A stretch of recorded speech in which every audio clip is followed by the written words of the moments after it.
Welcome back to the channel, everyone. Davey Deathray here. And guys, I know I told you we had something a little special planned here because, yes, we are getting into our halfway to Halloween 10-hour marathon. Oh my gosh. Fundraiser stream for the St. Mary's Food Bank out here in the Phoenix area. We're going to get to all of that, guys. That's going to be amazing. We're going to watch 5 Halloween movies. It's going to start off really, really good for me. And luckily, it's going to end really good for me because I love Curse of Michael Myers. I'm one of those weirdos, but I'm going to need all of your guys' help. However, everyone, we've got a very, very special guest here. Right over here to, what is it, my left, your guys' right, Mr. Ian Nathan of Creator VC. How are you doing? I'm very good, thank you. I'm very good. Heck yeah. Now, guys, you all know, I mean, I've talked about Creator VC on here. We've shared the I believe it was the In Search of Darkness, like the final push on that last edition of In Search of Darkness, and then there was Slasher Trash, and of course most recently we've had The Thing expanded and Aliens expanded. And it's a great partnership with Creator VC because I already like what you guys do over there, and just to be able to be involved at some point and be able to talk about the great work you guys do, because we are the nerdiest of nerds here. Ian, sorry, Ethan. What am I doing here? This is a long stream. I can't be messing up that quickly. Ethan, Ian, Nathan. I'll probably call you Nathan at some point. There's a guy that's a channel member. His name is Jared Arnold, and I call him Gerald. What is that? Anyways, yeah, what I love about what you guys do is that it is this really deep dive, and it's the kind of deep dive where I'm the person that like will listen to the commentaries, read the IMDb trivia. Not like I think I know everything, but I like to try to find out. But man, what you guys put into these documentaries, it really is worth the price for admission, because you guys are bringing nerds these stories that are maybe unearthed for the first time, and you're able to bring in the cast, the crew, some big names that are able to share some stuff that just was never shared before. Before we dive into like your history and all that stuff, I'm just curious, what is that part of the experience like for you when you are the one that gets to kind of curate and be there while these stories are being almost like remembered for the first time in a long time for these wonderful performers? It's quite a strange experience. I've been 30 years interviewing people, and you get past the moment where you think, I'm going to be their friend, they're going to take me home, and we're just going to hang out the rest of our lives. As much as a small part of your brain carries on screaming that, like, win them over, you kind of get into a place where what you're thinking about is the riches you can get from them to give to your documentary, or to give to your book, or to give to your magazine article. So that's kind of almost in your mind, is that, am I getting what I need for the documentary? And also, am I getting stuff I didn't realize I needed for the documentary? There's the kind of spontaneity. Yeah. And the other thing I've learned about doing documentaries is that it's about 50% what they say, and about 50% how they say it. And it's a performative thing. It's about the enjoyment of their company. So I really want to keep it warm in the room and fun in the room, because that's the vibe you want to come through the camera and into the rooms of everybody watching it. And sometimes it's a bit like, you're talking to guys about films made 40 years ago or more, and they may not remember it as well as you, because you recently researched it and you've got it all in your head. And sometimes they go off on a really interesting tangent, naming no names, Lance Henriksen. And you're like, what are we talking about now? But then when you come to the edit, a new experience happens. When you start sort of building this mosaic of the different voices and putting them together, everything seems to make sense. Everything starts to slot into place. And what might be a bit of a throwaway line in the interview that you forgot about becomes really important in the edit. It's kind of interesting. And there are points when I did James Cameron for Aliens, and I asked him the famous story about the tea lady. It's a legend in the making of Aliens, which he had a bit of a conflict with the tea lady. And I knew it was kind of one of those myths. And I thought, okay, I'm going to ask him. He said, is it true about the tea lady? And he just gave me this kind of aria, gave me this kind of operatic story about him and the tea lady and lovely detail. And I thought, I'm just going to put that in verbatim. I'm not going to edit it at all. I'm just going to slot it into the doc because it was so good. It didn't need interrupting. It didn't need cutting. It was just fantastic. So it's a different experience with different people, but you are sort of building a documentary in your head as you talk to them. Yeah, and I would imagine even as you're shooting the interviews, there may be a couple things that, you know, a few people mention and you're like, oh, wow, that is going to be like, that's almost like a chapter now in this documentary, is like this story or recounting of this event. And it's what's really cool too for like the fan perspective. And I know that you probably get to enjoy a little bit of the fan perspective while you're working, you know. I would imagine at some point you get to reflect on that, but just the stripped down conversational nature. But, you know, like you said, we all want to feel like can be friends with these people. And a lot of these people, they really do let their hair down in these documentaries. You guys have a reputation that's been getting, you know, just growing and growing as you continue to do what you do. And I would imagine it's got to be opening up these doors to speak with somebody like James Cameron, which is, I mean, the way I view him is, I mean, I think he's one of the most important directors of all time, not just because I like some of his movies a lot, but the technical innovations that James Cameron has been able to usher in with his teams and with his constant hunger for pushing the line on what we can do technology wise. Like, I think he's easily one of the most impactful, important filmmakers of all time. So that's got to be wild to get an honest response like that, right?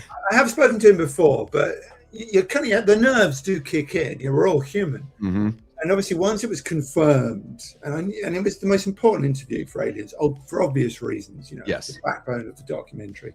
And you are nervous because he does have a reputation of not suffering fools gladly. You know, you can't be a joker. You've got to go in. And I knew I had to know my stuff, which I was confident I did. But also I knew I needed to be serious. And it was just, what was fantastic about it was he sort of came, we did a live storm in LA. And he walked in, there was no entourage, just wandered in and shook my hand. And as soon as I'd done a question and he realized I kind of knew what I was talking about, I could see him start to smile. And I could feel him warming up. And he became funny. I hadn't really expected it. I knew it was going to be great and informative and incredibly knowledgeable. But I hadn't expected the funny. And he was just an older man looking back on his younger self. Yeah. He really brought what you were saying, this kind of sense of hanging out with him to the documentary. You know, he would crack a smile. The Alien 3. He's like, oh God, that Alien 3. You know, and he would talk about it like a geek. I love that, you know, because that's, you know, it's how the fans are watching it. And you realize he's kind of that guy. You know, he is a fan. Oh yeah. A fan and a really hard worker, a guy that went from being a production designer to being an Academy Award winning director and being on the forefront of pushing what is possible within film for decades. And if you add up what Cameron has done in financial terms, and you can't sort of take into account, you can't really put a price on Da Vinci's, you know, Mona Lisa, but he is the most successful artist of all time. You know, he is per dollar per minute. You know, you might be able to argue the Beatles, but I think it is Cameron in terms of just the money he's made. Yeah, it's astonishing. And Cameron was always like, so the thing that we did in the last movie, what's the next step of that breakthrough technology? It's not enough. It's not enough. It's a hunger, and it's not a hunger for anything weird. When I look at Cameron, it's a hunger for like, how can I change filmmaking for other filmmakers behind me? And even outside of the financials, I will always love the guy just for the Terminator. You gave me the Terminator. Like, that's enough right there. But he does have that, you know, that sort of sense of he's picking the whole industry up and putting it on his shoulders and moving into the next zone. You know, he's not willing just to count his money. He's not willing just to be a guy who repeats himself. And it's great. It's great to have that, and it's cool. Like, not everyone necessarily has to be that way. I think like he and Zemeckis are the two guys I think of when it comes to the technology standpoint of what we can do. And then of course there are amazing filmmakers that have made their impact like in other ways. But it is something really special about Cameron. Now, really quick, Ian, before I want to jump in and say what's up to everybody. I love my audience, and I don't want to leave them hanging too much. So I want to jump in and just say hi really quick to some folks. But also, I want you to, you know, as I just go through, I'll just click through these messages and give my salutes. You know, I'm looking through your IMDb. I see that you were doing some writing. It looks like on maybe a television series or two before moving into. For a while. Yeah. So, and moving, like, what was that transition like? If you want to talk a little bit about just where Yeah. your fandom comes from initially, like what got you into wanting to be a writer and being a creative, and then just what it was like to move from, okay, like I'm doing a traditional narrative kind of writing to now I want to help people see the story behind the stories. Yeah, Talk to us about that. it's a long story, so I'll try and do the kind of abridged version, of my whole life. I grew up in the 1970s as a kid and 80s as a teenager. My parents sort of convinced me when I was very young that films were one of the great pleasures in life. Yes. And, I had a time when I grew up and there were 3 channels, on British TV. And when they told you a Bond movie was going to be on like a bank holiday, holiday, it was a major event in our house. We were all going to sit down and watch Dr. No. And I must have been 7, 6 or 7. And already in my head was this idea of film as an event. And, and then my dad would take me to movies a lot. I had a very familiar sort of from the age of 12, probably through to now, that people would recognize. I watched Spielberg, I watched Star Wars. I watched films. I watched Bond movies every summer. Jaws. I was a little young for Jaws. My first Spielberg was Close Encounters in the cinema. But Wow. I saw the original Star Wars, and my dad queued up for tickets for it. I didn't even know what it was, and he said, "I'm going to see this film." And like every kid at 7, when that thing came over your head and onto the cinema screen. Oh my gosh, yeah. Oh, all right. My life's just changed, everybody. I just want to let you all know my life has just changed. But it was always, it was a fundamental part of me. And going to the movies all the time. And my taste expanded as I grew older. I became interested in different kinds of movies. But it was never a thought because, it was 1980s and I went to a school in just outside London. And there was not a file in the careers section saying, writing about movies, film critic. Yeah. That file didn't exist. It was all about be a doctor or be a lawyer or go into engineering, go to university. So I never expected it to be a career in that sense until I got to university. And I studied environmental biology, so it can freak people out, Oh, wow. But knew I was terrible at, both math and experiments and all kinds of sort of elements involving being good at science. Except for the essay, except for the writing, I knew I could write. Yeah. And about halfway, I'll get to the point. I went halfway through my university career. I went to the careers office and said, I can't do science. I'm a bit lost. I don't know what to think about. And they said, have you thought about scientific publishing? Do you like writing? And I said, okay, that sounds interesting. They said, why don't you get some experience on the student newspaper? And this woman, I don't even know her name. I don't remember her name. And she actually did change my life, on that day. Because I went down to the student newspaper and I walked in, and at that point, someone stormed out and went the other way. I walked into the corridor, someone stormed out on the other way, very dramatic. And I went in, I found out the entertainment editor had just left in a fit of pique. Wow. I learned later it was something to do with a girl and the editor, and it wasn't a particularly healthy thing. Stuff can get messy, Ian. Pete was playing my hand, and I walked in and said, "Can I help?" And the editor looked up to me like, any chance you can look after the entertainment desk for a couple of weeks. In some senses, I'm still sat there, at that entertainment. Yeah. Because as soon as I did that, within a week, I knew this is what I want. This is it. I want to write about film. I gave kind of dance and theatre to other people, music to other people to do, but I did the film thing. I did it for 2 years at university, and I figured out a way through a lot of striving to become a writer professionally. I got into magazines and newspapers. It was a slow process. And then I joined a magazine called Empire, which is Britain's biggest film magazine. It's huge. And I rose up to become the editor of Empire, then executive editor of Empire. I was there for 20-something years. And I told you it was a long story. And I love it. And then I got into writing books. And that was a great pleasure for me because I grew up also reading a lot. And during that time, I got involved in a television program, and I started as a talking head. It was more about classic movies and sort of Hollywood's golden era. But But I got more and more involved in doing that, and eventually I became a presenter and would write the scripts on that, and that still carries on to this day. I do that some of the time as well. But then what happened with the documentaries was I met a very smart guy called Robin Block.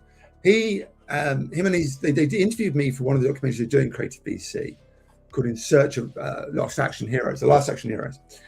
And I was just a talking head on that because of Empire and because of my books and because they knew I knew the world.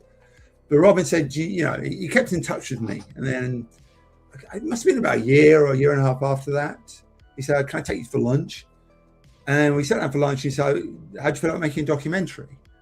And I went through the whole process of, are you mad? I've never done this. But he said, that's exactly why I want you to do it. Because I know you can tell stories. I know you have that skills. You can learn the other stuff. You know how to interview people. And he had an idea about what he called the expanded format, which was to take a beloved genre film, particularly the sci-fi horror was our kind of our métier, our remit. He said you take a finished film and you break it down into segments, and with each part, each sequence, they run chronologically, so you study the finished film. You would talk about all sorts of elements, its making of, its themes, its reading the film, appreciation, fandom and how fan reacts, all those different elements. But fundamentally, you're just asking one question. Why do we love it so much? Yeah. Why do we love Aliens so much? Why do we love the thing so much? And of course, the answer is multitudes. It's hugely detailed and fascinating answer. Yeah, so the legacies of these films, there's like a reason why we're still talking about them. The thing I think some people would say, I would definitely say it's arguably the greatest horror film of all time. I would say that John Carpenter's The Thing. And one of the joys of that statement is you can argue it's not a horror film as well. Yeah, sure. You can say it is, and it's so much more too. Exactly. Yeah, exactly. And the point is not knowing. It's not being able to be clear. Actually, is what's so beautiful about the film. But yeah, that brings me right up to now. So I've made the Aliens Expanded was the first one we did. Thing Expanded, second one, which I've just finished, released about a week ago, and we're available now. They've been incredible experiences, highs and lows. It's a long process making films. Yeah. But I think we got somewhere. I do think, the responses have been really terrific to them both. Yeah. And you carry a weight on your shoulders, and I'm sure your kind of friends out there will know this, is that you're terrified as a filmmaker and a storyteller that everyone knows these films backwards. The kind of the internet dedication to both Aliens and The Thing is so enormous and so awe-inspiring. Every time you think, I'm editing this piece on this part, the dog sequence of The Thing, and you think, does everybody know this? Because it's already been poured over. And what I had to kind of do was make my peace with the idea that as long as I framed every story and every point of discussion through the prism of why do we love it? How does it add up to this passion for the film? It all kind of made sense. As long as I kept that in mind. And then it all grew from there, and you get, a revelation, novelty, and new stuff, or you come at old stuff from a new angle. You do all those things. Both documentaries. Aliens is 4 hours 17. The Thing Expanded is nearly 5. So they're long, indulgent pieces, but that's the whole point. Is the indulgence and that. And we love that. There's a big part of with the horror community, at least the community that I know of, there's a big section of it of devout physical media collectors, people that they want the physical media. They want to get the next edition. So when this movie gets re-released, everyone's waiting for Dead Alive to come out on 4K, Peter Jackson's, or Brain Dead, as you guys would call it out there. Everyone's waiting, so there's that side of the community that when something like this is announced, like when you can get some new information on a movie like The Thing or Aliens, like people are just like, oh my God, it presented beautifully the way you guys do it, with the artwork and the opportunity for people to be included in the credits and digital options. I love it so much because I think that when you look at what you're getting, 4 hours and with the Aliens thing, there's 15 hours of special features, which is just basically like, hey, do you want more of the doc? Here's more of the doc. Like, we cut it down to the essential 4 hours, but there's 15 more. I should explain that the 15 hours is the kind of the interviews done almost as verbatim interviews. A bit of editing to tidy them up, so they're less like documentary. They're more like podcasts in a way, like this. They're kind of nice, long. Yeah, so you just can put them on in the background and listen to Jeanette Goldstein or Gail Ann Hurd or Sigourney Weaver, just kind of talking and rambling. They're not the kind of edited clips and all that kind of thing. Yeah. And you guys are able to bring, like, when you're able to bring in the big guns for these, like, Kurt Russell just seems like the most like chill, easy, fun-loving guy, like, and you can see the appreciation he has for the life experience and that he's been able to do. I mean, since he was a kid, he's been able to have this job, and there's no lack of appreciation or awareness of like what a wonderful life this has been with how he presents himself. Like, I mean, really quick. Yeah, I'm not going to ask this about everyone, but I am extra fascinated with Kurt Russell. Like, what was that experience like? I mean, he just seems like the most fun-loving, happy dude. Yeah, he's really cool. He was the last interview we did because there is getting people to agree and getting it all sorted out takes a long time. So he was the last one we did on the thing. So obviously, you're bearing in mind I did have an assembly already, and I knew where I kind of needed him to go, but obviously I didn't want it to be locked into that because you want him free flow. And he's Kurt Russell. He turns up on his own again. No charisma. Right, what's going on, guys? Incredibly professional. Sits down in the chair, knows the camera is on him, and begins. Gave us 2 hours.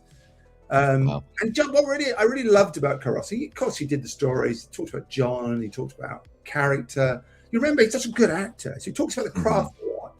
But also, he really engages with the kind of the more what you might call the geeky debates, the nature of the creature and the thing, the unanswered questions within the thing. We love to talk about that will never be answered. He really engaged with those. He's a little bit of a sci-fi nut. He's got that side to him that you could see him going, all right, that's what I think the creature's doing this. And at this point, this is happening. You're going, think of that. That's really cool. He had good ideas. Sorry, I didn't mean to cut you off. The mystery is sort of what keeps it, the mystery and the theorizing kind of keeps it alive. That's a lot of what we do here on YouTube, us nerds on YouTube, is what is this thing in the background? What does it mean? I think that's something that's so great about John's early work, John Carpenter's early work. He specifically did it when he wrote Halloween with Deborah Hill, and he specifically did it with The Thing, where you are meant to think and talk about this, and it's not meant to really make you feel good at the end of the movie. No, what I realized, very early on, certainly in my studying the film and talking to everyone, is that you're not meant to know the answers. The point is not knowing the answers. Yep. Now in the documentary, what I say we don't definitively answer any questions. We ask them all, and everyone gives answers. And we love the conjecturing. We love the kind of the debate that we bring up. But we do not go, right, this is who it is. It's Mac or it's Childs. We don't do that. Because as John says very clearly in the doc, he's never going to answer these questions. Yeah. Because that kills it. It is. And it's like what's really cool is it's like everyone gets to have their say. The only truth is the pursuit for the truth. So we never have to have that answer. We just get to talk like that's, and I'm just to let you know a little bit about me, Ian, I'm Michael Myers is my boy as far as slashers go. And to me, the mystery is the most important part. The fact that he is a man, but he is also pure evil at the same time. It's almost, I always compare it, and I'm not trying to make anyone feel uncomfortable. I grew up Catholic. I compare it to the Bible is like, well, Jesus is 100% God and 100% man. Like, it is this mystery that isn't meant to be understood. And I feel that Michael is that way. Like, he's a man, but he's a force of nature. There's this, and not knowing anything about him is what makes him scary. And I love that with The Thing too. Just feel like if they ever followed up to a movie, if they ever made a sequel to The Thing, I want it to be full on, like the world is completely fucked and The Thing is already taken over, because we figured that's the most likely possibility from whatever scenario, is that at some point someone's going to find that thing and it will take over the world. What's interesting about, the Thing in a sense is a sister movie to Halloween in that, like you're saying, the Thing, is a force of nature. The difference is it's not evil, because it's of nature. It's just doing its thing. Just like the aliens. Like the aliens. Yeah. Survival of the fittest. That's all it is. It's a much more Darwinian take, but it's the same theme, that kind of absolute thing you're confronted with. And I think that is a real theme for John's early work. It's what happens if you're confronted with something you can't negotiate with, you can't reason with. Yeah, you can't even get yourself in the same headspace. It's wild. Oh, and oh my God, just while we're talking, how cool would it be if they did reboot Halloween and Kurt Russell played Dr. Loomis? Oh my gosh. Like, that would be a little bit of a dream. But anyways, the Thing was filmed in my hometown, up in the ice fields of Juneau, Alaska. And man, and that's one of those things where, like, I always mention it during my streams because I don't see a lot of people talking about it, because not a lot of people are from Juneau. It's like 30,000 person town, and it is a little feather in our, or at least in my cap as a fan of sci-fi films and horror films and everything like that. Stories about them taking helicopters down to the town to get more beer and stuff like that. Like, I mean, I've hiked the mountains. I've seen those ice fields. It is just such a cool little thing, because no one ever does anything in Alaska. People talk about it, but no one ever does anything there. As part of the kind of experience all the backers get to do, we do vidcasts along the way. We do this it's very much a journey with our backers. And we talked on one of those vidcasts. We talked to a guy who's worked on films, but he's a bit of a sort of adventurer, kind of free spirit guy. And he'd been to the site of the film. And it's almost like he'd been on an archaeological dig, because he found the old barrels and the bits of the kind of the helicopter that they'd blown up, and it was still there. It wasn't snowy when he went, but he said he brought some of it back, and I'm like, it's like an artifact. It's all preserved up there. Yeah. It is pretty wild. Yeah, that stuff gets preserved up there. There have been hikes I've been on where you've seen where they started construction projects for like a tram or something and abandoned them, and those are still up there. It is wild, and that is something that film fans love to do as well. Anytime people go to South Pasadena for anything, they're going to go check out the diner from Terminator, or Michael Myers' house, or the Rialto Theater where they've shot all sorts of South Pasadena. I jokingly say it probably makes up 95% of shooting locations for movies. It's just so crazy. So it's so quiet. The thing with Pasadena is you can close roads, very easily. I think you can't in anywhere else in LA. So and you can turn down one road and be like, we're in Illinois, and then you can turn down another road and be like, now we're in California. It is anywhere America. It's a wild thing. But we love, even like when the Evil Dead cabin burnt down, people were still going out there to like get the bricks from the fireplace, and you know what I mean? So it is an archaeological dig. You're absolutely right. That's what pushes, like, we love these movies so much, and that's what makes it so amazing when you guys put together these documentaries. And it's awesome to see the kind of support you guys get, because they're, you can say 4-hour documentary on a movie, but when you're talking to a film fan, somebody that's dedicated, they're like, oh, that ain't nothing. Like they're like, that's a breeze. Like, I'll watch. That's also the starting point of all our thinking, that we wouldn't do this if the fandom didn't exist. It starts with the fans, and we sort of cultivate that. So we go to the kind of the fandom, we talk to them, we sort of get our ideas validated. We understand there is passion there, and we find it. Yes. And it's really interesting is that the bandwidth of films you could potentially do is actually quite precise. There's films that people really passionate about. I mean, there's obviously lots of films people have a relationship with and travel with, but we talk a lot about other documentaries we could do, and it's really so you've got to be very precise about fandom and make sure it's there. Yeah. So obviously, when I do the expanded ones, and David Reiner does the kind of In Search Of series, and we're kind of opposites. David does whole eras, and I do one film, but we sort of cover them in the same way. Yes. But I've got to know there is enough in the film and enough in the fandom for it to work. Yeah, and that, I was gonna kind of ask you about that. I'm not, obviously I don't expect you to tip off like what you guys have in mind, but I would imagine some of that conversation is probably like, well, what has an anniversary coming up within the next few years, so we still have time to curate this, get people involved, maybe time it out to where in 2028 we can drop that Halloween expanded or what, like, and I'm just using that as an example, but is that like when you guys have that conversation, or are those parts of the thought too, like, oh, we got this big, Aliens is celebrating 40 years this year, so a little bit, in some senses you don't want to be too tied into that, partly because you might be competing with a lot of other things going on, and that's very true. Robin, my boss, has very good ideas about not being too competitive, being unique in your field.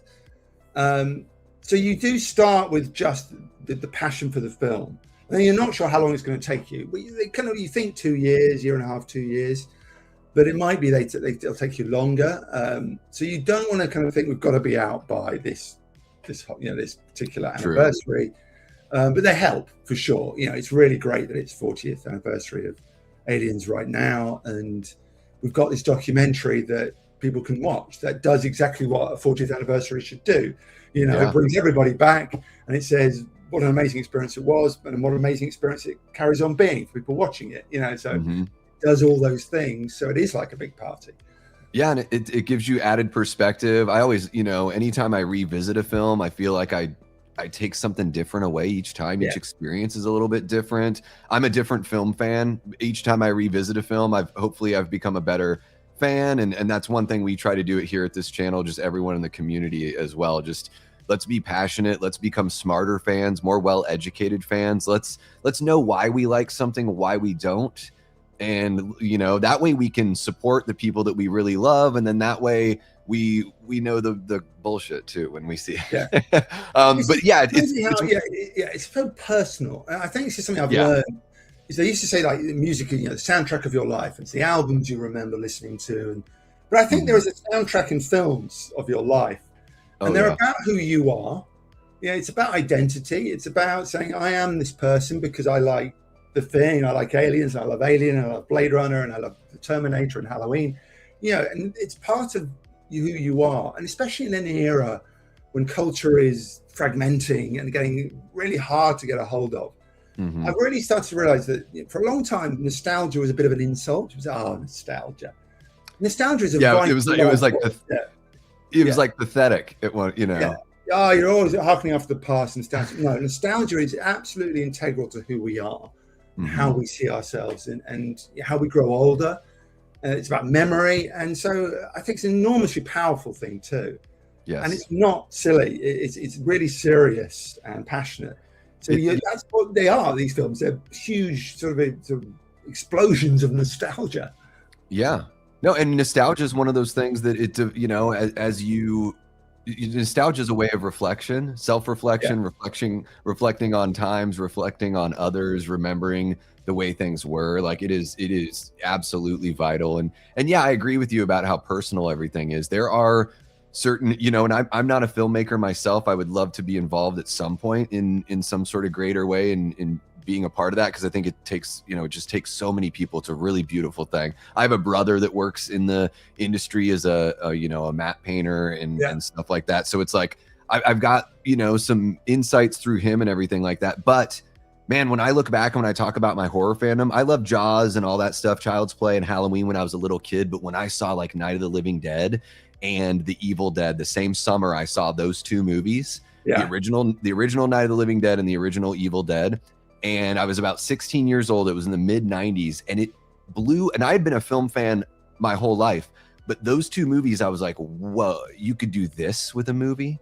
And particularly The Evil Dead, where I was like, I'm a punk rock fan. And I was like, Evil Dead, like, it is a punk rock movie. This is like 3 or 4 people most of the time making this dream happen. And I didn't even know that was possible. So the crazy thing is, being a film fan, it made me realize there's so much more that's possible that you can do within art, that you really can do whatever. And it really, like you were saying, I'm going on this long story just to make a point. What you said is that it really does say something about you and who you are, because I find that I am attracted to art that's ambitious, maybe a little bit gritty and dirty, and that doesn't want to live in any sort of confines. And I've noticed, I'm like, wow, these movies, sort of helped me get there. The movies and the music, you know, the soundtrack and the visuals of my life, I guess.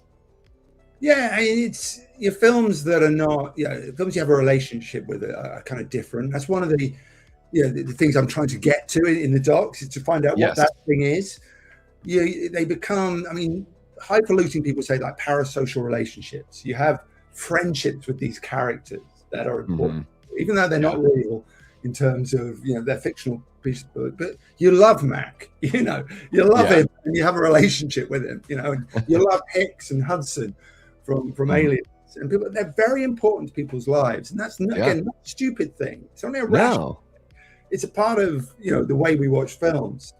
But there is something about certain kinds of films. I mean, we got Guillermo del Toro in The Thing Expanded, and he's just wonderful at expressing, the passion of what was great about films. He's just got this wonderful Mexican flamboyance. But he talks about the Texas Chainsaw Massacre as saying it's one of the most important American movies ever made. Oh my God, why are you saying that? And he's right. You're like, my God, yes, of course. He shifted culture. It's vitally important. Yeah, he's an amazing wordsmith especially for having English as a second language. The way he just poetically describes things is something to behold. Like you can tell in the way that he speaks that he's why he's successful as an artist, and he's a very passionate fan that is extremely talented and gifted. And dude, TCM is, I think, I've heard Paul Giamatti said the same thing. I saw him on the red carpet. Somebody was like, what kind of movie would you make if you could? And he's like, oh, I'd love to do a horror film. And they're like, what? And he's like, it's one of my favorite genres. Like, I've never really done one, and I would love to do one. And they're like, well, what's one you like? And he's like, Texas Chainsaw Massacre. And he says, that's a beautiful film. I'm like, it makes you want to shower after you watch it, but it is very beautiful. Tactile. If you can make people feel the film on their skin, you're getting somewhere, you're doing something right. If you're like going, oh, I feel hot and itchy and awful, power. And then, when it comes to a character like Ellen Ripley, I mean, not only in Alien is she's the only one that's right the whole time, and if they just listened to her, everything would have been fine. Listen to Ripley and nothing would have happened. She has to go through the same thing in a different sort of way in the sequel, and like it's no secret talking about people feeling like they have a relationship or identifying with characters. I think Ellen Ripley is one of those characters that every person that's in their right mind can identify with the character. They all fell in love with Sigourney Weaver as an actress and followed her there. And it was this was a time where, now there's a lot of conversation about like, there needs to be space for like this kind of person or that kind of person, or there's too much of this in Hollywood and not enough of that. But I encourage everyone to go back to the past and see the well-drawn, diverse characters that have been there in film, and that there have been like these beacons to look towards. And man, Ellen Ripley, I tell you what, guys and girls love Ellen Ripley and want to be like Ellen Ripley. Astonishing character, and astonishing sort of evolution of a character in an actress's hands, that she isn't just one thing, right? Like none of us are just one thing. She changes in each film and has a different journey in each film and a different part of her expressed. But I love Sigourney's very proprietorial. Ellen, Ripley's hers, but she's also, she's not a hype machine. You go, is it a feminist statement? She goes, I don't talk about it like that. She says, it's just a woman, as a woman, and these are the situations she's in, and she's getting stuff done because women do that. And she doesn't dress it up as a political statement. She just goes, this is it. And Sorry, go ahead. No, I was saying about story, one of the things about great storytelling is you look back on it and it feels inevitable. The events feel like they couldn't have gone another way. It had to happen like that.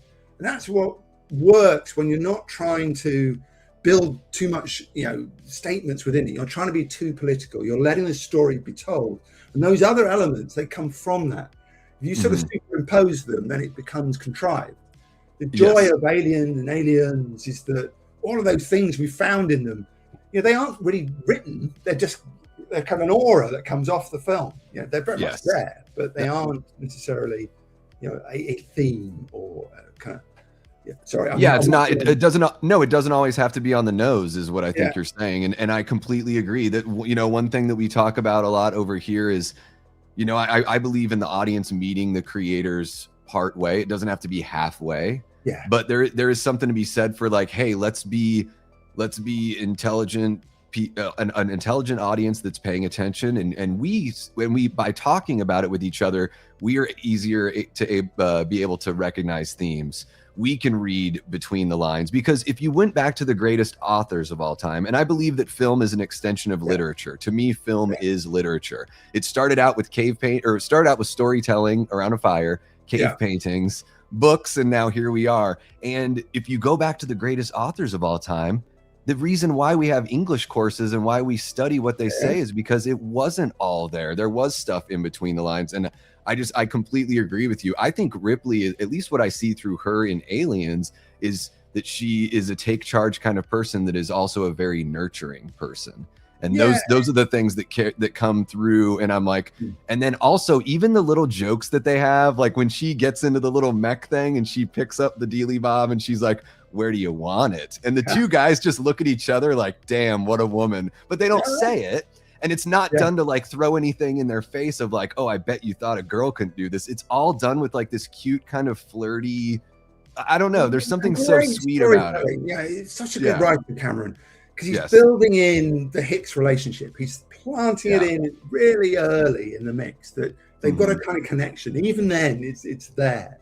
Yeah. And Hicks is saying she's one of us. She's not a suit. She's not. He spots straight away that she knows what she's doing.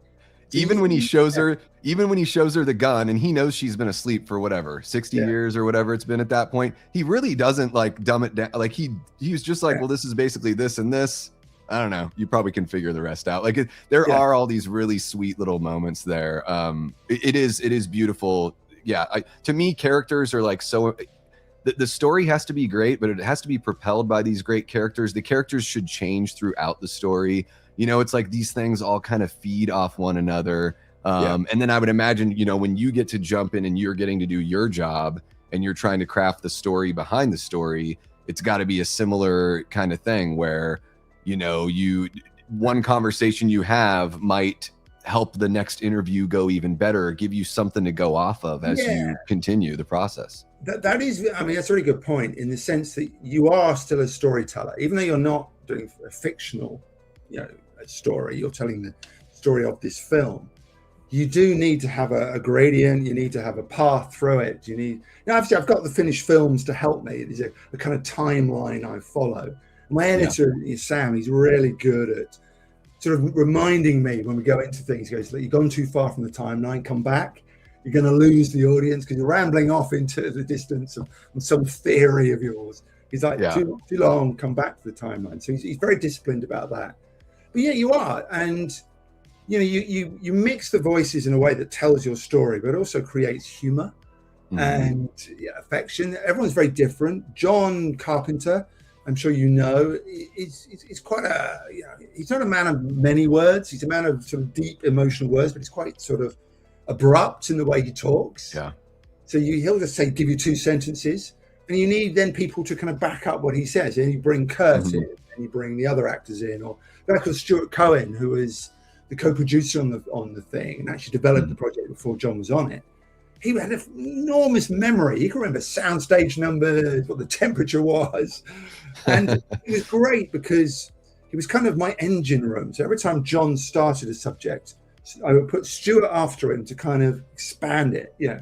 And you watching it, you don't start thinking, oh, John's only said that. And Stuart, you know, you just think the whole story is being told to you. You stop wondering. It's a round table. Yeah. It turns into a round table discussion. Yeah. And you know, John has that reputation. I'm like tempted to do a video of like the biggest myth in Hollywood is that John Carpenter is a grump, because I think it's a very smartly calculated move that he's made to not be bugged a lot. That's just whatever. It's just my personal thing. I understand he is very much like, he's kind of punk rock. He's sort of like, I have my opinions and I don't care what anyone says. But I saw him at H45. He came out and spoke. Yeah. It was a surprise visit. And he was with, you know, Tommy Lee Wallace, and I think a few of the other alumni from the original Halloween were there. He was giving them kind of sass and a hard time, but everyone that asked a question, there were a lot of people that were like, I just made my first film. You inspired me. Like a lot of that gushing. Yeah. John was very gracious and very sweet. So for whatever that's worth to everyone, I think it's just sort of like, I don't want everyone running up to me, so I'm going to act like I'm kind of a jerk. It's sort of like a wrestling character. Yeah, I also think he's an introvert. He's a shy man. Although he's a great filmmaker, and as it says in the doc, he's a warrior on set. Yeah. He actually doesn't like attention on him. Yeah, the interview process, you could see him makes him slightly uncomfortable, because not that he's not interested in the question or in saying his piece. He just is a little bit, he doesn't like praise. He doesn't want to be, you tell him it's a masterpiece and he's like, what use is that to me now? That's the funny thing is I think he has a tough time to just piggyback off what you're saying. When I watch him speak, it's almost like he does have a tough time understanding why people love it so much. It's sort of like, I'm grateful for, like, he doesn't understand. So he's just sort of like, I don't get why you guys think this is this, you know what I mean? And it, like, there's a little bit of, I think there's some humility there, but the shyness too. It is absolutely, I think he's sort of like, I made this thing and why do people still want to talk to me about it? Like, it's out there, talk to each other about it, enjoy it. Like, I did it. I lived it. Well, I think he's still hurt by the fact it failed, because I think he believed in it and knew he'd made a great film. And for a lot of very complicated reasons, it didn't find an audience in 1982. And I think he looks back and just sees it as a great sort of flop, and has a hard time sort of getting on board with the fact that now it's seen in the opposite way. It's a beloved film. So it is one of the biggest, that's one of the biggest like gut punches, I think, that movie came out the year I was born. So I look back and think about that and I'm like, man, to think that it is like, if you look at any ranking of top horror films, it's probably going to be in the top 10. For a lot of people, it's going to be top 5. And to think that it flopped the way that it did, especially because it's like the effects they have not aged poorly at all. Some of the thing, like when you watch The Thing, I'm just like, this movie could have been made like 10 years ago, and I would believe it as far as neighborhood. Real snow, and that makes a difference. Real snow looks different, I'm sure you know. But just the way that light falls on real material, you just sense it. We were talking before about Texas Chainsaw Massacre, the tactile sense, and Cameron talked about why he loved the original Alien.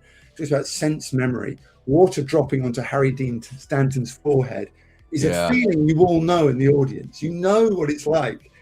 So it's a primal reaction. And I think The Thing has a lot of that you react to things in a primal way, an instinctual way.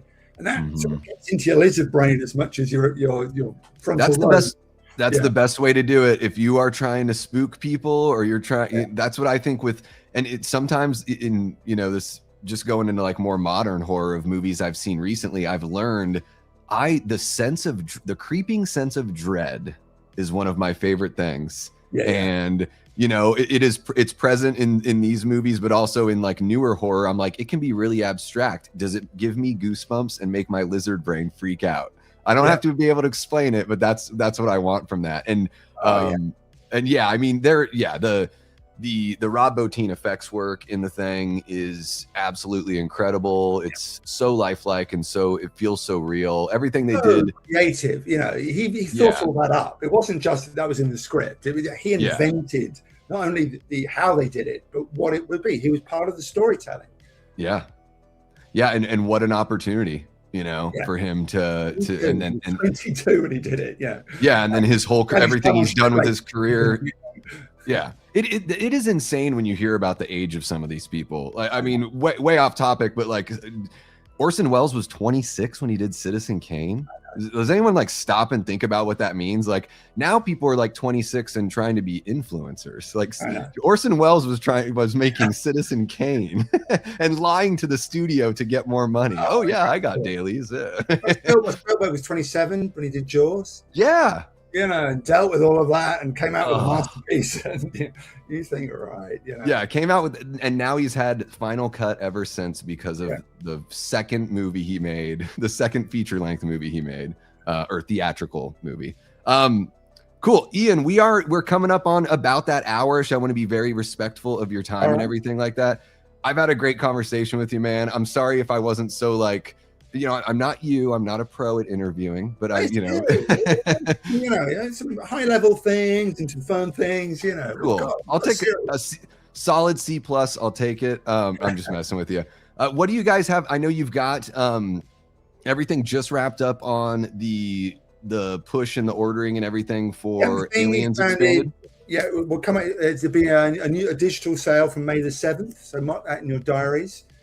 So you'll be able to get the digital copy again. The kind of Blu-ray is all done now, but the one will come up. Creator BC are just starting In Search of the 70s, In Search of Darkness 1970s version.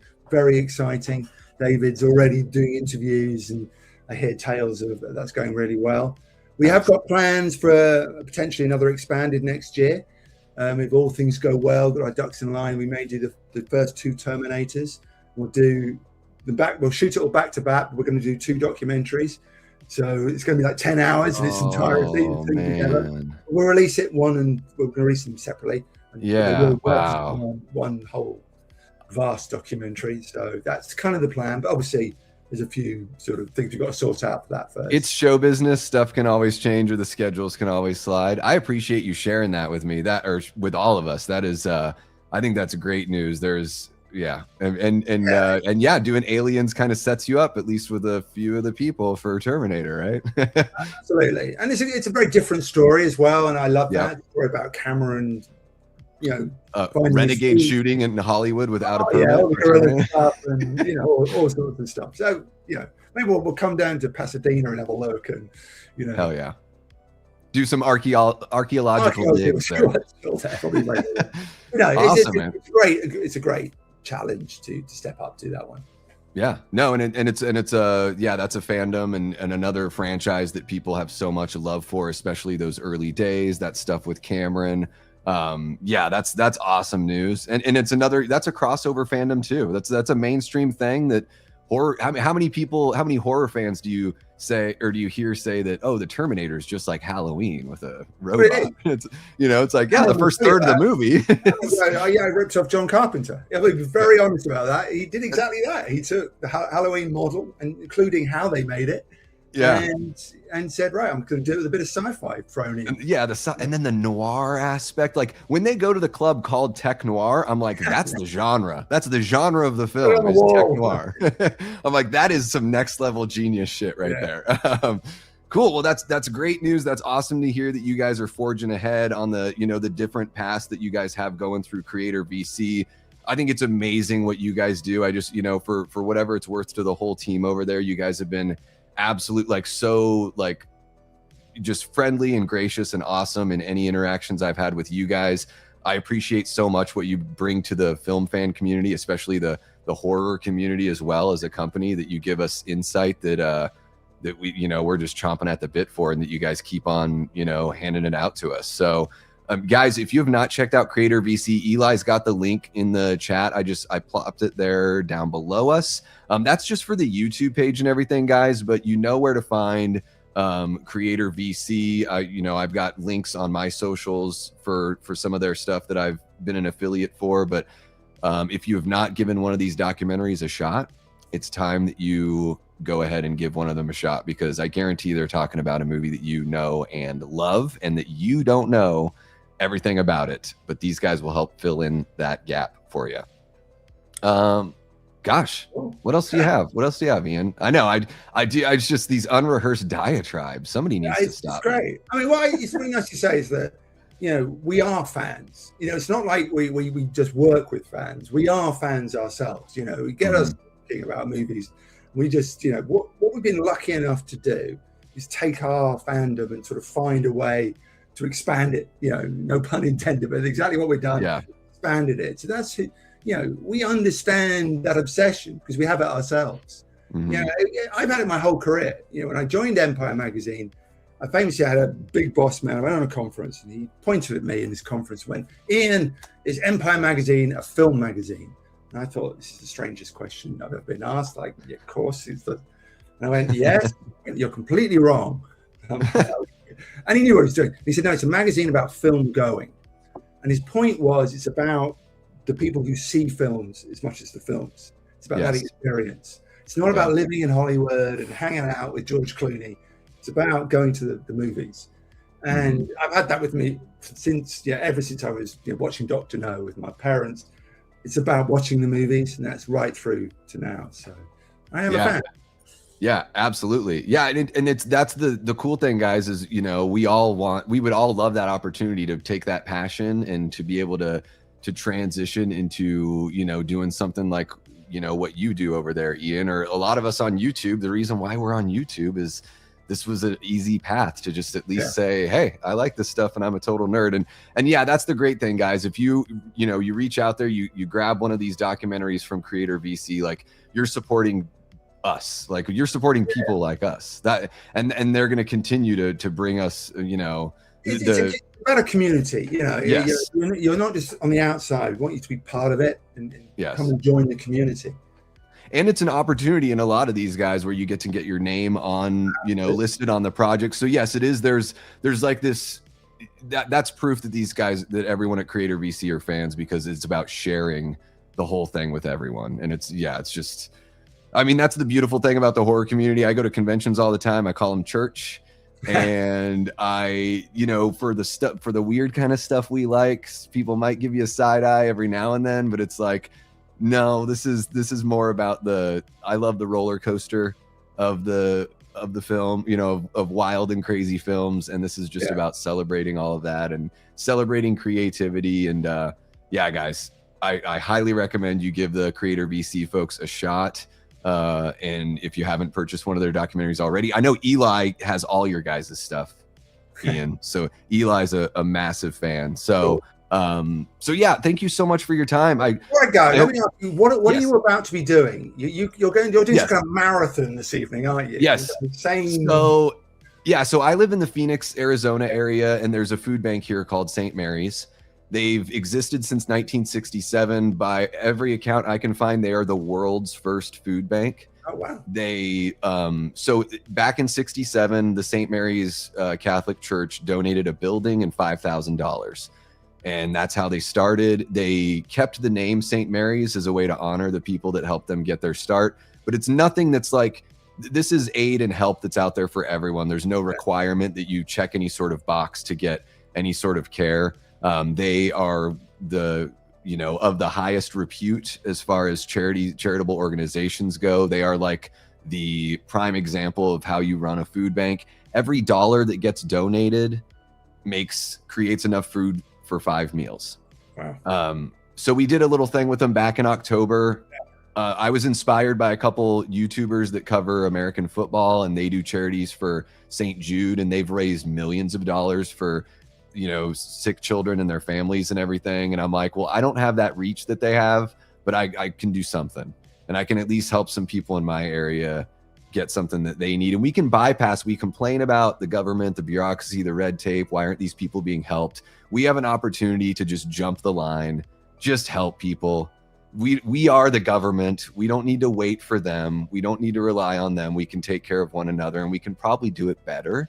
Yeah. And so it's just an opportunity to, like right now here, let me see if I can share the screen while I've got you here.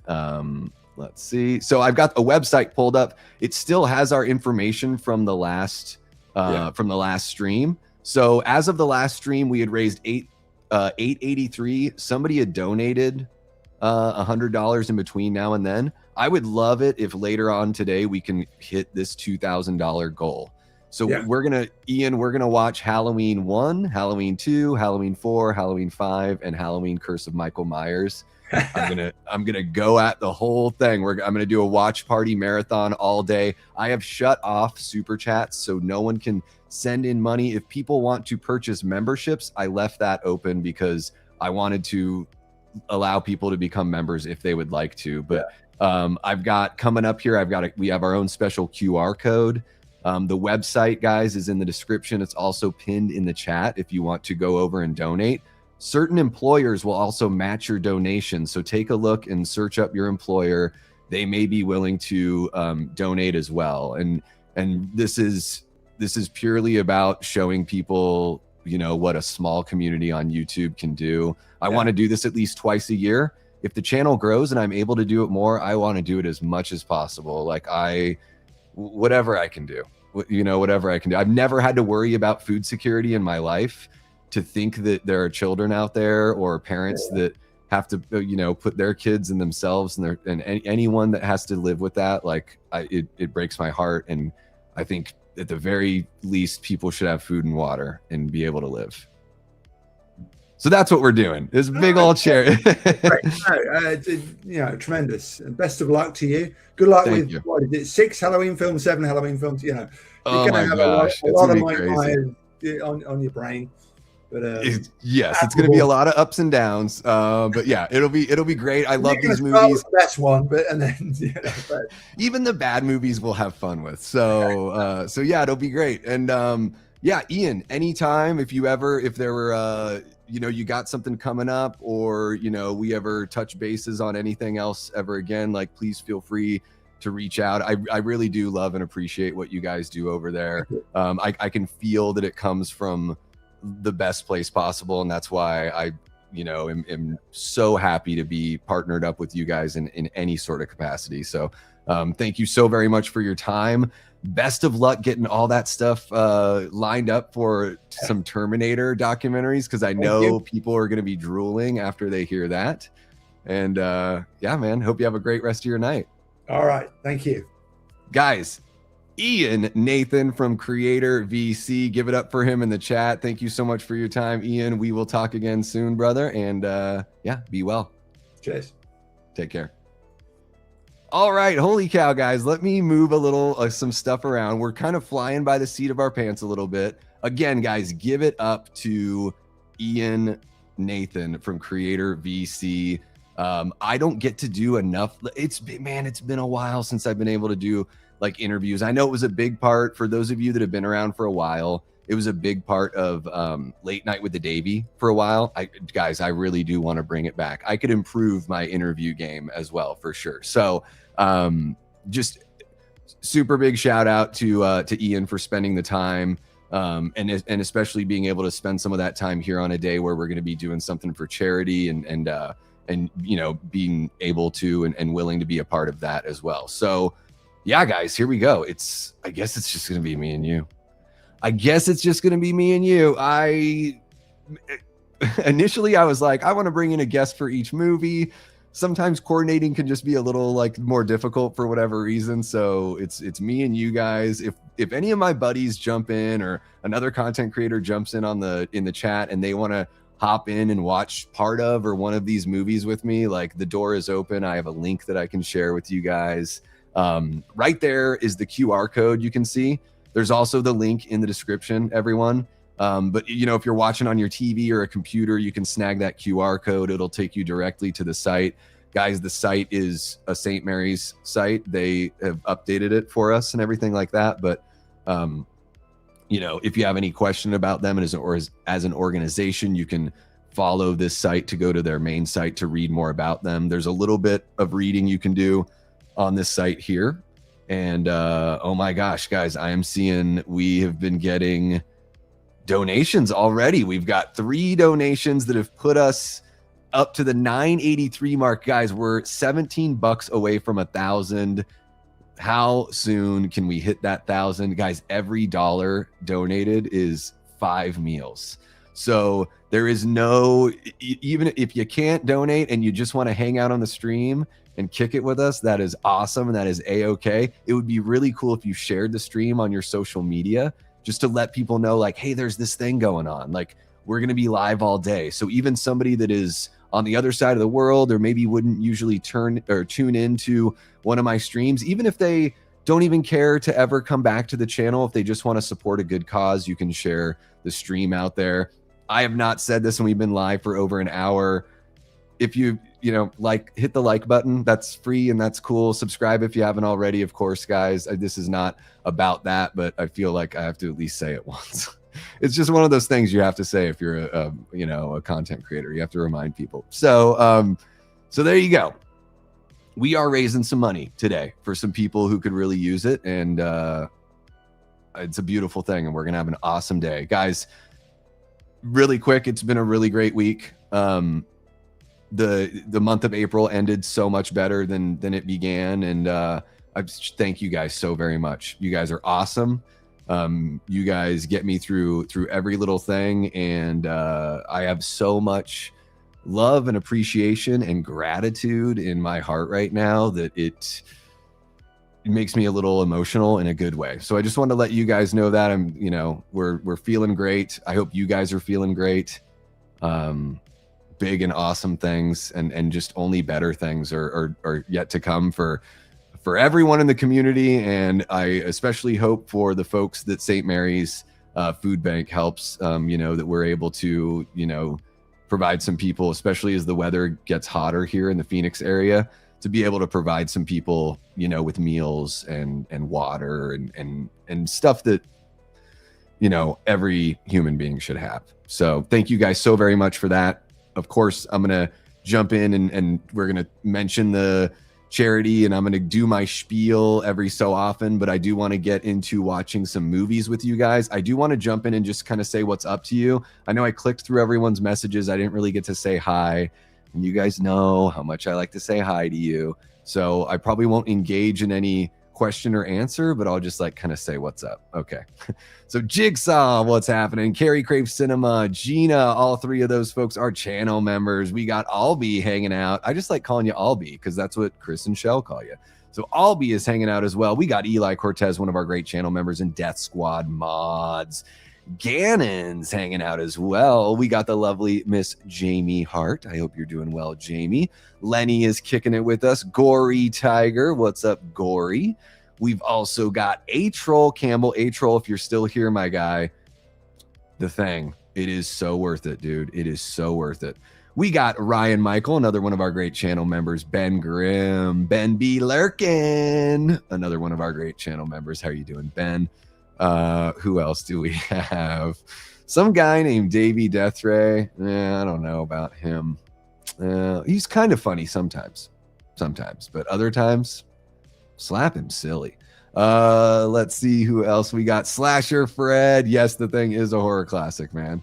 It is. You're very right. It's a creature feature, body snatcher, sci-fi thriller horror. That's why it's one of the greatest films of all time, right? Steph, there you are. Welcome on in, Steph. I hope you're doing well. Paula Fitzhenry, another one of our great channel members. Guys, if I miss you, it's just because I didn't want to scroll up anymore. What's happening? Jason Nike from Backtrack Cinema. Hope you were doing well, Jason.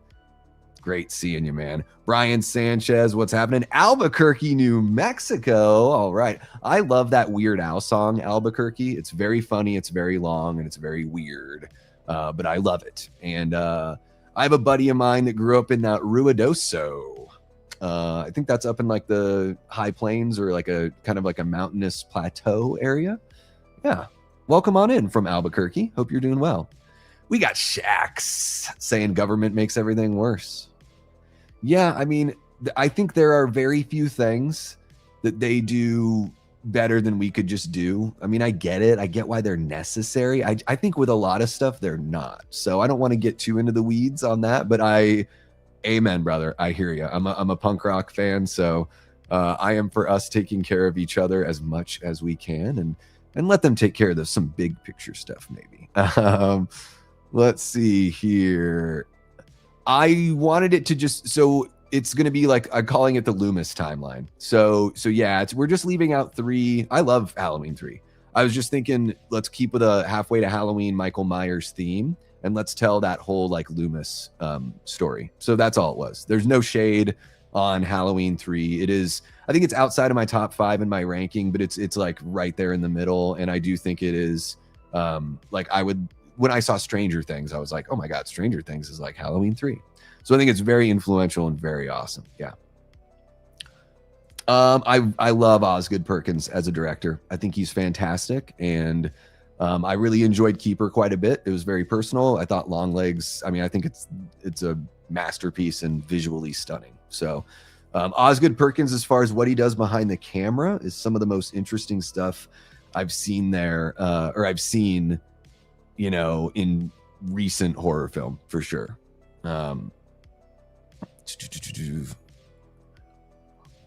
It's good what you do, Davey. My brother and me used to struggle after Dad passed, and any help we got was great.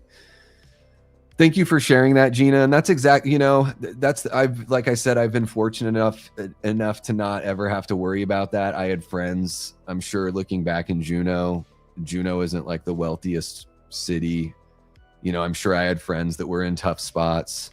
I try to, because I don't know what that experience is like, and I truly can't appreciate the severity of it. I'm closing my eyes because I'm like, I try to put myself in that situation and just think about life is tough enough already. The things that we have to do to have to worry about those kinds of things, or for a child to have to worry about those things, it really does break my heart. For anyone, it breaks my heart. And then there's varying degrees of that. So yeah, we just want to be able to alleviate, that for some people if we can, right? I don't know why why does it look like I'm in a high chair? Okay, there we go. Fix that. But yeah, that's what we're here for, to help some people out. Okay, that one was really bad, Brian. That one was very bad. But the other movie called The Ritual was pretty awesome. Killer. Jason, let me see. Cool.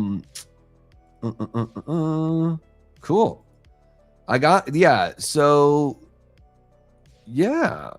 Jason, let me know when you're back and you want to jump in. I'll shoot you the link. We got Kim, aka horror becomes her. Why do I have guys? I have a tough time saying horror. Like when I shoot a pre-recorded video and I have to say like the horror news. Oh my, how many takes I've, because I'm like, did I say horror weird? It's like every time I say it, it's different. I don't know. No, Ben's great. We love him. We just give him a hard time. But when I say a hard time, I mean good-natured ribbing, right? What's happening, Gene? And sometimes, guys, I want to let everyone know if I ever am like giving you a hard time or razzing you. It's one of the ways that my family shows affection. It's something that I was brought up in. I'm the fifth of 5 kids, and I got a little more razzed because I was as annoying as I am now, but I was a child, and children are already annoying enough. So I was probably doubly annoying. And there was a lot of good-natured ribbing thrown my way. And it's one way that I also can show affection sometimes. So I want to let you guys know if I'm ever razzing you. If I didn't like you, I wouldn't razz you. So how about that? Stop it, Steph. In a high chair with some grippy socks on, no big deal. Ryan says, I was that kid that got the canned food drive food from school. So it warms my heart to see people give just a little to help out. Absolutely, man. It's and thank you for sharing that, Ryan. Yeah, it's some really serious business, guys. I mean, even back in when I lived in Juneau and I was doing like punk rock stuff, we would do like canned food drives, and it was always trying to just like, if there's some way to sort of find a way to give, like why the heck not? Yeah. And then of course, as the opportunity to give more presents itself, then I look forward to taking that opportunity as well. Thank you so much, Eli. You're really sweet, man. You're too sweet. You are too sweet. I appreciate you saying that. You guys are amazing. And are you guys ready to, well, right now I've got a ghost blue raspberry. But guys, I have this soda. It's one of those healthy sodas. It's got like 7 grams of sugar. I'm walking through getting snacks for today for the marathon, walking through the Fry's grocery store. Something catches my eye and I'm like, oh, did that just say watermelon raspberry? Because that's targeted marketing. Watermelon is my first love. And I raspberries, like I could, I don't know, like I could eat all the raspberries in the world until I couldn't move, so they really got me with that one. And I have one of those saved for later. Okay, guys. So we are going to watch Halloween's 1, 2, 4, 5, and I'll call it 6. It's Curse of Michael Myers, but you know what I'm talking about. And guys, yeah, we're going to get rolling with that. I'm going to have a little timer up here. Obviously we're not going to be able to show the movies. I think you guys all understand that. But I'll have a timer going so you can follow along if you'd like to. And even if not, that's totally cool. You can dip out you can dip out. And yeah, I think when we do the watch party, golly, just have a sip with something with fizzy bubbles and you start burping all over the place. Yeah, let's do something like that, right? While we do the watch party, I think we'll do that. So let me get it all ready to go here, folks. Danny,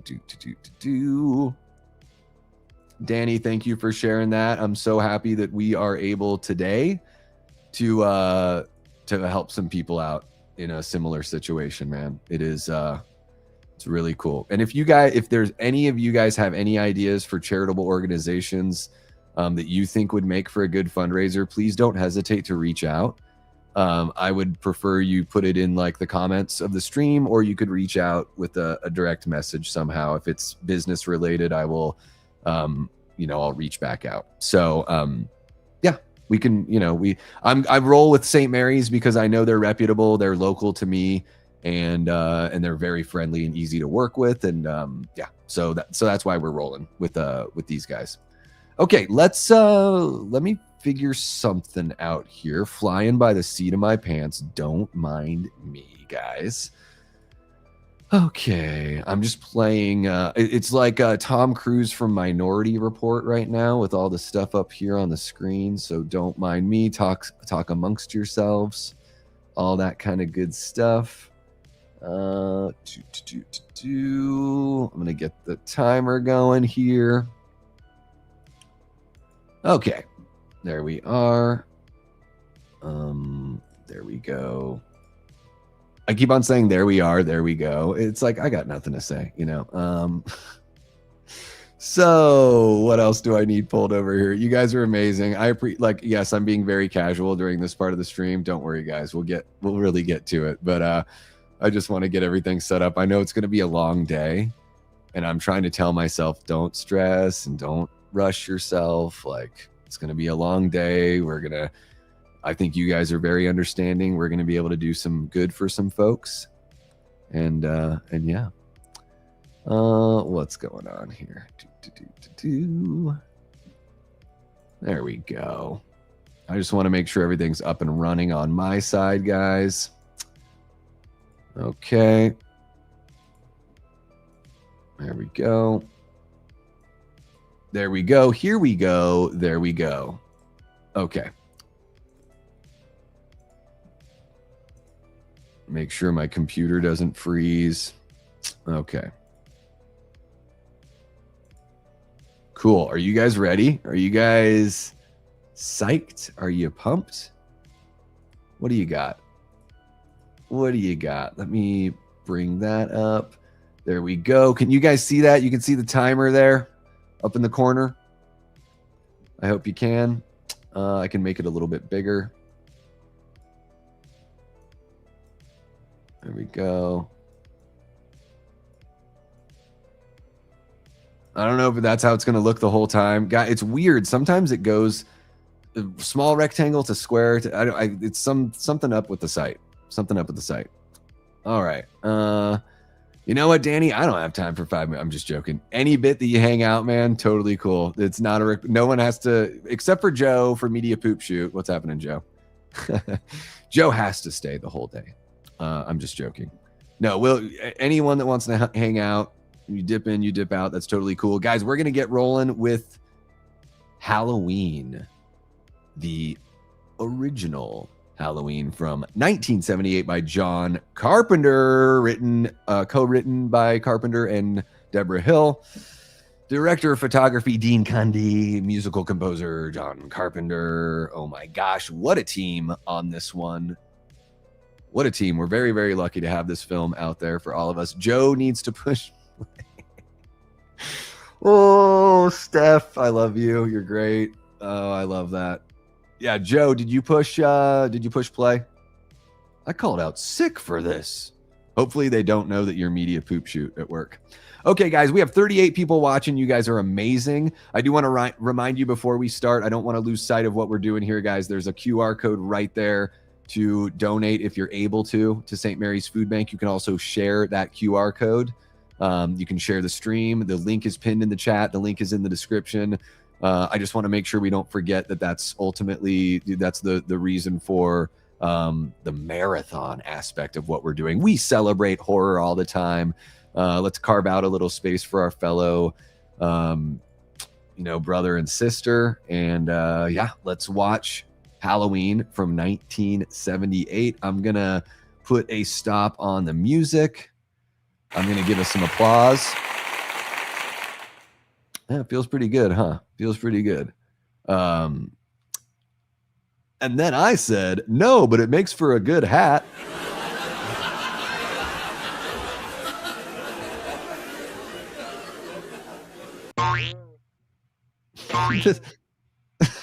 That's the most. Oh, come on. I think StreamYard could do better than that. Okay. Let me just get your guys' chats back up on here. There we go. Okay, guys. I'm going to start the movie. We'll say 3, 2, 1, play. I'm going to push play on play. Just push play. And then at 5 seconds, I'll start the timer that's right there. I made it. This is the most complicated way to show you where the timer is. And look, I have a microphone for a face. I got a microphone for a face. Okay, here we go, guys. 3. Are you guys ready? Who's watching with me? Let me know in the chat if you're watching along. We all know this movie like the back of our hands, so it's not like you even have to watch to know what's going on. Danny, you don't have to remind me about the timer. I got it, bud. I got it. Okay, guys, we're going to get this rolling. 3, 2, 1, play. Music is creeping in. We got the timer back going. All right. Compass International Picture release. How cool is it that these people still are doing these movies? That Compass International is still involved with the Halloween franchise. It's a beautiful thing. You don't always get that in these horror franchises. I mean, it's switched studios and all that, but it's nice that it's come back. Danny, I forgot the timer a couple times when we were doing it was for voting. It's for when it comes to watch parties, I'm all good, man. I'm not that big of a stoner. Although, speaking of which, wait, you got an ad, Steph? Fudge. I thought I turned all that stuff off. Let me see if I can change that midstream. I don't know if they're going to let me, guys. I'm so sorry. I purposely went in and tried to make those checks to make sure this wouldn't happen. I don't know if it's going to, I just switched it. So yeah, I missed one of the checks. Hopefully you don't get any more ads, Steph. And guys, let me know if you get any. I hope they go away. Yeah, I don't need to see anything from this. You know, if you want to do a membership thing, people can do memberships, but oh, for the movie. Okay, well, it's good. I turned it off on the stream anyways. Okay, cool.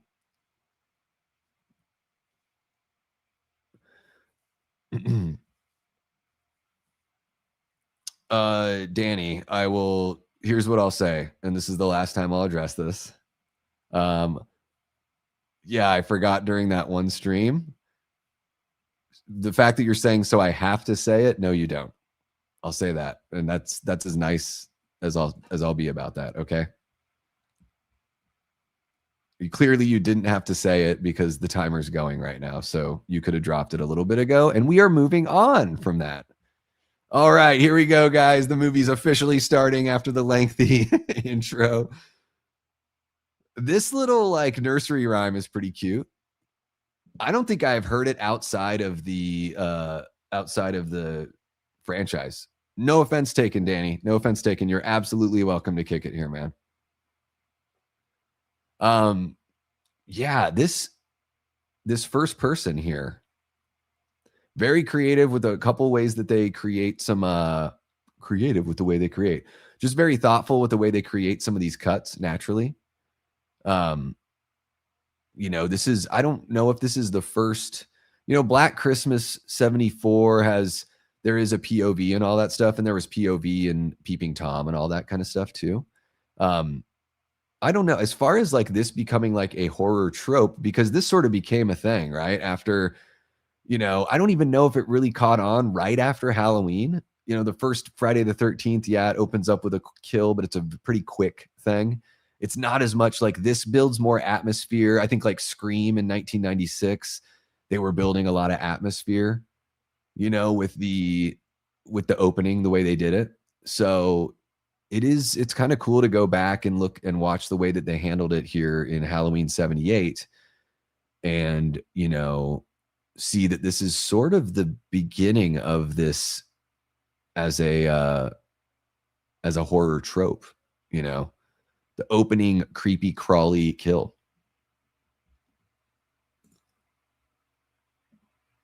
Whoa! Holy cow, Shannon, thank you so much for jumping in. Yeah, I guess I need to check that site more often. Holy cow. We just shot right up, guys. You all are amazing. Yes, 1133 is what we're at. You guys are so awesome. Flew right past. There were $17 under 1,000 and we flew right past. And as I look at the film, guys, the blue lighting, the Dean Cundy camera work and the lighting crew that he had working with him, you know, this is why I think the original Halloween is one of the reasons why horror started being taken more seriously. I really think there's a way that Dean Cundy, I think he is the difference maker, honestly, as far as all that goes.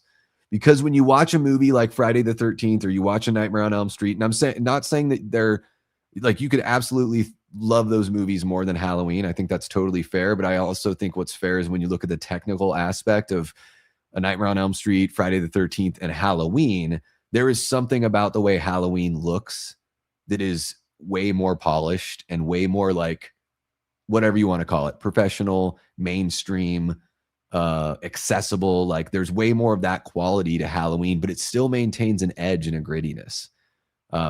And I think that I really do think there's so many elements that are involved in making a film what it is. But I think ultimately it is Dean Cundy's camera work and the lighting that brings a level of production value to Halloween that I don't think a lot of other horror movies reached, which I think is ultimately why Halloween is the franchise that, you know, a lot of people remember and has had continued consistent success for about 5 decades now. But yeah, guys, you're amazing. We have had, I'm not going to call anyone out. You guys can go to the site and see the donors or see the anonymous, but oh my gosh, we've gotten, guys, just so a few days ago, we had somebody donate $100, and then today we've had a $5, a $40 donation, a $25 donation, another $100 donation, and a $25. You guys are amazing. Every dollar counts. It doesn't matter. And if you, even if you can't donate, you can share the stream. But there we are, 1133. Guys, we're more than halfway to that goal that we want to reach, okay? Trying to hit 2,000 if we can.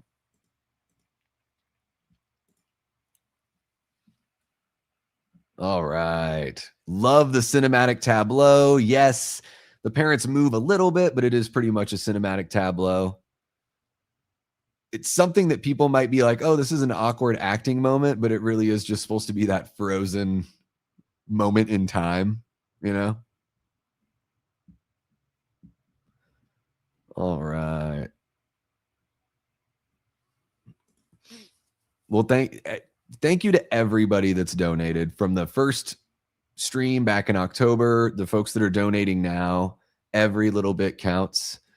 And yeah, you guys are amazing. Thank you so much.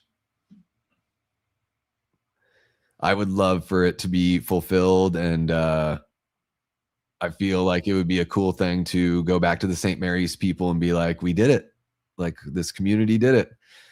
And maybe we could do something bigger with them next time, you know?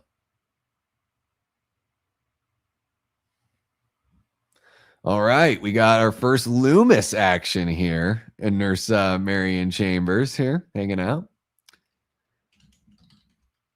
There's something so like quietly confident and quietly like disturbed. And not that Loomis is disturbed, but he seems that he has been disturbed by this whole thing. You know, there's something so, love the way he lays it out. Like the tone of Loomis right here in this first scene is very integral to us understanding him.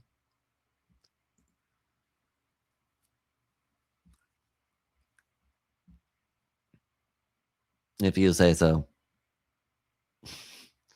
And yeah, Nancy Stevens looking super cute here. What a cutie pie. The smoking won't help though, Missy. Yeah, there's something about me whenever I put on Halloween, Eli. It's not even even before the music part. It's just the hi-hat count. Oh yeah, like I know what's coming, and you don't even have to play a melody before I'm already like ready for that Halloween theme. You know, John Carpenter's contribution to music. His contribution to music. Contribusic. It's his contribusic. John Carpenter's contribution to music, I think, is just as valuable as what he did for film. What's happening, Corey? Welcome on in, man. We are watching the original Halloween right now. I got a timer going there. If you at any point wanted to jump in, we're going to be watching 5 of these movies throughout the whole day, dude. So, and if you wanted to hop in and say what's up, I know we've never like collabed together, but I've got a link. So I'll just put you on the spot right there. But yeah, man, welcome on in. I hope all is well.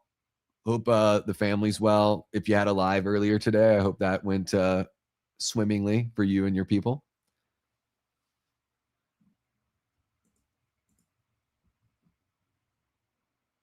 I don't know what it is, guys. I am like, she's very, very cute here. Why have I never really thought that of her? I don't know. I should have a shirt that says "Cool Timer, bro." So, Nurse Marion Chambers, I understand you're being attacked. You don't have to push on the accelerator pedal. That's not a requirement to be like doing that with your feet down there. There's other spots for your feet to go in an automobile.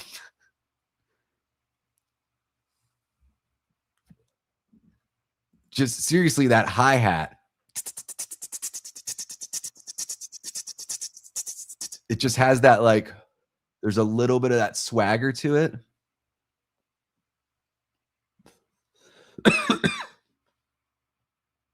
He's gone. The evil's gone. Those are just British sounds that I was just trying to offend everyone if I can. No worries, man. Yeah, we'll plan something out. Another Jason from Backtrack Cinema jumped in. And I was like, it would have taken quite a bit to try to organize a different person for every movie and everything for the stream. So yeah, we'll get a little crazy with it. Maybe we'll see. We'll see if any of that happens. But I hope you have a great rest of your day, man. And thanks for jumping in.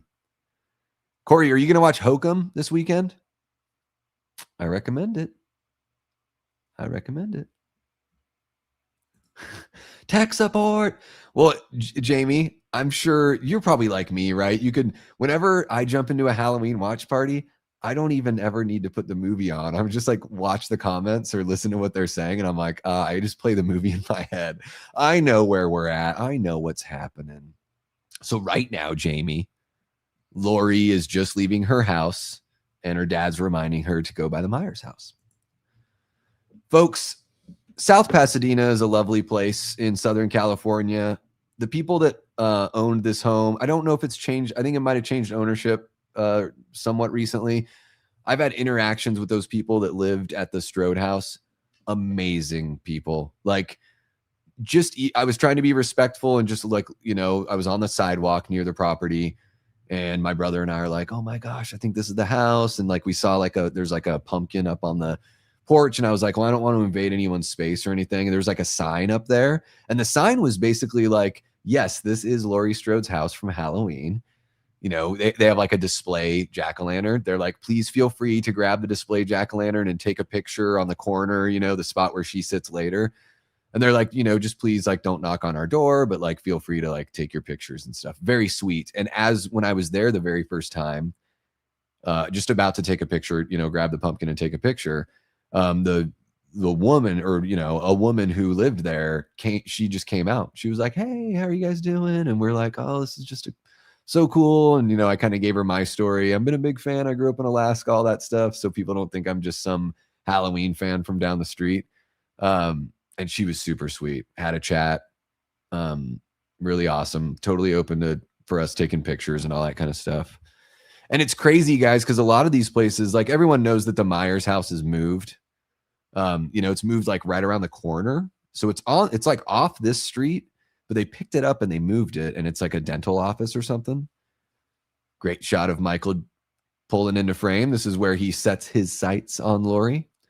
But it is really interesting the way South Pasadena is, you turn one corner and it can look like a different neighborhood in a different part of America. But also you'll find if you ever go there and check out any of these sites, so many movies were shot in this area. Dude, the breathing from Michael. Michael is handled perfectly in this movie. I have no gripes. And I think if anything in the Halloween movies, the ones that are lesser, it's the handling of Michael is usually the tipping point for me, whether it's the way he looks or the way he behaves. Here's our very original Dr. Wynn. Not the Dr. Wynn that ends up being, the cult guy in Curse, but,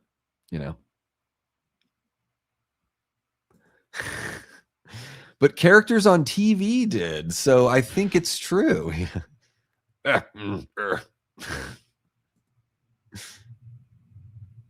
was doing very well last night. The way that guy's standing off the curb and on the curb is the most like casual, douchey model pose. It cracks me up. I don't know why I need to be on 2 levels. Anyways, I'm walking back in here. Fuck this shit. Just the Loomis. Yeah, exactly.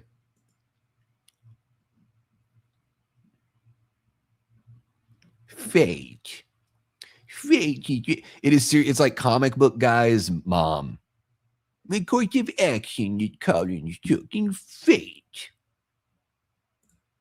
South Pasadena is where I got my first 2 tattoos. Dude, I've had some fun in that town. My brother used to live in South Pass, in South Pass. So a lot of these locations were 15, 20-minute walk from his house or like a 5-minute car ride. So Michael looks great there. Oh my God, I love it. Can't even really tell. It is in high definition. You can see it a little bit better, but man, I remember watching this movie growing up, seeing it on TV and VHS, and he is just a blur. So you can get a way clearer idea of the mask now if you're somebody that grew up watching it in higher definition. But man, as a kid that grew up, a kid that was born in the early 80s watching these movies, it really isn't until that phone call when he brings the telephone up to the mask. That's like, I think the first time you really see him clearly in the whole movie. But there in that last shot where he's, standing behind the car, I'm streaming it right now. And even on the streaming with a smaller window, I could see a lot of definition on the mask. He's going to get you. Oh, the boogeyman. Who had bullies in grade school? Anyone? Show of hands. I mean, there were a couple guys that I had little small run-ins with, but I don't think I was ever bullied in grade school or really in any school. But every now and then, yeah, there's a guy where you're like, why is that guy being a dick for no reason? But no gang up action like that, like what we just saw. And it's not because I was some sort of tough kid. I'm scrawny as fuck. I mean, just look at me.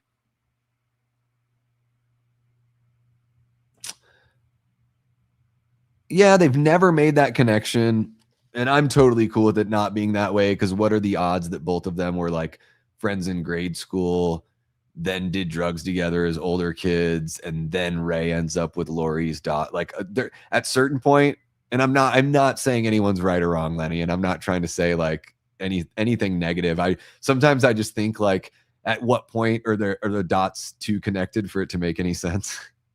Because I'm cool with Ray just being Ray and having come in the story in a way that we've never seen him. But it is possible. It's absolutely possible, dude. I never even thought of that. Yeah, I mean, I just had a couple guys that were just shitty. And then, you know, I played sports, and like there's the competitive nature in athletics, like it can feel a certain way sometimes.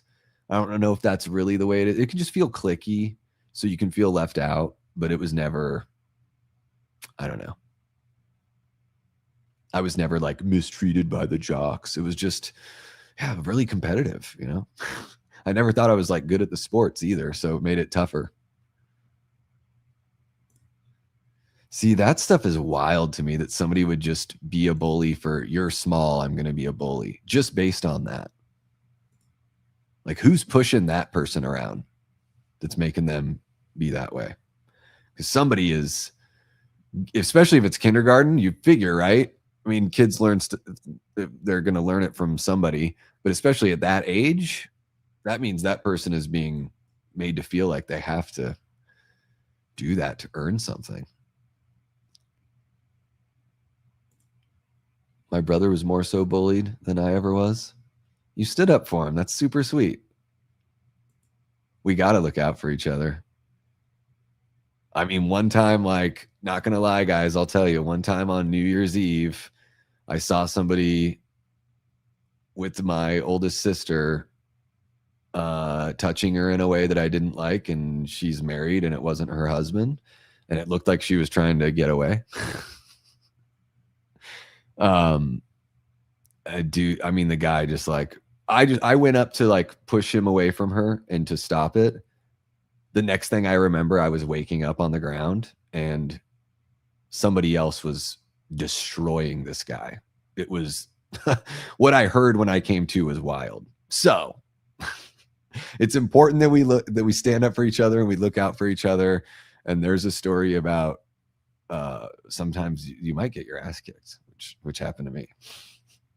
Or at least I was punched once. I don't remember. Oh, I love those pictures I have from Halloween back in the day where you're dressed as the Shape. Oh, yeah, I've got, maybe I can share some of those. I still have some of those. Yeah, when I was in Portland, and it would just freak people out. Just standing on the street, just watching cars as they went by and tilting my head. Bullies in middle school, yes, 2 girls for about 2 weeks, and then they moved on. Well, at least there's that, you know. 2 weeks of being bullied in middle school is sort of like, you know, I feel like, man, there must be some towns where you grew up and there was just this person the whole time you went through school. They were just always like, will this person ever leave, you know?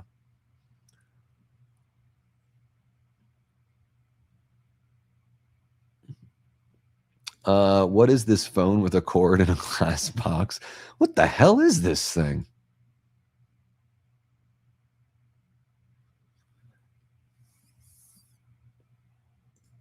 Sure. You know, it's unfortunate. I mean, everyone can be mean. I think I've, you know, just from things I've read and things I've seen, and when you look at certain statistics, certain like sad statistics, it does seem like there's a lot of like, you know, at that age and everything, that there is a lot of, you know, girls being really mean, and boys are definitely really mean in a different way. Yeah. All right. So we moved on from that. Tommy's okay, guys. Tommy's okay. So are we.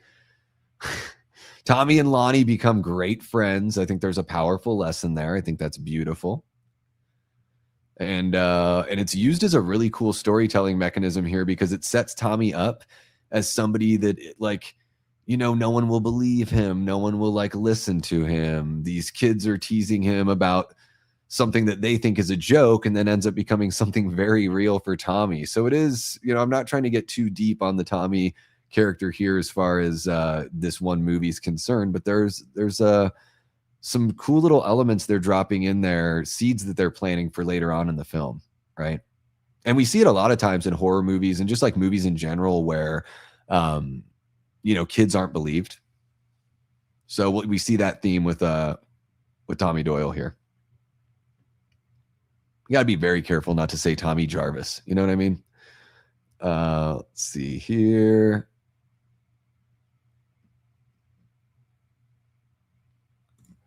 It's good that we stand up for each other.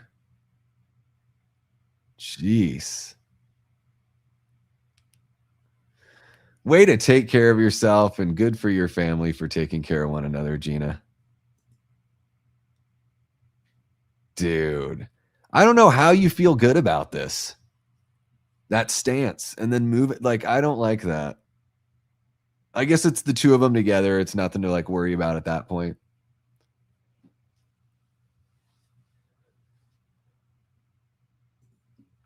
Is that your ringtone, Steph? The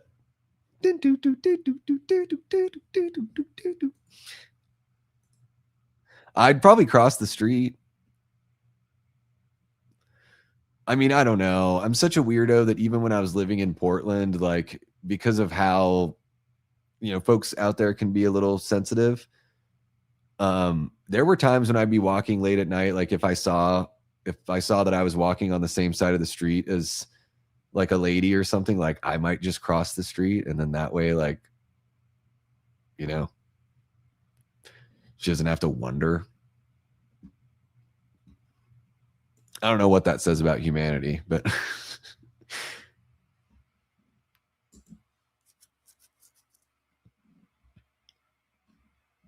guys, what do you think of Nancy Loomis as a performer?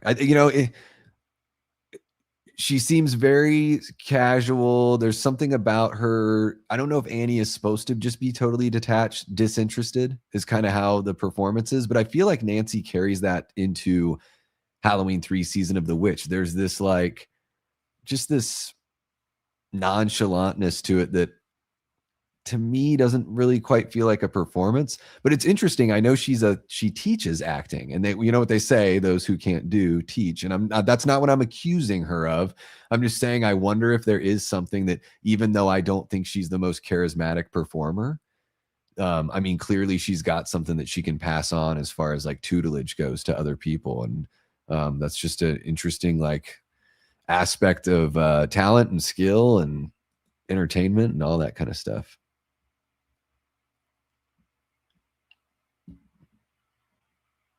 Let's see.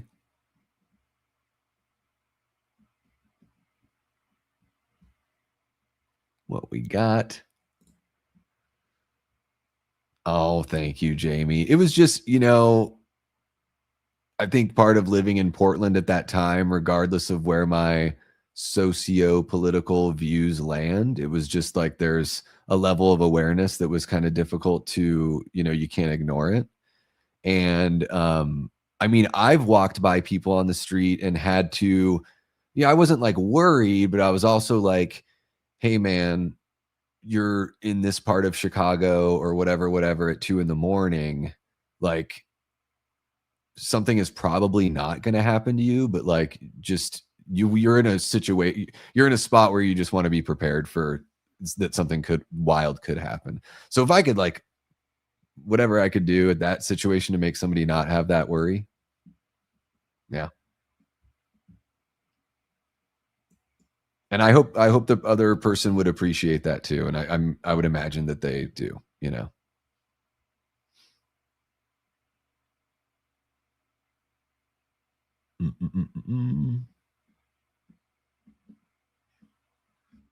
Man, Joe's got a story here. Joe's got a story. So the hat in the background, they bring that back in 2018. Did they bring back the doll? That doll is in Resurrection. Oh no, that's the same doll from Resurrection, isn't it? Did I never notice that before? Have I seen these movies this many times, including Resurrection, mind you? Guys, I'm having a freak out. It's like I'm having Mandela effect on whether or not I've ever noticed that before.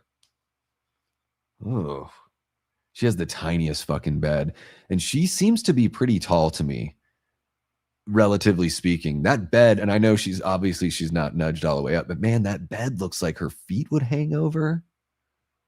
It's not beds used to be way too small for people. You would have to fetal position to sleep. That ain't cool. That ain't cool. Come on.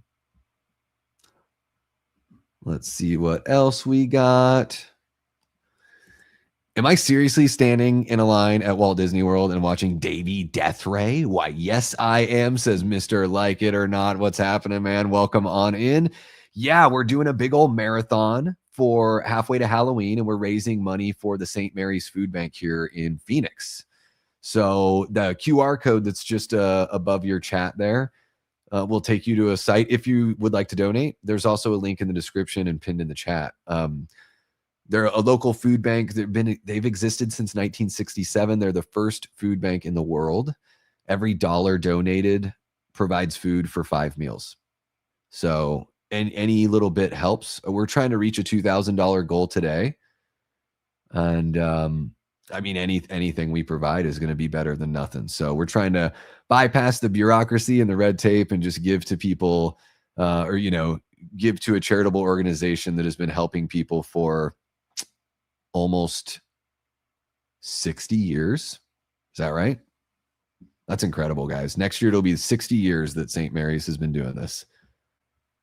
Oh, and they're going to be smoking a little. So how about I smoke a little? I mean, maybe. I guess that's your opinion. You're certainly not required to watch along. And actually, I mean, the movies aren't even on the screen. So it's more like boring Davey Deathray, right?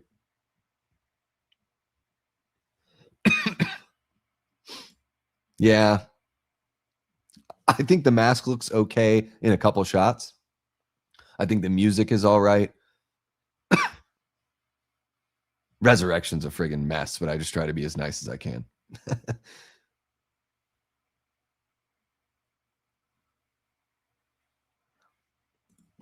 Yeah, that's wild. And I would just, I would plan on just walking by regular, but even that, no one needs to have their blood pressure go up or a cold sweat or to even question anything for sure. Yeah.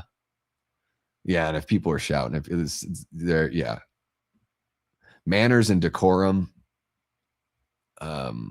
need to come back up, I think. That is wild. And I noticed it from Resurrection. I'm like, if I ever noticed that it's in the background of this one and tied the two together, I must have noticed, but I never drew the connection. It's so weird. Oh my gosh. Fuck Resurrection. Now I'm mad at Resurrection. I'm all mad again at Resurrection. No, I'm guys. I don't have any room in my heart for anger anymore. Lightning Lane, man. I've never been to Disney World. I've been to Disneyland. I've never been to Florida, or I've never been to the Southeast.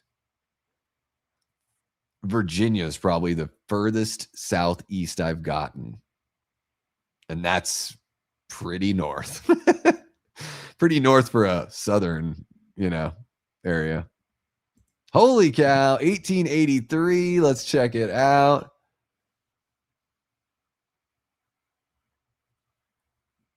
Boom, 1883, guys. That is where we're at on our donations. We are kicking butt right now. We just had a $50 donation come in. Thank you so much to everybody. That is so incredibly sweet and gracious. Everyone that's donating today, I extend to you the same amount of thanks and appreciation. Thank you. Thank you. I try, man. I try. I used to be a fetal position guy. I don't know. Like, I'm a pillow between the legs kind of guy now. Pillow between the legs, one pillow for my head. Maybe get my arm under there a little bit. I'm a side sleeper, side to 3/4 kind of side. Don't touch me when I'm sleeping. I don't want to. I'm not, no snuggling. No, just don't touch me. I'm like a cat's belly when I'm sleeping.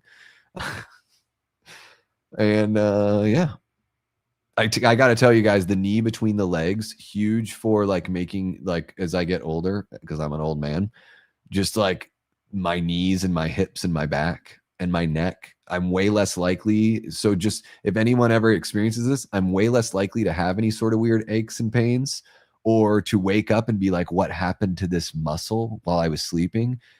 And all I really did was put a blanket or a pillow between my knees.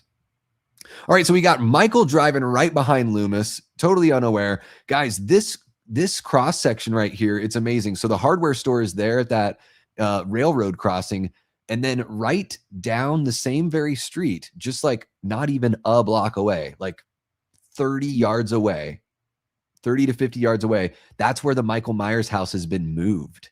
So if you go to the hardware store where it sits now in South Pasadena, and you step outside of the store and you take a look to your left, you can take a 20-second walk and be staring at the Michael Myers house, the original Myers house right there. And then across that street and down another block is the cafe from Role Models, where Paul Rudd has given the person a whole bunch of shit about Venti. Like, so you're illiterate in or you're stupid in 3 languages, all of that.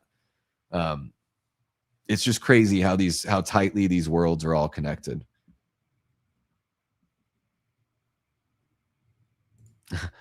I'll tell her and I'll yell at her about it. Yeah, she is. Her and my dad are on a trip right now. I should reach out. We were texting the other day. But yeah, she'll be very happy. Jamie, she wears your shirt all the time, and she uses your coffee mug all the time.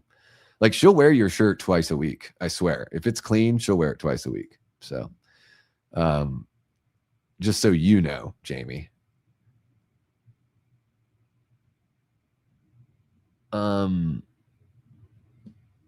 Danny, I'm not sure what you're saying there. I hope it's not what I think you're saying. Oh my God. 18-pound cat, Kim. That cat needs to go for some jogs. Yeah, because that would be a thing. Yeah, when I had my cats, they would want to sleep in a nook. But if I moved at all, they were like boing, and they would get out of there. So I would never be able to get into a comfortable position, fall asleep, and wake up with like a cat on me. It was always like before I was ready to fall asleep. Like, I'd still be scrolling, laying on my back. And then my cat's like, okay, I want to snuggle you. And I'm like, oh shit.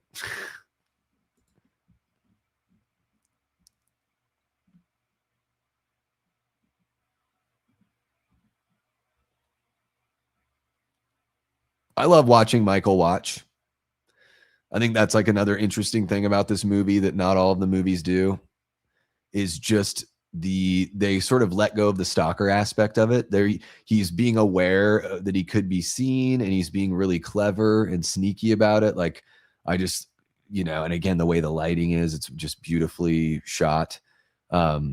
These are the things about, like, there's all the obvious stuff with Michael that we know and love, but the more I go back and revisit and watch all of the movies, and especially the more I watch this original film, I find it more scary every time I watch it, but scary in a way of like, this seems real, or this seems like plausible. And then I've done my own like interesting deep dives into like crazy real crime stories and stuff. And it is like, this is the behavior that a lot of these weirdos have. So it feels more real every time I watch this movie.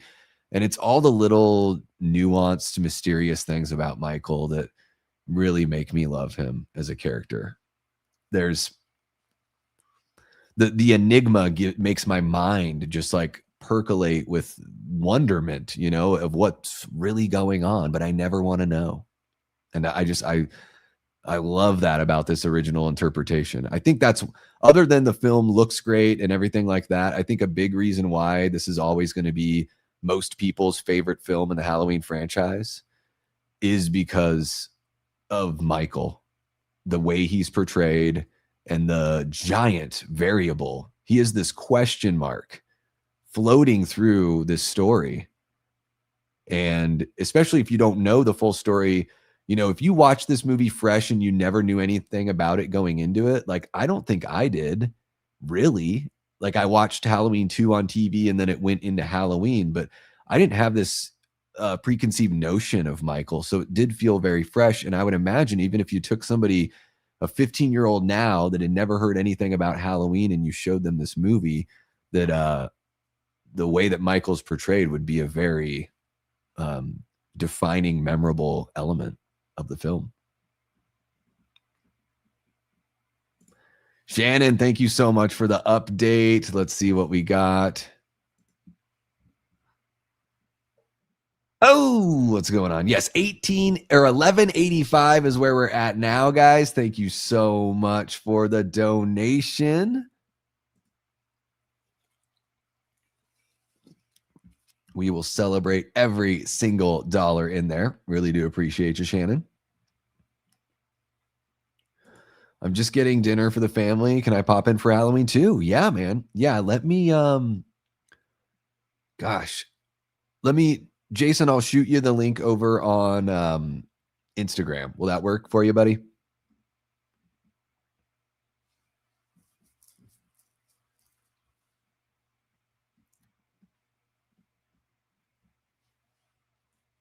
Oh, Maine Coon. Oh, I love those. They're beautiful. The more wild, the better. Like, give me a wild, like, let me raise a wild cat. I'd love to do that. Danny, let's just like be cool, okay?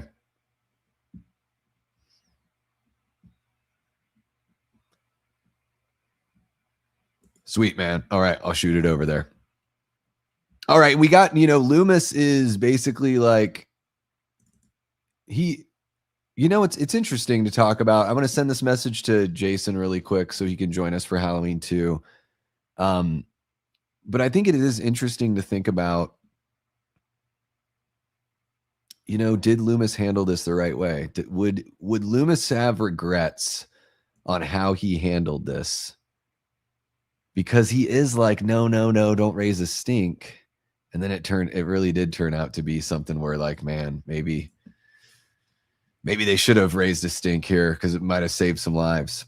It's an interesting thing to think about with this movie. I mean, I love the character of Loomis. I'm not saying he has any fault, but I think the conversation of like, ooh, would it have been the right idea? Because he's like, they'll see him on every street corner, blah, blah, like all that kind of stuff. And it's like, well, maybe that would have been like helpful. I don't know.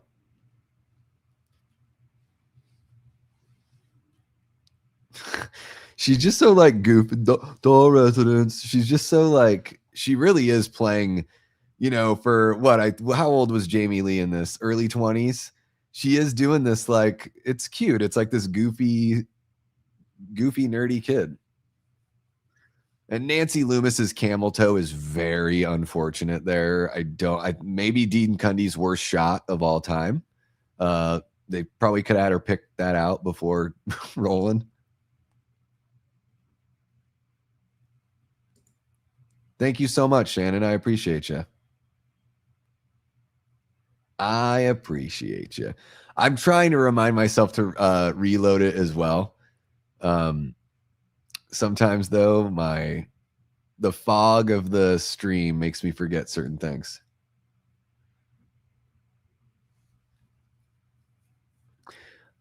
Danny, it looked like to me that you were making comments about people's looks in the chat, so I just wanted to like, let's be cool. Oh, she was just 19. Okay. Well, yeah. Okay. Sweet. So she's acting just a couple years younger than her age, which is probably pretty easy to do. I do really dig it. Tommy's got a kick-ass astronaut outfit here.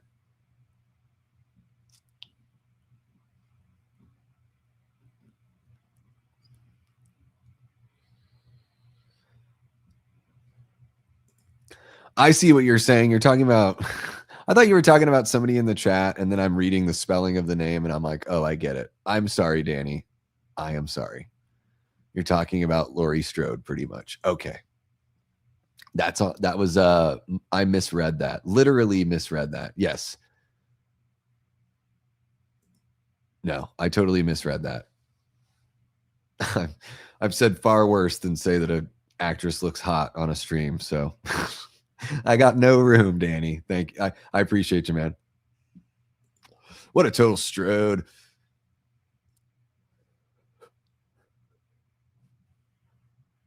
She just strips in the kitchen. Who does this? Who does that? I think a kitchen is probably like the last room in the house I would like want to strip down in. Give me any other room. The room that's like, I don't want to be in the cold room with the hard surfaces and germs everywhere.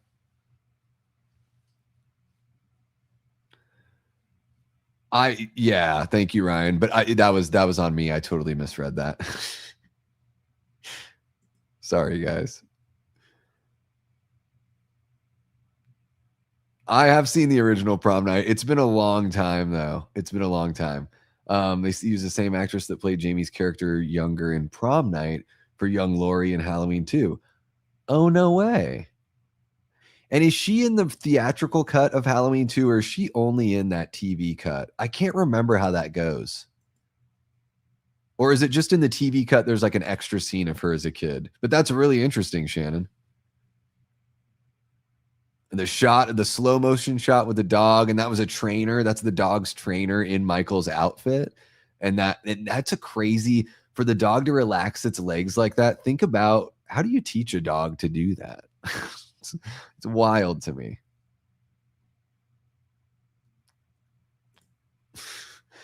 Who does that? I mean, I did some wild stuff when I was like in my early 20s, but I didn't just get naked in the kitchen and then throw those clothes in the laundry. Just go to the laundry room and take them off and throw them in the laundry, right? I don't know. I mean, I've definitely been there, so I can relate. Are they grippy socks? Ooh, I hope so.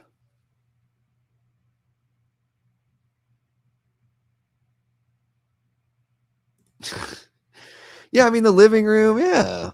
The kitchen, though. Like, we prepare food here, people. There are knives in this room. Let's not be getting naked in here.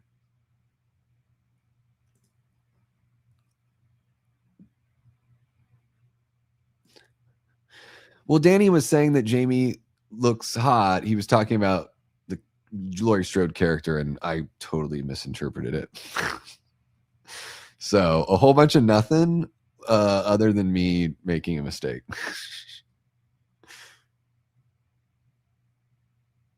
I think the broadcast, with the commercials. I don't think I've ever done that with the commercials, Ben, but I have watched that version that's like it is like the two combined or whatever. Or maybe it's just the extended version of the second movie.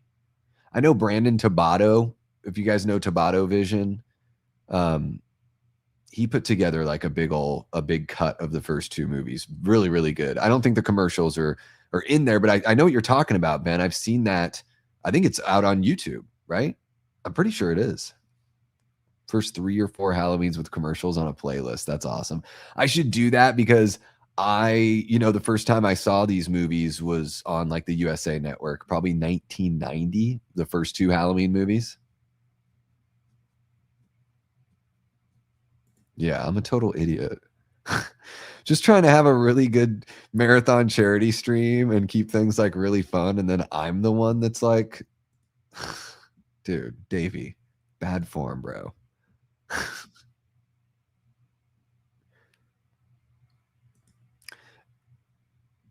And I probably wouldn't have thought anything of it, but I know, Jamie, that, there have been people that have said that kind of stuff to you in chats before. So I'm not going to argue with you.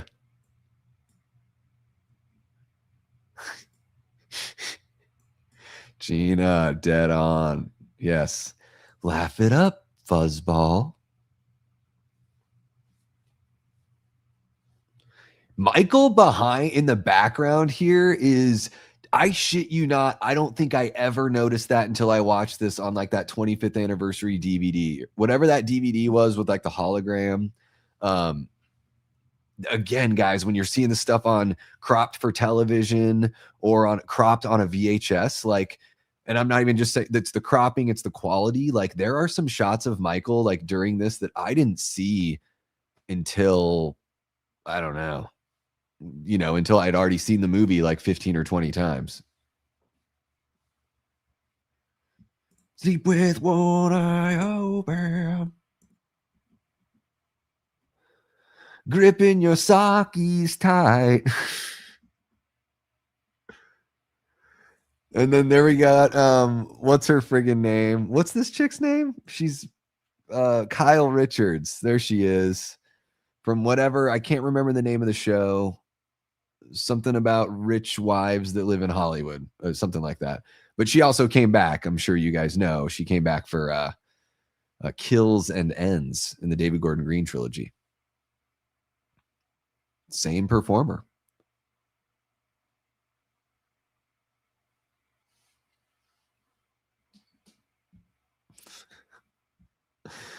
Oh, can't we all?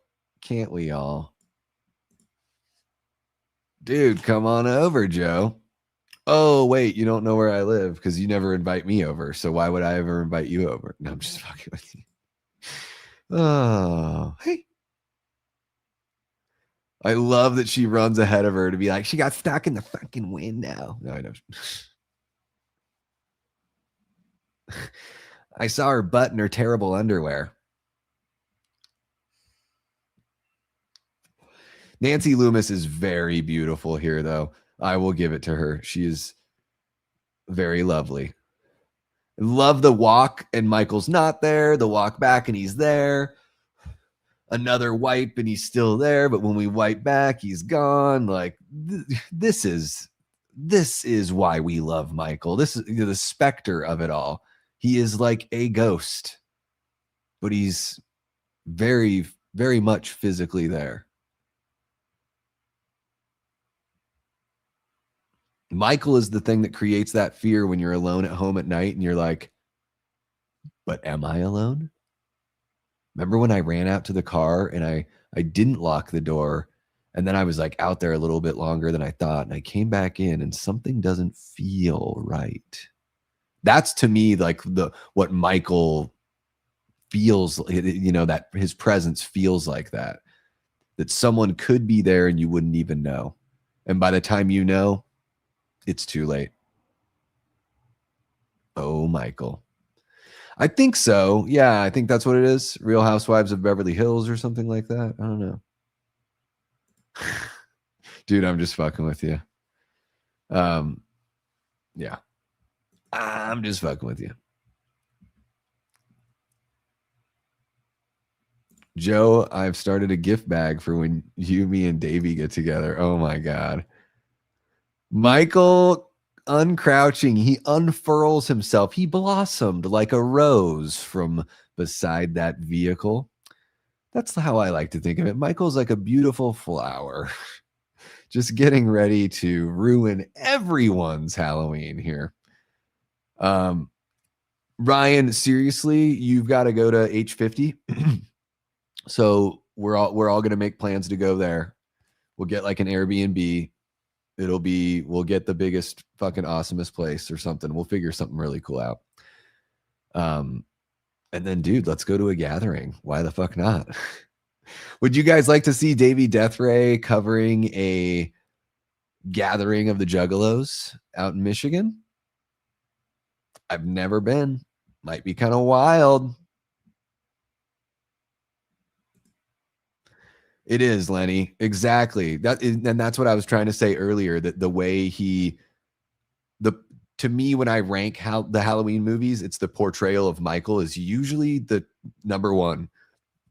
So some of you might be like, well, how can Halloween Ends be your second favorite movie in the franchise if it's the portrayal of Michael, because there's that wrestling scene and this like kid beats him up and blah. And I'm like, well, it's everything with Michael in that movie. I think Michael actually does have a really great presence. I don't even feel weird about him and Corey fighting. Like, to me, that makes sense. I don't think it makes Michael look weak ultimately, because Corey still needs Michael for whatever you want to describe it as. There's some sort of supernatural energy. Like, I think there is, but also like literally show me how to do this, like pass the torch, spiritually and, physically, essentially. And also, like, Michael's got some really badass moments in Halloween Ends. And the way that James Jude Courtney played him in all three of those movies, I love the look. I think James Jude got closest to Nick Castle than anyone else. So when I see Michael moving in the David Gordon Green movies, to me, it really does feel like this Michael from this movie 40-ish years later, like it feels congruent. And so So I understand not everyone loves the way he's portrayed in Halloween Ends, but like for me, it works, and I can explain why it works. And yeah, it's the most important part, I think, of the franchise or each individual movie. See, she should have had the hairs on the back of her neck should have stood up when she came back and the door was unlocked. Right. And again, Michael, hands on. Pay attention to that. A lot of people think it's the stabby. That's another thing that they lost moving into the sequels. You know, in the first movie, no matter, see, he will take out the knife here and end it with the knife, but every single one of these victims in the movie, hands first. Very personal, very brutal. To me, very unsettling. And, you know, I think something that was lost along the way. I think they do bring it back in the David Gordon Green, not in, you know, of course he's super brutal and Halloween Kills and all that stuff, but I still think there's a physicality that they bring to him. And in 2018, there's plenty of the hands-on physicality. I think that's Michael should start there and then go, like, he has to make his impression and make it known that he's trying to make that connection. And then he can grab something if he wants to.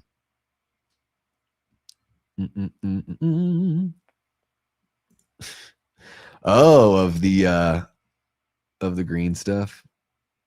I love me a good gift bag. Jamie, how is it not? Is it not legal out there where you're at? I thought it was. Huh. I mean, honestly, guys, what we need, and I did some reading about this. There was a federal ban on cannabis, on marijuana. To lift a federal ban on like something like that, on like the scheduling of like a drug or whatever, all it takes is a presidential signature, to my understanding. It's not something that would have to go to Congress or the Senate or anything like that, or there wouldn't have to be a case in the Supreme Court, right? So any president could just be like, boom, let's just lift the ban. When you lift the ban, it lets all states know, hey, the federal government is like not interested in telling you what to do. And then it opens it up for each state to like do what they want with it. And then if the local governments want to continue to not allow it, then whatever, but at least it puts it back to the states, you know? And then people can pick like where they want to live based on like the, you know, some like a la carte kind of things that they want.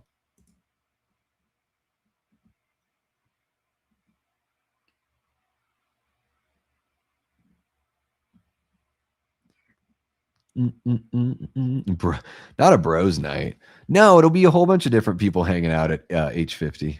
Yeah, I mean, I hope it is. Like, I hope I'm hoping that some friends from like the UK are able to make it out there, you know, stuff like that, because it's H50 is going to be the big one, you know, like the one you don't want to miss. Yeah. Just everybody be cool. Whoever's cool can come hang out. That's all it is. And by cool, I just mean the way you act. That's all. Steph, are you a juggalo? Ryan's a juggalo. I like some ICP songs for sure. The Ned and Game, one of my favorite comedy songs of all time.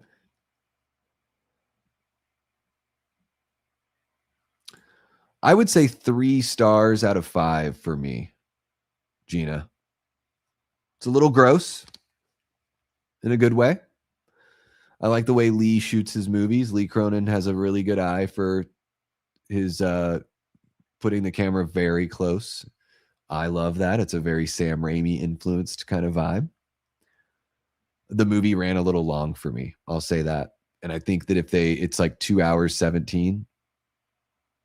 I honestly think The Mummy could have been, even if it were still just like, if it were 2 hours, I think it would have flowed a lot better for me and had a better rhythm. But yeah, I think it's totally worth watching. We got Nicholas Woodall in the house. What's happening, Nicholas? Welcome on in.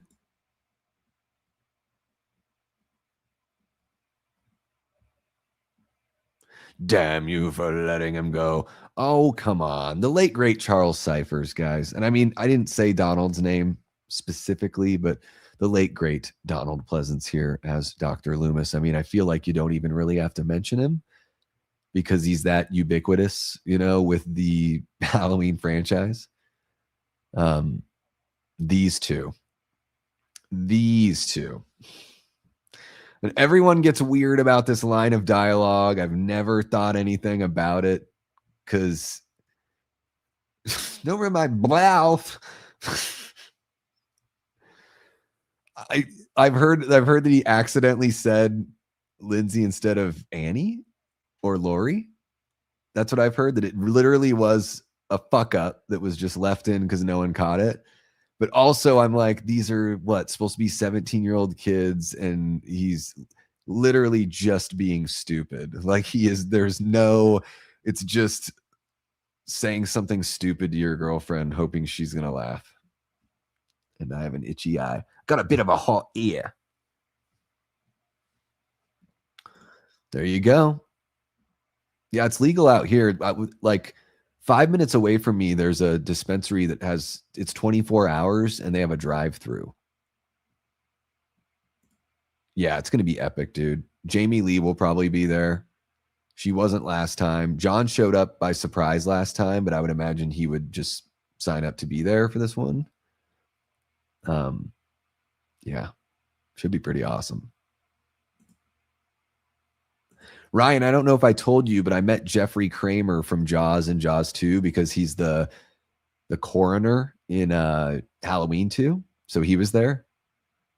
Deputy Hicks from the Jaws movies. Super awesome. I was like shaky, man. I never met anyone from Jaws before. My favorite movie of all time. And he was like, let me guess, you're here for the Halloween 2 stuff. And I was like, I like couldn't even talk to him.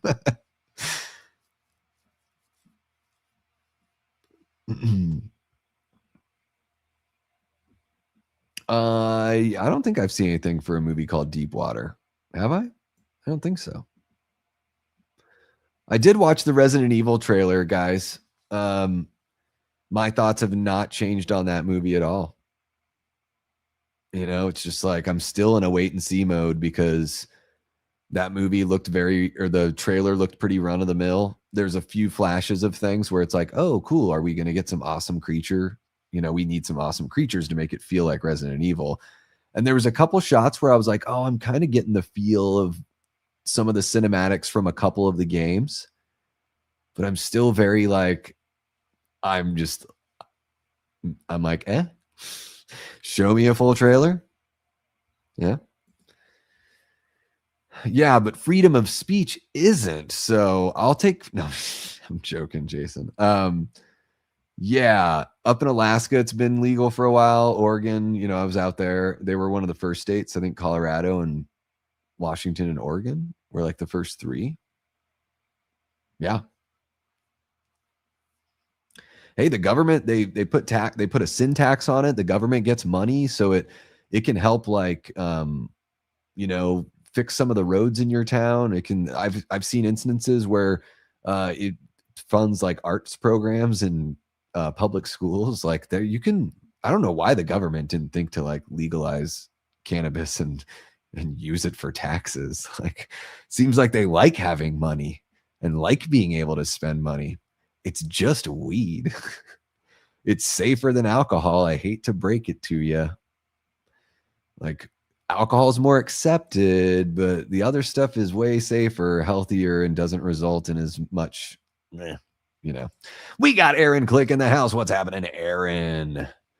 Aaron, we are, how long into Halloween are we? Well, Bob and Linda are just wrapping things up. And we're just over an hour in. We're about an hour, 3 minutes into the film. Hope you're having a great day, man. We got Theron the Brutal, one of our great channel members. Holla.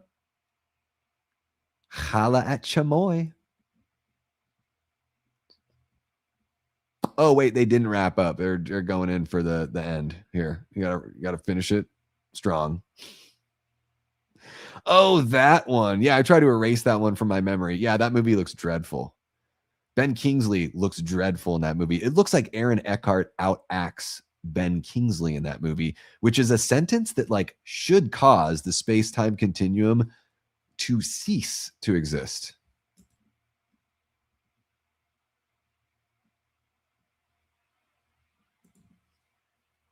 Oh, I got you. Oh, I got you, Aaron. Yeah, yeah, yeah.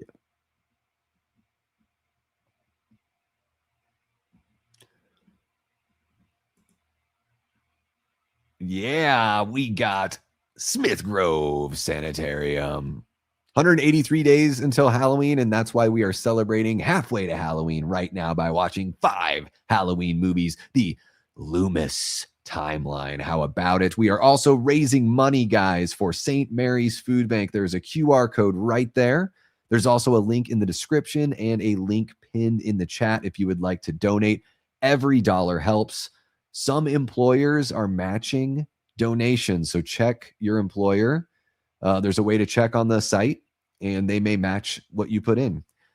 Every dollar donated provides enough food for 5 meals. So we can have a really awesome impact here, guys. Just want to let you know and remind you what we're really here, or what the true focus is here. We are having fun and watching these movies and chit-chatting, but let's help some people in need and show them what we're capable of here. We're at 1185 right now on money raised. That's going back to October of last year. This is the same website, so it's a combination from back then into today. And I would love for us to hit that $2,000 goal by the end of the day. So let's see what we can do. That the quickness of Michael coming out of the cupboards to get him. And again, hands on. Notice that it's all hands on here.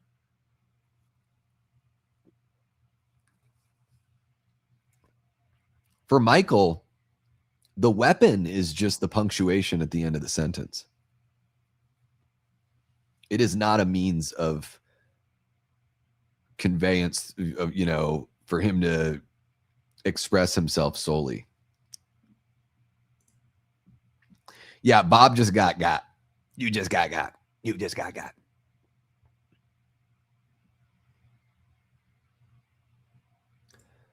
It's a good sign, right, Ben? Like it's cool to to know that about the place that you work. That's awesome. And thank you so much, man. I really appreciate you. And it's awesome to know that we're going to get, that match.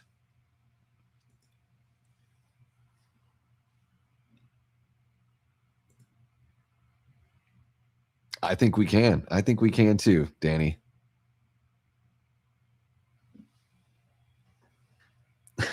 See anything you like? We're just about there.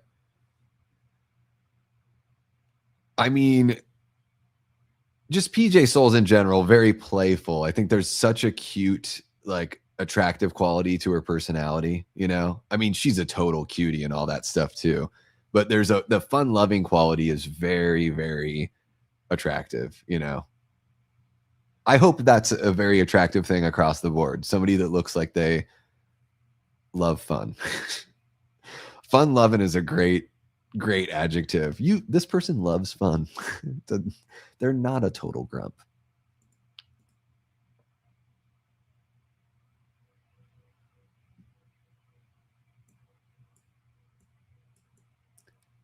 This is going. I love when she's like, I want to know where Paul or Annie are. This is going nowhere. It's like she's talking about the movie a little bit. And then we're going to get another hands-on attack here.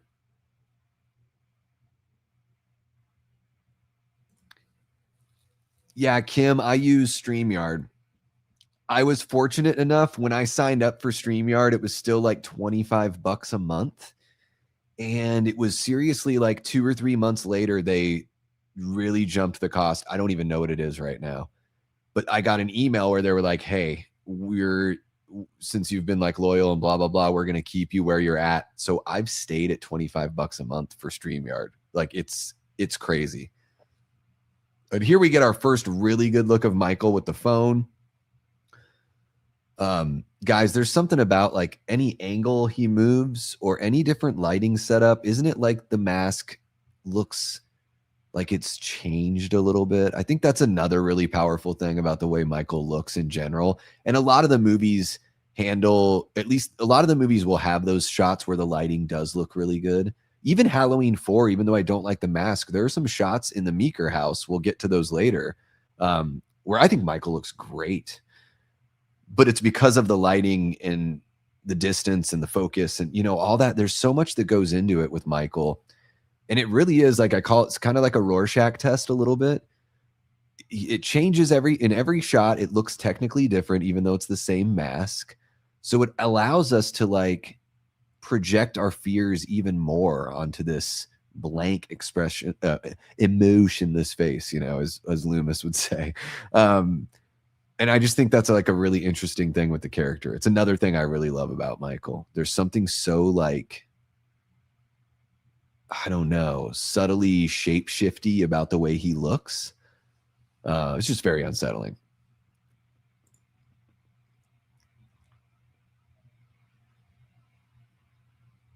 Yeah, she doesn't have a great time in these movies, does she? Yeah, it is. I mean, yeah, are you talking about when he looks at Bob? Like that's one of the best shots. I love like Michael looks so like, you know, he's just like a regular sized dude. I also like that's the Michael that I appreciate because he's still super powered because he is a supernatural being. He's a man, but he's also pure evil. So you can have a guy that's 5'10, 5'11 and not like hugely built that is still just as powerful as like the most powerful thing ever. You know, and I like that aspect of Michael in this film. He has it a little bit in the second film as well, where it's some kind of unassuming. The size doesn't match the power, and I always thought that was done with purpose in this movie. That he's so powerful because it's not human.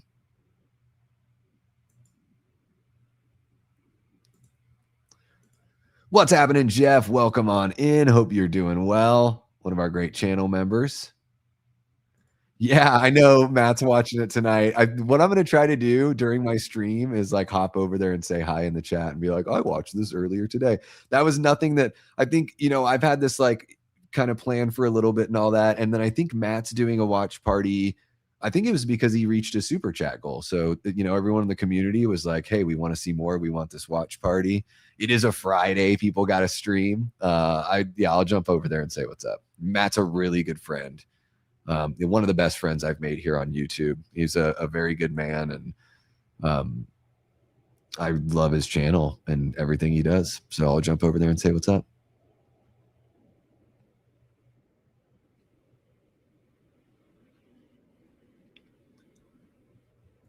Ryan, have a great day at work, man. I'm sure we'll see you. Maybe we'll see you at some point later. But yeah, thank you so much for jumping in, man. Thank you for your donation as well, Ryan. Let's see what else we got. So we're at the point where Lori is now like it's kind of gotten a bit too uncomfortable for her to not know what's going on. So she's gonna try to find her friends here. We'll see how that goes. Kelly is back. What's happening, Kelly? Welcome on in. Thank you for being a channel member, Kelly, of course.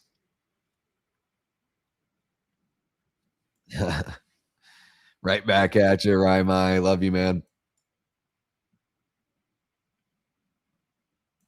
I wish calling him the Shape when he's in the mask was the norm, but it never really caught on. Yeah. It does, yeah. Yeah, you know, it's because they never referenced him that way in the movie, as I think, you know, no one ever calls him that until the 2018 movie, right? Within a film. And I think that's why we call him Michael Myers. Because even though it's listed as the Shape, yeah, Michael is what we hear in all of these movies. And technically he is Michael Myers. It's, you know, I totally get what you're saying, Aaron. And in conversation with people that like know the know, like if I know I'm talking to another nerd, you know, you and I are sitting there talking, I would probably use the word The Shape in a way to be like to talk about the specter-like qualities, the ninja ghost, like, he's just like a fog sweeps in, and then all of a sudden this person's materialized, like, that to me is The Shape, you know, that he The Shape is the supernatural dark, like, the true dark of Michael, you know? I don't know. Maybe I'm up my own ass about it, I don't know. You guys tell me. Yeah, it's like the Doors song, "Love Me 2 Times." Love me one time, I could not sleep. Love me one time, baby. Yeah, my knees got weak. Oh, Jim Morrison. Really dig the outfit here. I like the high-waisted. It's a good look, you know? And it's just the shirt falls perfectly. It's wardrobe just knocked it out of the park. Again, blue light blue shirt, dark blue pants, going for the like, all of the whites have a little hint of this bluish hue in there. Pennywise to the Deadlights is like Michael Myers to The Shape. Yeah, it is. It's in yeah, I mean, because they just refer to him as The Shape in the credits for this movie, right? I think that and I don't know if he's ever called The Shape even in the credits of other movies, or did they bring that back in David Gordon Green? I could be wrong. Admittedly, the credits are the part that I pay the least attention to.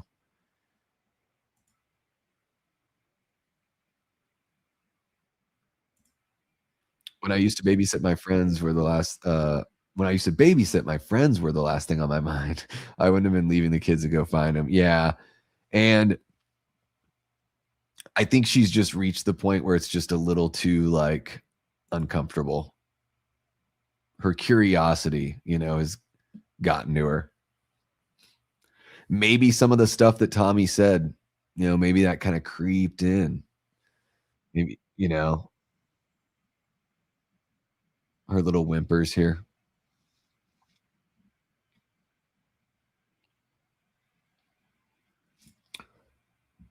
I don't think watching Halloween twice in a day is crazy at all. Um, Especially it's not like you're just sitting in your room alone watching it twice in a row, right? Hanging out with people, watching it with different groups of people, it's a different experience, you know? I don't think there's anything crazy about that. There there are plenty of crazy things that people could that you could actually do instead of that, you know?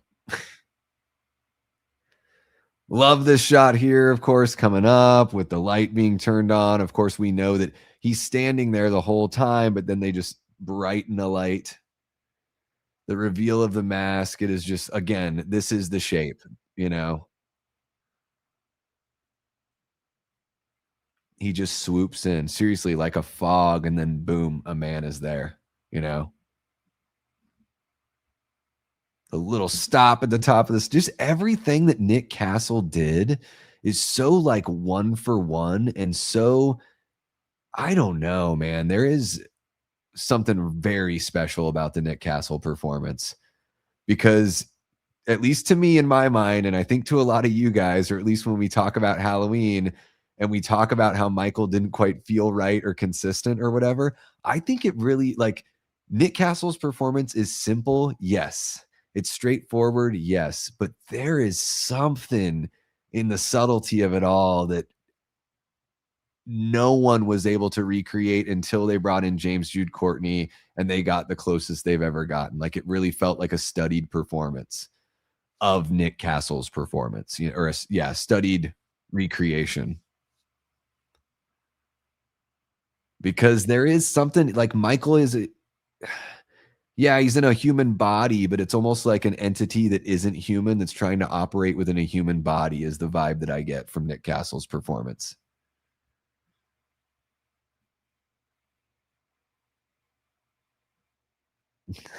Well, Danny, even if you do, I don't think it's crazy.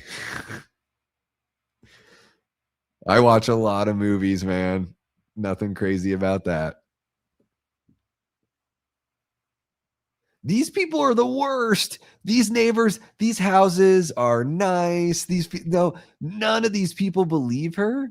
She literally is like gutturally yelling, just making sounds now, and no one wants to help her.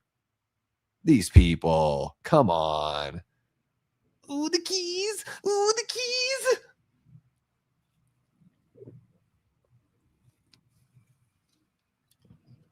Oh my gosh. No sugar, but man, these things are tasty. Tommy, you fucker. I'm not fucking around, Tommy. He's just so slow, too. Like, remember all that shit you were saying, bud? Who is it? Fucking get the door, bro. Come on. Oh, this is not cool. He's like right there. He's like right there. I mean, Tommy. No, get up and go in this kid. Laziest. Oh, the keys.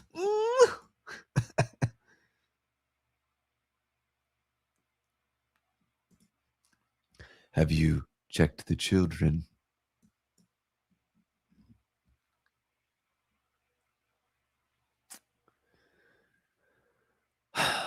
You left a giant man-sized window open. The window, no, it's just as tall as the wall. You can't leave these windows open, people. Yeah, Tommy was like Alice in the first Friday the 13th. He's like, oh, I got to make a cup of coffee first. I'll be down.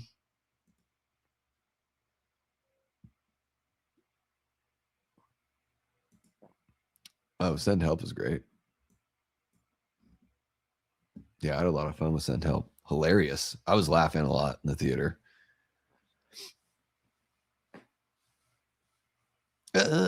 Quit your whimpering, Lori. Now pick up a knife and just like carve this dude up. Like, leave no question, just really go at him.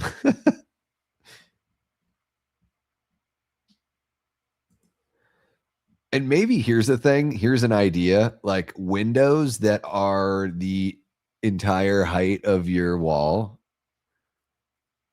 and having too many of these French doors without like quad locks. Dude, risky stuff, people. Risky stuff. Protect yourselves. Loomis just gets run down by Brackett. Why is there a green light in your car? What's going on in there? Go on. You got a joint? Have you guys ever heard my imitation of a bong? I'll do my imitation of a bong for you. You guys have probably heard it.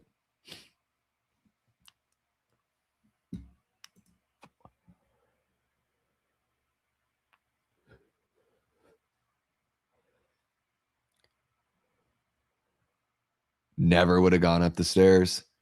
I would have kept my eye on that guy and been like, kids, come down here. Everything's okay, but we need to leave.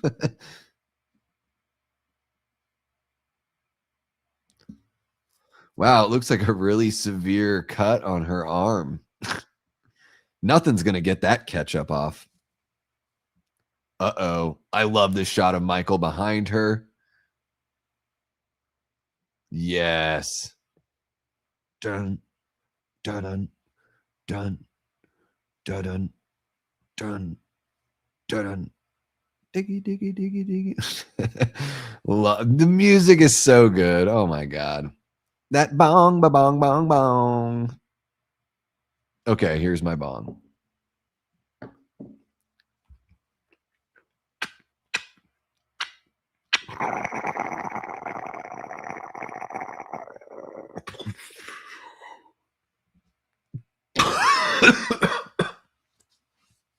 There's my bong.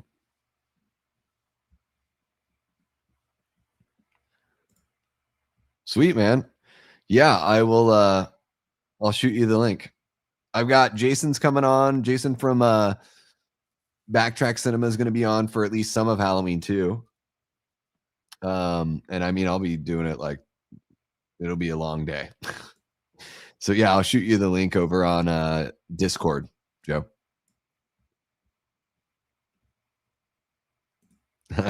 We did. And it's all like I get why they have her do it, and scholars have dove in. Like, we read that article about the final girl and everything. Um, what it represents to give up the weapon, that there's some sort of symbolism in the giving up of the weapon and things returning to being like equal or whatever. Maybe that's given the movie too much credit. I just think they want the movie to keep on going. Because even she picks it up here. She gives him a nice one, like right in the lower chest, upper stomach, I think. I think she gets him kind of right there, right where the rib cage is kind of, ending at the bottom. But she gives up the knife again. She's fucking crazy.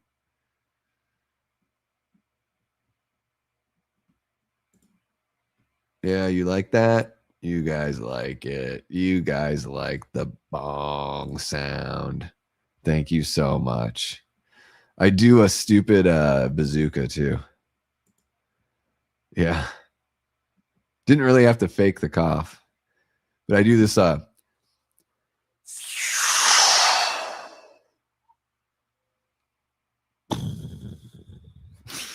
it's my bazooka. In person, I was gonna send. I don't think there's room. I don't have much room here, unfortunately, Joe. I'd have to do a totally different setup to watch one in person. But I can send you the link if you want to jump on the stream. What's up, Max? How are you doing, man? Welcome on in, brother. I hope you're doing well. Guys, we are going to be live all friggin' day today. So I'm going to be watching 5 Halloween movies. We are raising money for St. Mary's Food Bank here in the Phoenix, Arizona area. There's a QR code there. There's a link in the description. It's also pinned in the chat. St. Mary's is the first food bank in the world. They started in 1967. Every dollar that gets donated provides enough food for 5 meals. Every dollar. So we've got a donation site set up. They've been working with us. They are awesome. Love working with these people. I believe in what they do because I believe that no one should have food insecurity. We can help each other out as much as we can. And you can check to see if your employer will match, because a lot of employers will match on the donation. So there's an ability to do that on the donation site as well. So even if you can't give, if you want to throw out the QR code or throw a link somewhere on your social so somebody else can maybe find the stream, whatever we can do will help, and the site will remain open. So even if you're watching this after the fact, you can still go over there and donate, and it will very much be appreciated and acknowledged. And hopefully we can crush this $2,000 goal that we've got today. That would be really cool. And then we can see what we can do for these guys next. Team up with them for something bigger. Michael just got shot 6 times. I shot him in the heart. So he claims. Is he so sure he shot him in the heart? I mean, probably.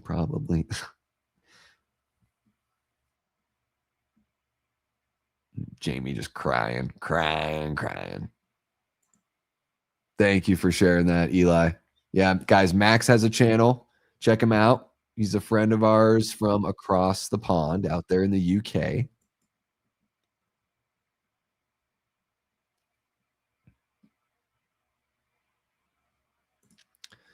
I read that holding in your smoke actually doesn't result in a better actual buzz. It's just that yes. Oh, for sure. Yeah, but sometimes what I'll do, Aaron, and I don't know if you're a smoker of any regard, but sometimes I'll blow it out halfway and then breathe it back in. And just get that little, and that's kind of nice too. Getting some real big stoner talk here.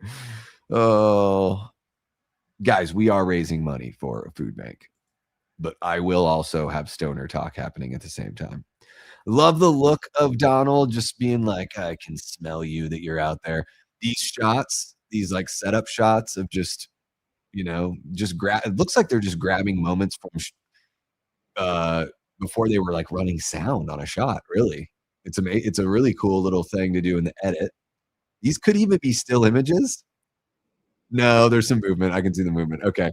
Um, love the breathing, the intensity that grows and grows and grows. This is the perfect ending.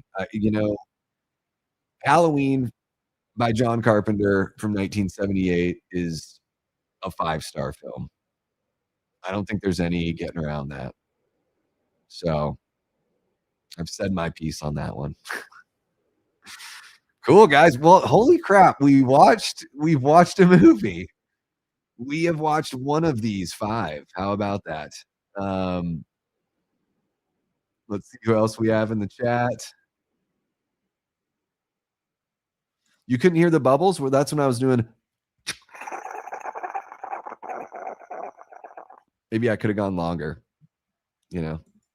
Maybe I could have gone longer. That's what she said.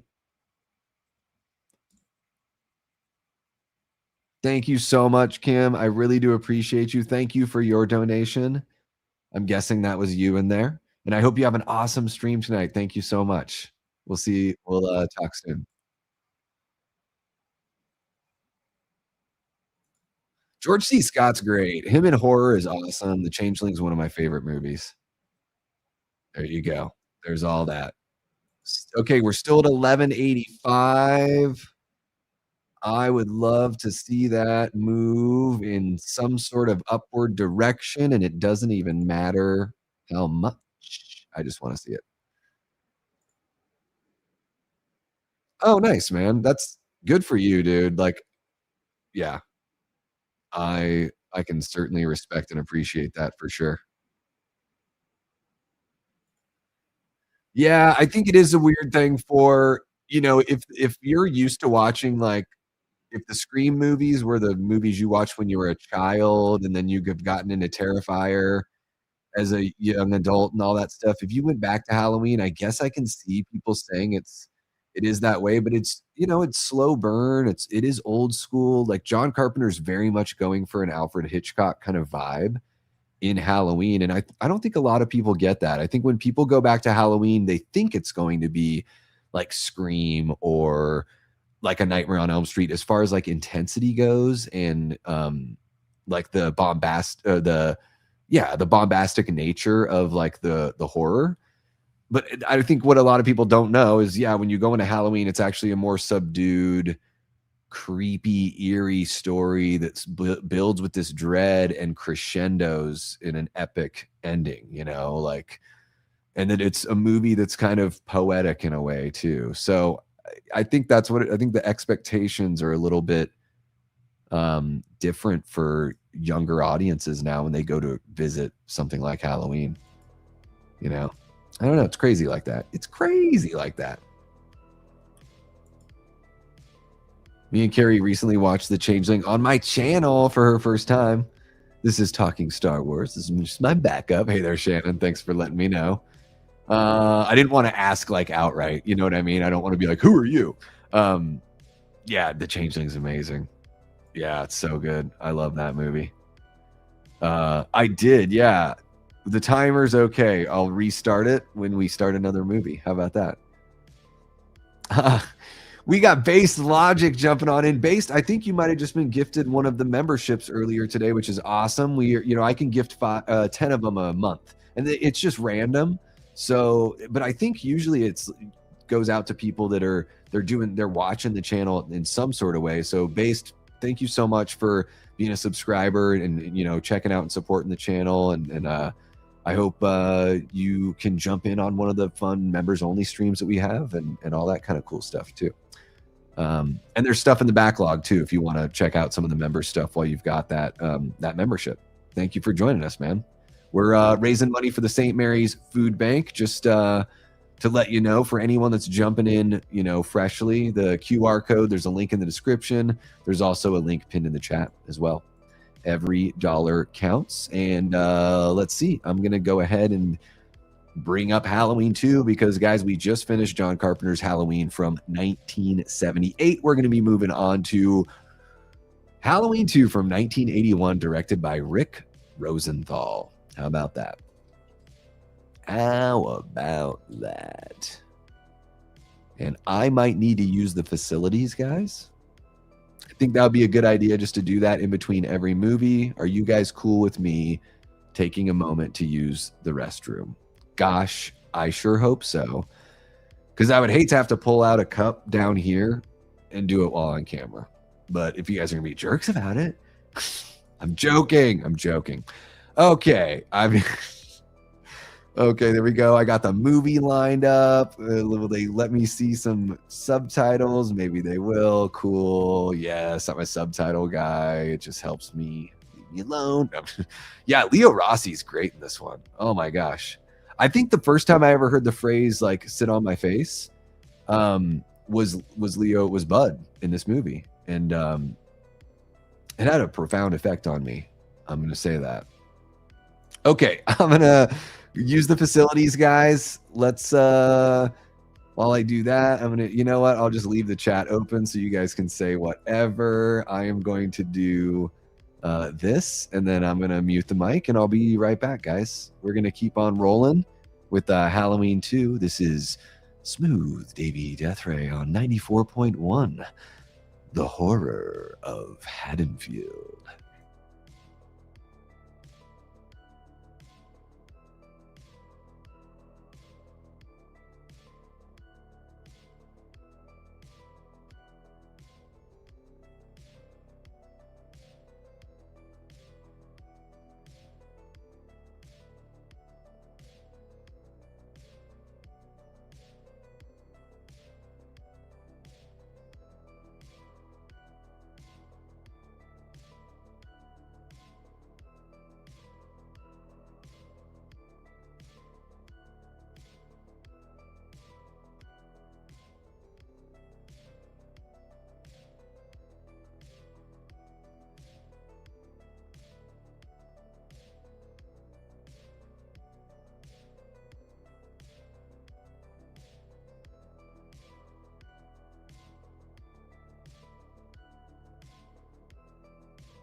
All right. How are you guys doing? Was it nice having a couple minutes without me? Everyone needs a break. You guys are lucky. You guys get a break from me. Guess who doesn't get a break from me? Oh, terrible. So based, I am streaming from a site called flixmomo.org. Now, I use the Brave browser. It blocks all the nonsense. So just be aware if you go to that site, it's one of those sites that you want to have like some good stuff hooked up, you know, some good blockage of sorts. All right, let's see where we're at. Looks like you guys are just chit-chatting with each other. I can dig it. Okay, are you guys ready to get going on Halloween 2 from 1981? Who is ready to go? Let me make sure that I'm not missing any messages. You know what? I think Jason has the link. Okay, so he'll jump in whenever he's ready. Yeah, he's back. Guys, he can't see any of the stuff that was said while he was gone. It goes away forever. Okay, mom's home, hide.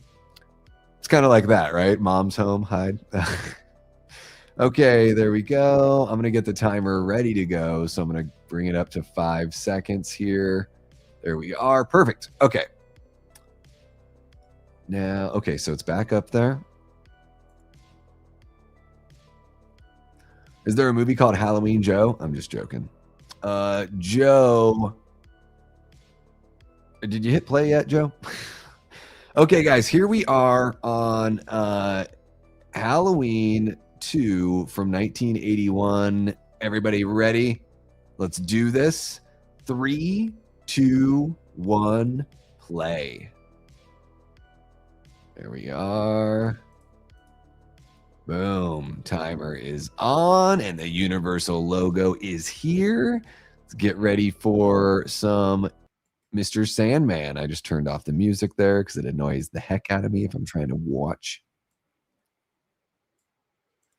No worries, Jason. Whenever you're ready, man, we'll bring you on in.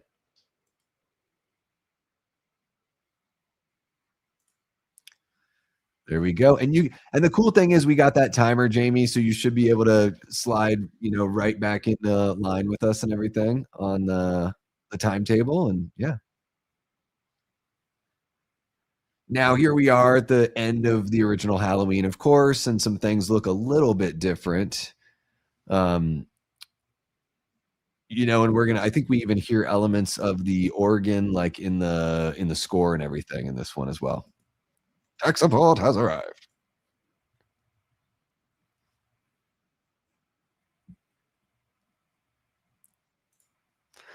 I was 6 when I saw this while Mom was sewing in the kitchen. I absolutely loved it, and my brother was. Mom, she's watching Halloween too. Mom, it's fine. Shush. Yeah, 6 years old. I mean, pretty scary stuff, I would say. I saw this movie on television, and I was probably 8. Dude, the wow, boom, boom, wow, boom, boom, wow, boom, boom. Like, this soundtrack, this score, dude. Like, I mean, the original is so classic and so awesome. There's something about the way this, yeah, it gets a little dancier, I guess, technically, but there is something menacing about what they bring to this alteration of the score here. He does. They screwed it up. I shot him 6 times. 6, 7 times. Wow, boom, boom, wow, boom, boom, wow.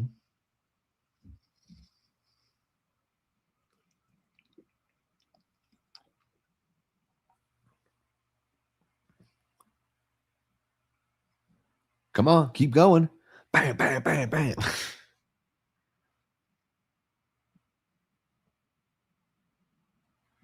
Boom. He really did fall there, huh? It does have some pretty damn good fall vibes. I will say this. I don't know if you're still going to be here when we get to that movie, Jamie, but I think Curse of Michael Myers has really good fall vibes.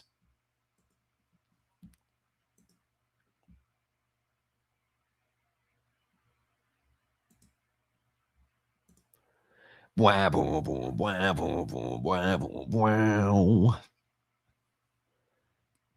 The imprint of Michael on the ground. Hilarious. You love to see it. You know what I mean? Sorry, guys. Just checking on a little something.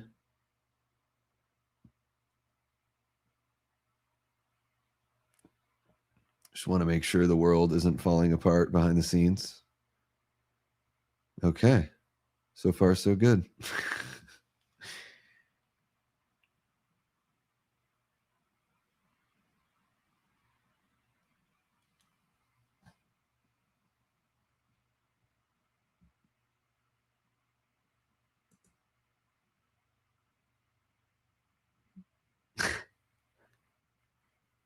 I think this is Tommy Lee, or wait.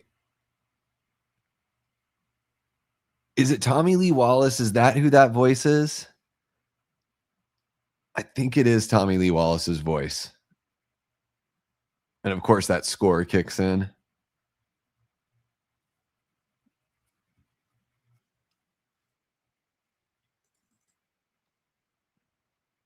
Here we go. Dino De Laurentiis.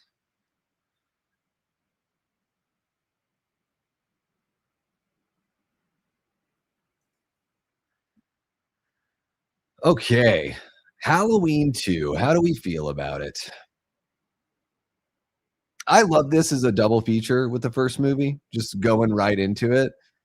You know, when I was younger, I really loved this movie quite a bit. Like I would sing its praises a lot more than, you know, the more I watch these movies. There have been times where I go back to watch Halloween 2, and there are moments where I'm like, man, this movie is kind of dragging here. Like, what's going on? But maybe I'm being too harsh, and perhaps I will I mean, I think it's somewhere in the middle-ish of my ranking. But I know a lot of people are like, some people prefer this to the first movie. So I don't know. Who do we have in the audience today? Is anybody watching right now think that this is the best Halloween movie? Very curious. Only Halloween movie that Jamie hasn't seen on the big screen. Damn. Yeah, I haven't seen, man, I haven't seen most of them on the big screen. And I've only seen, you know, the ones I've seen on the big screen, the older ones obviously are on re-release.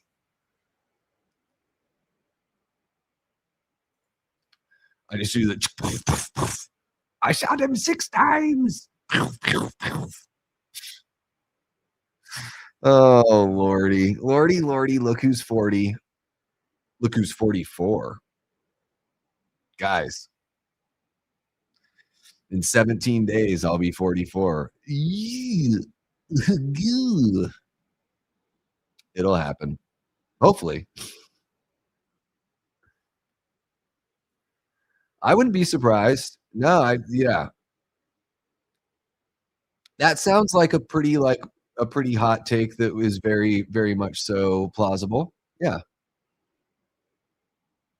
I mean, I've seen I've seen it in comment sections, and I've like, you know, within the community, I just know that it's like out there. Um, and like in a way, I kind of get it, you know. Like if the way that Michael is in this movie is your favorite version of Michael, like if you just love the Dick Warlock Halloween 2 Michael, oh my gosh, like that is immediately gonna make people be like, this is better than the first one, right? So I can totally see it. It's slimier, it's sleazier, it's, you know, like if someone were more of a Friday the 13th kind of fan, they might look to Halloween and be like, I think the second movie is better than the first one because they want you get the boobs and the blood and everything too. So, well, there you go. Heck yeah, man. The big four. Oh, it's not the best one, but it's the second best following the OG in Aaron Click's opinion. There you go. I don't think that's a very reasonable, very, very reasonable. Yeah.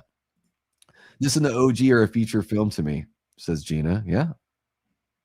It's a great double feature.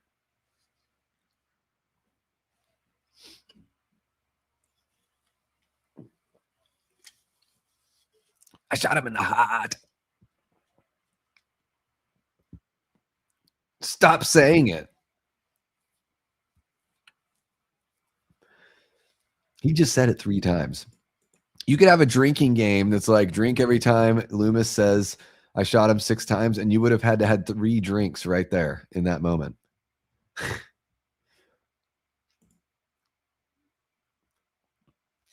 TV version of both. Yeah, the TV version of this one, I don't know why my voice just cracked. The TV version of this one, fucking Shaggy from Scooby-Doo. Yeah, there's some really cool stuff in the television version of Halloween 2 that does broaden the, I think it makes the brother-sister stuff easier to buy into. Yeah. Directed by George A. Romero. Love to see it. You love to see it on the screen. I turned 53 1 month from today. I'm an old biddy now. Stop it, Jamie. That's terrible. That is terrible. Jamie, you were born like right between my 2 oldest siblings, because my sister turned 54 in November, and then my brother Matt, is he turning 54 this December? I think, yeah. So I think you're right there between them. They're coming to get you, Barbara. Yeah, you do get more context there. Well, at least you see him wake up in the ambulance, right? Yeah. Look, there's one of them now.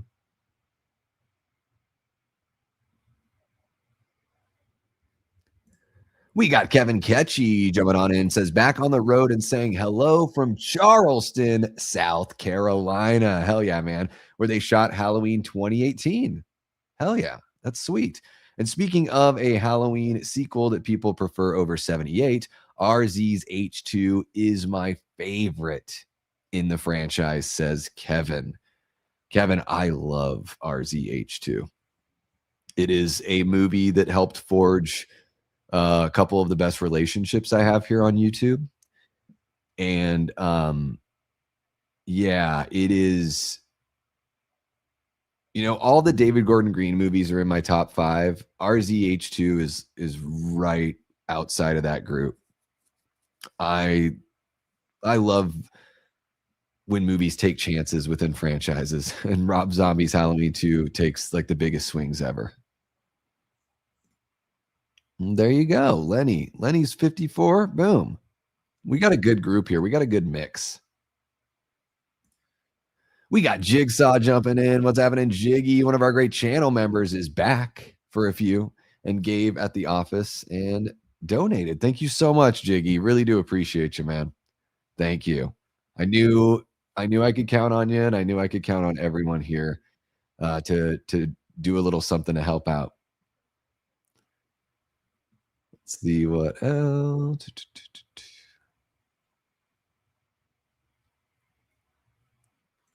Who's your favorite Loomis? Asks Gina. Mine's actually 5 because he's had enough, but my favorite moment is 6 when he says not dead, very much retired.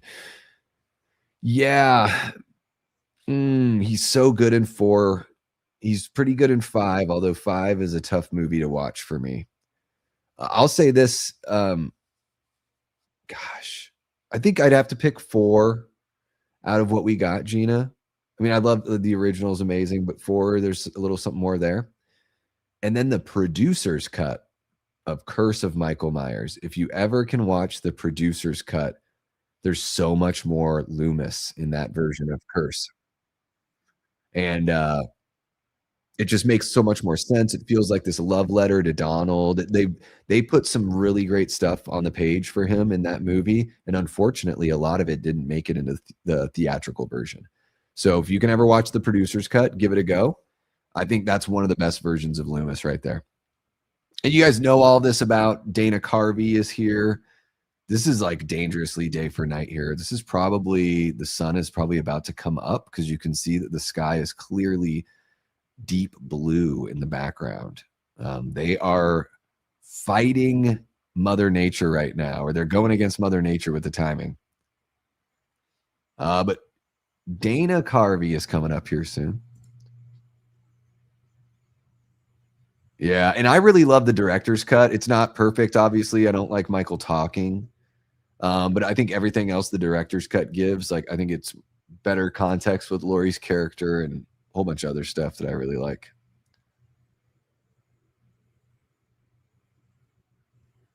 Rob Zombie's Halloween 2 is in the top half ranking of my ranking of the series.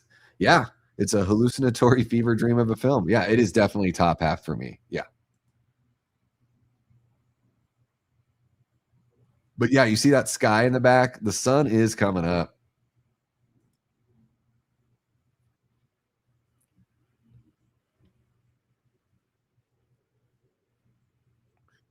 She's just afraid of going to sleep just cuz, right? Is she just because she knows that Michael's out there? Is that what's happening? So I guess Dana Carvey shows up the next time they go to the house. Oh, it's when they're at the house and they find Annie.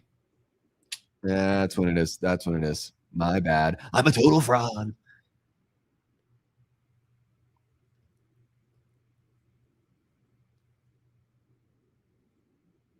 Let's see what we got here, folks. Holy cow, guys. We have crossed the $1,200 mark. We are at $1,205. This is amazing, guys. Since we started this Scare Hunger 2, because this is combined from our last the earnings, or the donations we raised are combined from the last stream as well. But even just today, we're close to about 400 so far that we've raised just from this second fundraiser.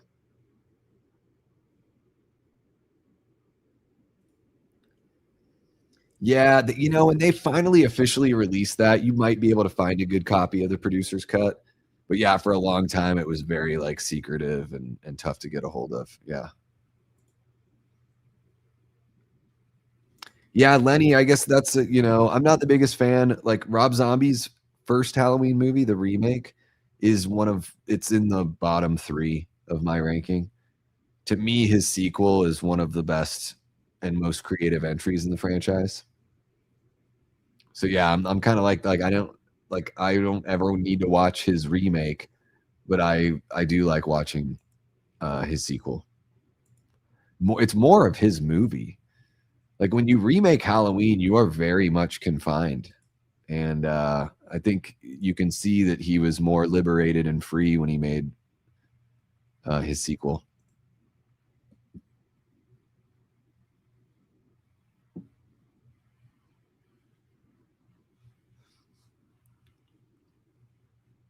It's Laurie Strode. Everyone just knows who this chick is. Doc is drunk.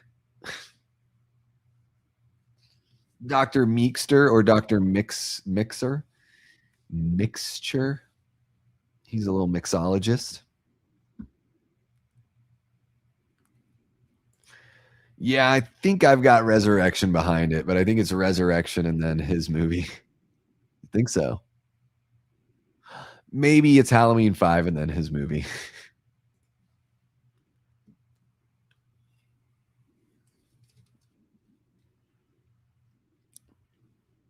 Get me some 309 and get me some Baileys for this coffee. Yes.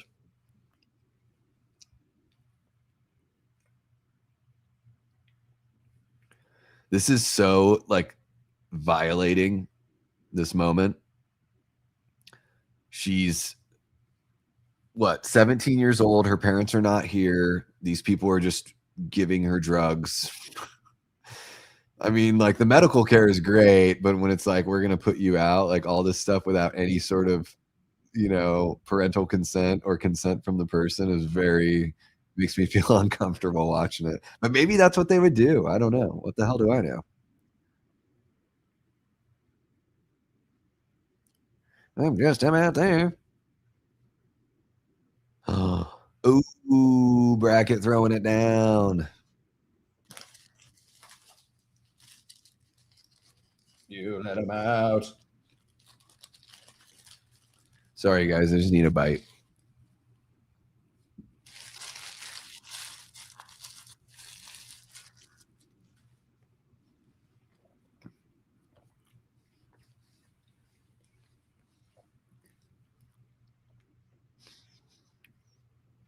I don't know what I'm going to do for, at some point, I'm going to have to like order food. That'll be interesting. We'll document that too. I shot him 6 times.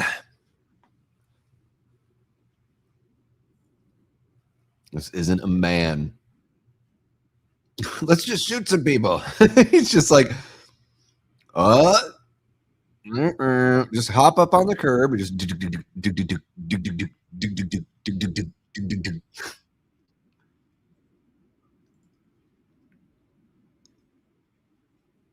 Jamie loves the Rob Zombie Halloween film, knows it's vulgar at times, doesn't care. Yeah. It is gritty and grindhouse. Yeah. I think what it is for me, Jamie, yeah, it's nothing like that. I mean, yeah, the first couple scenes, it's pretty gross. I think to me, it's just sort of like, the backstory kind of spoils some of the mystery, but then also like, I just think the first movie's so perfect. I feel bad that anyone was given that job to remake it. I think it's the most unnecessary movie to remake. So I think that's my problem with it. It's more of a principle thing. But yeah, there are some things in there, Jamie. Like I know you've probably heard me talk about this. When Michael goes to the Strode's house in that Rob Zombie remake, that's a really great addition to the story. Like I really like that part of it. And that's a very uncomfortably visceral, brutal scene. I slapped him 6 times.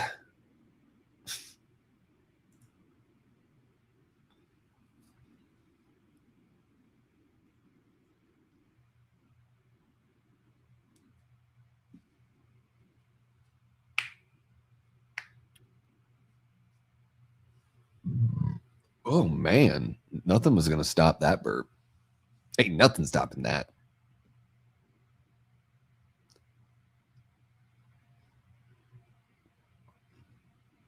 I want to get one of those Haddonfield Memorial jackets, like that Dickies coat with the big old patch on the back. Somebody's got to be making those, right? I have my Dickies coat, guys, I've had since I was like 16 or 17. It's crazy. Still rocking and rolling. I think it's relatively broken in at this point. Just creeping on Lori, touching a girl I don't even know. Like, what is this guy doing? Does he know her? She's into it, apparently, though. She's like, hey, she's like that. Have you seen the video of that girl that wakes up like from a surgery and she's like, that cute boy's kissing me? And it's like her longtime boyfriend.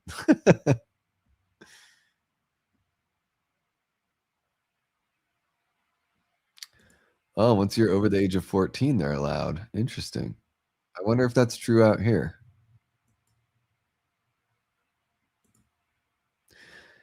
Yeah, they did like, and I liked all the stuff in the morning with Lori like doing the finger through the bagel, just showing the personality and showing the relationship was nice. Yeah. And I mean, Dee Wallace is great. So it all works.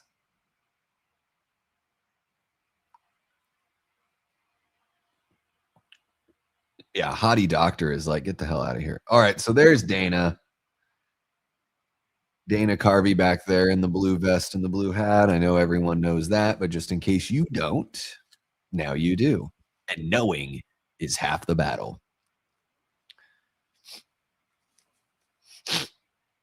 Gotcha. Yeah, it's just as far as like if somebody is saying don't put me to sleep and then you give them a drug to like knock them out, it just seems like, I don't know.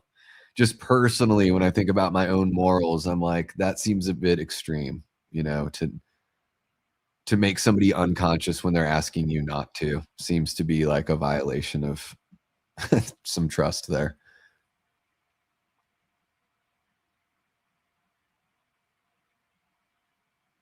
There she is. Nancy Loomis came back.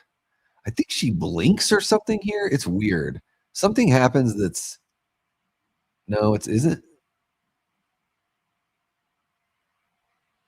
Okay. I thought there was something weird. Thank goodness. Thank goodness there's not. Why did I think that? Is that another movie that I'm thinking of? Maybe it is. Maybe it is. You let him out.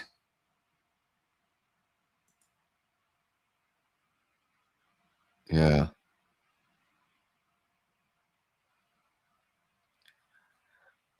They've spent the whole night together.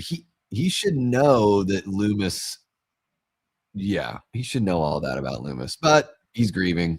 You know, he's going to be angry. Can't take it personally.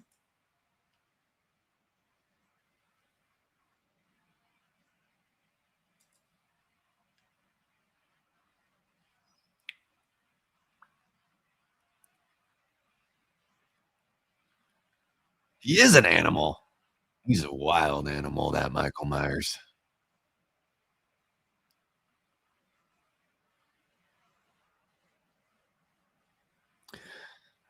Is Loomis better in Halloween 2 than he is in the original?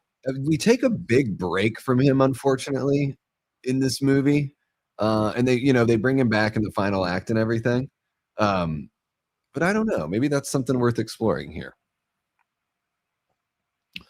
All right, guys, it looks like we've got our first guest of the day here.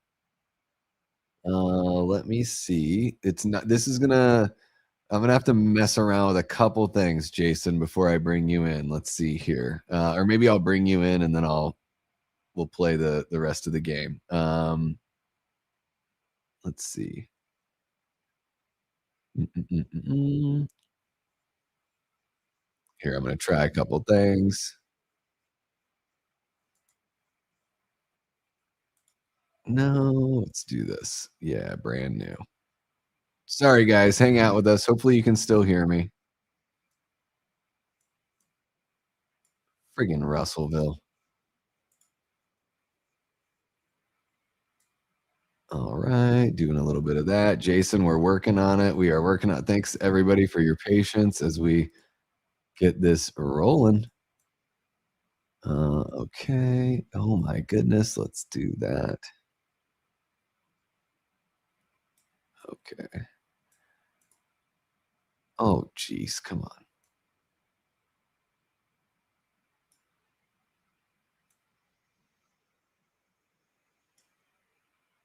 All right. Well, it ain't going to be perfect, guys, but we'll work with it. How about that?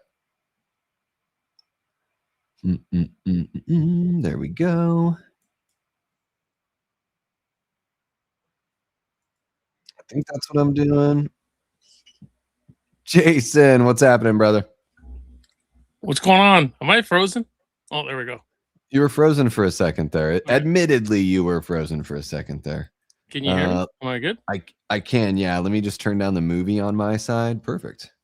Cool. Because they're really rocking the tunage right now on that circusy score here in Halloween 2.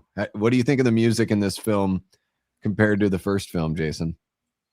Oh, I'm an original Halloween kind of guy for the music. But yeah. Sorry, where are we? Roughly? We are. So Michael just walked past that Haddonfield Memorial Hospital sign. And I got the timer going. We are at 26 minutes and we're pretty close to 27 minutes on the timer. All right. I'm fast forwarding. I just popped the VHS in. So. Okay. So I'll roughly get there and we'll just chit chat, I guess. Yeah. What's her face just drove up to the, why can't I ever think of her name? The one that ends up getting the hot tub. She just drove up. Oh, right. Okay. We see Michael in the side view mirror. It's a great shot. That looks like original Michael to me. I know the mask is different. Looks, fits Dick's head differently. Dick's head. But in the little side view mirror, looks very much like Nick Castle wearing that. Awesome. Yeah, Gina, I'll be okay. I'll just rip into H5 and I'll try to find something I love about it. We'll be okay. Thanks for hanging, Jiggy. Hopefully we see you later, man. Yeah, you guys do need to see me. The channel's called Davey Deathray.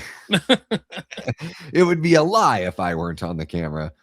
Yeah, man, how you been, Jason? I'm good. I feel like I'm lagging a bit. I'm sorry. I don't want to wreck your stream here, but I don't see that. No, maybe it's just me. It could be my computer. My computer's getting old. It could just be Yeah, a function in the computer. if it dips in and it dips out a little bit, I don't think that's the audio sounds fine to me. Okay. I think so. I've been well. I'm busy working, busy with family, Mhm. busy with podcasting or YouTubing, whatever we like to call it now. Yeah. I hope your this goes better than mine did. I mean, I didn't make any money when I did a fundraiser. You never know, and then I always just think like, hey, whatever the result is, it's something good was done that wouldn't have been done anyway. So it's there's going to be a benefit to the people no matter what. But yeah, I mean, you never know. Right now we just crossed $1,200. And that's combined from going back to last October. So there was like 838, I think, that we raised in October. So everything since then has been raised today, or as part of this second push. And yeah, awesome. people have been amazing. Yeah, well, you know what I think it was? Most of my audience is in the United States, and I did something called Action for Autism, where it was Ontario autism, Mhm. and I think I did reviews, so it opened for a month, and a lot of Mhm. people said, "Jason, I didn't know you were running that," and I thought I promoted enough, but apparently not enough. So, but something like what you're doing here might be a better option, like an all day thing at a local thing here where I live, maybe a local food bank like what you're doing or something like that. I don't know. Well, and I was like, what could be like pretty simple and pretty straightforward, easy to explain? Those were things I was thinking of, and I was like, and I want to work with somebody that's like so reputable that it's just really easy. And with everything that they've, St. Mary's has been doing their thing for almost 60 years now, so it's just like the reputation is just stellar. I mean, especially when you live here in the community in the Valley in the Phoenix area, the amount of groups that they work with and their name is all over the place. Like their stickers are all over people's cars, like stuff like that.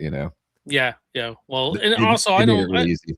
I don't have the greatest pull on YouTube, and I know I don't. It's Oh, okay, but Jason, stop it's it.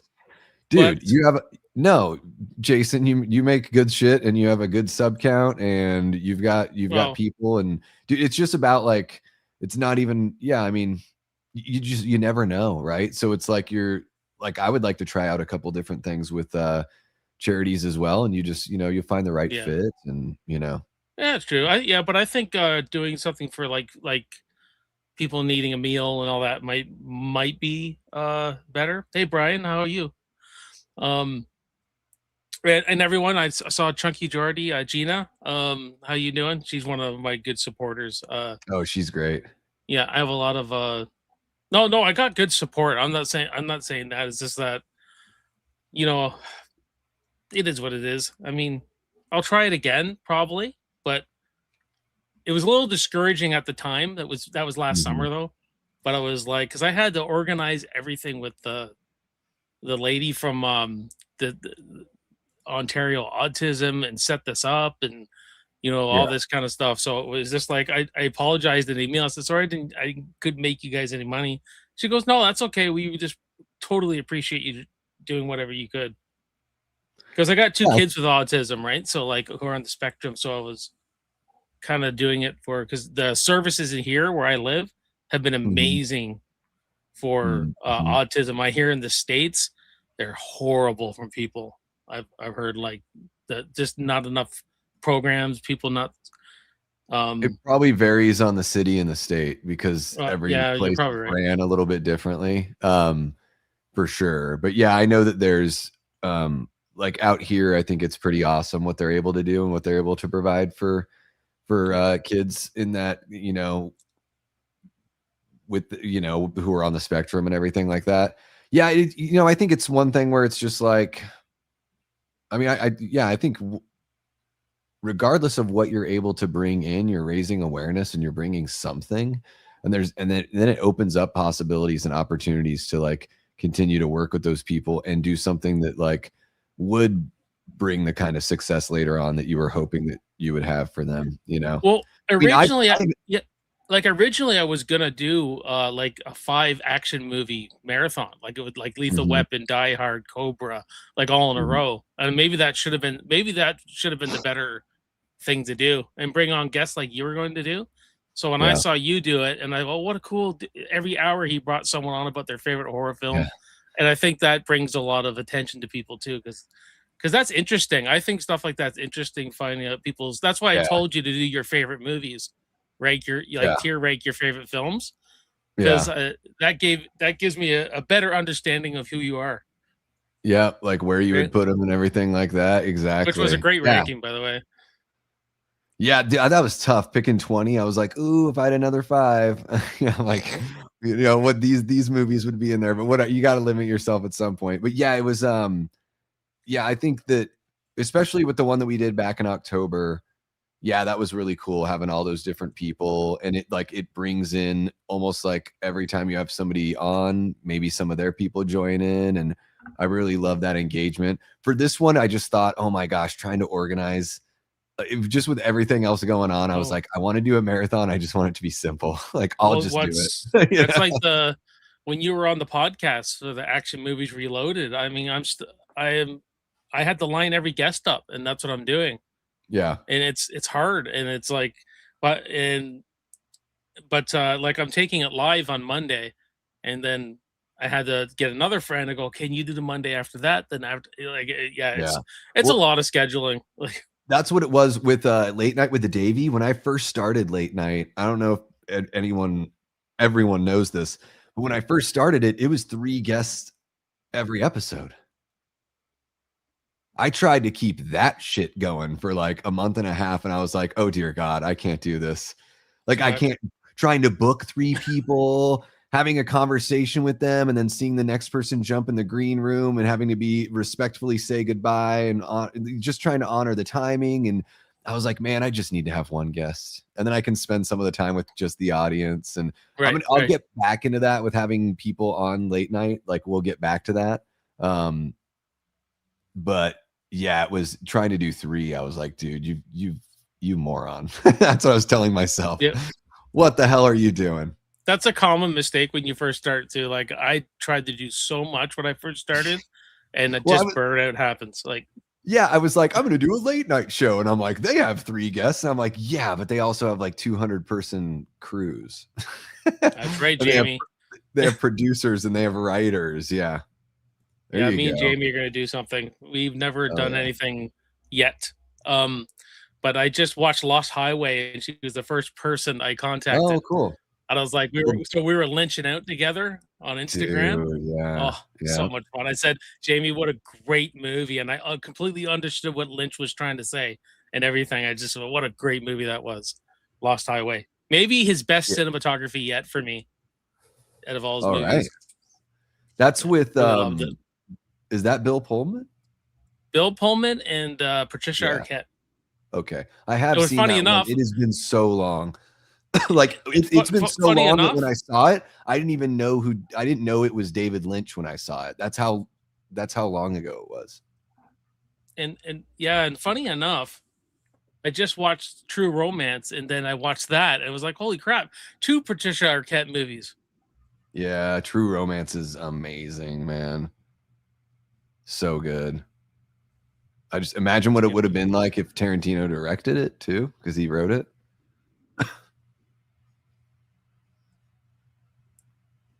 Yeah. I mean, Tony Scott directed the hell out of him all over it, that writing. Like there's nothing wrong with the way Tony Scott did it, but I think like you think, wow, what would it have looked like if it were Tarantino's first movie, you know? Yeah. Well, I'm prepping for. I might be doing this tomorrow night live. I'm not here to plug my channel either, guys, but I do appreciate the love. But I might be doing my top 25 '90s thrillers. So I've been watching thrillers for the past 6 weeks. That's why you would 90s. Talking about Shattered. I said, I want to watch Lost Highway, and I want to watch other ones that I haven't seen. Yeah, that's been my big thing this year. My big thing has been watching what number am I at here? I have watched 127 movies this year that I've never seen before.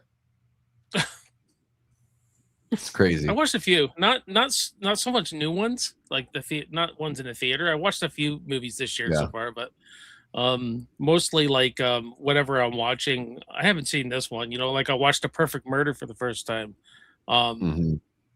I'm trying to think what else I watched. Lost Highway. So that's my 5th David Lynch film now, I think. So he's 5 for 5 for me. Yeah. No, he doesn't fuck around, dude. You've seen Twin Peaks? No, okay. I haven't. I haven't seen any Twin Peaks. So what's Mulholland really Drive. Cool? Like Mulholland Drive, Wild at Heart, Lost Highway, The Elephant Man, and what's the other one there? Blue Velvet. Yep. Yeah, there's something really cool about Twin Peaks because it's 4:3 for the television, but it's like, so knowing that as like a confine, Lynch, the way he shoots that show, being that it's in 4:3, is just still so beautiful. Like the way he works with the limitation. Like it doesn't feel like it's brought down because it's television. Like it feels it does have cinematic qualities to it, but he brings in these interesting like soap opera kind of elements and film noir. There's like this really interesting sense of humor in Twin Peaks sometimes. Like, I don't know. It is very unique and incredibly charming. And I don't think there's anything quite like it. Well, there's not, but for some reason when I watched Lost Highway, I completely got what he was doing. My wife's like, this is not making any sense. And I go, don't look at the characters as literal characters. Look at what they're representing. I go, this dude's very artistic. He's very surreal, like a dream. You know what I mean? This flick. So I thought it was brilliant, man. Honestly. Yeah, no, he is there's a lot of layers to the kind of storytelling that David Lynch does. All right, so I want to catch everyone up on the movie. Security guard, sorry guys, he didn't make it. He got a hammer in the head, so that happened. And now we've got Jeffrey Kramer, who's our guy, Deputy Hendricks from Jaws and Jaws 2, is hanging out here, checking out the dental records of who I'm guessing is supposed to be Ben Tramer. Right? Is that who he's supposed to be? Yes. Jason, how are you on your Halloween lore? Well, you know me. I'm a Friday guy, but yes, that's Ben Tramer or Ben Tramer's brother, one or the other. Assumed to be Ben Tramer, I guess, because the kids are like, he had this stupid mask on and blah, blah, blah. Yeah. And guys, just to update you on the St. Mary's Food Bank charity that we're doing here, the fundraiser, we have now hit $12.30. So we just got a $25 donation or $25 in donations. Thank you so much to everyone that's been donating. You guys are awesome. Every little bit helps, guys. If you can only donate $1, that is great. If you're not in that position, I totally understand. And you can share the QR code. You can share the link on your social media. Even if somebody doesn't show up to the stream to say hi, they could still go to a site and help feed some hungry people. So yeah, feel free to share it around, guys. Let's take care of our neighbors. Yeah, it's a great cause, man. Great cause. I donated, unfortunately, because of the exchange or whatever, you're getting it in Canadian, so you don't get as much, but still. No, every donation, I have just as much gratitude and thanks for every single donation. It does not matter how much people are able to donate or if it gets converted because of different kind of money, whatever it is. Like every donation is so much appreciated. Let's see what we got here. Someone said in the Halloween Ends novel, one of the band kids is Ben's grandson. Oh, really? I have that novel. I did order it, guys. I've got it, and I've not started reading it because I was thinking it might be kind of fun to read it on the channel. I don't know if you guys would want to do I did that with the Terrifier 3 novelization. That was really fun. You know what I've always wanted to do? Get a bunch of us together on a live stream. And do a script read through of like one of our favorite movies, like popular, like Final Chapter and so everyone plays a character and we just read through the script. That would I've be been cool. wanting to do something like that for a long time, but it's like, hey, again, getting 8 people on the stream and like a table script read through. I thought that would be kind of fun. Especially if you found, performers that have got that. I'm not, it's some people are just, some folks are more comfortable performing and some folks are more comfortable being themselves on their channel, right? If you're able to find people that are like, have got that zest, I mean, if you get Dave McRae in there, everyone's in trouble. Well, we quote movie lines anyway. What's the difference? Yeah. Honestly, like we did RoboCop. No, totally. I'm Clarence Boddicker. I'm sorry. I'll even take my hat off and be bald, put glasses on, You'll and be just bald. be like, just give me my fucking phone call. Yeah. Maybe later you can fit me in. It's funny. The one that took the blowtorch to the mouth is the number one asshole, you're saying.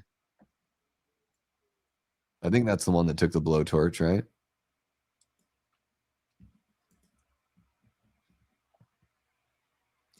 Lost Highway has a lot in common with Shutter Island. Yeah. Okay. So I love Shutter Island. To me, it's like Hitchcock. It's like Scorsese doing a Hitchcock film. With a real mind bender at the end, the mind twist. Yeah. And that to me is part of the Hitchcock thing, is to make you fear. That movie makes you fear certain things. Like you fear that lighthouse. They just build this doom. And then really that's not really there's so much more to be afraid of in that movie. Did you ever hear the theory of that? Like there's a rendition of Batman where Bruce Wayne's like psychotic and the Batman's his alter ego, like he escapes in his own mind. Yeah. And when he basically at the end when he wakes up and he's in the white straitjacket, Harley Quinn was just the nurse dealing with him. Joker was like his doctor or a psych patient there too. Like they're all the people in the lore were just people in the mental hospital. And I go, that what? That would probably piss people off. And at the end, you just threw them with this. Okay, that none of this was real, but I think I would dig it. I think that would be great. It would make a great comic book. I think as a movie, it would upset people, and it wouldn't. Where do you go? And I think that's the thing with a movie is where do you go? Because movies are made to make money, so the next one can make money. That's right. So, but I do love it as it is very Wizard of Oz, right? That's a very like, oh, this person was the Scarecrow and blah. Like, I think that's great. Like, that is a little bit of in the mouth of madness there too, Yeah.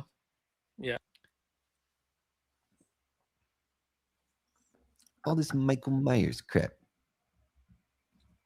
Davey, do you mind if I just refresh my computer? It might kick me out. Go for it, man. Yeah. You can come back in. Same link will be fine. Okay. Just hold on. All right. Yeah, no worries.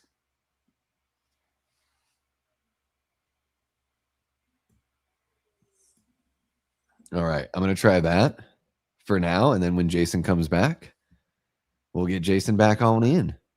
How are you guys doing in the chat? How's everyone hanging out? I think I'm doing okay. I do have some beef jerky, some pretzels, a couple bananas. So I've got some things. How about you? What do you guys have? What snacks are we eating? Are we having meals? I mean, I'm hanging out with you all day, so fill me in. Fill me in on what's going on. Right now, we're seeing these great shots of the hallways and all that. The music is sort of doing its playful thing here. Jamie Lee is sleeping with a wig on, a very obvious wig. And here we go. We've got one of those flashbacks. Man, there's a heavy sort of fog or mist in this room in these shots. And there we go. We got little Laurie Strode. And the blood is very waxy looking, huh? Oh my gosh, my ear is just itching away, guys. I'm so sorry. This is terribly inappropriate. It just won't stop.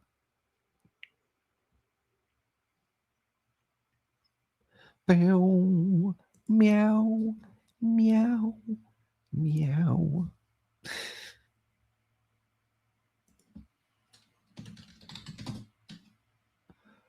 right. Looks like Jason is back.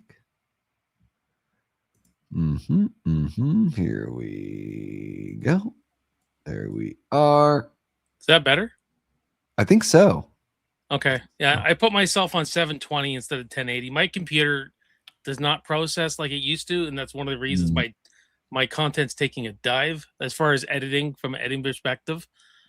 We have had that conversation for sure. Yeah, I'm having the same issue with mine, and thankfully I've got another one I can edit on. I have a couple external drives, so I throw everything on the external. I can just hook it up to another, and there we go. We got boobs. We got boobs, Jason. There she is. Yep. I can't tell you how great these films look like on VHS, though, man. Well, yeah. I mean, I can like that. That's the way VHS and USA Network is the way that I watched these. All growing up. Look at Bud, and so the Friday the 13th remake, Trent, that's Bud's son. It's a crossover. It's the Halloween Friday the 13th crossover you didn't know existed, right? And the whole story here that the water was like freezing. Have you heard that? I haven't. Like I said, I'm not as in tune with Halloween like a lot. Like I love the original, so much, and I like this one, but I don't live and breathe it like a lot of you guys do. Like I watch Halloween at Halloween time. That's when I like to watch it. Like it's so the water is absolutely freezing. It's just bubbling because they've got a mechanism in there. Oh God! I learned that through the commentary, and basically, what's her face was like, I really don't want to get in there, and Leo Rossi just like stripped all the way down and hopped. He was just like buck naked, jumped in just to be like show her like, it'll be okay. That was like Cujo. Was it? I think it was filmed in the fall, and it's supposed to be summer, so they. Yep. I think they were really hot in the car, blowing the heat. I can't remember. Yeah. Something like that. And so it was pretty brutal what they had to do to make it look like they were like sweating to death and all that. Yeah. I love that kill, that background kill there with the lighting. And I just like Michael sneaking. And again, Spectre, like it feels like the Shape when he's behaving like that.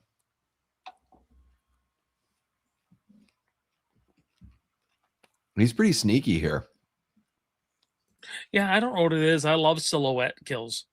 I think when you just see a silhouette, and it happens, even like when Freddy comes around the corner, it's just his big silhouette on the wall. Stuff like that is just gold to me. I think it's such a good creative choice. Yeah, and like I kind of like it all. Like I figure a horror movie is gonna give you some marquee kills where you get the gore. So like I am so okay with there being some kind of artsy kind of kills too. Like a spectrum. It's like when you listen to a record, do you want every song to be like the same like dynamics? No, you want like some friggin' banger rocker songs. You want some that kind of pull it back. Like you want that little give and go, and you want to feel the ebb and flow of the whole piece. And to me, with a slasher movie, I want every different kind of kill. I don't even mind an off-screen kill. Yeah. Really?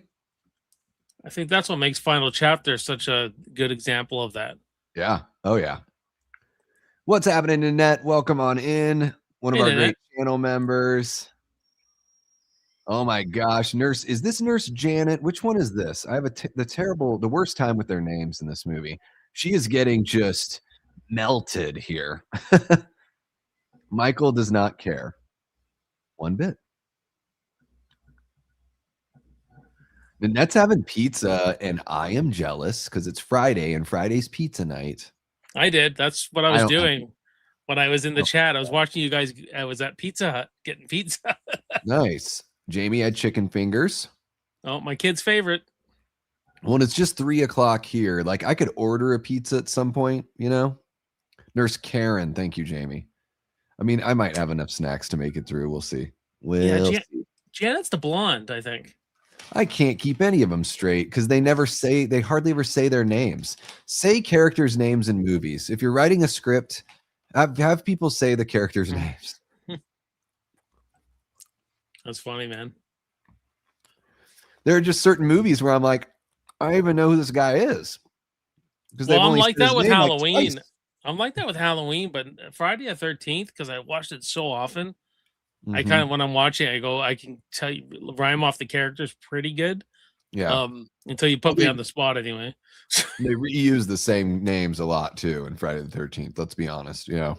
Oh yeah, Mark, Paul, Jim. Yeah. Ted, Ned, you know, whatever. Nettie. Yeah. It's like I don't know if you've ever watched those Hammer horror films, like those old Dracula. Honestly, I haven't yet. I haven't. It's something I want to dive into eventually. There is a guy named Paul in like every single one of those movies, and it is not the same character. It is just one of the lead characters is going to be named Paul in almost every one of those movies. They're fun, man. They've got a really cool style to them. I think Hammer movies are excellent because they really are like flashy and pulpy. The blood is so colorful. The women are beautiful. And a lot of actors like Michael Goff and like all these guys, Peter Cushing, you know, Christopher Lee, like really top talent too. Oh yeah. I'm hoping we get some Friday talk soon with the summer starting to hit. Hopefully they'll release something. We need, yeah, that's interesting. We need at least like, give us, what does the title look like? Like the graphic design of the title. Like give us a minimalist like poster that's got the title and a silhouette of something. Well, and honestly, there's too like much. The original. There's too much AI shit floating around that people are like, and I go, that's not. That is not because they'd be going. Oh my god, dude! Yeah, they've been releasing that shit for like a year. They're like, as soon as Linda Cardellini was cast, they're like, here's the poster, and it's like, nice try, yo. Like, you know. But I do think like imagine taking the original poster with the silhouette, right? Yeah. So imagine they do something like that and they have the Crystal Lake title, but it you know, it just lightly homages that, but it's got its own kind of feel. Yeah, like, that'd be nice. I want to see a one sheet from them and maybe the teasiest of teasers because I don't expect them to drop a trailer until September or early October if this is going to come out in November. Way earlier than that. It has to. No, a full trailer won't come until spooky season. Not a full trailer, dude. Oh, they won't a full do that trailer. Anymore. Okay, sorry. Full trailer for a streaming show, they will seriously do it like 6 weeks before the show. Yeah, I think you're right. And not only you're going to have Carrie by Flanagan and Friday the 13th around the same time. Yeah. So when is Carrie? Have they set October. a date for Carrie? October. Oh shit. Yeah. Yeah. Yep. Yeah, he went right from Carrie. Sorry? Are those both Peacock? I don't know what. No, he Amazon. He's Amazon. Okay. Cool. He got upset with Netflix. Kind of. He didn't like. Flanagan didn't like about Netflix is that he wanted to push physical media and they weren't having that. He wanted that to be part of the deal. And you're like, well, people want physical media, right? Like, and so he left. He said, nah. And you know what? He would make more money too. Yeah. But So you're gonna have two intriguing. I mean, as far as TV shows, I'm sorry. I know you and I are kind of disagree with this a bit, but I haven't seen Flanagan do anything wrong yet. So no, I haven't seen him do anything wrong. No, I would say like and I haven't seen everything he's done. I still haven't seen Dr. Sleep, and I heard his director's cut is like one of the best things. Oh, yeah, it's really good. Universe. And keep in mind too, you were on a stream the other day. I'm in trouble. No, you didn't. You didn't piss me off. I'm a what do you call it? Level-headed person. I'm not a troll. Wait, one sec before you say it, Jason. This shot right here of showing Michael appear behind her. This whole scene. You see it on VHS. It is. He looks exactly like he did in the original film. It's a beautiful moment. I just wanted to bring attention to it because, this is where Halloween 2 feels exactly like the original to me. You know, including that shot there. Okay, go ahead. Rip me apart. I'm not ripping you apart. I was a little upset you didn't add Flanagan to your little video the other day. I was listening to it. You had some other directors on the poll. Yeah. Yes. Okay. I wasn't that upset, but one thing I wanted, even though he's grabbing source material like Hill House or the Haunting, I think it's called, the book. 70% of it, the writing in it is actually coming from him though. Like Yeah. it's you gotta watch Midnight Mass. That's I think completely what it his own. is, I think I didn't include him in there because all of those other filmmakers are way more recent. Like I feel like he's totally established himself as like a full force in horror because those I missed guys. the memo. Well, no, I know. Well, I didn't explain it that way, but I'm telling you the way I thought about it when I put together that list because Kreger's only done 2. McCarthy just put out his 3rd. Damien Leone's only done Terrifier, and basically I threw him in there because I know that there's a contingent of people over here that really like Terrifier, so I wanted to give them a shot to like show that love. And then Oz, I guess Oz probably did start around the time that Flanagan was kind of starting, but I don't think Oz has done nearly as much as Flanagan. I tell you though, I started watching Oddity about, I don't know, a year and a half ago. Like I'm really behind, right? I really liked what I fell asleep, but it was not because it was boring. But I really liked what I was seeing, so I'm really interested to see his. I think he's a pretty unique director, dude. And he's totally writer director. Like he's got the whole thing. Caveat's really good. His first movie. And dude, I loved Oddity. I think Hokum, like that for me, easily 4 stars, could be better on a second viewing. Yeah. And what it is. And you know what? Flanagan doesn't do everything. He hasn't done everything perfect. I'll agree. Like one of the shows was a one-time watch for me. I forget which one. The one that's based on Edgar Allan Poe stuff. I forget what it's called now. But it was really good. But it was like, I don't know how much I'll return to that one. Yeah. But it's his shows where he is the strongest because he does so much character development that you just can't do in a movie sometimes the way he does it. But I would really suggest you sit down and watch Midnight Mass because that is all from him. That's complete. Yeah, okay. That's the what I've heard is his best. And then, of course, Dr. Sleep as far as films go. I go with that. Yeah. I really loved Hush. I think Hush is Hush is great.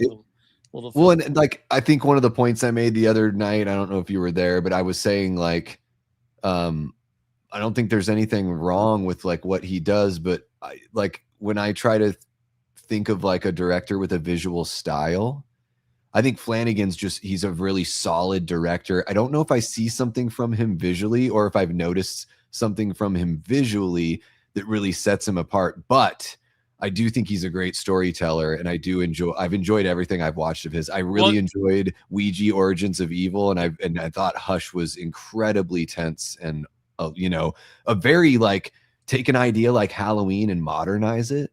Yeah. And make it feel fresh. It's funny, after Flanagan works the camera a lot like Dave McRae did, and It's Me, Billy. Flanagan likes to do a lot of slow zooms in and tilt the camera. He likes to show things in the background all the time. Hopefully you pick up on it. He's a monologue guy, and he gets a lot of pushback from the studios. But they let him do it. But he'll do like 3-4 minute monologues that I find so interesting because I'm a monologue person. I love monologues. Hey, I mean, I do too. Like I love that movie Network. I don't know if you've ever seen it, but it's just full of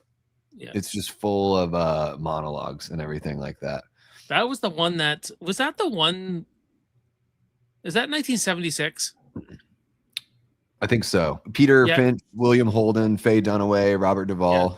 They took Patty Chayefsky. It was that Rocky that year that they split the awards a lot. Oh yeah. Yeah. So I think Patty won best like original screenplay, I think, for that. It won best actor for sure. Yeah, Network's amazing.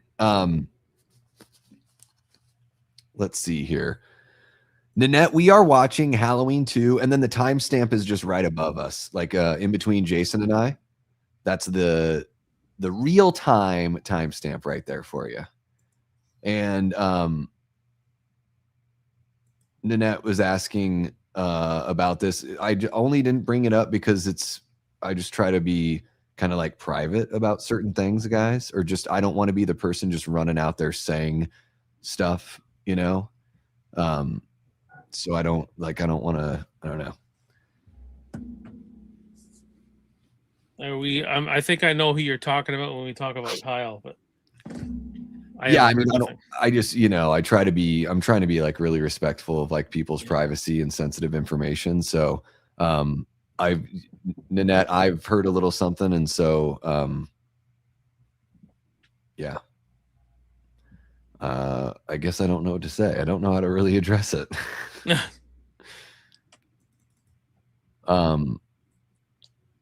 Yeah, I guess I'll try to say it as simply. So our buddy Kyle Curtis Flett from Another World, had a little medical something happen, and everything that I've heard so far is that everything's okay and that he's resting, and I really hope that that's the case and that things continue to improve. Oh, I'll hear. Yeah, I know about Kyle's medical past. So, and I just don't want to be, it's not my information to necessarily share. However, if I could, just if you guys want to like put a good thought out there, or if you pray or something and you want to say a prayer or whatever.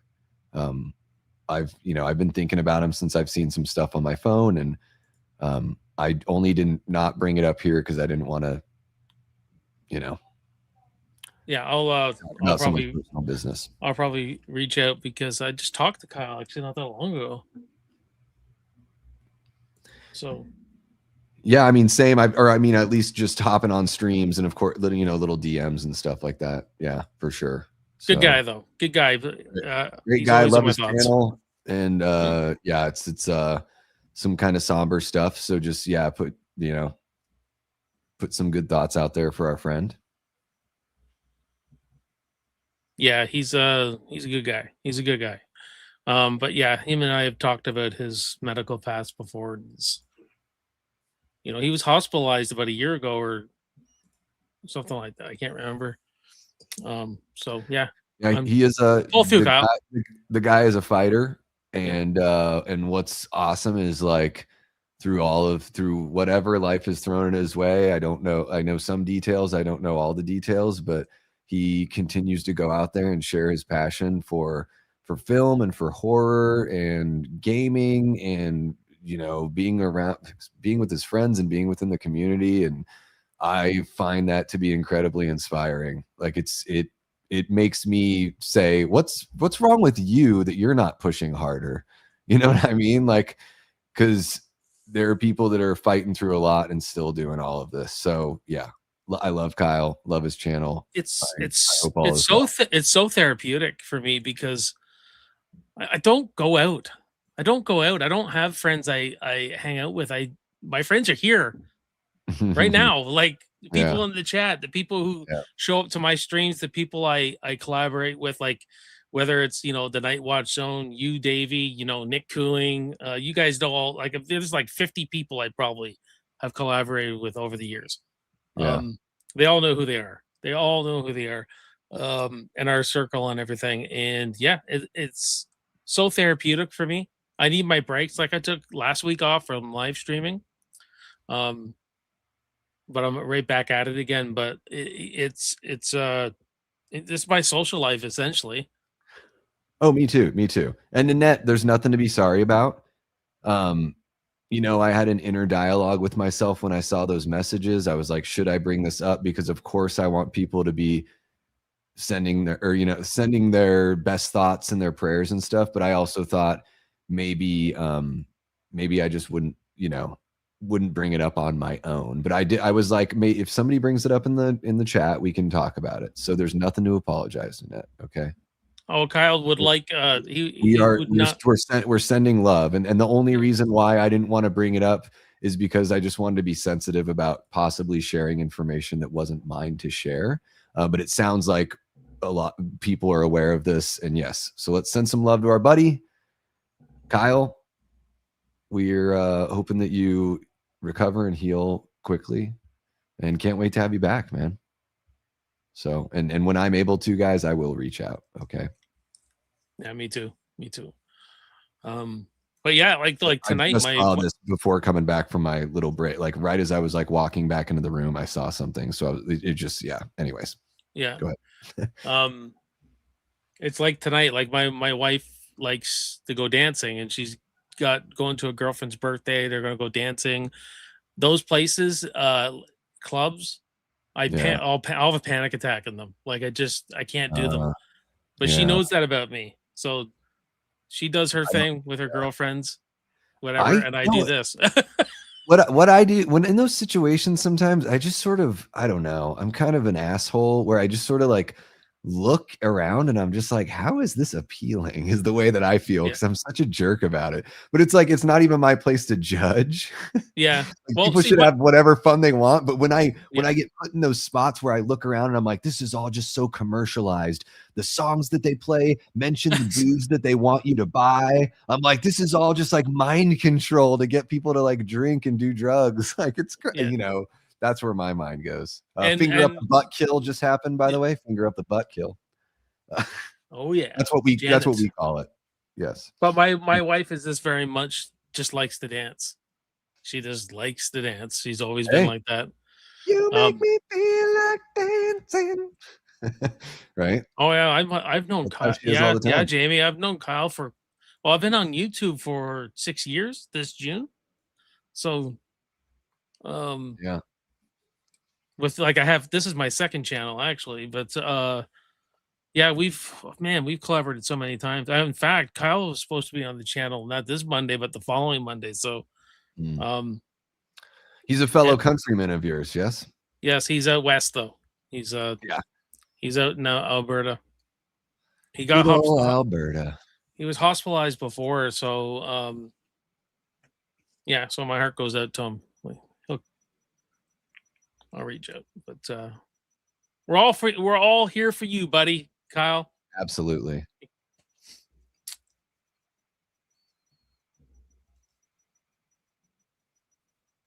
Lori's screaming again. It's the second time in a day she's had to walk around and just discover bodies, you know.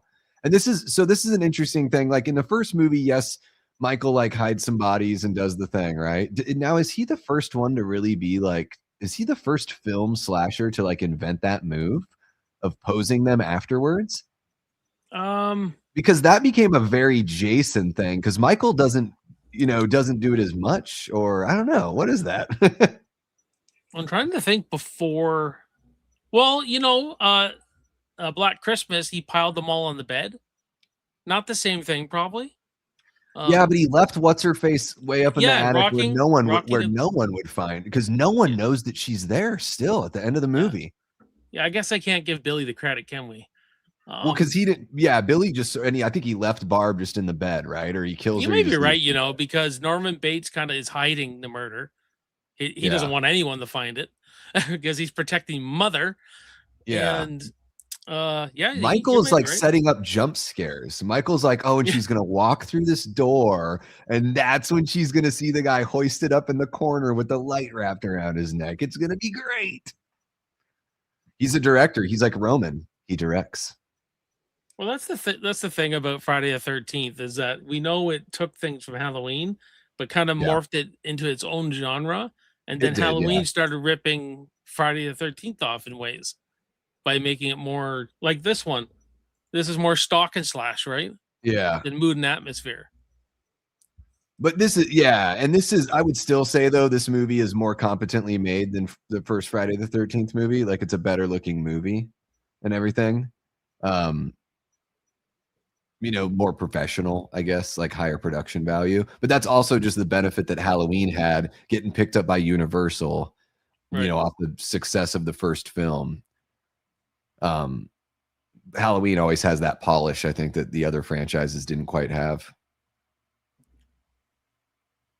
The wig doesn't bother me either. I completely look past it. I only notice it when she's laying down, honestly. Like, there was a couple times she's laying down and it just looks like it doesn't fall like regular hair. It's got this weird body to it. Yeah. But yeah, I never, as a kid, I never noticed it. Like, I've seen way worse wigs in movies. Like, this is nothing. We got Jeff in the house. What's happening, Jeff? Welcome on in.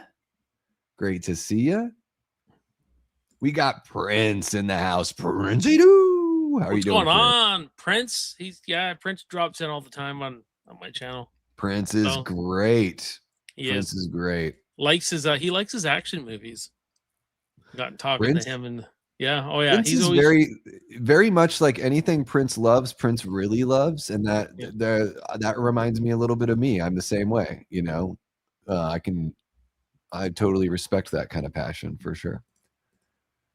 Yeah. What I liked about your favorite movies is that like yeah, you're definitely a comedy guy. You're definitely Yeah, an it 80s comedy guy. Like it's grew up with that. Yeah. yeah, it was kind of cool, but I was like network. I was like I had no idea you liked a movie like that. I was like so it was pretty Yeah, interesting. I would say Network is like one of the most fascinating scripts, a screenplay that I've ever seen put to film. And like, it's the first time, like going back and seeing a movie that was that old where they have characters monologuing over each other, there's like a scene where there's 2 or 3 conversations going on during the scene. And it's Right. really hectic, but it's all done on purpose. And I'm like, man, I don't know if in the mid 70s they were really making movies like that. Like Yeah. now we watch things where it's like people are talking, it's a very modern kind of thing. So I was just impressed to go back and watch that. And Network says a lot of very relevant things about humanity that it seems so far ahead of its time, the things that they're saying about us. So, My dad wanted me to watch it as a teenager. I haven't watched it since. Um, like I can't even remember. I only remember little things in it.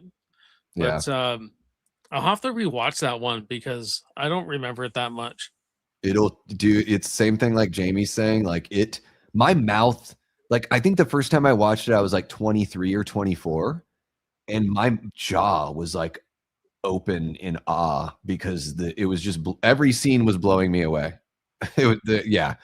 But yeah, I am kind of all over the place, Jason, with what I love. You're right. But it's kind of fun to be that way because then it's like anything is on, like, uh, you know, anything could be my next favorite thing, you know? Yeah, Like I I did a thought, top 100 movies video like quite some time ago. mhm, It's probably changed a little bit now because I've seen a lot more movies, but yeah, there's a lot of movies on there that haven't changed. But of course, people won't be surprised of the Predators and the Terminators and the First Bloods and yeah. and all that. And there's a lot of horror on there too. But I was trying to think to myself the other day, what's a movie I really like that would really surprise someone, Yeah, right? Something that I can't really I couldn't think of it, but it's yeah. fun. But Well, I think they are there. There are some movies yeah, that people would probably be like, Jason would like this. yeah. Well, and I've got mine, even like, something like Dr. Jekyll and Mr. Hyde from 1931. Like, yeah, it's horror, but it might surprise someone that in my top 20, I have a movie from 1931. Like, it just might be surprising, just for whatever reason. Um, but yeah, it's like Citizen Kane is in there, but man, I could really nerd out about why I love Citizen Kane. I've It's thought not of just a one. name drop. This is probably a movie I would never talk about on my channel because I don't really talk about movies like this, but I loved as a kid, and even when I go back to it, it's very charming. Is the Best Little Whorehouse in Texas with Burt Reynolds and Oh, Dolly I don't think Parton. I've ever seen that. I don't That's a think I've ever seen musical, that. and I was a I was a young male, right? So a lot of boobies in it. Yeah. Um, Oh, just yeah. look at the title, guys. But it's a stage play, I think, that they turned into a movie. But that's Hell one yeah. that people might be like, "Oh, Jason would like that," because I'm actually a huge Dolly Parton fan. I think She's great. I think she's a great human being. You know what I mean? Yeah. Um, and same with like I watch a lot of your streams or listen to them in the car, right? I'm like, and when you start talking about music biopics, I go, that's so interesting that Davey has that opinion on I music biopics I because I'm hate like that that with genre. history films. And one of the reasons I'm not a big Tarantino fan is how he distorts history. I like But it's something that he's doing it when he does it. At I least there's know. that. There's no air about his movies that this is a fact. He's like, this is a comic book Yeah, fantasy of a I real don't know event. what it is though. I mean, I guess because I'm And such a history buff, and then I'm but like, I don't think he's not trying to act like it is history. There's no, no, there's no sort of conceit that he's trying to get. He's not trying to say I'm Spielberg giving you Schindler's List. He's like, no, I'm Tarantino giving you the people that were behind Schindler's List, the comic. Then I book, watched. you know, Then I like, watched. Then I watched something like Pearl Harbor. I'm like, what is this shit? Like all that stuff is terrible. Based on a true story, the documentaries. If you want to tell a story, do a documentary, and even documentaries are going to have their own whatever. But it's going to be far more accurate than a narrative film would ever be trying to retell those events, because they shoehorn things into narrative films because audiences like to see them. That's why every biopic has the same rags to riches story, and then they struggled with something, and then their relationship failed. Well, let's face it, it would be boring. They had their best show ever. It would be boring. It would be boring if you actually told the life the way it was. So that's why I hate music biopics. They lie a lot. They lie the most out of any biopic. I don't know why, but they're dreadful. But Best Little Whorehouse in Texas, I should watch that one. Lamontre, what's happening? Welcome on in. I wanted to say hi. Gina says, Davey, would you please look at my post of Ziggy saying thanks to all of his fans as a something saying fans. He's just so happy to be able to jump on the chair again. I think there might be a autocorrect in there, Gina, but what's happening, Ziggy Puppy Pup? I'm so happy that you're able to get in your chair again, too. Jekyll and Hyde does slap. Best Little Whorehouse in Texas slaps. Hell yeah, Jamie. I had a feeling you might like that one. I mean, I love Dolly's music. I've just never seen that film. Oh, her and Burt Reynolds, their chemistry. You haven't seen chemistry, like, and the way the way he gets mad at her in it, like it's a love story, right? So Bert's pretty charismatic. Like he's really good with Sally Field and like the Smokey movie and all that, you know. Yeah, but the way there's a scene where they argue, like they're in a downright yelling fight, and I could have swore they're a real couple. The way they're, because his face is turning red, and he's like, "You're making me mad." Yeah. He was so good at that. Nanette, you say you don't understand why people are surprised by your favorite movie, but I was looking around. What's your favorite movie? What is it? Why is it so surprising? What is it? Dirty Dancing. Is it Dirty Dancing? Is that what you said? Hey, I'm a fan of Footloose. I like Footloose with Kevin Bacon. I got nothing against those movies. All right, guys. So to catch you up on the film, Michael has walked through the glass of the hospital. Loomis and Laurie have finally met up. I think this is the first time they've ever really, since the end of the last movie, they're finally getting back together. Michael just killed Deputy What's-His-Butt, the moron that was leaning over the supernatural beast of a man. Yeah. It's so interesting. I think the color grade I'm watching is almost got a green tinge to it. It's got a different color grade, right? Because of VHS. Well, and some of the halls have a little bit like this shot here where you're seeing into that hallway. There's a little bit of a greenish yellow color to the wall. I made it back for the throat slit. Favorite movie's Dirty Dancing. Yeah, I mean, people are surprised by that. Hey, Nanette, I missed the Swayze, man. I really do miss the man. Patrick Swayze was amazing. He had, like, I'm more of a Roadhouse guy, but man, the charisma that man had. Yeah, a lot of charisma. Yep. Always good.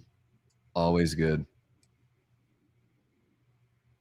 Thank you so much, Shannon. Yeah, guys, we're at $1,230 on the donation side. That's a combination with our previous fundraiser.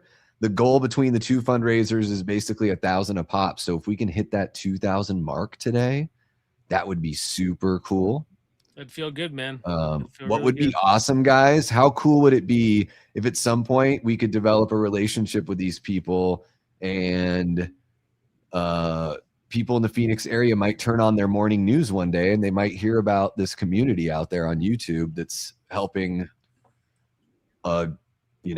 huge charitable organization out here. You got to do something too, because you're doing it right. Because don't rely on the algorithm for anything, because the algorithm's taking a piss on young. This is the research I find. This kind of I'm not usually pissed off about this stuff, but this kind of pissed me off because they're not just watching watch time anymore. You get good watch time, push your content out, right?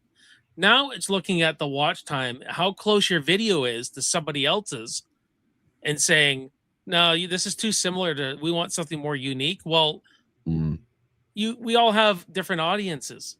yeah. So just because I do a ranking video that is similar, we all doing the same thing, kind of like that. I Yeah. think that's not fair. I Like, guess it's a good thing why every time I go live it is a little something different, and usually yeah, it's live. I don't do a lot of pre-recorded stuff, you know.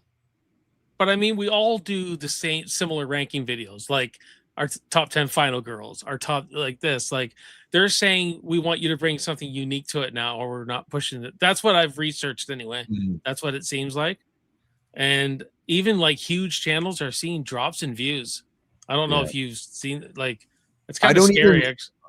so here's like these are the things, these are the metrics I care about when I look at my stuff is, am I growing in sub count, and am I seeing new people that are coming into the live streams that are deciding that they want to come back for more? And that's really like all I've cared about. That's all you It's should, awesome. man. It's awesome when a video hits. It's really cool when a video hits. Sometimes I'm really proud of something and it doesn't. Sometimes I'm just like, and then it does. And I don't even, it's really interesting to see how these things go. And I just like, yeah, I'm moving forward with like the live stuff I do and all that. It's like, I have faith that like, that this is going somewhere, and faith in the audience, and faith in like what we're doing here. So, Well, you know what the strange, the algorithm, I'm just going to be like doing my thing and people will find me. the strange thing is that no matter how low the views get, or if I don't have a successful video, I still get a lot of engagement. There's still at least 3 to 5 comments. All that stuff So, builds up, man. All that stuff yeah. builds up. I've even, what's really cool is I've noticed there have been a couple of people that have reached out to me because they're new to my channel, but they're like going through and watching like streams from months ago. Like, Yeah, go down that's what I'm like, man, that's amazing, because it's sort of, that's telling YouTube, hey, there might be some evergreen content or potential here. Well, You know, I get about I'm about 16,000 views every month from old. dude, I don't even know. I couldn't even tell you. I would get fired if this were my job and they're like, what are your numbers? And I'd be like, well, I got 100 subs from 2 videos. It's on your, it's on. I don't even know. It looks like the numbers are all, it looks like all the numbers are going up, and I'm cool, and like I care about the interactions with the audience, and I try not to worry about I intend for it to take a long time, and I intend to put a lot of work into it if it's going to be, if it's going to allow me to live my dream, and then I plan on working even harder at it to keep the dream going. Honestly, I'm just like you now. Yeah, get out of my way. I won't lie, and I won't lie to my audience either. Like, I did get caught up in the, I need to make these videos a certain way so the algorithm will but then I just stopped. Like, I just did a predator ranking, and I sat like right here and did a very casual ranking. It almost feels live, to be honest. And you gotta be getting, it did just as good as if I did fast editing, pacing, music, put all that in there. It did this. So I go, why am I busting my ass in the editing chair? That's why I stopped doing full length like movie reviews that are 8 or 9 minutes, because I would spend 6 hours and I'm just like, I'm not seeing the response, which is totally fair. That's how you know if people are interested or not. It's no like, come on guys. It's like, well, I just need to find a way that people would want to see it. So I can just do a movie review in less than 3 minutes and put it as a short, because pretty much everything I want to say in a non-spoiler fashion, if you can't say it in 3 minutes, you're talking too much. So actually, I'm like, well, there you go. And those are way easier for me to do, those short reviews. They're just like, lickety split. Yeah, actually, I did an under 3 minute one for Shattered. And you know what? I go, it's pretty cool. But I've always tried to keep reviews under 10 minutes. But that's why I went I'm trying the exactly.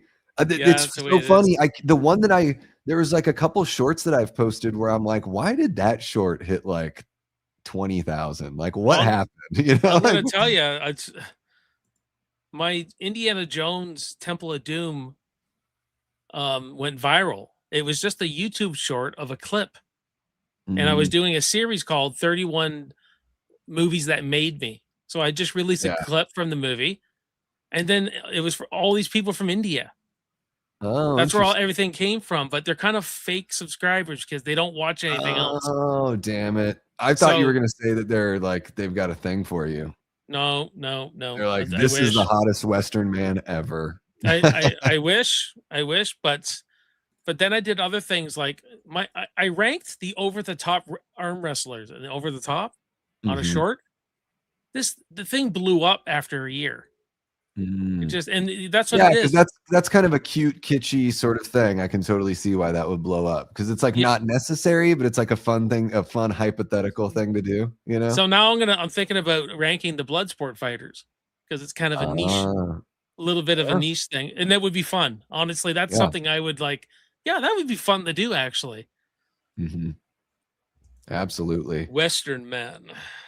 Yeah, I mean, this is what I'd say, Joe, is you just have to find it's like, go watch Private Parts, the movie about Howard Stern, because when it comes to like, you know, what you're doing on YouTube or what you're, you know, whatever, it's like you have to almost have that aha moment of like, what's the thing that's natural and most comfortable for you, and lean the fuck in, and you'll find your niche. It is very tough to just join YouTube and start doing movie reviews, because there are people with millions of subscribers that are professionals that have been doing that for years. So just to do that is very difficult, regardless of whether or not like you're charming or have a good cadence and all that stuff, which like Davey's right.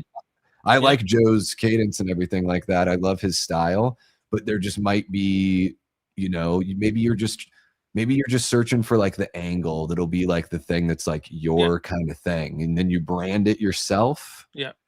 And then there you go, you know? Like it's all a journey, dude. It's all a journey. I did the same thing, Joe. I tried to do reviews and I was like, oh my God. And now I'm like, this is who I am. This is me on YouTube. Now, fortunately, reviews always did well, but they started well when I was doing Death Wish and Clint Eastwood movies and all that. I did Teen Wolf was my first review. Then they dropped off a bit, and then I realized that I'm a retro channel. I'm basically the guy you come to for 70s, 80s, some 90s. In the action and horror. Like I like to do a split of it. Whether I'm doing a good job at that's another question. Like I am known as the Rocky guy and the Friday the 13th guy, kind of a mixture. Yeah, that's good. It's everyone's I've always just said I'm the so I have a lot of Stallone fans and a lot of Friday the 13th, and I'm trying to stay away from newer movies now. Like trying to say, okay, I just don't do that here. That's not what I do here. Unless the odd one I want to talk about. Unless it's like, oh, that was such a good movie, I got to talk about this. Yeah, and I just basically, for me, it's a la carte. It's like if I'm really feel inspired by something, I don't feel the need to review every movie that I see, but every now and then something will hit. And I saw Hokum, like I saw Hokum early, and I'm like, well, I'm definitely going to shoot a review for that because I'm seeing it like 10 days early. So if people are curious, there's going to be very few places they can go to get that review. So, but yeah, it is a whole thing. Whatever. We've done a pretty good job talking some shop here, guys. A little behind the curtain there on what it's like being a YouTuber and all that kind of stuff. But really, what we're here today to do, guys, is raise some money for the St. Mary's Food Bank. Just right there, there's a QR code. You can scan that. There's a link in the description. There's a link pinned in the chat. We are raising money to help feed some people in need out here in the Phoenix area. St. Mary's Food Bank has existed since 1967. They're the oldest food bank, or the very first food bank in the world. They are extremely reputable. Every dollar that's donated provides enough food for 5 meals. So that's amazing. And that just shows how efficient they are and how passionate they are about what they do for the people here. So you can have a great impact with the smallest donation. You know, you can basically a $1 donation, feeds people for like feeds a person for a day and a half. Like, you know, that's from all one. Takes. So yeah. So anyways, I just wanted to like thank everybody that's donated so far, anyone that's shared the stream, anyone that's just hanging out, all that stuff. Of course, liking the stream and that stuff helps put it out there if other people are going to stumble upon us while we're live for like 10 hours today. So it's going to be an epic one. It's going to be it is a marathon, and it's called that for a reason. So we're going to have a lot of fun today. And we're in between all the fun and in between the other stuff, sending love to our brother Kyle from Another World, and of course all that stuff. We're gonna have fun, and we're gonna take those moments to just remember exactly why we're here today. I don't want to lose sight of what we're doing with the charity fundraiser. We're gonna have a blast, and we're gonna be silly, but it's all to help some folks out. So somebody talking some smack here in the chat. What do you got? And why? Wait, why? Oh, wait. Oh, are you talking about? Well, Matt Facci is he's my buddy Facci's doing a Halloween stream tonight. He's watching. It was like a super chat thing that got accomplished. I think that's what it was. You can ask him, but I think it was a super chat goal, and it was a Halloween watch party. It just so happens that we overlap. I'm gonna jump in there and say hi. I love Matt. So I think, yeah. Oh man, me and Matt, 6 years we go back. It's such a good friend. Oh yeah, Matt is one of the best friends I've made here on YouTube. So very, very good man. I love him like a brother. And yeah, exactly. I think that's another thing too, is there are people like, that's when I realized trying to do reviews, I'm like, man, I'm not going to be better at reviewing movies than somebody like Cody Leach. I just know that. So I was like, I just need to find something that I can be really uniquely good at on my own, you know? You found it, I'm telling you. And it's not about being, it's not even, I try to say this too, it's not about being better. It's like, I compete with myself. It's like, can I go out and can my next live stream be better than the last one? And let the chips fall where they may, and all that kind of fun stuff. But yeah, there are certain channels you can go to for all the latest, you know, physical media, all the reviews of every little thing. And yeah, that's the beautiful thing about YouTube is it's a giant pie. There's room for everyone, and the pie can continue to grow. So everyone can have an opportunity to find their audience. Well, I think we just all bring something different too. Like some of us may not be as charismatic, but they have something to say too. Others are very charismatic and are really good in front of the camera. This gentleman beside me right here, guys, very charismatic, and he has something to say. So the proof is in the pudding, right? So, and that's what this is like. Ultimately, guys, the reason why I started this is because I mean, I've always been a passionate film fan and all that. I tried to play music and make that my life for a really long time.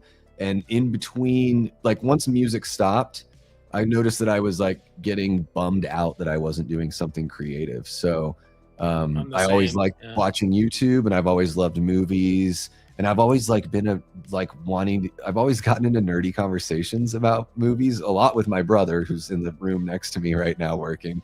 Like, and then it's just, I can do this online. And really it's just like, I would love to join the conversation. I want to be part of the community.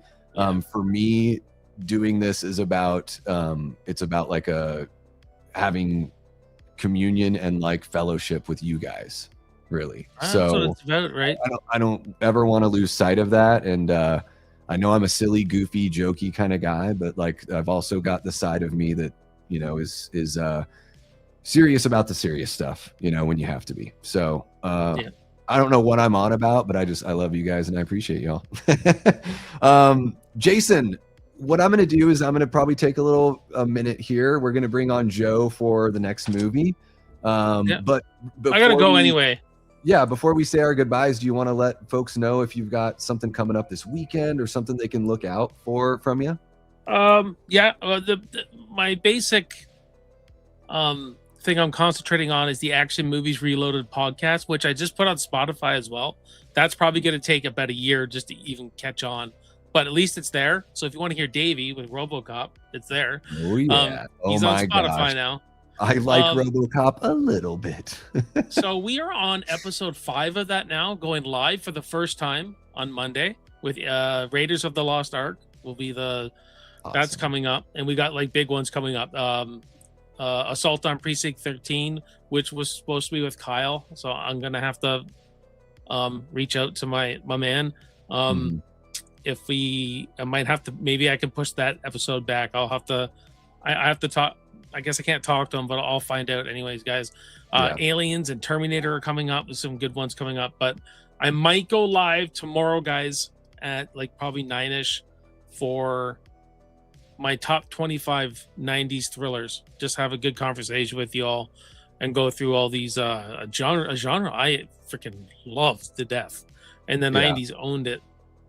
And I'm working on some other, like I pre-recorded some other stuff for a membership request came in for one of my members. So I'm reviewing Battleship for a member from 2012, and I got a Nighthawks review in the editing bay as well. But for now, we got and that's my VCR, guys. Sorry if it's be kind, rewind.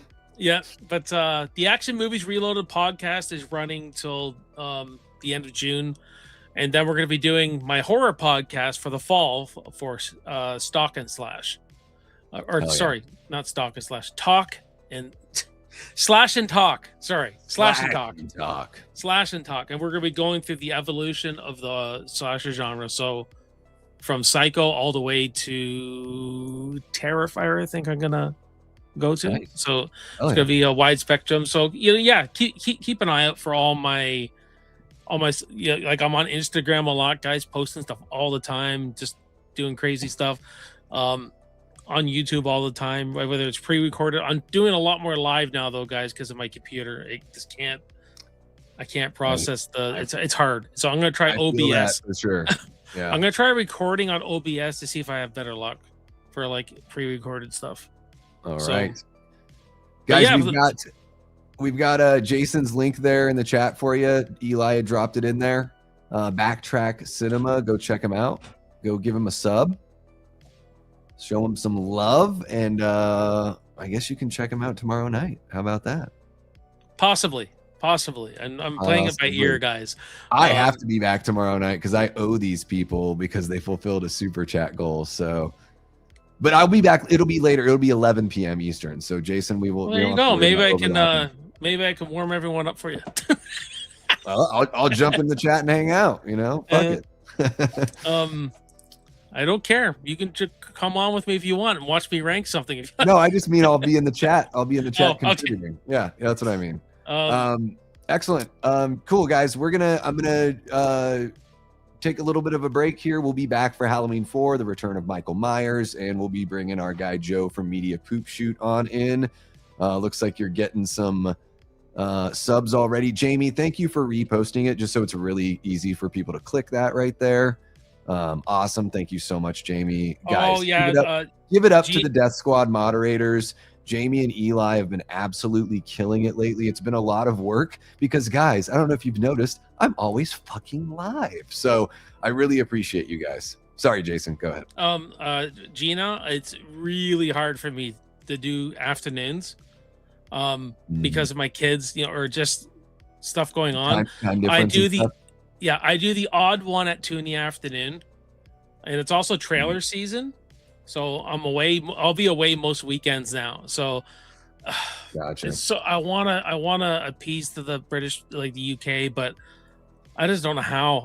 You have to do it the other way around, dude. You have to do it the other way around. You have to go live at like 8 a.m. their time, so when they're getting ready for work, they can listen to you. You have to stay up later. Oh God, I can't even do that. I wake up 5 in the morning. Go live at like 10 p.m., dude. Come on, quit me in. What are you doing? Well, I wanted to do a midnight show. Actually, I always thought it'd be cool. It'd be fun, but I fucked around with that like a year ago. I went live at 10 p.m. my time, and it was like 1 a.m. Eastern. I did it for I think 5 days in a row when I was house sitting at my sister's. Dude, it was amazing. The people that would jump in, you would get somebody that's like, I'm driving a truck right now in the middle of the night. Like I'm in the middle of the USA driving a truck, and I get to, and instead of having to just listen to the same old thing, I get this. Like it was really cool to see the people that were jumping in. I'm going to try though more, Gina, because there are times like where my kids are just playing video games.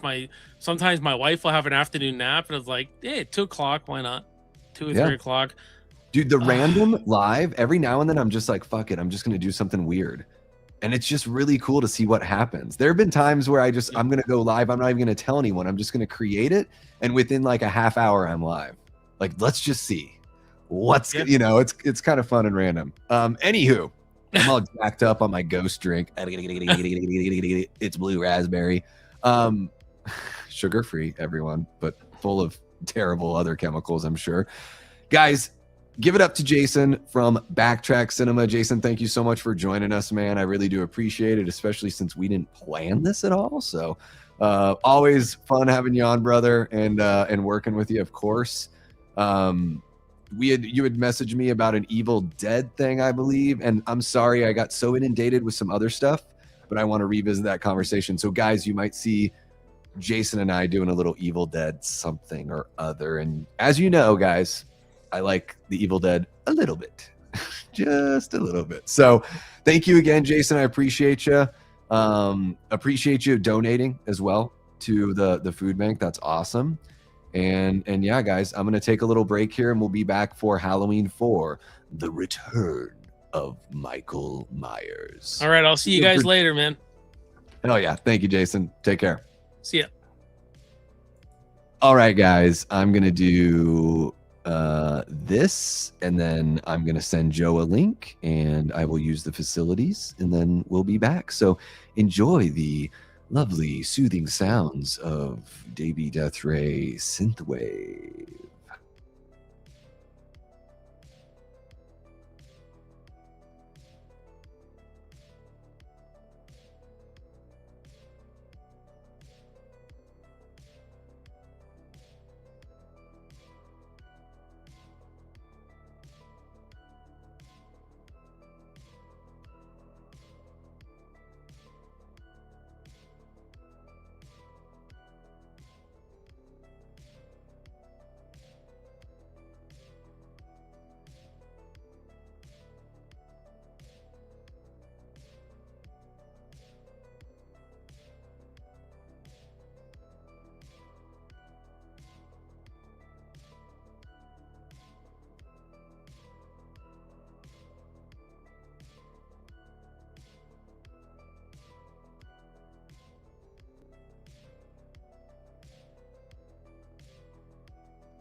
Oh my goodness, you guys. Holy cow. My hips are feeling a little tight. I've been doing a lot of walking and talking, and now I'm doing a lot of sitting and talking, and my hips are like, dude, we don't know what you're doing. Like, I don't even practice yoga, but I'm gonna have to after this, I think. And probably I need to drink some more water. How about it? Maybe I do. Yeah, one sip will do. Okay. Yes, the next film is Halloween 4, The Return of Michael Myers. Looks like we got our guy Joe back there backstage. I just want to do a little spiel here alone. So Joe, hold tight. Yeah, I just want to jump back in. I actually wanted to just take a look at, how about we do something like that? And then I go there. Oh, I thought it was, oh, okay, there it is. I just wanted to show you guys the site here. Just in case you haven't visited, this is what I'm reloading, excuse me, and getting all excited about. That was just water that went down my windpipe. Ugh, gross. So here we go, guys. This is the site that they set up for us. Super cool. They, allow me to send in a logo and everything. They, we've got a cool name. This is Scare Hunger 2. So now we've got a series started, guys. So this is Scare Hunger 2, a halfway to Halloween marathon for St. Mary's Food Bank. And there you go. 1,230. Let's reload it. Let's see if it's gone up or not. 1,255. All right. I don't want to scroll down and put anyone's name out there or I wouldn't want anyone to feel any embarrassed or anything like that. But I will look of my own accord. And of course that information's there. If you guys click the link and you go to the site, it's not like that stuff's going to be hidden, but I will just, we'll just celebrate the fact that we got 1,255 raised so far. The next little benchmark would be 1,300, and I think we can get that and even more. So, yeah, the link is pinned in the chat, guys. It's also in the description. It's got to be in the description, right? Am I so dumb that I didn't put it in the description? Nope, there it is. Cool, right at the top. Whew. Yeah, so it's in the description. It's pinned in the chat. You can also scan the QR code. And for anyone watching after the fact, I mean, I know we're hours and hours into the stream, but if you're watching after the fact, you could still go over there and donate. The site should still be open. We might even, I don't know how it works, but we might just keep this as the site and, revamp it as we need to moving forward, working with St. Mary's. So there you go. There's a little look at the site. 1,255, not too shabby at all. I'm going to do that. Okay, there we go. I don't know what happened there. I lost something. I clicked the wrong button. Hang tight, folks. There we go. Okay. Joe, are you ready? Are you back there? Can you hear me? Okay, cool. I was like, shit, can that guy hear me? Can that guy hear me? Depends on how much they're asking, I would say, is if it's worth buying. I thought it was pretty good, but yeah, I don't know. I don't think it's as good as everyone's saying it is. I'll say that, Gina. But I think it's a very well-made movie. Yeah, and I think Jacob Elordi as the creature is a fantastic performance that, for me, saved the movie, honestly, from being just like, what was that, honestly? So there you go. But maybe I'm a jerk about the Frankenstein movie. I don't know. Let's get Joe here from Media Poop Shoot. Are you guys pumped or what? All right, here we go. There we are. And I think this is gonna be the magic move that puts us both here. Joe, there we go. What's happening, sir? Hey, what's going on? Can you guys hear me good? Yeah, you sound great. Guys, this is Joe from Media Poop Shoot, who you know from the chat. Some of you might know him from the the Discord and all that. And yeah, Joe and I we met in real life before we connected online because we were both at a screening together. So we kind of, we live in the same area, and it's really cool when you do a content creation thing, you're so used to meeting people that aren't from where you live. So it's really cool to bump into somebody that's also doing that kind of thing. So yeah. What's up, Joe? How you been doing? Doing good, man. No, it was honestly the coolest thing ever to run into you and meet you. And I feel like my channel's grown so much just from meeting Oh, you and your stop and that. and your community. So it's just been a great time, and the stream watch parties. I just Oh can't, yeah. can't have enough fun. Oh, for sure. Yeah, you know, I mean, I think that's the really cool thing about this community on YouTube is like, you know, when you meet people and you get, you know, you develop relationships with them, or you join their little niche of the community, is it totally does open up doors to meet more people, to get more eyes on what you're doing. It's, you know, it's good for everybody. And yeah, it's we got to support each other, right? So, I mean, if you sucked at what you did, I would feel weird about it. No. Guy, Joe's got a really cool. It's a lot different than what you're gonna get over here, which is like stood out to me right away, and I knew I liked it because it wasn't like this blah blah blah blah blah blah kind of thing. Like Joe's got this really chill approach and this really nice cadence. So if you guys have not checked out Media Poop Shoot, you can. I don't know if somebody wants to drop the link in there in the chat for Joe's channel, but Joe's got a really cool cadence and a really chill style.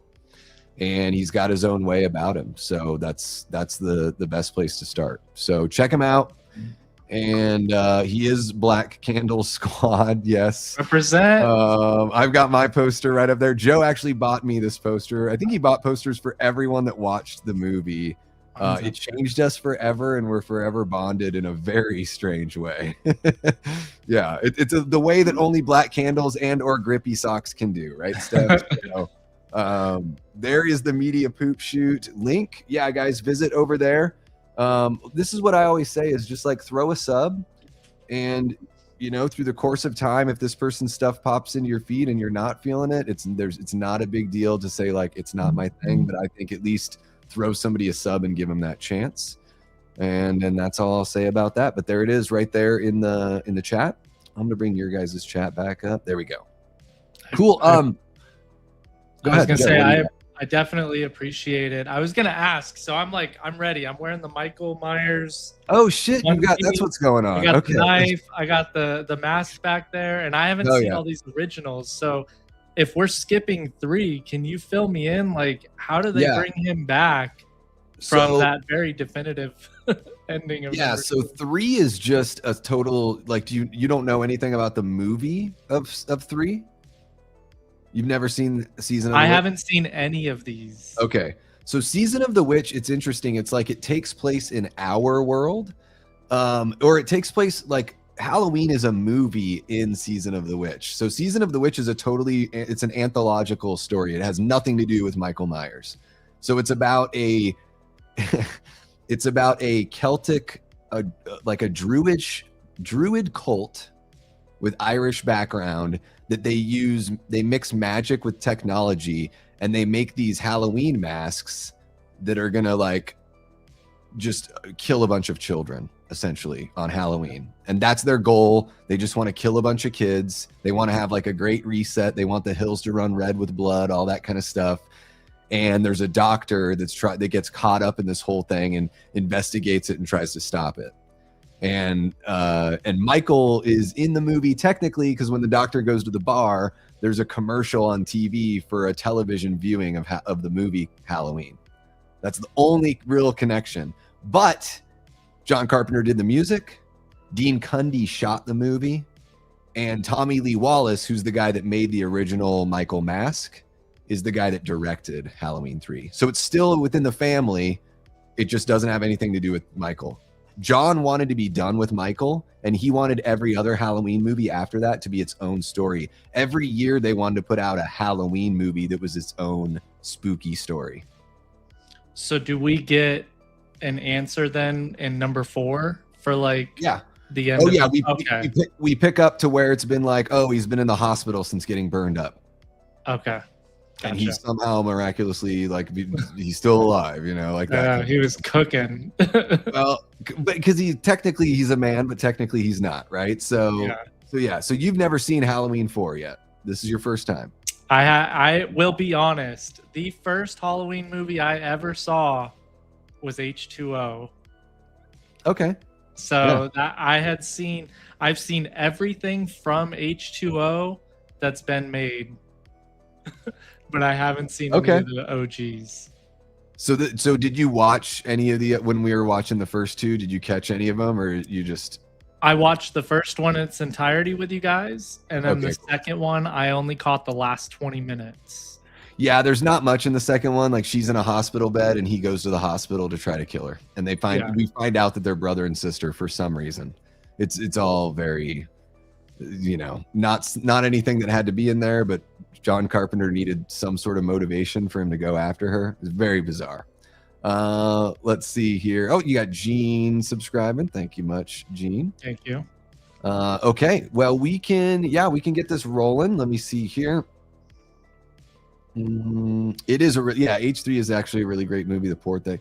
I think a lot of people within the community love it. It was not a success when it came out. That's why they went right back to Michael Myers. And for a long time, fans didn't have the greatest opinion of it. Like when I was a kid, I was so confused. First off, I'm a child, and they're showing those three movies on TV, and it's like, what is this other one? Like as a kid, I was just like, why is this called Halloween?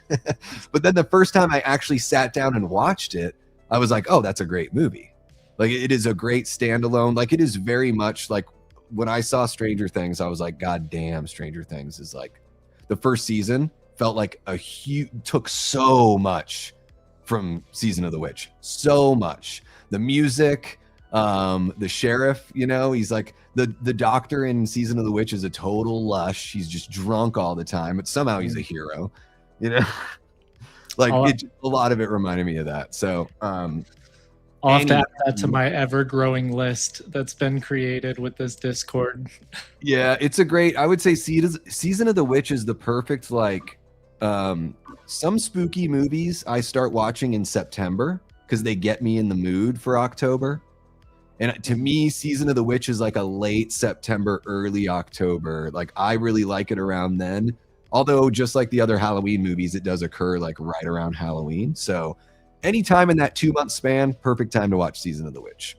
And Ty, Jamie's got you there. Cool. Guys, before we start this next movie, I just want to say again, I just want to make sure we don't lose sight of this. There's a QR code right next to me. There's a link in the description. There's a link pinned in the chat. We are raising money for the St. Mary's Food Bank here in Phoenix, Arizona, trying to feed some folks, just taking care of our neighbors. Every dollar that's donated creates enough food for 5 meals, which is incredibly powerful. This is our second charity fundraiser that we've done with St. Mary's. On our first one, we made about $838. Now combined with what we've done today, we're at $1,255 throughout both fundraisers. And let's just see how far we can go. And we're going to get rolling here with Halloween 4 in a second. Let me get this timer ready. I'm going to get it about 5 seconds. There we go. Okay. Halloween 4, The Return of Michael Myers. I'm very interested what you think of this one, Joe. I'm excited. There's some really, really good stuff in here, and then there's some stuff in here that brings this movie like to the middle of middle back of my ranking, unfortunately. But some people in the community, and I think it's totally fair, I get it. There are people that this was their first movie. They saw this when they were 16 in the theater. There's some people like, this is the best sequel. There's all that kind of talk. That's the lovely thing about the Halloween community is we've all got our favorites. But I will say this, it feels like a kind of a remake of the first movie to me, even though it is a sequel. I'm curious to know what you think. Guys, we're going to get this rolling. Let us know in the chat if you are hanging out with us and if you are watching. Joe, are you ready? I am ready. I'm ready to hit play when you're ready to hit play and actually do it this time. Yeah. Okay. So I'm going to do 3, 2, 1 play. We hit play on play. Okay. It's very, very easy. Here we go. 3, 2, 1, play. And I'm going to shut that music off. There we go. I love the way this starts with just the sound of the air. Did you do your timer? I do have to do that right there. Okay, there we go. Timer's 10 seconds off, folks. Don't hate me. All right. Donald Pleasance in Halloween 4. The Return of... Yeah, I'm excited. I liked the first one a lot more than I thought I would. Cool. I've been hesitant to like older movies. They feel so boring, for lack of better words. But with this Discord and all the movies we've been watching lately, I'm growing an appreciation for that older school feel. Yeah, it's like the more you watch, just in general, I found the more I watch as a film fan, I have a greater perspective. I'm able to I think judge a little more fairly, or I don't know. It is interesting. Like watching Hellraiser Bloodline last week was like almost broke me. Because everyone says it's so bad. That's all I've heard. Oh, it's in space. It's so bad. And then I watched it and I was like, dude, I'm not saying this is like some great cinema, but this is like the effects are good. There's nothing wrong with the storytelling. Like, I'm like, I don't know. Like, to me, this is like a 3-star movie that everyone says sucks. Like, what? I kind of fried a little bit on that one, Joe. I'm not going to lie. Yeah, I remember you mentioning that in the Discord too. And I haven't seen the Hellraiser movies. I've never really been interested. But after watching that one, it makes me want to go back and watch other ones because I was thinking it was a decent movie too. Yeah, the mask here is very tough. There are a couple shots in the third act of the film because of the lighting, and I think there might even be a different person in the costume for some of it at the end. But it looks good in very few shots, unfortunately.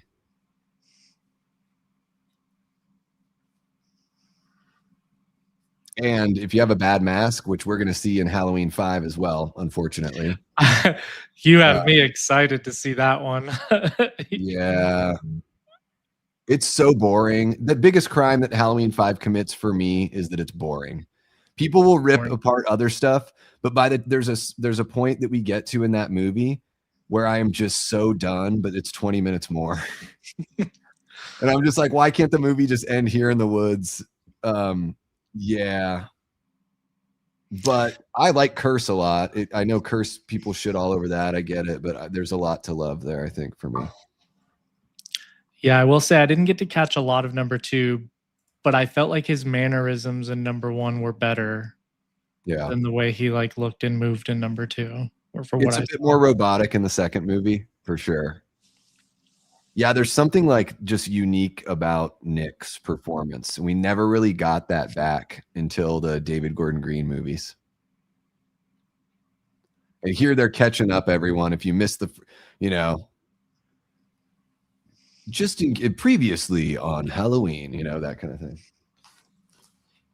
6 times. I shot him 6 times. I shot him in the heart.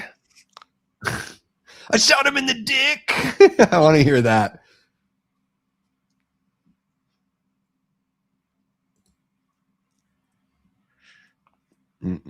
Oh, sorry, Jamie. I missed this first part. Saw this in the theater. I'm rarely disappointed by a movie, but this one was a disappointment.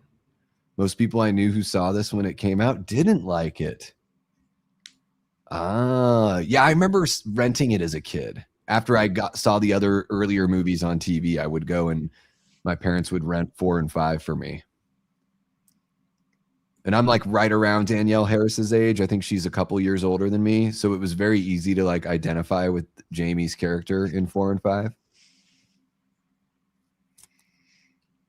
Man, I will say number 2, the visual of the blood coming out of his mask and the eye holes. The bloody tears. I loved that. They have a mask that's just that. Like you can get a specific Halloween 2 bloody tears mask. Oh, and it's got the blood dripping down. Yeah, it's just like painted in. That's cool. Like official and everything. Yeah.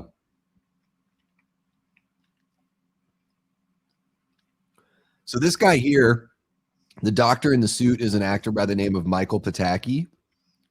I know him from a movie called Side Hackers. I think it was also called 5 the Hard Way because it was on Mystery Science Theater 3000. Okay. So that's where I know this guy, Pataki. He's been in a whole bunch of other stuff too. He was in one of the movies we just watched on Discord recently. Graduation Day? I think he's the principal on Graduation Day. Okay. I remember that one. That was, yeah. That was the one that made me mad with the clay statue that just wasn't there later on. But it was okay. Graduation Day is one of the better ones out of those early 80s slashers we've seen lately, though. Oh, yeah, no, definitely. Like, at least it had, like, I was like, at least I know who these characters are and the story's moving. Jeez. Some of those other ones. What was the workout one is the one I... Well, Killer Workout was pretty bad. The other one at college, what was the other? Oh, Final Exam. Terrible. I think I missed that one. Terrible. So boring. There's like a kill in the opening scene, and then there's not another kill until like you're like 45 minutes into the movie. You're like, what did he do to me? Okay, so Michael's all burned up. This is your first time, Joe, so I don't want to fuck it up for you. No, you're good, dude. Michael's all burned up, and they just mentioned that he has a niece that's alive, and it like sort of woke up the evil in him. It's like, I still have family remaining. Yeah. Got to kill that family. Just push his thumb into his forehead. Mm-hmm. Mm-hmm. Back to that hands-on.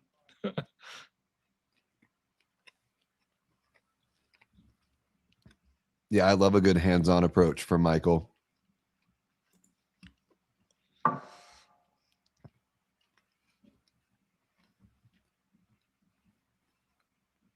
Oh, no way. Danielle and I share a birthday. That's too sweet. Okay, so she's 40. Okay, so she's a little older than me than I thought. I thought she really was just a couple years. I mean, she looks amazing. I mean, she's relatively small. I think it's easy to stay looking young when you're relatively small. She's like a tiny little thing, Danielle Harris.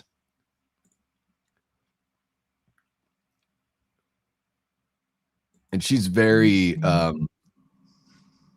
I got to meet Danielle last summer. I got her signature on a poster I think I did a Halloween 5 shot actually, because I like the cover for Halloween 5. And that's what it is. And she does all this like lingerie modeling and stuff now and all that. Like she had all these pictures. It's like her as a kid. And then like these, what's happening, Danielle? How are you doing in those pictures? And I'm like, I'll get the Halloween 5 one. Sign that one. And she's also in, Joe, have you seen the Rob Zombie Halloween movies? Yeah, like I said, from H2O forward, I have seen every Halloween entry of every time. She plays the sheriff's daughter in both of those movies. Okay. So they brought her back. Like it's kind of cool. She's had 2 different phases of she's been in 4 Halloween movies. It's pretty cool. I liked the Rob Zombie ones. I heard that's a hot take, but I like the second one a lot. I'm like the first one, I'm just like, don't need it. But don't need it. I think it's kind of cool. Watch the first movie and then jump to Rob Zombie's Halloween 2. Do the alternate, the alternate sequel. Yeah, I haven't seen the second one in a while. I don't know if you missed at the beginning, but yeah, this little girl is Laurie Strode's daughter, and Laurie Strode has passed away in some sort of car accident or something. Okay.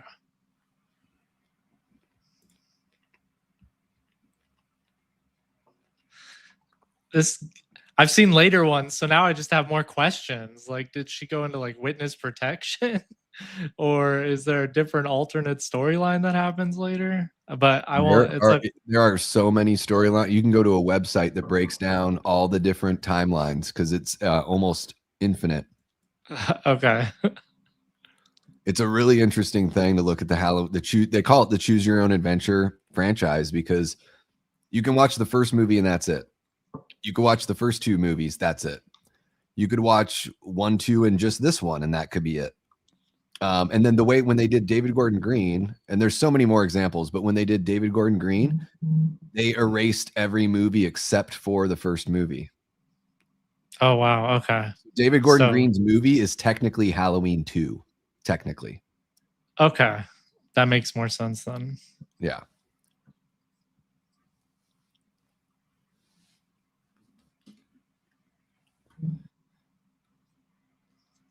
Joe, is your phone like on your desk?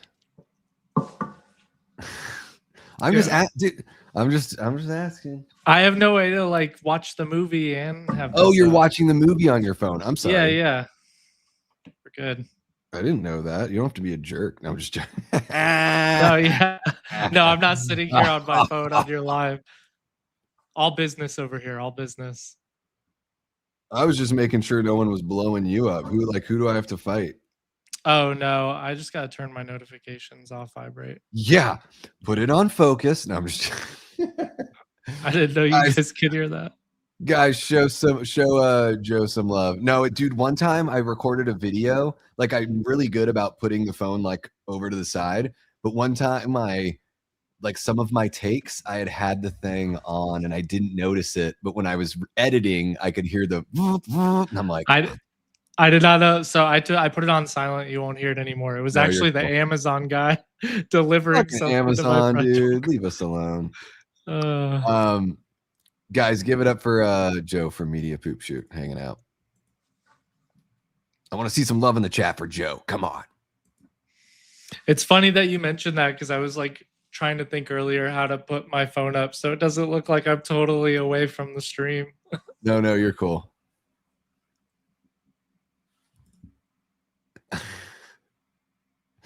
Yeah, that whole David Lynch thing is amazing. I like that it always cracked me up that he looks at her like it's her fault that his tie got in the coffee. The dad is like, Darlene, like, you did this. It's like, no, bro. Like, you just did that.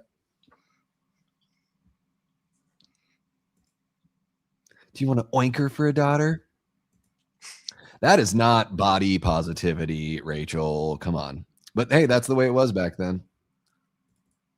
I must be dialed in on my version because every time you quote something, you are saying it at the exact same time in my movie. Perfect. I love that she's like, I don't want to be an oinker, but I'm going to eat this big old thing of carbohydrates with like a shitload of cream cheese in it, but I don't want to be an oinker. That's kind of how I am with everything. Like, I don't want to be an oinker, but I'm going to eat that whole pizza. It's like if only they knew about Atkins at the time, right? Then you just take a spoonful of that cream cheese, put it in your mouth, and walk out the door. You don't need that bread, girl. You don't need that. No carbs. Carbs are the enemy. No, I eat a lot of carbs, but they're so good. I'm making light of her saying that she felt like an oinker. This is not my judgment on the character. I think Ellie Cornell is absolutely lovely. She said it, not me. Thank you for sharing that, Eli. There's a link to Joe's channel if you guys have not yet checked it out. Joe, where are you at on sub count? 350-ish, maybe just a little less. When I walked up to you in the theater that day, I was at like 60. Damn, that's awesome. What that was like November probably? Yeah. End of November, I think. That's awesome, man. That is awesome. October, November, something like that. Yeah, we were trying to figure it out the other day. We said it was Silent. Was it Silent Night, Deadly Night? I think. So that was December. Okay. Damn, it feels like it's. I guess we're already in May, so yeah, that makes sense. Mm-hmm. I keep feeling like it's still February. I feel like we're still in like February time frame. So yeah, time is a weird thing. Wasn't actually a Rachel fan when I first watched 4, says Gina. She reminded me of my cousin, and my mom was ill at the time. I still dislike her attitude. So she looked like your cousin, and you didn't like her. I can understand a little bit there. I like Rachel. Rachel feels real to me, and I like that about her character. She does have a little bit of a selfish side, but she's like a 16 or 17-year-old girl in high school. But she also is like caring when it matters, and you know, is there for the people that she cares for when it matters. So I like that. I don't, you know, I'm okay with having I like flawed characters. So he is all healed up somehow. Like, what the hell? And he stayed in the room. Yeah. Oh, he's like holding his thumb is the genesis of the explosion. Explosion, yeah. Right? I don't know what do they call that point? They gotta have, yeah, they gotta have that. Yeah. Uh-oh. Apparently. So remember how you were just telling me that like Michael would probably escape? So the people on the phone, they told me something. You're never gonna believe this. Yeah.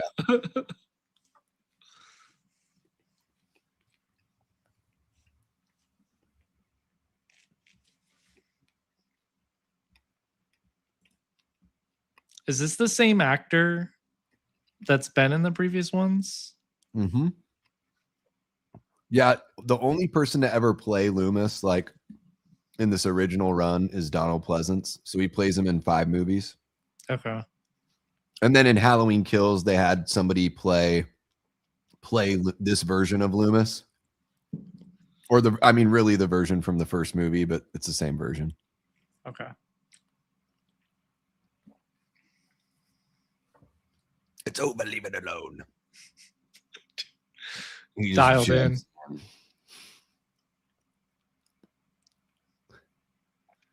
Just old man diving into the cold ass water.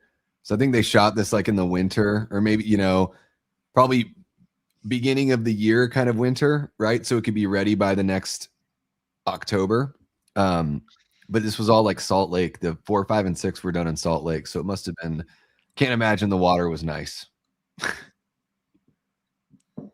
But I heard that Donald had a flask of whiskey with him that helped him get through a lot. Keep him nice and warm. Yep.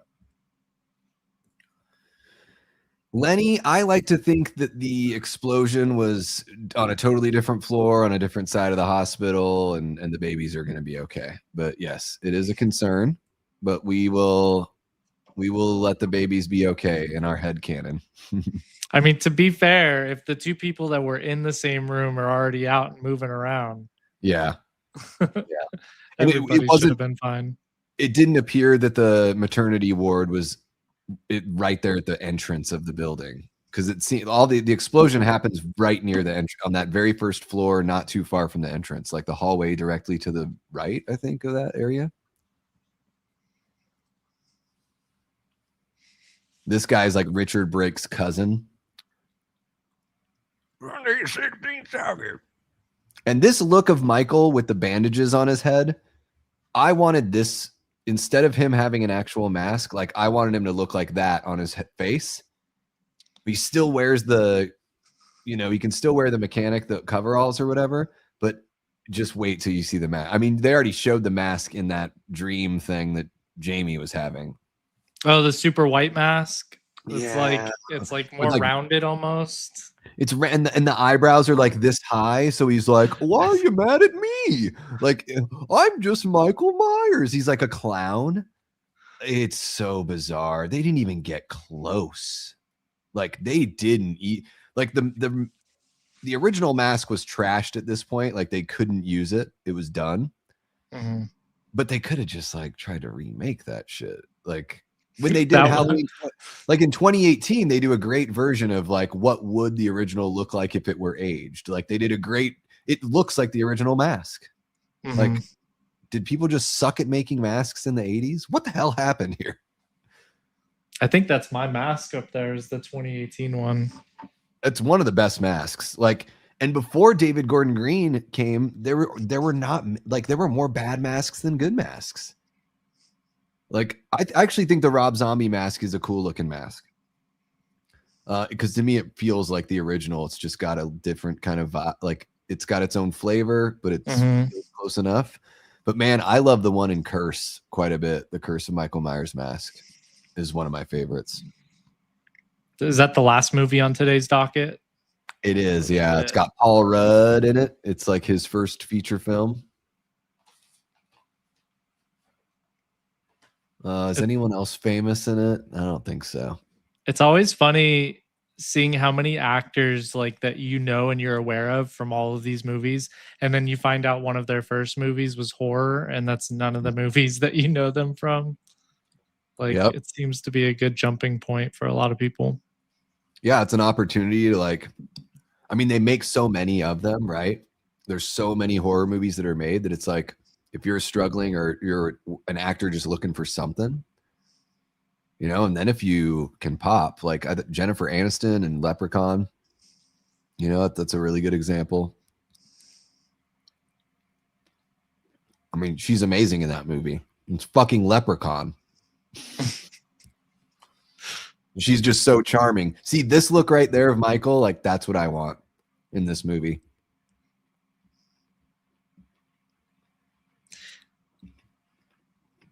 Oh my God. Steph, are you still here? Do we have the whole Black Candles crew oh shit right now? We should write, you know how at the end of those movies, like in the 90s, there would be like a rap song that would like describe the plot of the movie on the final credits. You know, like the movie ends and they're like, you just watched a blah, blah, blah. Like it just tells you the whole friggin' plot of the movie.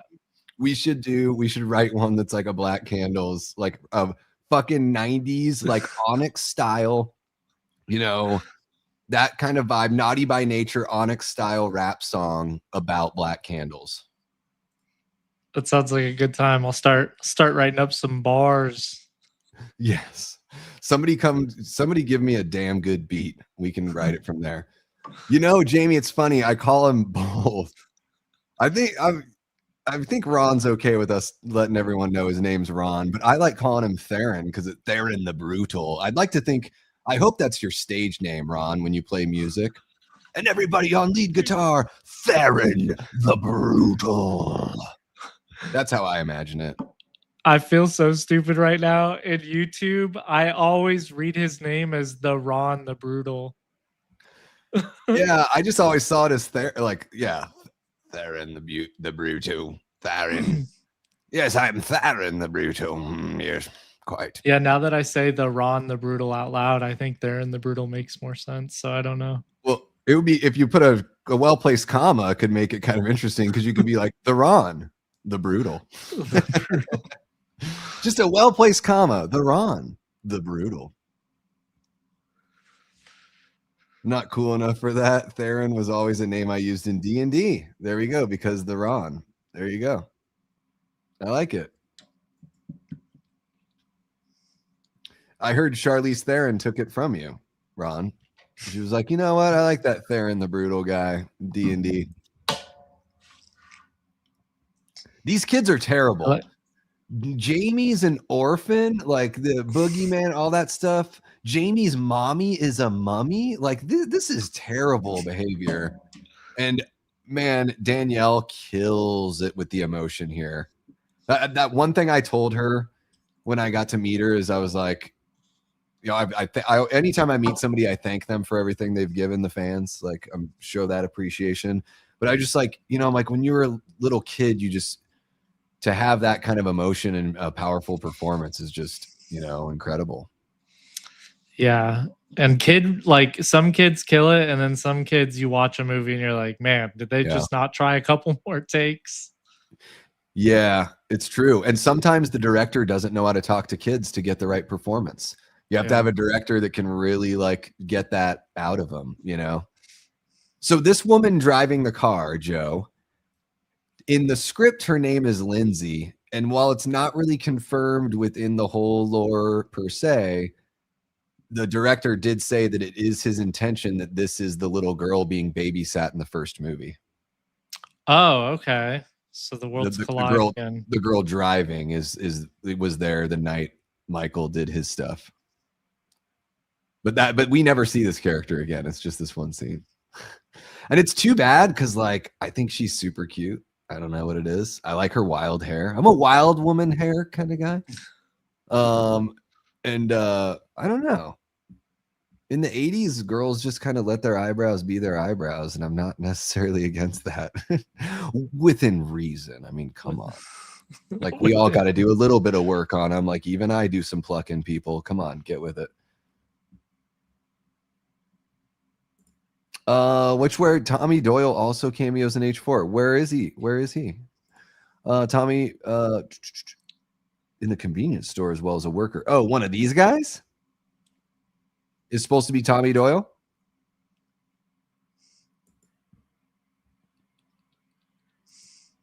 Yeah, Dwight H. Little has said it is. I wrote it as Lindsay Wallace, but it never turned into that like officially.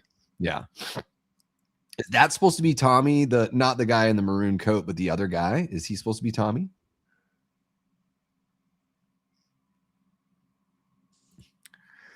Oh, on the mask? No, on the mask, I hate those. Yeah.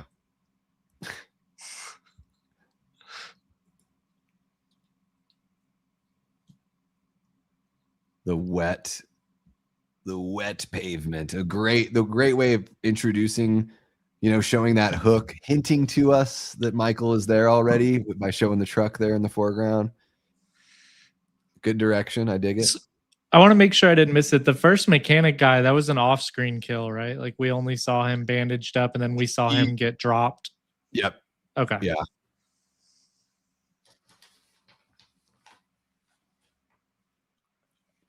Yeah, he gets a smirk on his face. We need to talk. All right. Let's go to the closet. Let's talk. Let's go to the shower and talk. Hey, that's the same mask they're using for the movie. Mm-hmm. That Dracula mask right there. Do you guys see the Dracula mask? Mm-hmm. It is on the cover of Nintendo Power 2. Simon Belmont holding Dracula's head on the cover of Nintendo Power 2 for Simon's Quest is that mask altered, and he's just holding the mask. I don't even know what that is. Nintendo Power 2, you said? Nintendo Power was a Nintendo magazine. Yeah, issue number 2. A magazine. And then Castlevania 2 Simon's Quest was featured on the cover. Okay.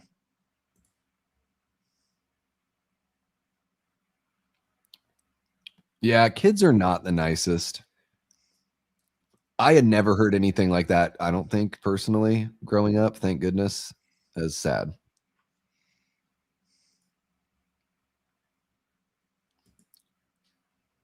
Oh, Sasha Jensen. Yeah, the mechanic kill in 2018 is amazing.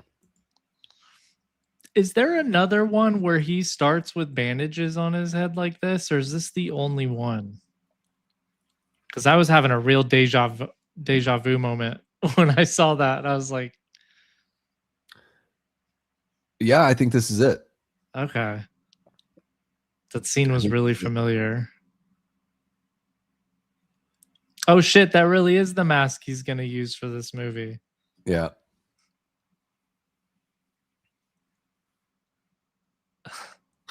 What are you mad at me for? I'm a friendly guy. Those eyebrows, dude. Ooh.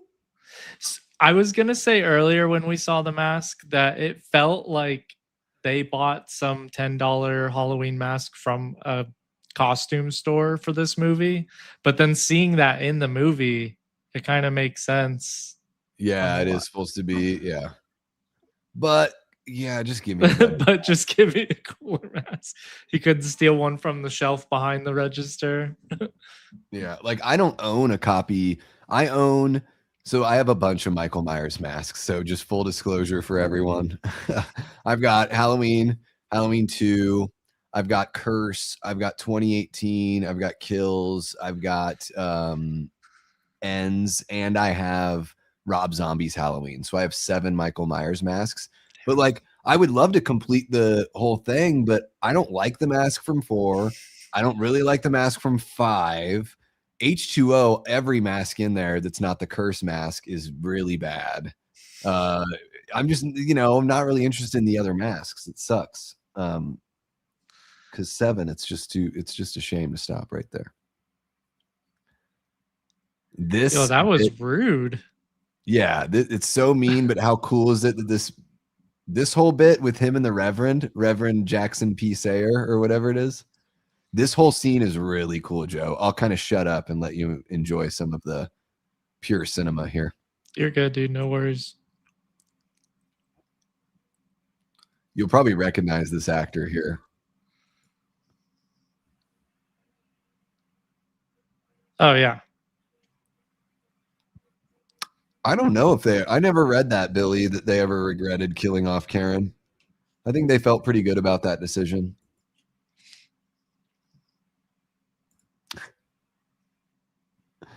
I'm doing great. I can't believe it's almost 5 p.m. I've been 6 hours so far. It's a breeze, and it's a breeze because you guys are so awesome. And I've had 3 people join me, including Ian Nathan, one of the directors over at Creator VC. So,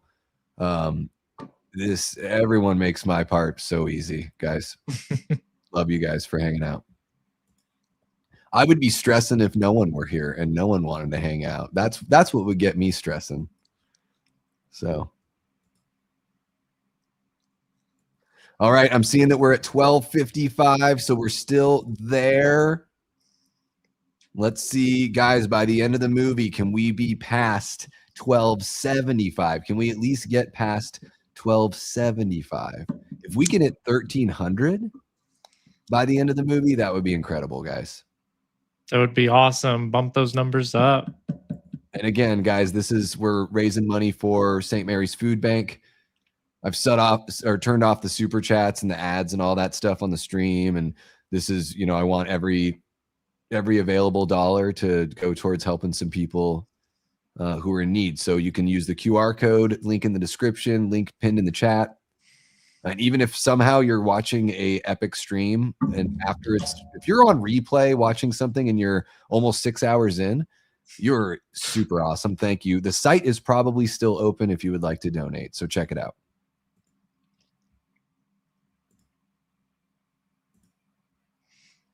Wait a minute. What did I just notice there? Is there a mask on the wall? A white mask on the wall? Yes. Who has that? Is that some sort of subtle hint as to Michael's he's everywhere. He's got this omnipotence. Because what is that? Some sort of like Asian theater mask? What was that?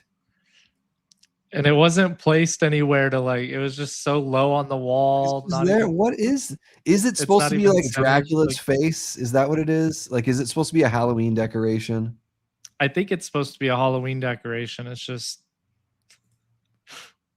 Thank you, Jamie. Thank you for reposting that in there. Yeah, guys, we're gonna have plenty of fun here and we're gonna enjoy these movies and stuff, but yeah, we want to make sure we're putting that call to action out there.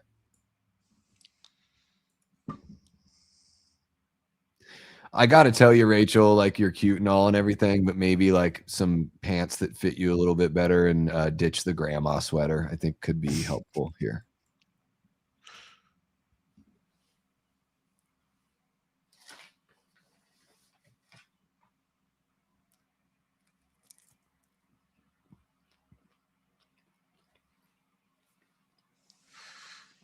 Don't mind me, guys, just eating some beef jerky. You're good. I feel bad because I'm trying to watch the movie, so I'm quiet and I'm not talking that much. And then I'm also looking down to watch the movie. I mean, you can at any point, if you're just like, hey man, I just want to hang out in the chat and watch the movie, like, you're cool, dude. I can it's the whole time. Whatever you got. Way. I don't want people to be like, who the fuck is this guy? Just like watching this. Ooh, should I do a poll? Should I do get Joe off here? Get Joe the fuck out of here. Vote 1 or 2. This would be fun. Let's see what happens. I got the exit button ready to go.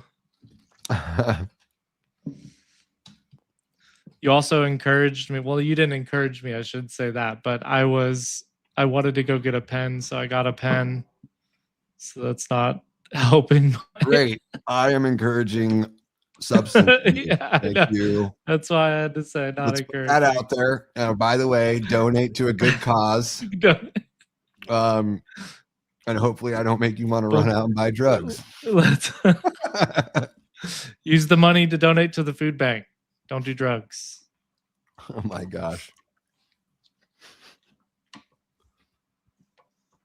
All right, guys, if you put 1 or 2 in the chat, I know that you guys are going to show the love, so I know that there's no risk in putting out the chat. or putting out the poll in the chat. Is Carrie still in there? I might get a 2 from Carrie right now. I'm not sure. I know there's, other people have streams going on. I'm not sure if she's got one at this moment. So this guy here playing the sheriff, Bo Starr, Joe, he was a former NFL player. So he's like part of this crop of like, guys that when they would retire, they would get into like entertainment, kind of an early part of that. The tall one? Yeah. He's playing the sheriff. Yeah. So far, you have 3 votes. I've never looked it up actually.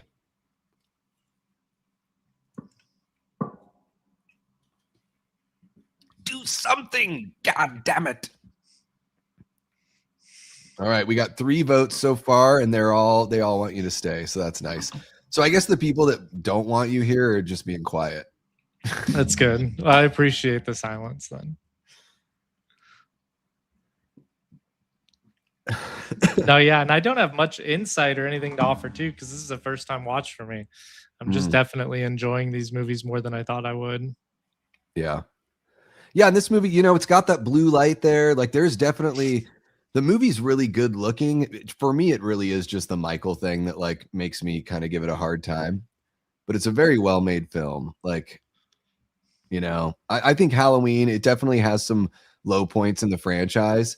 I think all the other franchises get way off the mark further.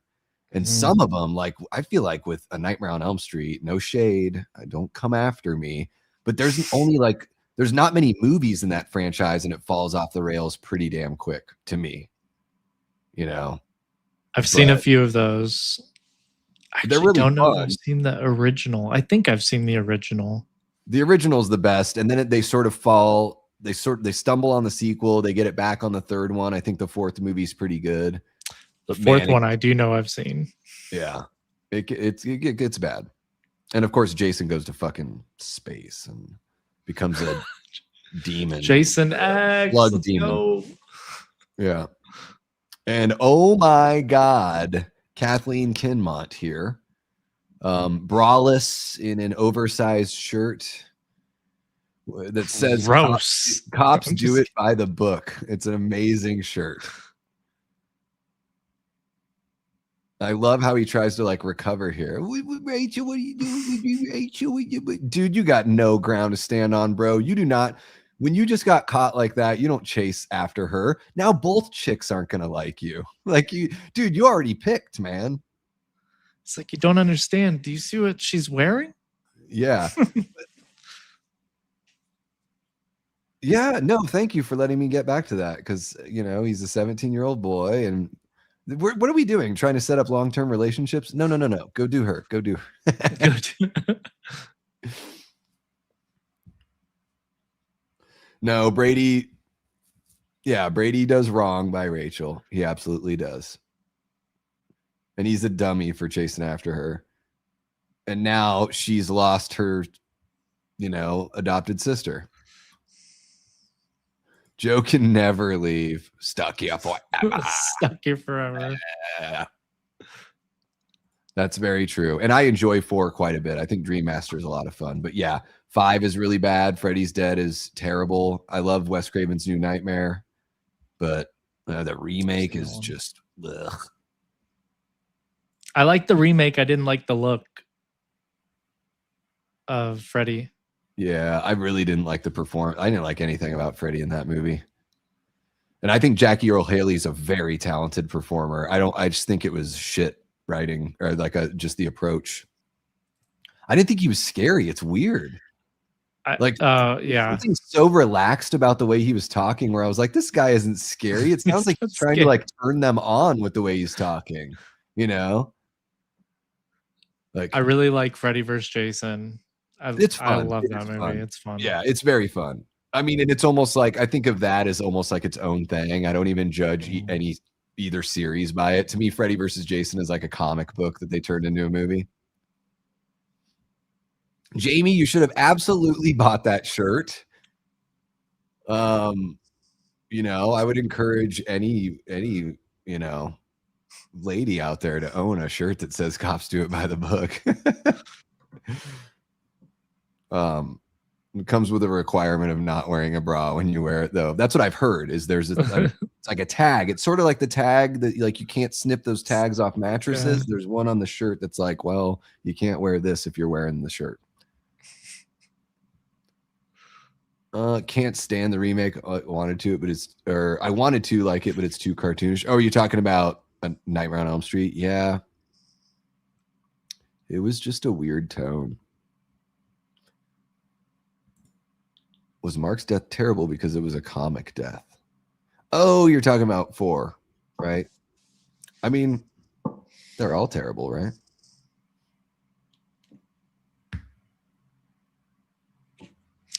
Yeah, I think number 4, Nightmare on Elm Street, is the one that has that trippy ass sequence with the cartoon. Yeah. Right?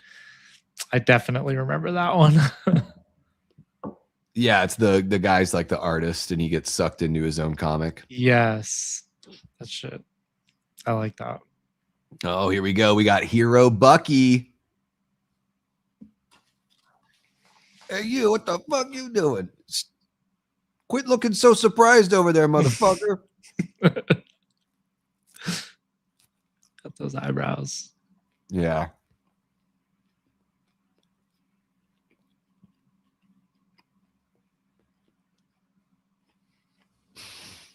But you're not. Yeah. And let me walk. Let me walk slowly away with my back to you. Damn, and he just like caught up to him. And, Mondays, am I right? You know, it's just like. And what does that result in? Michael playing chess. That's a win-win. I think that might be too many volts for him to handle. Yeah, he's coming back.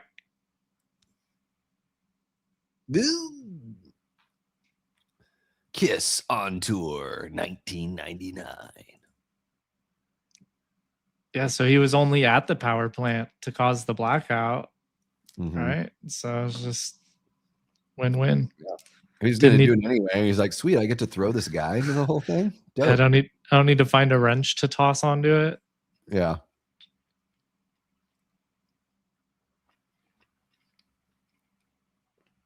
Yeah, the rave scene is really great. There's a whole bunch of fun in Freddy versus Jason.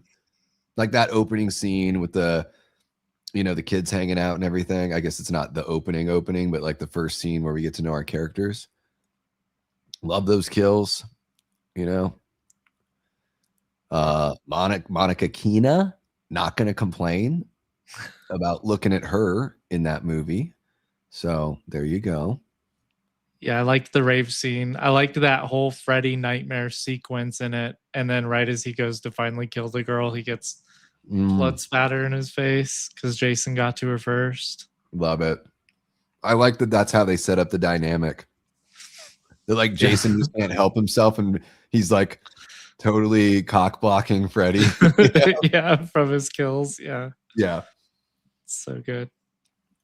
I mean, that's a pretty genius way to set up like a true rivalry. And it's great because Freddy sort of gives Jason the idea and then it's almost like what monster did Freddy just create by like sending Jason on the warpath, He needed him. He wanted people to be scared again so that he could come back. And then he's like, shit, who did I unleash? And he gives him shit by like appearing as his mom and being like, you're just like a big dumb dog that won't stop eating or whatever the heck it is, That's some mean stuff. Oh shit, Spectre Michael.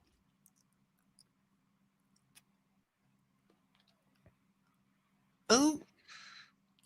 Have you seen that over barbed wire? Have you seen those like YouTube shorts or anything of the people that try to run and put the key in the door and unlock the door to their house while somebody tries to walk behind them? Yeah. I saw, who was it? It was like a football team or something where they were all doing it. They all had to give it a shot. And it was like just timed out or something like that. Yeah. But it's tough, man. They get caught up a lot. Yeah. Yeah. You can't run and try to do it in a jittery way. You have to like calmly stride. You have to take these breaths. It's tough. Yeah.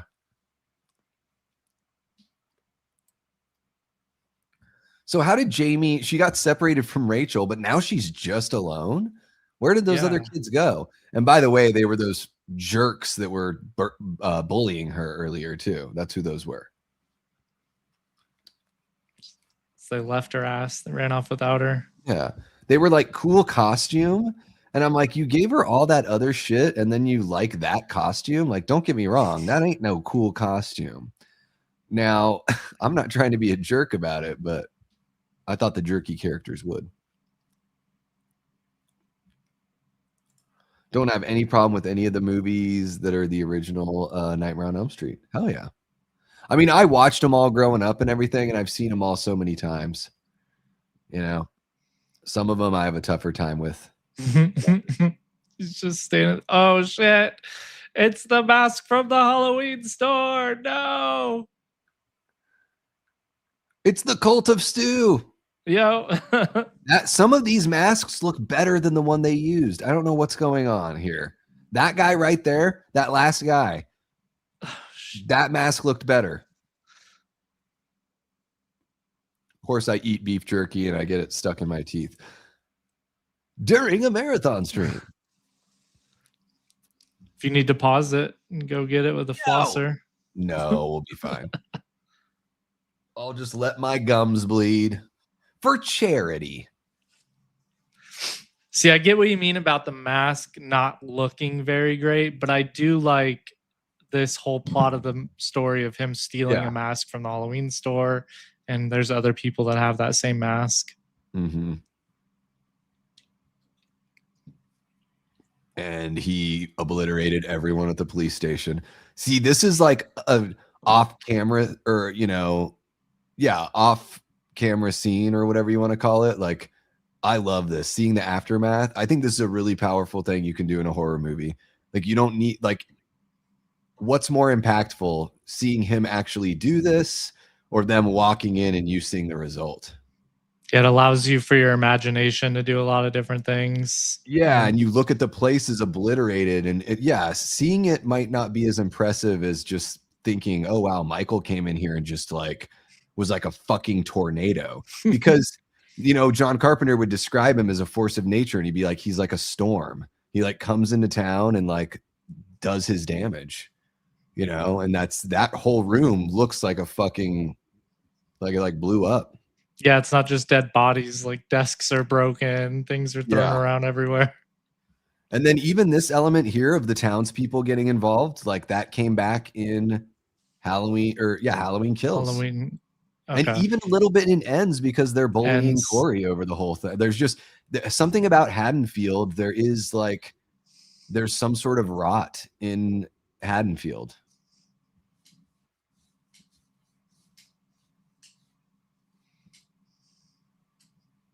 He looks familiar.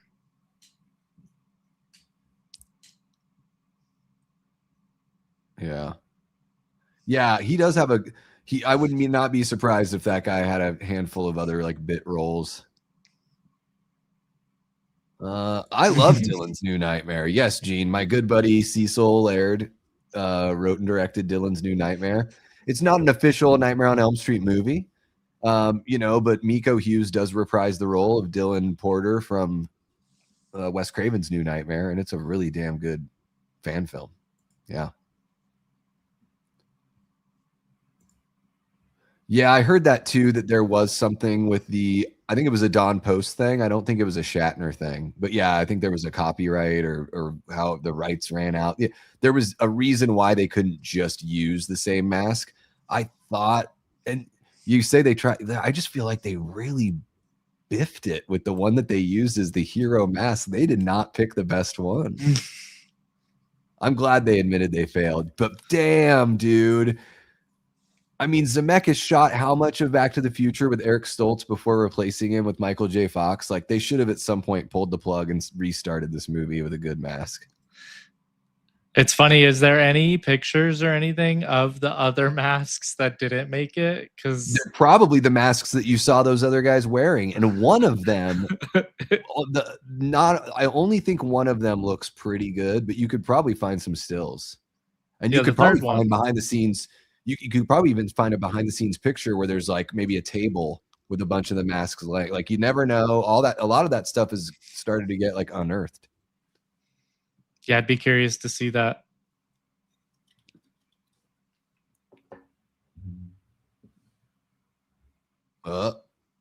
These guys. They're just firing at moving bushes? Yeah. Oh, man. They're about to kill some teen kids. And how many shots do you need with that sniper rifle? How many of those bullets is it going to take?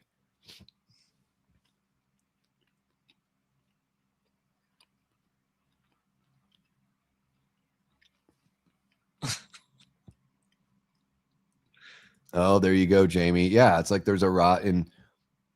And I think what's cool is that as the Halloween series has gone on, there's more and more evidence to suggest that it might have something to do with Haddonfield. As they've made more sequels, they've just made that a greater point. Good God, Kathleen Kinmont. Oh my gosh, dude. Anybody got an ice cube? Oh, yeah. That's why there's such okay. Yeah, and we'll see in the third act of this movie, we will see shots where the mask looks like Michael looks fantastic, but it's just not very much.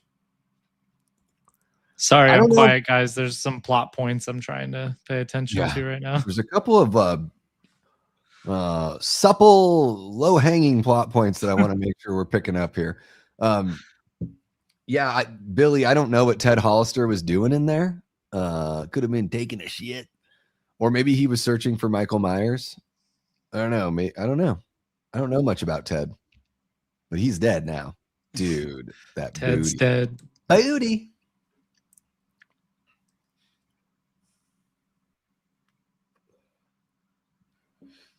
Ruh-roh. Uh-oh. Sheriff dad. The police dad. Yeah. Dude. Oh my goodness. The human body is neat.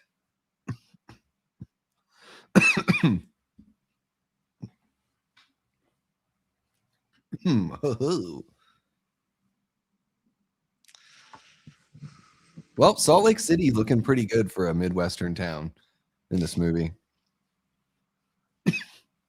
Oh, she can tell it's written all over their faces. This is worst case scenario right now. His face is all flushed, like it's clear that he was just like doing something he shouldn't have been doing.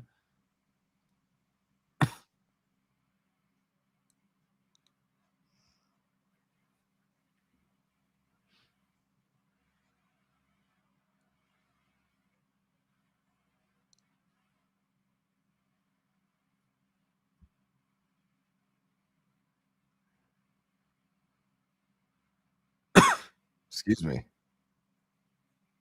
Oh, fair enough. Oh, I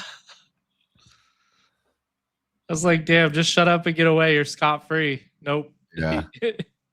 He's dude, no one pays attention to open doors and unlocked doors. Far too trusting. This guy just drove Michael to the house, this moron, you know? Like Michael was laying in his patrol car. This guy goes back in, doesn't say anything. He doesn't say, "Hey, chief," or "Hey, sheriff, I went out there and the back door was open. Maybe we need to be on the lookout." Instead, he's like, "Did I leave that open? I don't think I left that open. I can't mention that." Yeah.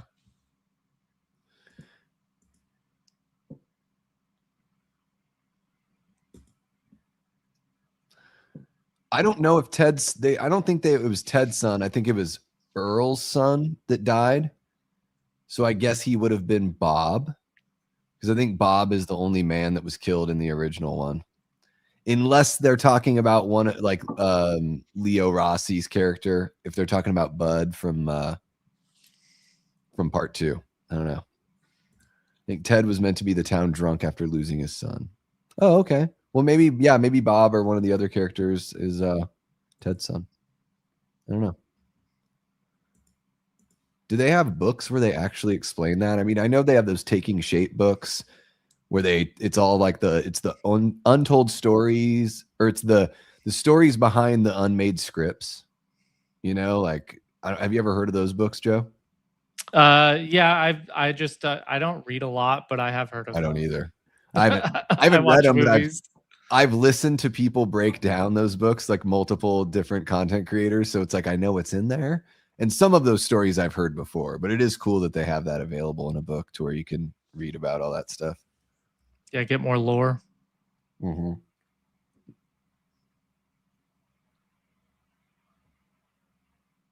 I always say I want to read more, and then I don't end up doing it. I end up watching movies. It takes so much time, you know? And I have like a hot take. I always tell people, because when I go see movies that are based on a book, I always enjoy them more than the people that have read the book. So I'm like, if I don't read the book, I can't be so disappointed, because it seems like the book's always better. Yeah, you're not expecting it to be a like one-to-one interpretation. Yeah. Stop hammering your fingers, dummy. You had one simple task. Yeah. Ow. Like, you're such a baby. You don't deserve that hot piece of ass that's down there. Brady.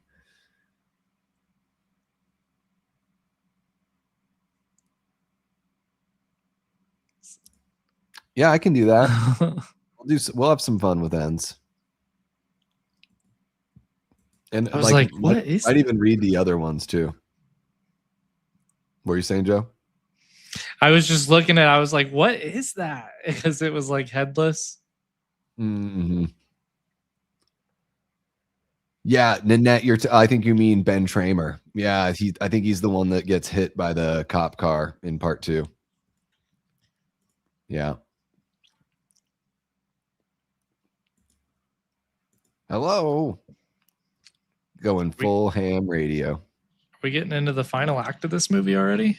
Pretty much. Yeah, here we are. There's some shots of Michael here that are pretty sneaky, little background shots. Stuff where he looks pretty cool. Because you can't see all the mask. Yeah, pretty much. And I think some of it's a different actor in the costume. Okay. So the guy that plays him in this one, his name is George P. Wilbur. He also played him in Curse of Michael Myers, but he didn't play him in 5. So he took a little bit of a break. They put him in they gave him these like hockey pads to wear, which is like, you'll probably notice that Michael has a goofy look on his shoulders. So his shoulders look goofy. Okay. Mask looks goofy. And George is a big enough dude. It's crazy. Like in Curse, he puts on a little bit of weight in Curse. Like in Michael's like kind of not rotund, but definitely like thick. And George looks way better as Michael in 6 than he does here, because it's just George. It's no fucking pads and shit. Like sometimes he looks like this. He's like, you know, he's got those eyebrows and he's like, got the shrug. He's like, what are you mad at me for? I'm Michael Myers. What did you expect from me? Like, that's what he kind of looks like to me in a lot of this movie. And it hurts my feelings because I love Michael. I'm not wearing hockey pads. Yeah, exactly. God, I wish. Yeah. So I think there's a cool shot coming up here where Ellie walks away and we see Michael. I'm pretty sure is one of the. Yeah, I like that. Oh yeah, I thought he was just a glare and like an actual light source in the background. Yeah, it's just a cool little thing, you know. Is the second Halloween, was that a different Michael Myers than the first one? Because the second one looked skinnier and scrawnier than the first one. Yeah, the second one is Dick Warlock, who is like, he was Kurt Russell's stunt double for decades, I think, and he's just huge in the industry as far as stunt stunt acting, stunt coordinating, all that stuff. Okay. So yeah, he plays him in the second one. And he's in Halloween 3. He does the stunts and he plays one of the, there's like these humanoid androids in it, and he plays one of those. Interesting.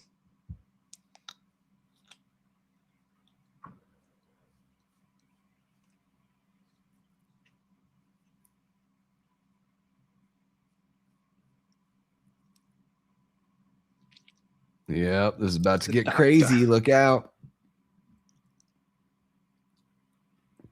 Yeah, I think in Curse there was a guy, Michael Lerner, that played Michael for some of it. I didn't know that they swapped spots, but I know George plays Michael in most of Curse. In the theatrical version, Michael Lerner plays him in certain parts. I don't know about the producer's cut. That might all be George in the producer's cut. Not sure.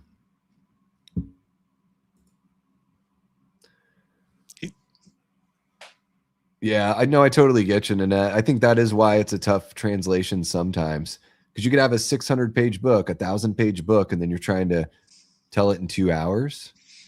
Yeah, that's why I really do like the Fight Club adaptation, because the book is only like, I think it's like 192 pages. So they change things in the movie from the book. They do, like how the character meets Tyler. Like that meeting is totally different. The ending is totally different. But both are really good, and yeah, it's probably easier if it's a shorter story. Yeah. I mean, yeah, that's motivating. When you say it's like 192 pages, I'm like, there's a book I might actually want to read. It's a really quick read. It's very exciting. It feels just as kinetic as the movie does. So it's a very awesome. like, it's like a vibrant kind of story to read. Yeah, I think, Nanette, the books are just adaptations of the movies, but they do add some things into the books.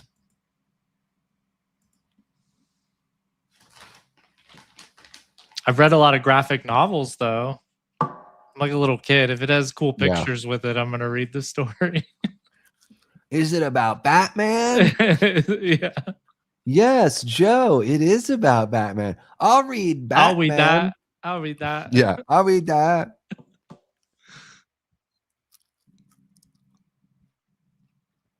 Town full of beer bellies running around with shotguns. They've already killed some innocent. Did anyone get killed in the bush? Or was it just, yeah? Ted Hollister. Ted. Oh, shit, Earl. It's Ted Hollister. And I don't think the cops know about that. Now they're hiding bodies too, trying to get this guy. They're just like, leave him in the bush. They're like Homer Simpson. Yeah. Just... yeah.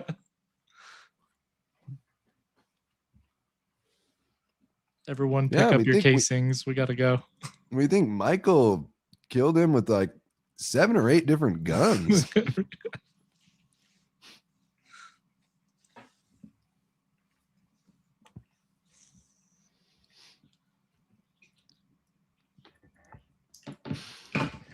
There's probably a lot of places that could could be described that way. Yeah. Yeah. Oh, who's that in the chair? I don't like it. I'm skeptical. Wait a minute. Stay on target. Stay on target. That does look damn good. I would love a cup of coffee right now. I really would. I have an energy drink, but I don't have coffee. What is up with him? Why is his arm back there? Ah! And I think Michael looks pretty cool here. Like, I do. I think we just saw a little bit of his mask, but there's some shots where I'm like, okay, I can dig it. Like, that lighting, it just doesn't look goofy. It's just like, thank God it's not goofy looking. I like that. He didn't even use the shotgun to shoot. He just pushed it through her. Exactly. Yeah. I was saying earlier in the chat, in the first one, when he stabs her and pins her up to the wall. Yeah. It made me think like. You mean, with Bob? It was Bob. Okay. Yeah, Bob. Yeah. When he pins him up. I was like, man, they should do that in a movie, but have them stab upside down, and then we watch the weight of them like fall back through the knife a little bit. That'd be cool. I like that. Yeah, especially if you did it like right here. Yeah. And then it just and then the body falls. Yeah. That's some sick shit. I like that. I still can't figure out what's going on with his body. Like, was his arm ripped off and then put behind him? Like, what is up with that guy's body? Pull the shotgun out. There's a free shotgun sitting there. There is. And you could blow off her head since you don't like her and she's dead already. I know. It's a win-win. You got 2 rounds. You can exercise some demons and then go get Michael. Huh. I am not condoning that behavior. It would be funny in the movie. I love this line here. One of the best lines in the series is coming up. Look, he shoots it, and then listen to this. It's metal, and then she's like, "What does that mean?" Like, wasn't that is such an? Were those lines of dialogue written by somebody that doesn't speak English? Like, were they translated from another language? Like, it's metal. Like, is he trying to say that the heat of the shotgun melted the metal, and it's too hot and he can't touch it? What's going on? Like. Yeah, it looked like the lock blew out, so that's why I was like, just push open the door. What's metal? Yeah. Is he trying to say, like, it's metal? Dude, that was so metal. And then she's like, what does that mean? It means we have to stay in this house. I'm going to get some more shots off. Yeah, that's me. Whenever I speak to anyone not on YouTube, whenever I talk to anyone in the real world about horror movies, this is what they do. What does that mean? Oh, Joe got a call. Wait, what? Right now it's snowing, Jamie? No, it's May 1st. What? Jamie, that's crazy that it's snowing there. Everyone does love a free shotgun, Ron. Dude, Brady just terrible at using that shotgun. He loses a lot of points for me. 39. Oh, so it's got to be what? It's just wet and melting when it hits the ground, something like that.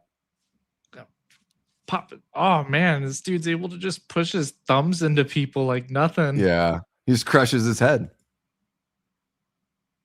It looked like his thumb went underneath his cheek and his skin. No, the wife had just got home and she was. Oh, cool. I wanted to mute it before she ended up. No, you're cool. Of course, man. Of course. I was like, get out of here. I'm with my friends. Like, this is my private space. What are you doing? I'm going to throw my wedding ring at you. That's why I had to go on mute. No, dude, family's got to come first. So, yeah, no worries. Michael looks great there. That's a really cool shot of Michael. Why can't he look like that in the whole movie? You like all the shots where they shadow a lot of his face. It's not full. Oh, whoops. Yeah. Yeah, it's not well, and exactly. And there's just something, I think, again, some of these shots might be a different. I think the actor's name is Tom Morga. I think he's in some of these shots.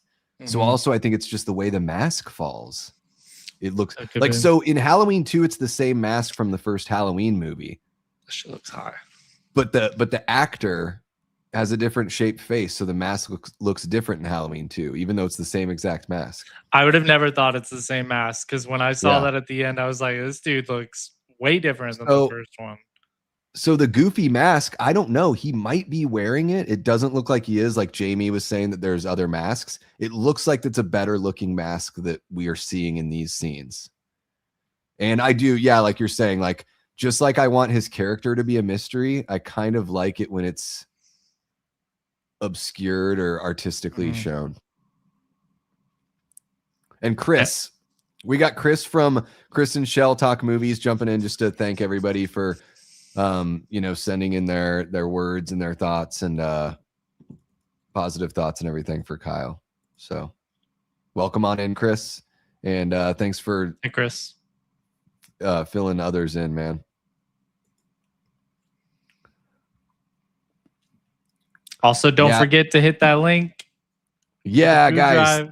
Sorry, I'm just trying to catch up on the chat, but yeah, there's a link pinned in the chat. It's in the description, QR code and everything, to raise some money for St. Mary's Food Bank and help feed some hungry people here in the Phoenix area. What's happening, Ryan? Welcome on in. Yeah, man, everything is great. It is awesome to see you. Thank you for jumping on in. One of our great channel members there, Mr. Pistofferson. What an awesome handle. I like that one. He's saying the metal melted. Yeah, pretty funny.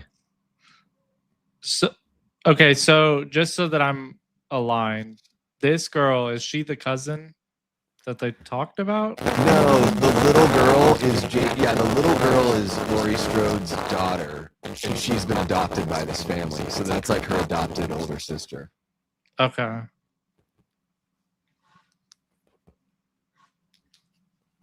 You're crying in all his life. One second. Don't be dead. That's some sad stuff. Yeah, you might want to check your mic. I've been checking my headphones. It's like something went wrong with my headphones, but it went really staticky.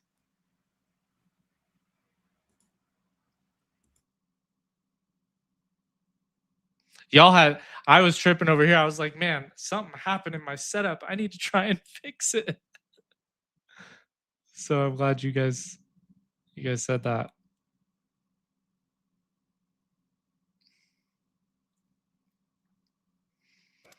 Are we about to see another moment where no neighbor is around to help or hear? Maybe. Is it okay? We're good. You know what I think it is? After a certain amount of time, it happened during the last marathon too. I think after a certain amount of time, I need to like unplug my interface and plug it back into the computer. That it just sort of was like, no more. We've listened to you too much. Yeah, it's good now. Yeah, Theron, I probably looked like a crazy person for a minute.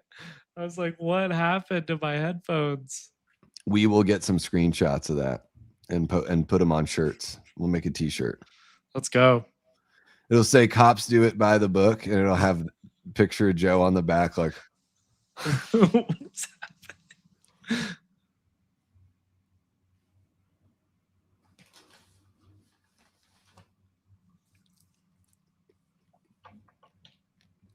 Boom, boom, boom, boom. It's like Resident Evil when you're shooting a lock off a door. I was like, he's protecting her, but he's also actually using her as a shield in case anything ricochets back to him.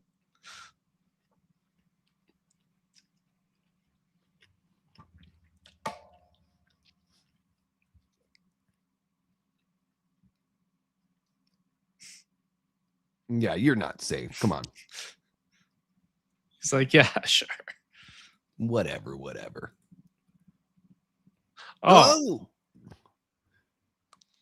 The call's already coming from inside the house. Yep. And did you notice his hair was like something bleached? His hair was blonde and the skin was peach. It hadn't been painted yet. Okay, so I didn't funny. know if They that just was a thing in fucked the that movie or if he like went through something super dusty recently and No. I just didn't remember, but he was like bleach blonde. They just had a mask that hadn't been finished, and for whatever reason, they let him wear it in that scene. Like the director is seriously like, that is just like, we messed up. I'm like, man, that's rough. All right, yeah, I was nervous about mentioning it because I was like, man, I might have missed a plot point where he like crashed through a wall and got super dusty. No, it's so ridiculous. It's like, oh my gosh, you guys. Did you watch the Alien Earth TV show? I watched the first few episodes. I didn't finish it. Okay. But I heard people liked it. I made a meme that's like a picture of that version of Michael with the mask, with the bleached hair and whatever. And I was like, Timothy Oliphant rolling into Alien Earth, like, because he looks exactly like that in that show. You'll have to finish that. I'll pay more attention to it. It's just okay. Unfortunately, it's not very good. Yeah, I heard. I have one person that told me that they liked it, and they don't like a lot of stuff. So I thought it'd be good. But the first couple episodes I thought were like pretty awesome. You got a lot of Xeno action, and then it really backs away from all of that after. Oh, okay. And you get little tidbits toward like the end gets a little bit better, a little bit. But by that time, I was just sort of like, can we be done with this? Checked out. Like I just wanted to finish the season. Like, whatever. Like, that's kind of how I felt. But yeah, the first couple episodes, I was like, okay.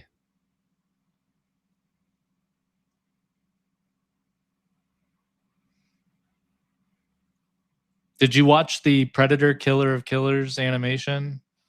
No, and I haven't seen Prey, and I didn't see the last Predator movie that just came out.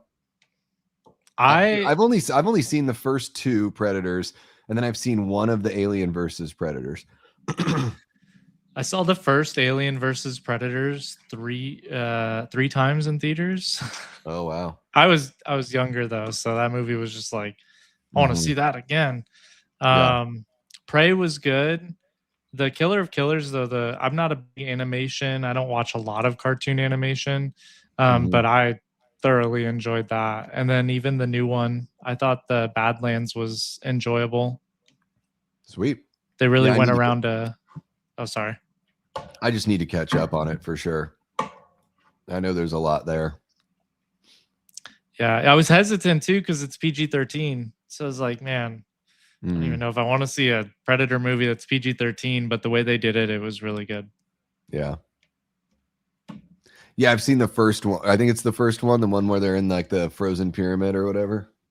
Yeah, that's the first AVP, yeah. Yeah. They go down the long ice drilled hole. Mm-hmm.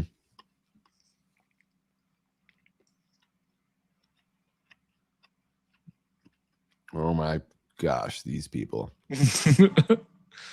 Itching to shoot something. All the cops are rolling into Haddonfield. These guys are rolling out. Michael, where could you be?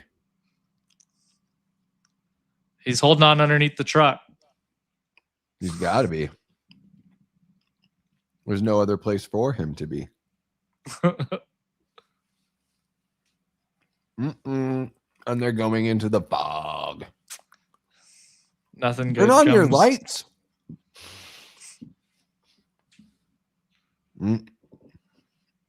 Oh shit, he was underneath the car.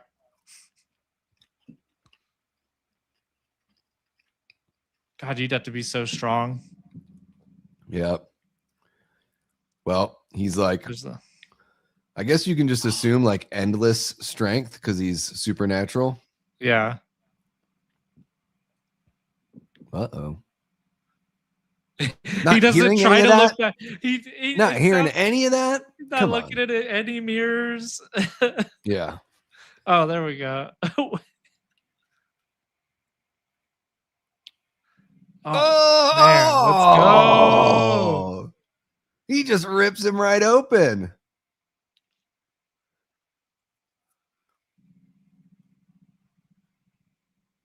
Oh shit. Yeah, sorry, bud. Yeah. Yeah, he did. Oh no. Here we go. The theme's on. It's very exciting. Michael's on top of the car. He's going to do the Teen Wolf thing.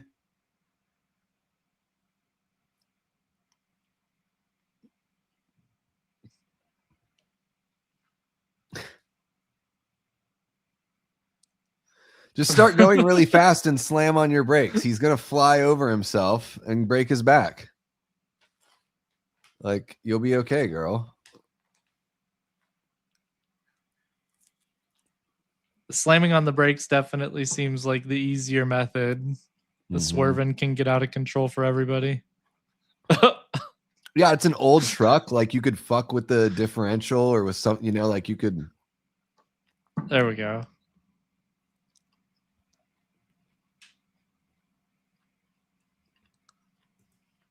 It was hard to tell if he smashed his face on the windshield purposely. That made me laugh. It's like, oh yeah, hey I'm Goopy Face. Hi everybody, I'm Michael the Clown.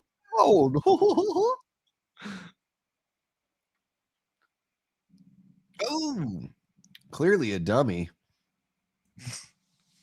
Hey, welcome back, Nanette.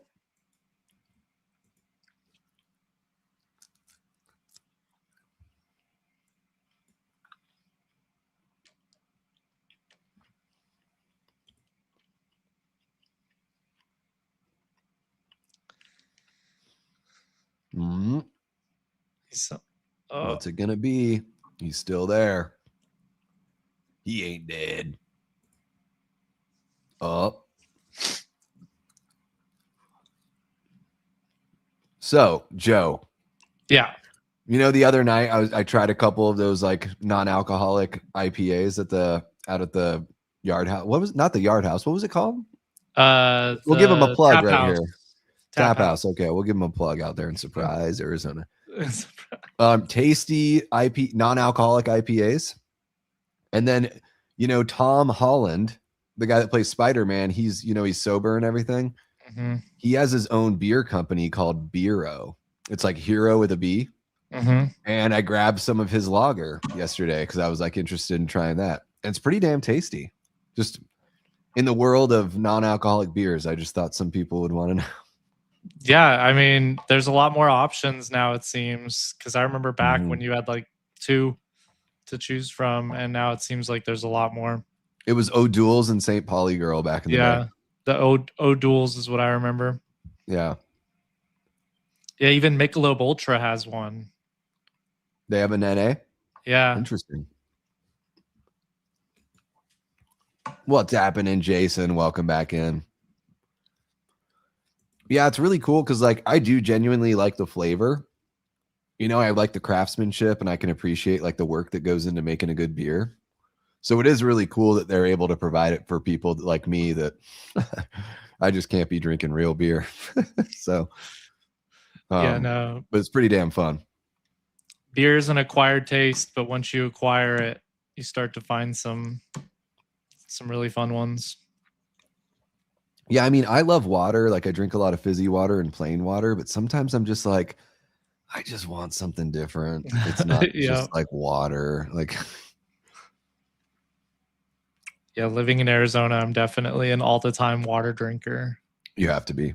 You can't forget. It's weird. There's also the thing of like, you can't have too much without your minerals and vitamins. So you got to remember to take those too, because if you get too much water, you're going to just piss out all your nutrients and get a headache. Dude, the desert's wild. It's like living on a different planet sometimes. So hot. Even when it's not hot, it's still dry. Like that still has an effect in the winter, you know? So is this Michael now again? No, they've come back to the house. They've come back to like Jamie's house and Rachel's house with like the adopted parents, and like the police are there and everything. Because they just blasted him. Yeah, they shot and he like flew down some sort of shaft or something. He like fell down a mine shaft. Yeah.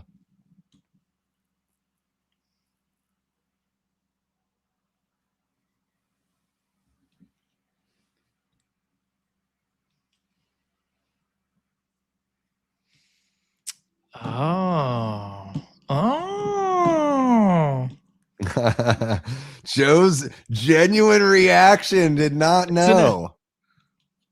Heck of an ending. It's in her blood. It's been like passed to her because she touched him, you know. Oh, like, is that what it is? I thought she was. I think that's kind of what I think it's both, you know. There's this connection, and I love how heartbroken Donald Pleasance is. See, you could end the franchise right here, and that would be a fantastic ending, right? I liked that ending. Yeah, it's a great ending. But then they ruin it with the sequel, unfortunately. And then because she's like, yeah, because she's like mute, and she's like there are elements that work, like she feels more connected to Michael and stuff, but it seems like they didn't really want to fully commit. They liked the idea of her like being the quote unquote killer at the end of the movie, but they didn't want to have a movie with a girl that's actually a killer in the next one. So, well, I really like that one. I would right now my order would be 142. All right. Okay. Holy cow, guys. There it is. That was Halloween 4, the return of Michael Myers.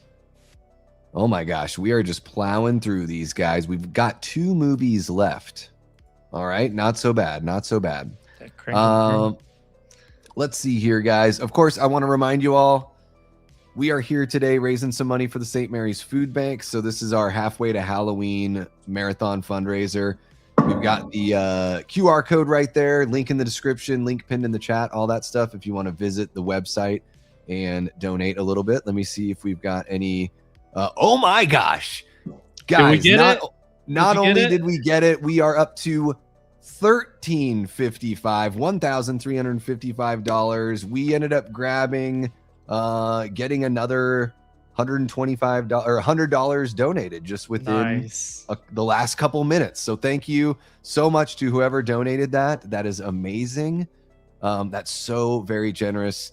That's going to provide enough food for 500 meals for people. So to just put that in perspective of what this means for the people that are going to receive, the benefits of the donation. Thank you so very much. That is awesome. I thought 1,300 would be cool, and here we are at 1,355.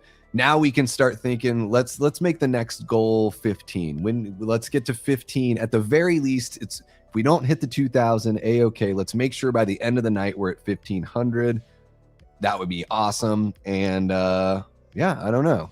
I think I'll take a little bit of a break just to like grab something and breathe some fresh air. And come back and hang out with you guys and watch Halloween 5. Awesome. Well, thank you for having me on here. This has been fun. I'm going to keep watching the movies with you guys in the chat because, like I said, this is my first watch for all of them. I know, Ryan, you asked how I'm liking them. So 142 so far. All right. You can check out my channel, Media Poop Shoot, if you want. But keep pumping those numbers up for donations today, and I'll see you guys in the chat. Yeah, if we can get Jamie, if you can drop Joe's link in there again in the chat, that would be awesome.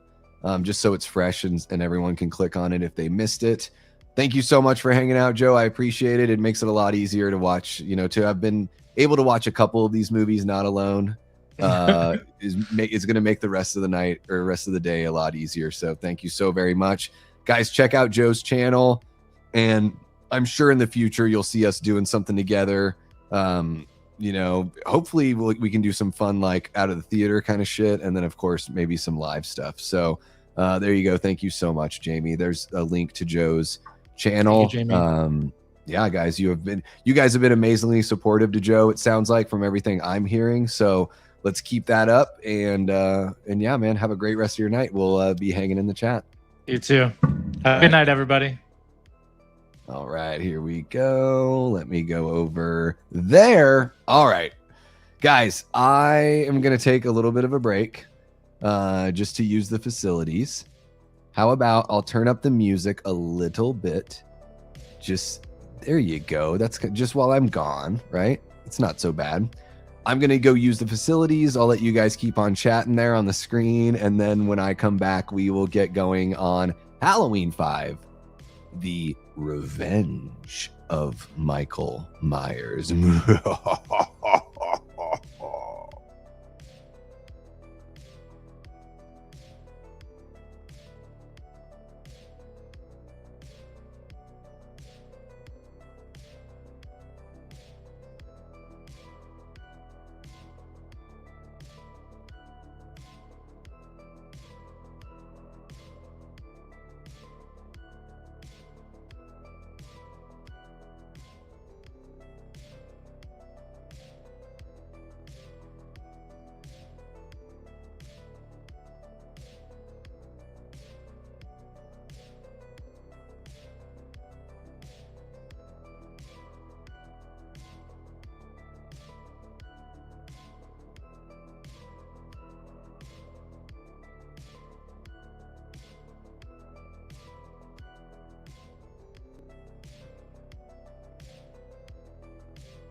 Oh, yeah.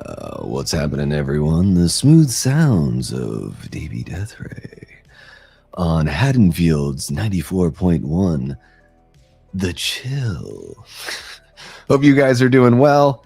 We've got 2 more movies to watch. Thank you for allowing me a minute or two to, use the facilities, grab a little something to drink. Remember when I told you about that watermelon raspberry organic soda? I'm very curious about this, folks.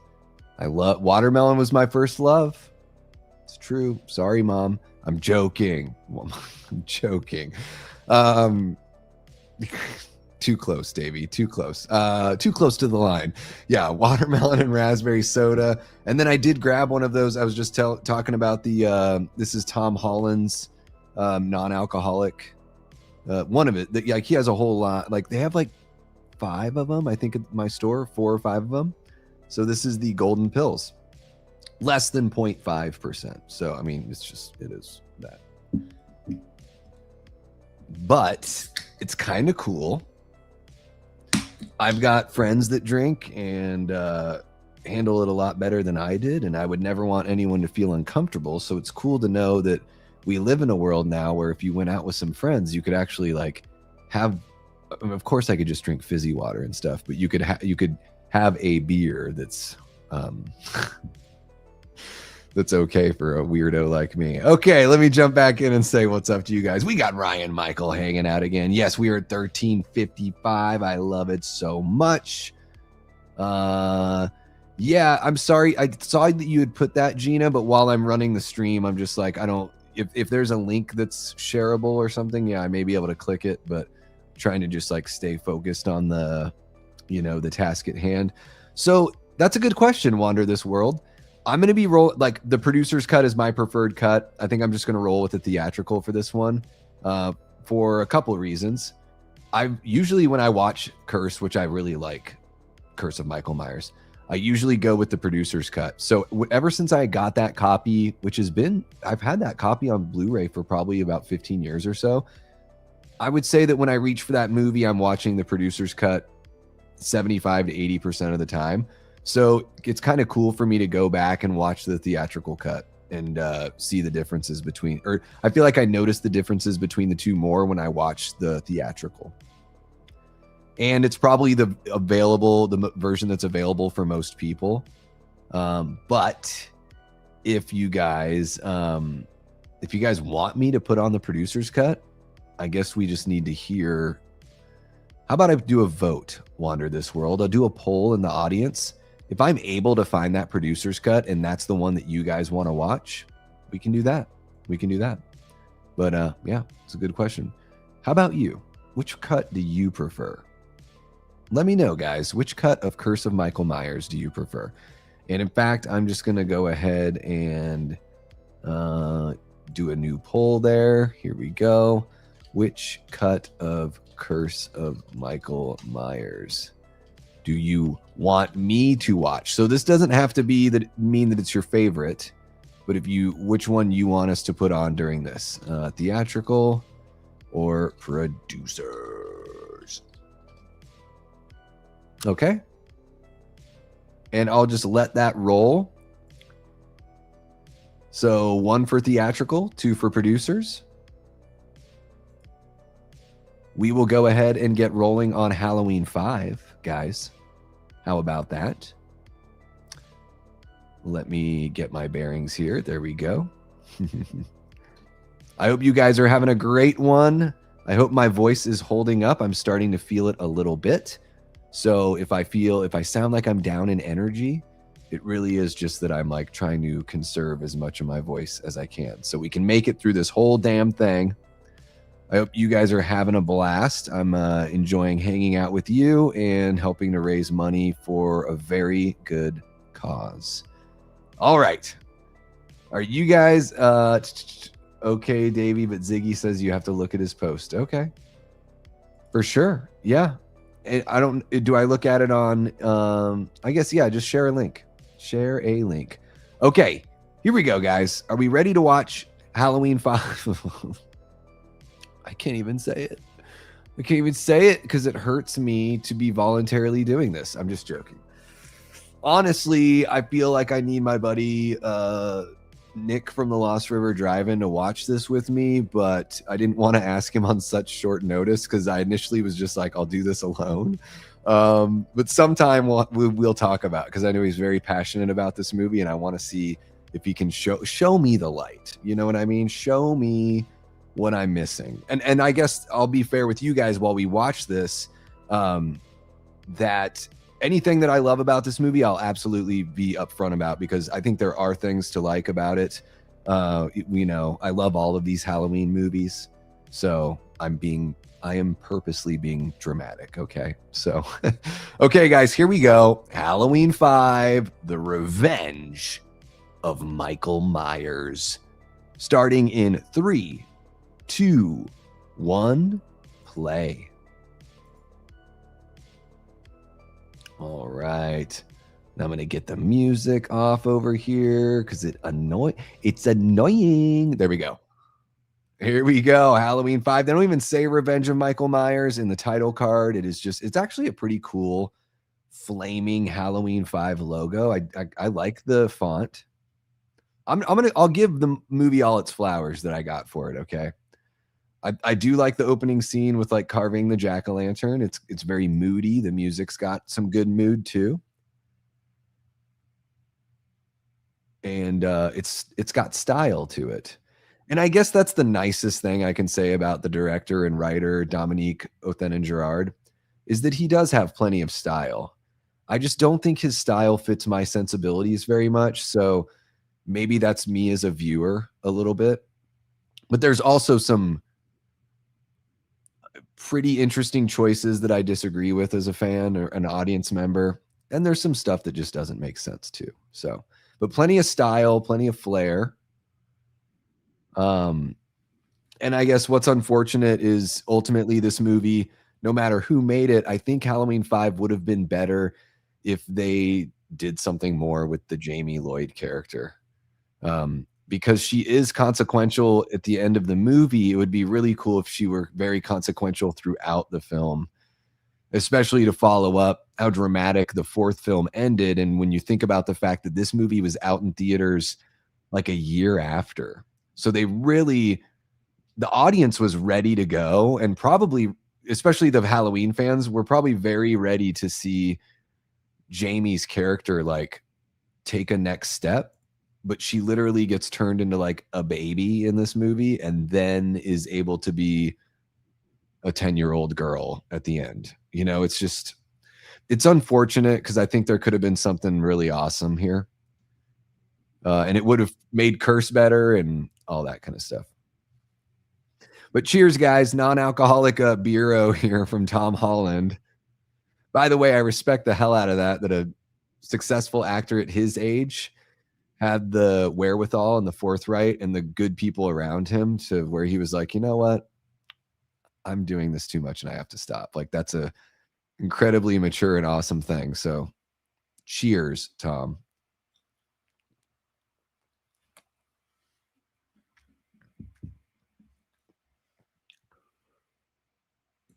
Joe Bob, yeah. Oh, I've got a lot to say. In fact, I'll say I'll make it weird. In the documentary on this movie, when Deborah Hill speaks of Dominique Othenin-Girard, rest in peace, Deborah Hill, I love you so very much. She does sound kind of infatuated with him in a way to where I'm like, did it help this guy get this movie that maybe like Deborah Hill thought he was this, you know, beautiful, enchanting man? Because he's got these I just watch an interview with him and you'll know what I'm talking about. Like, I can totally see that. So it's not a dig at anyone. Sometimes that's the way people get opportunities in Hollywood, is that somebody just likes them for whatever reason, right? Like, look at how Star Wars is gone. And it seems like Kathleen Kennedy, for the most part, after JJ, has basically just been hiring people that she likes them. Who knows if they can make a Star Wars movie, but like, you're her friend. So here you go. Here's a Star Wars movie. But yeah, Dominique is a mess. They had a script ready for 5. the story goes that he went into Mustafa's office and took the script and threw it in the trash and pissed off Mustafa, but by the end of the conversation was able to somehow swindle his way into writing a version of the script. So it does sound like Dominique had a very charming, quixotic kind of quality to him. Is quixotic, is that an appropriate use of that adjective? I think it is. Hopefully. So in Michael's Mask here, really, yeah, it's not great. It's better than 4. It's way better than 4. It is a little bit Nicolas Cage, kind of like Nick Cage, Michael. I'm Ghost Rider. I want to steal the Declaration of Independence. That's my Nick Cage. Give me a rating out of 10. No worries, King Matthew. Welcome on in. I'm doing very, very well, Matthew. It's been a good week.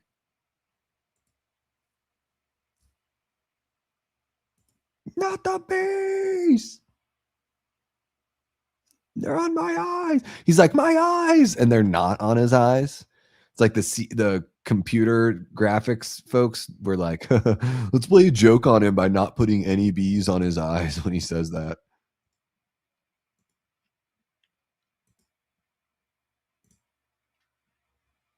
He was hung over, Michael. Not the bees. 1 year later. Oh my goodness. Guys, we are watching Halloween 5, The Revenge of Michael Myers. We are raising money for the St. Mary's Food Bank here in Phoenix, Arizona. QR code right there, guys. Link in the description. There's a link pinned in the chat. The site's going to be open, so if you're like, oh, I got something coming in, I can donate tomorrow. The site will be open tomorrow. You can still find the link in the description. You can, snag the QR code right now, whatever you need. And yeah, we're just going to raise as much as we can. Every dollar raised provides enough provides food for 5 meals. So right now we're sitting at $1,355 between our previous stream in October and the one we're having here. So awesome impact everyone's making here. Thank you, guys. Nanette, thank you. I got a 9 out of 10. All right. That's pretty good. All right, everyone, bring me back down to earth with your with your harsh criticisms. Thank you, Nanette.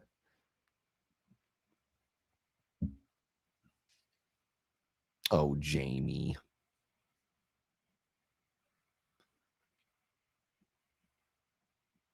I hate that she can't talk in most of this movie or half of this movie. It bugs me. Uh-oh. Uh-oh. There's a connection. The thorn tattoo. Where did that come from? What's going on? Maybe a little bit. Probably at certain moments.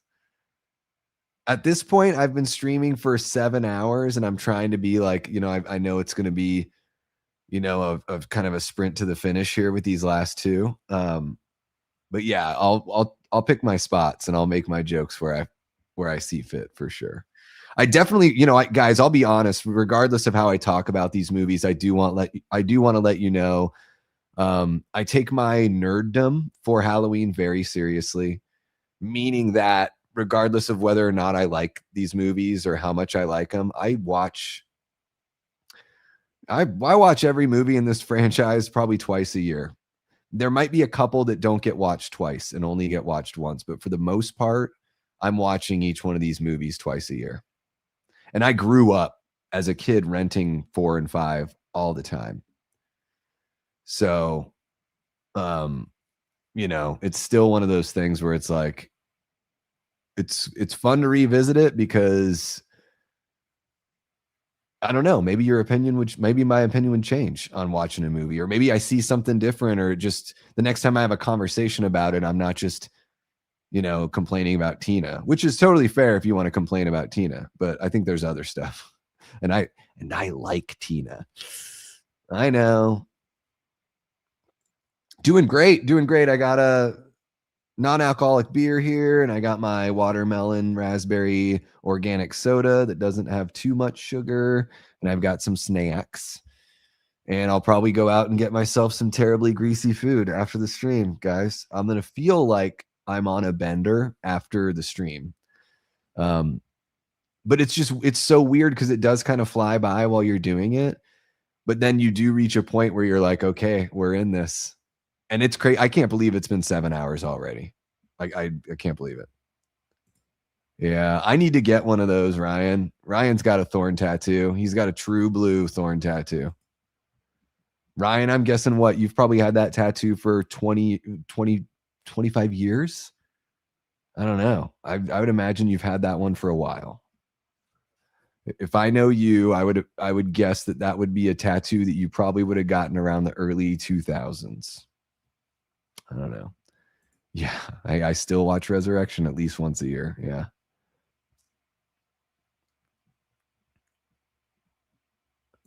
Greasy foods sound like the only cleanse for H6. And you know what? When I say that, I'm like, man, I would love like the biggest like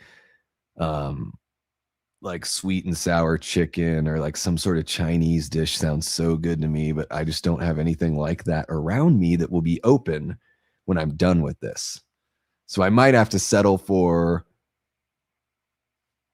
I don't know. I guess I could go to In-N-Out. There's an In-N-Out that's like 5 minutes away. Here she is. Here she is. Here's our girl. I mean, okay, so guys, let's just be honest and let's be fair to Wendy Kaplan. I think that's her name, Wendy Kaplan, the actress that plays Tina. She didn't write the character, okay? She isn't directing. She's not. So Dominique is probably telling her to be a certain way. If you watch any of the interviews with Dominique or if you listen to the commentary, and even if you listen to the commentary with Ellie Cornell and Danielle Harris, they talk about how he was and the way he would describe things, and it could be very confusing and, you know, like he didn't really understand how to convey what he wanted from them. So I think that is going to affect an actor's performance. And yeah, the Bappada, okay, sure. It lasts for like 3 seconds, though. Tina does feel pretty like well drawn. She's not meant to be like the goody final girl archetype. So I think she's consistently written as a character at least. And I do think, of course, you can give me shit for this. I think Wendy Kaplan is, I mean, I just think she's absolutely stunning in the movie. So for whatever that's worth, Ellie is stunning as well. But I just can't hate on Tina. I can't do it.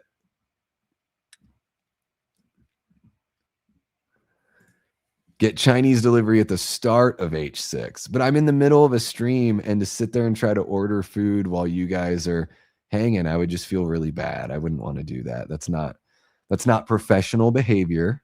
Not that this is my profession, but I would like it to be, so I want to behave that way. Pizza, and I've had candy, and I'm eating pop. Well, that is going to make, yeah. Oh yeah, you're jacking yourself all up with all that sugar and salt and fun stuff. Yeah. Chow mein and orange chicken sounds yummy. Are you trying to make me hungrier, Prince? I thought we were friends. Holy bleep, it's 3 a.m. and I'm not tired. Bonus. Hey, check this out. At least you have a lot of people to hang out with. How cool is that? How cool is that, Gina? Yeah, you're kicking it here. We got a whole bunch of us. And Gina, I tell you what, I stay up till like 5 a lot. So it's okay. You can do it. Crab rangoons and coconut chicken. Okay, guys, you guys are being very, it's frustrating. I'm just joking. Halloween 5, Danny. Yeah. I can hop on the bandwagon and hate for the Bappada. Everyone can make fun of the Bappada, but it is so much. It's just such a little part of her character. There's a lot more going on. And it's nothing compared to the police officers that we get here. It's nothing compared to how absurd that is. Well, Prince, I own these movies, but I am technically sailing right now.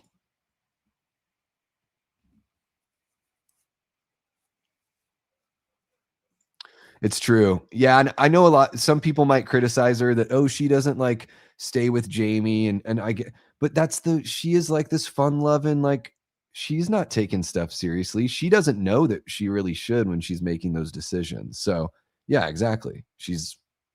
Again, I think sometimes people forget the adult characters in these movies are usually like 17-year-old kids.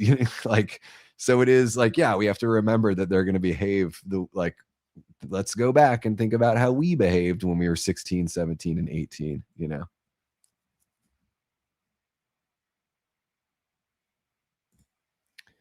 Yeah, you guys are fucking killing me talking about food. I'm joking. That's one of the more creative things they do in this movie is shooting through the glass there as she draws a picture of Max. Like, that's pretty creative. I'll give Dominique that.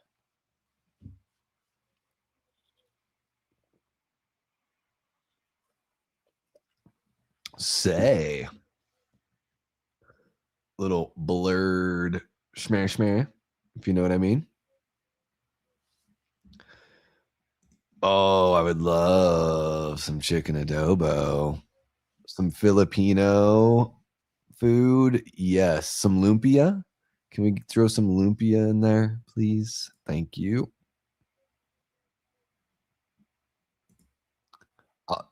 Everyone will stop watching Nanette. I promise you. There you go. That's what I want to hear. Oh, like everything's so gross. Everything just gives me indigestion. Don't think about food.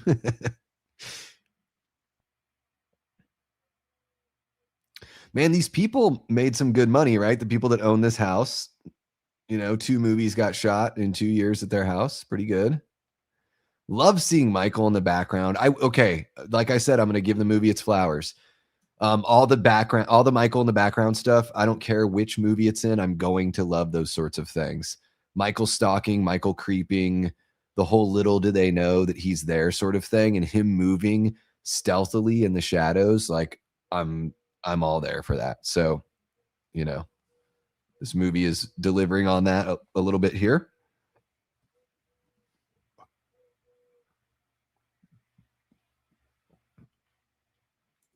Yeah, gotta dip the lumpia into the sauce.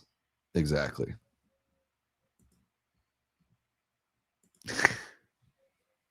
That'll be my next. How about that? My next charity stream will be good God. My next charity stream will be me eating for 10 hours straight. Like you guys DoorDash me food and I just eat for 10 hours straight. I'm joking. That's so gross. So yeah, these cops with the squeaky shoes and the cartoon faces,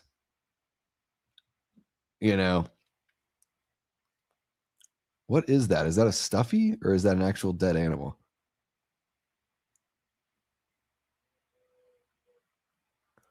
It's like the cops in the Last House on the Left has a similar thing going on with the cops.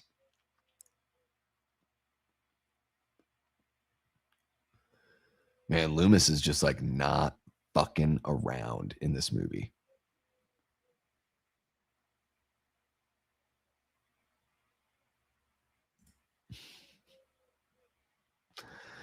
Davey gets diabetes. Eating for 10 hours straight. Oh, it's terrible. That's terrible. And I have to have a bucket next to me.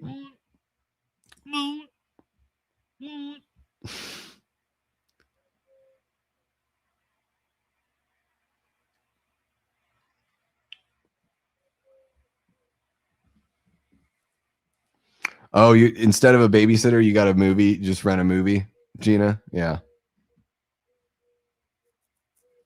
He is just berating her here. And so these are the moments in Halloween 5 that just feel like, there's no music. It just feels like what, like, I don't know. It's not like nothing's happening in this movie at that point. I just like, I wish that Jamie had more agency in the film, in the story.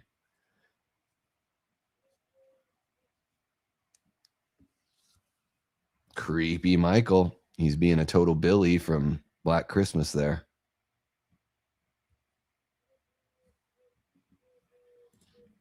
Yeah, They Will Kill You is really fun. I had a fun time with that one. I don't know like when I'll watch it again, but I had a lot of fun watching it.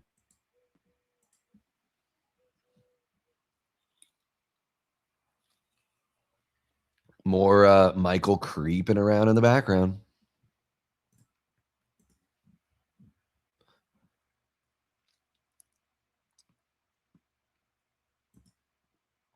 Guys, we are raising money today for St. Mary's Food Bank. Just want to remind you again. QR code right over there. And then in the description and in the chat, you can find a link, okay? So if you'd like to donate, that's how you can do it. We are at $1,355 between last October stream and everything we've done today. So thank you so very much to everyone. And even if you're, if you're unable to donate, money, but you're able to share the stream and get the word out there, or you're just hanging out, bringing more people in, thank you so very much. You guys are awesome. And if you haven't hit the like button, if you do that, there's a possibility that could bring even more people in, and you never know who's going to be moved to donate and what kind of impact they could have. So don't be shy. I am. And unfortunately, our girl Rachel just got stabbed, and it's really sad because we love her character. But I guess you had to do something to shake it up here. Yes, powering through. We are what? 20 minutes into Halloween 5. And I might need an energy drink sooner than later, unfortunately. I was hoping I could avoid cracking into my second one, but when you're talking straight for 7 hours, then yeah, I might need something to push me through the finish line here. Yeah, we just 7 hours, 10 minutes is coming up. Yeah. It's crazy. This is crazy. This is crazy. This is crazy. Excuse me. There's some great lines here. I pray that he would burn in hell, but in my heart, I knew that hell would not have him.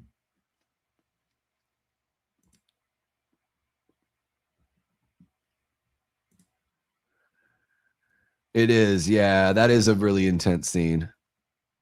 I like that one. I love Tina's outfit here. I don't even care that it's so late 80s that it's gross. I love it. So there you go. What are we going to do here about, wow. Okay. So guys, I just want to remind you, we have a little poll going on here. Which cut of Curse of Michael Myers do you want me to watch? There's a theatrical cut, which is the standard, and then the producers, which is a little different.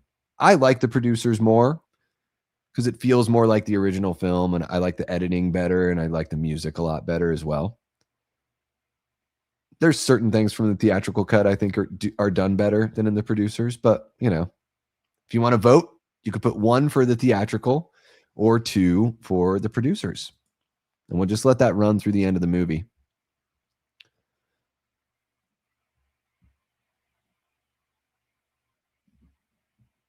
Let's see here. Spoiler alert. Exactly. No, yeah, you're quite all right. Quite all right. Would I say that Michael Jackson is overrated? No, I don't think so at all. I think Michael Jackson was incredible. Yeah. I can't go through all the deep cuts or anything, Prince, but like, as far as his hits go, like Billie Jean's one of my favorite songs of his. I think it's an absolute ripper. Yeah, I like quite a bit of his music for sure. Very, very talented. No worries, Gina. No worries. We totally get it.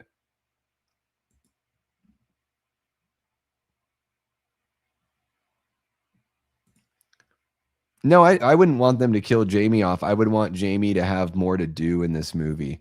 You know, taking her voice away kind of reduces her quite a bit, and it kind of takes away a little bit of her agency, because I think she could have had something more to do just with the plot early on here. I think it could have been a bit more interesting. Whether they want to lead or lean into the more like she is psychologically disturbed, I don't know. But it just seems like they should have done something to actually answer at least part of the question from the end of the last movie. They just seem to be like, well, now she's just messed up. Like, it seems very vague. And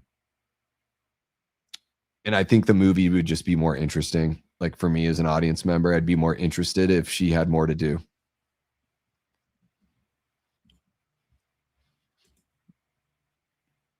Sammy. The cutie Sammy. You're quite all right. Quite all right, Jamie. I'm going to need one after this. I took one before, guys. Don't worry. Took one before. I just figured after this much sitting, I'm going to have to take another one.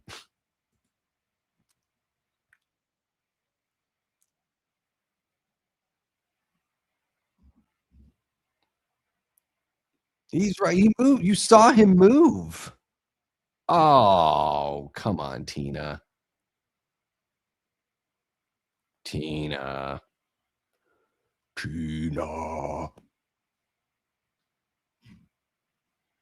This is me on any given weekend.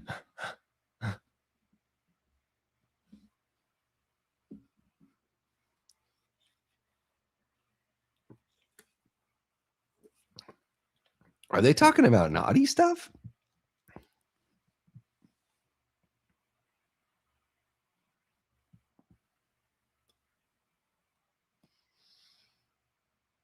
She's like, I'm so going to do it with him tonight.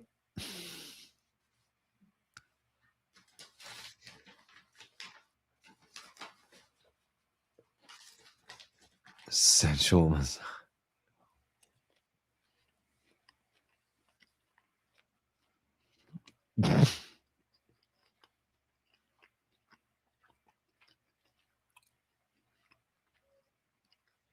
Flip my skirt.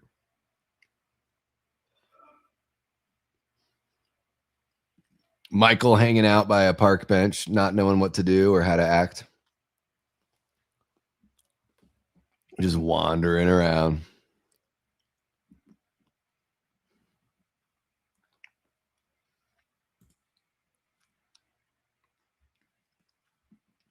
Yeah.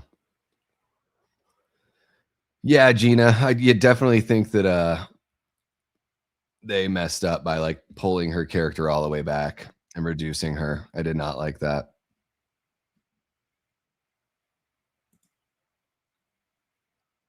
You are so very welcome, Prince. Of course, man.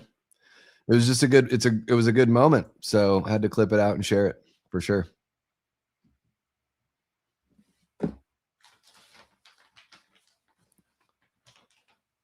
I love how Mike, the tough guy, is like, seems like a total nerd.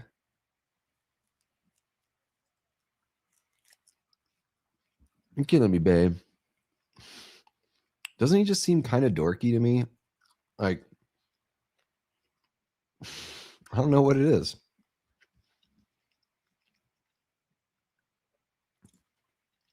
Kim, welcome back. Welcome back. Oh my shit. When did Fachi go live? Gosh dang it. Did I miss Matt's stream? Oh, fucker.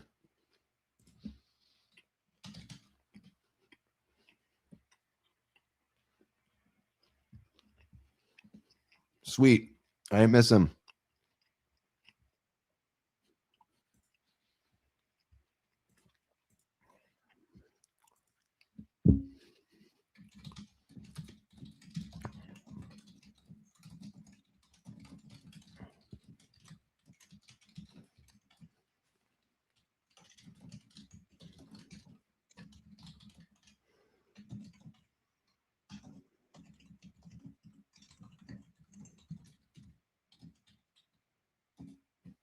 All right. So here's what I sent, or here's what I'm sending. I'm trying to find what I want. I need the perfect emoji, guys. I need the perfect emoji. What do we got here? Here we go. Okay. I think that's the one I want. Which one do I want? Yeah, that's the one I want. All right, guys. So I say, hey, everyone. Matt had to jump in and show some love, brother. I'm about a half hour into Halloween 5 on my marathon stream. Wish me luck, dude. And man, I'm gonna share here in the YouTube side. That's the link, guys, to go to if you just want to jump into Matt's stream here for a minute. Excuse me, and say hello and throw him a like. That's the link over there. He's currently watching Halloween, the original Halloween, or he's about to. And I believe he's got Keelan from Kill the Credits over there. So jump on over there, show those guys some love, and then we'll see you back on over here. How about it? All right. Okay, I'm back with you guys. Here we go. Oh, and the weather's changed. Like it's getting darker. All right, it's going to look a lot different here once the sun goes down.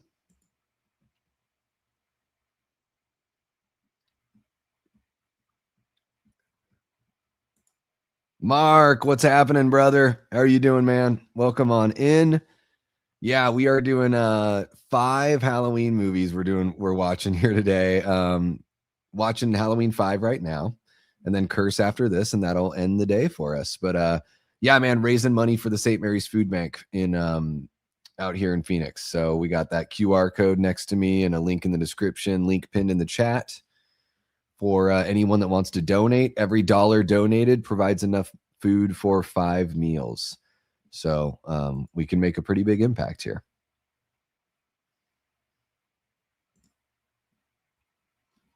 Leave the little girl alone.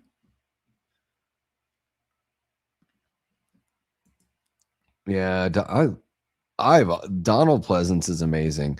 Even in the movies, he's been in a couple bad movies that are made fun of on Mystery Science Theater 3000. I still love seeing him. Like, I still love his performances. Yeah. Hell yeah. Thank you, Joe. Appreciate you. Thank you, Kim. Thank you so much. Appreciate you guys. Perfect. Thank you. Gina, that's even better. I love it. Now I know who is the person liking my streams before I go live. I'm guessing you're jumping in on that, Gina. Sometimes, guys, I'll post a stream and then I go back to, like, you know, there's a couple things I need to adjust on the YouTube side of it. And I'll see that somebody's already liked the stream and it's been up for like 3 minutes. It's wild. It's wild. Yeah, I mean, I've seen some bad ones like Warrior of the Lost World and Puma Man are a couple. But yeah, I mean, I think he's great and everything. I love him. It's Gina. Love that. Yeah, you can tell those guys when you jump over there, tell those guys who sent you.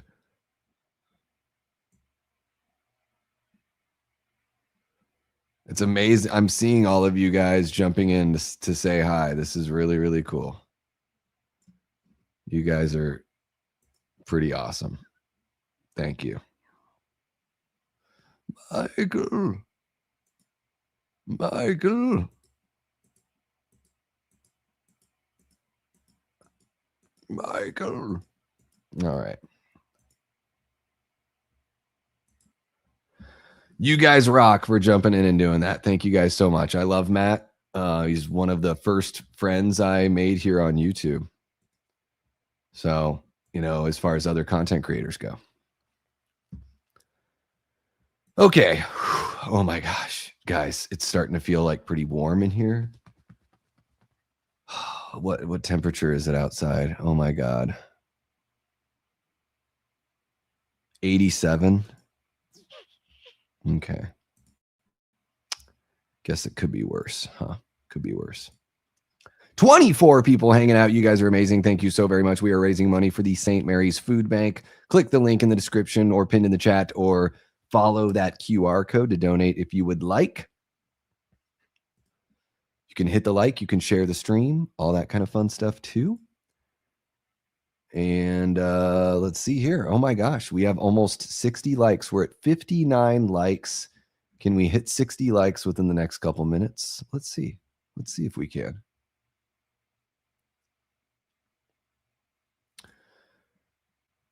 So they pick up after the previous movie. Jamie, the little girl, is in a children's hospital. She is mute. She is having these kind of like seizures and visions, and they're all tied to what's going on with Michael. So there's some sort of connection there, but she's having a tough time. Like, she can't really express herself. And then there's a bunch of teenagers running around trying to get beers and other things from each other. And I mean, that's pretty much where we're at. Yeah. The town doesn't like Jamie, you know, blah, blah, blah. Family of dead possums in the laundry chute. You know, what can you do? You are amazing, Mark. Thank you so very much, man. Guys, and I just want to say, everybody that donates, no matter the amount of the donation or anything like that, I appreciate you and appreciate your contribution just as much as anyone else's. And, you know, even if you're in a spot where you're not able to do that, there's still ways you can help by sharing the QR code or sharing the link, you know, to the website, or to bring somebody to the stream and maybe they get to the website from there. So there's plenty that all of us can do for sure. Yes, Piss is warning you guys, and you know that someone with a name like Piss Pistofferson means it. Hit the damn like button or we'll wax your privates. I love that.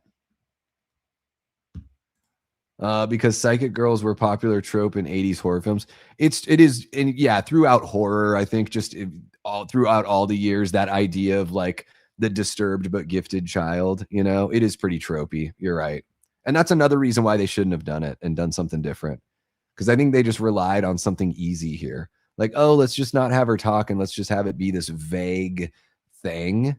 Because I think that that's what Dominique is really, it seems like that's sort of he likes the abstract. And I don't think that's necessarily wrong for Halloween. Like, I like that Michael is abstract and vague. I think that our human characters are just, especially a character that we got to know so well, like Jamie in Halloween 4, if you're not going to just make her the slasher killer, like they alluded to, if you're going to make her like another, or if you're going to keep her in that like hero group, then give her some agency. Yeah.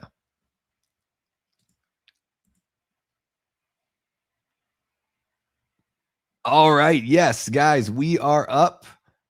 Kim is saying up to $1,365 in donations. You guys are incredible. And of course, whenever that number is said, I want to give credit to, you know, there's 838 of that came from our very first stream. So I, you know, want to keep on showing appreciation for everyone that has donated using this link. That's $1,365 in 2 streams so far. So I think we're doing amazingly. Thank you so very much to everybody. Waxing is brutal. Ouch. I've never done it, but I knew these girls. I knew these girls in Juneau when I was probably like freshly 21 or whatever. And they were like, we do, you know, we work at this thing and we need practice. And they were like, they wanted to, yeah, I don't know. Whatever they wanted to practice on me, I didn't want to adhere to that.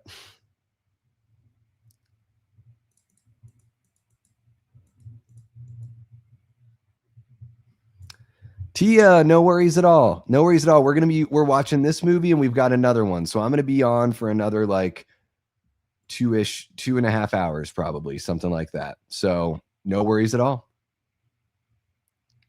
There's a weird cut there that they've got, but I do like him using the garden weasel. I think it's cool that he fucks up his car first. Like, it might be a little bit too much personality for Michael to fuck up somebody's car, but I don't know why I'm okay with it in this movie, in this instance. I don't know. Maybe it's because I'm looking for things to like in this movie. Oh, but Tia, welcome on in. One of our great channel members. Guys, if I've forgotten to introduce you that way, Kim is one of our great channel members as well. I hope that I haven't offended anyone or anything. It's been a wild day. You guys are so sweet saying hi to each other. But yeah, Tia, welcome on in. One of our great channel members. Whew, all right. I'm like, do I need to splash water on my face? And I'm going to soak my hair after this one. I'm going to wet my hair down. I'm going to grab an energy drink and just like, just fucking shotgun it right here. We'll get crazy with that shit.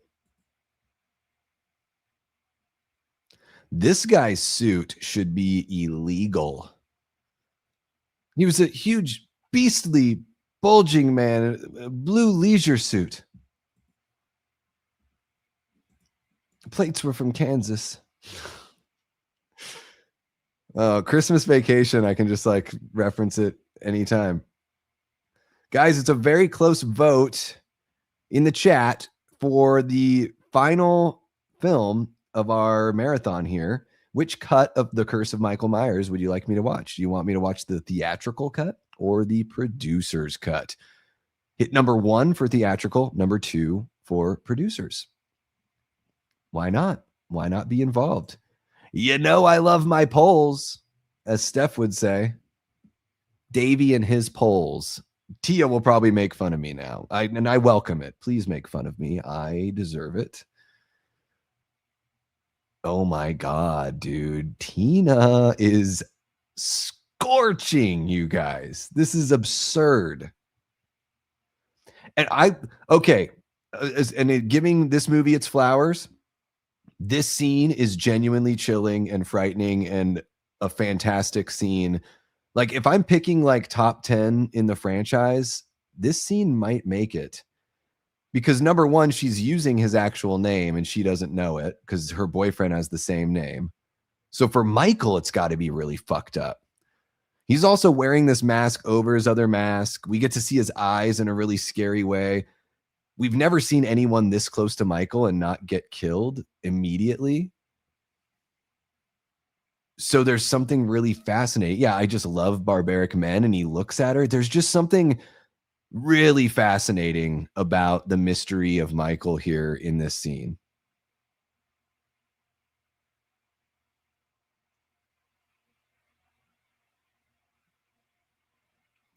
Yeah, this is a very tense, uncomfortable scene.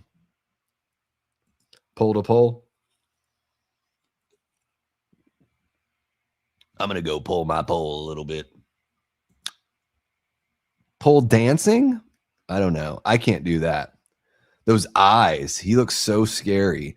And guys, that's the Rondo Hatton. I believe they call it the, oh my gosh, the Brute mask is what they call it. Because Rondo Hatton played a character called the Brute Man in a film.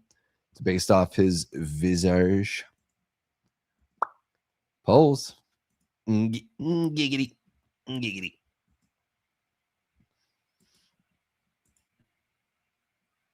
Producer's cut is winning 4-3 in the poll. Look out, everyone. Look out.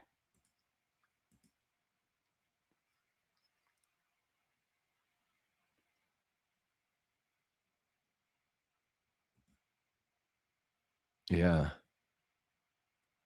I don't know how you could be with somebody that wouldn't respond to you.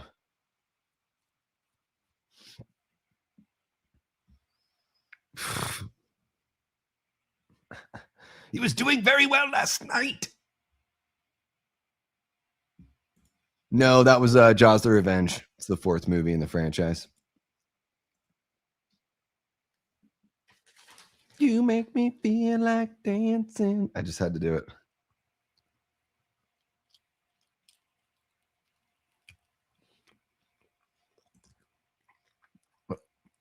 A maypole.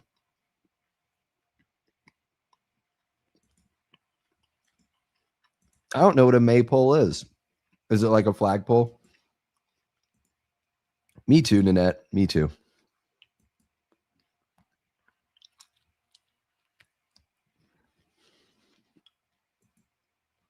Sergeant Meeker?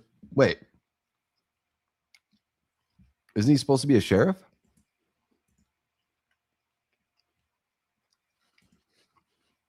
Cookie woman.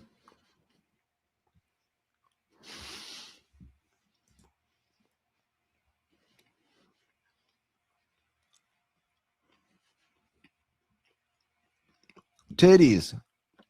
Sorry, woman. No, you dummy. No. I love that response.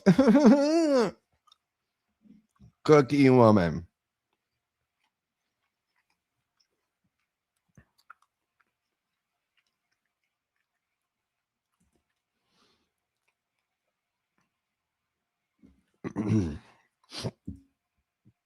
I'd probably watch Eastwood because I think there's like some really good variety there. I mean, those are all fantastic actors. Daniel Day-Lewis is, you know, pretty incredible. Jiggy is back.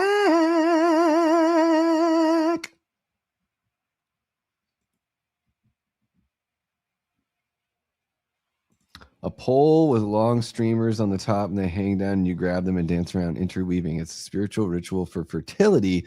The kids doing it is creepy. Yeah, hopefully maybe they don't know that that's what it is. Yeah, but yeah. Any sort of sexualization of, you know, children is pretty gross. So hopefully they're just having fun dancing and it's just silly.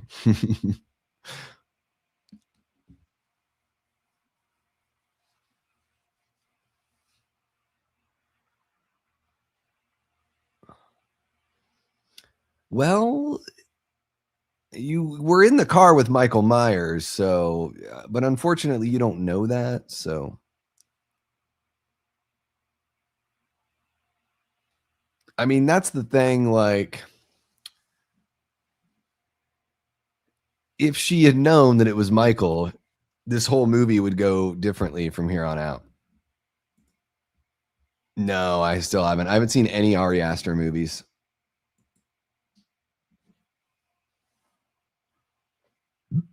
Excuse me. No stopping that one.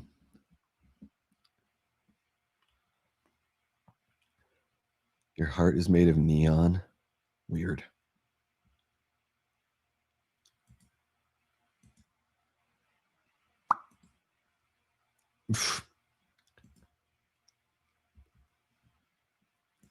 I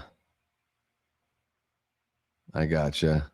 Like a la la la la la kind of thing. It seems like ba ba da ba ba da ba ba da ba ba da ba ba da, like that. I love how creeped out she is.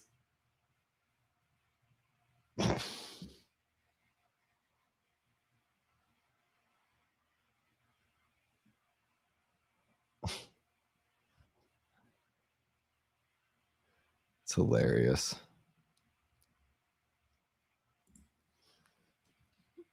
I guess I'll have to look it up now that everyone's talking about it. Okay, I see it. Yeah, I know what you're talking about.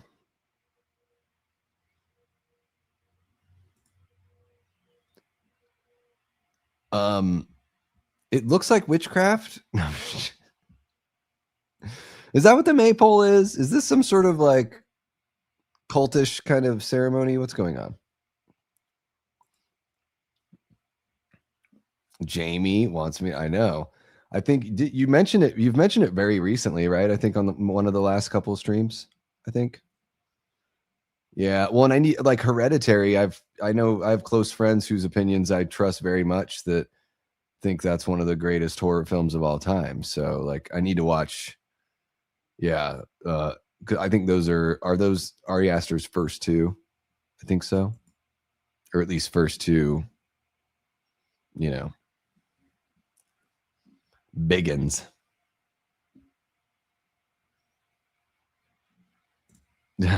My fit drip. You're funny. I don't know if I got any drip, but yeah, well, it's my horror You know, Leatherface, Jason, Freddie, and Michael are on here. And it's a very light shirt that's like super breathable. So I knew since I was, you know, going to be sitting like for all day doing this, I was like, well, I'm just going to be as comfortable as possible, you know? So there we go. Technically, yes, it's witchcraft. Oh, okay, cool. All right. Okay. All right. Okay. Yeah. See, I need to see it. Yeah.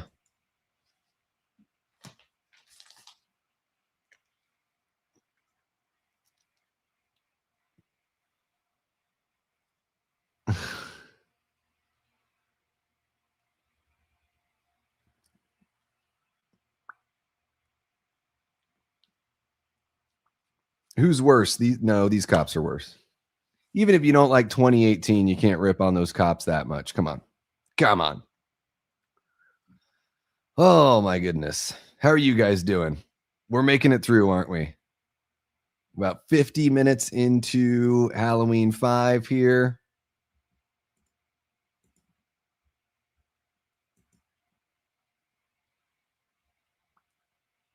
This is the point in the movie where I'm ready for it to be over in like the next half hour, but it goes on for 20 more minutes.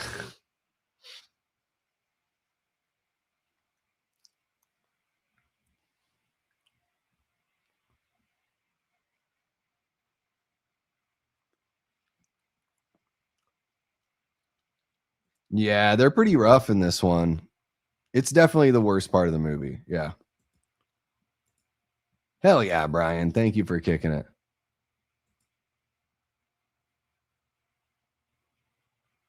I did not cheat. Not tonight. We're going to end with Curse of Michael Myers. So we watched the first 5 Michael Myers movies, the Loomis Timeline.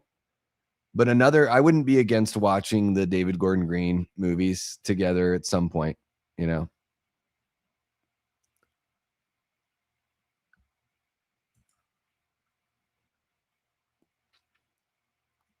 Yeah, at least it's still shoot him. Just take care of him, you know. It's like a bunch of fucking donkeys. You donkey.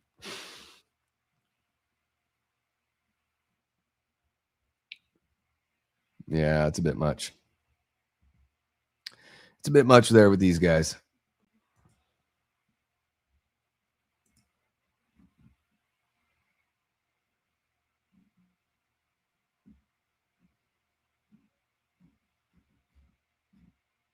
You make me feel like dancing. Why is that stuck in my head? It's crazy. It's crazy. Been here this whole time, although I did sleep for a lot of it. I work third shift, so don't think it was from bored. No worries at all. Hey, if your device was on, then that's amazing that you were like, you know, cool enough to like put this on and fall asleep. Sometimes I fall asleep to some friends' videos. I mean, usually I end up, you know, watching them later or I've already seen them, but sometimes I find them to be just relaxing, you know. So yeah. Thank you for hanging out with us the whole time. Appreciate you. Sacrificing the sanity a little bit. Yeah. Also, guys, like I wear contacts when I stream because I don't have glasses that are like non-reflective. So I should probably get some of those because I feel a bit more comfortable in glasses. But usually when I stream, it's like a couple hours. It's not a big deal to wear the contacts. But like right now I am like, all right. I'm looking a little bit like Robert De Niro because I just like to take out my contacts. Like, you know, what can you do? Small price to pay to just be hanging out, watching movies with you guys and raising money for a very good cause. We are raising funds for St. Mary's Food Bank, guys, here in Phoenix. There's the QR code, link in the description, link pinned in the chat if you would like to donate. Every dollar that gets donated provides enough food for 5 meals. So, and if you're not able to donate, I totally understand. No worries. You can share the QR code or share the link to the site, anything like that, and just try to bring a little more awareness or some more eyes, and then maybe we can raise some more money for people.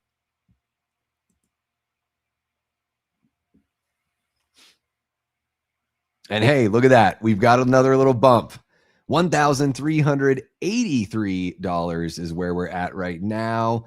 We just got a oh my gosh. Who is this? This is somebody that was watching Fletch with us last night, I think. Because John Cocktoaston. That's one of Fletch's many fake names that he thinks of. Thank you so much to whoever that is, the anonymous John Cocktoaston. Thank you so very much for your $25 donation. Look at that. We're at $1,383. Guys, I think if by the end of the day, if we're able to hit or pass that 1,500 mark, that would be such a great accomplishment. I think we can do that easily. Thank you so much to everybody that's getting us closer and closer to that. You guys are awesome. And whoever it is that donated that, clearly they're a fan of Fletch. So even if it's somebody I don't know very well or anything like that, you got good taste. You got good taste. Cookie woman. Yeah, unfortunately, I'm still just feeling like that's middle of the road for me at this point. Oh, thank you. Thank you, Saga. Is that Saga Sagacious 6? Should I call you 6 or Saga? 6. There we go. Jamie here the whole time. She left the computer on. She went. She had to go get cleaned up. She's back. We're rocking and rolling.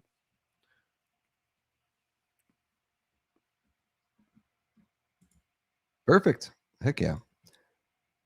Well, I mean, I don't know how much you've hung out here, 6, but I guess it could be a compliment and it could be also a negative. I talk a lot, so whatever we're talking about on here, yeah, there's going to be a lot of blah blah from Davey about that.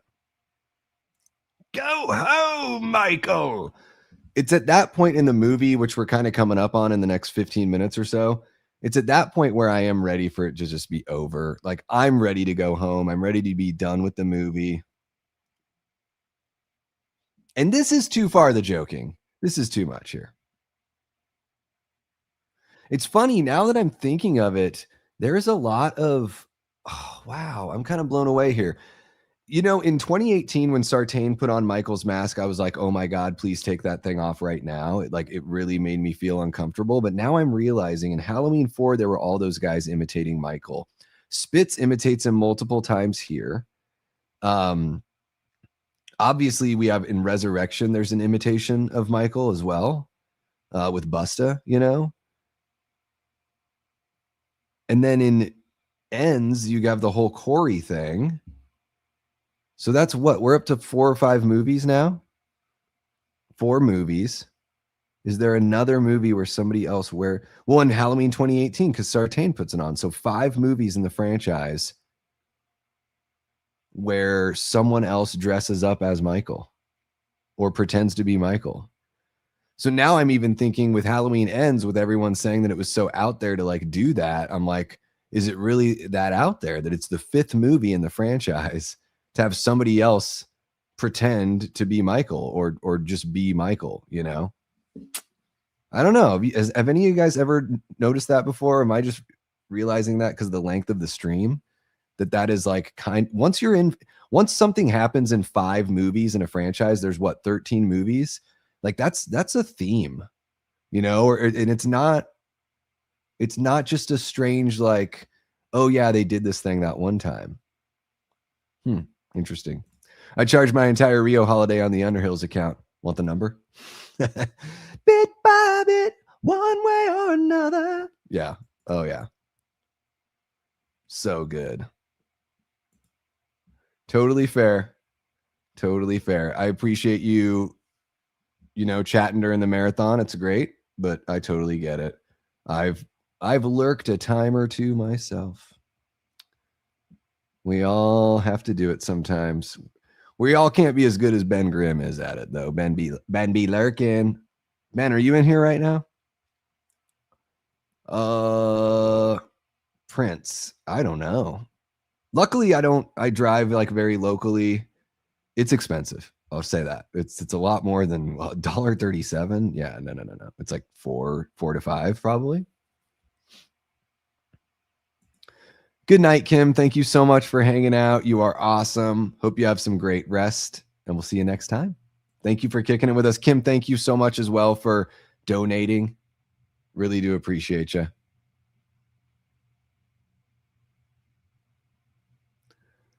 They're making passionate love, Spitz and Sammy, right? Sammy, Spitz and Sammy, getting kind of slammy. And Pitts just got stabbed with a pitchfork, Spitz fork. Yeah, it's I think it's Chevy Chase's best. If I had to pick one movie of his, and I love Vacation, I love Christmas Vacation, and those are funny for so many reasons, and Chevy's a big part of it, of course. And Fletch is funny there's a lot of great performances in Fletch, but there's something so like Chevy Chaseian, and like Fletch would not have been what it was without him, you know? And then John Hamm does a really good job in Confess Fletch. It's a little bit more, not as like bad behaved little boy as Chevy Chase's version is, but he is very like snarky, sassy, and like cute, you know, like he's very self-satisfied, but he's also really smart. Yeah. The first Fletch with Chevy, and then Confess Fletch with John Hamm. That's all you need.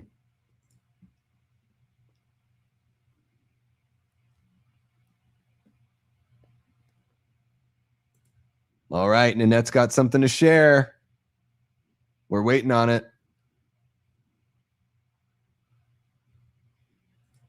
It's been a very long time since I watched it, but I remember loving it. Yeah, we watched it just last night. I watch Fletch like once or twice a year. I love it so much. It is so like, it's just Chevy being Chevy, you know. He's really good in Spies Like Us. Dan Aykroyd's great. Sam Raimi is in that too. Is a who else is it? Is it Sam Raimi and then one of the Coen brothers, or like they're like guards at one of the facilities, something like that. It's been way too long since I've seen Spies Like Us, but I remember watching it as a kid, and then last time I probably saw it was like 20 years ago at the most recent. I don't even know. I mean, yeah, if you tell me Christmas Vacation or Vacation's your favorite Chevy, I get it. Fletch, I just don't know. Some of the stuff he says in that movie, and it's almost like out of context. It's not as funny, but when you watch the movie, I don't know. I just don't know. What kind of name is Poon anyway? Comanche Indian. Just like weird stuff like that. I don't know. I'll have a Bloody Mary and a steak sandwich and a steak sandwich.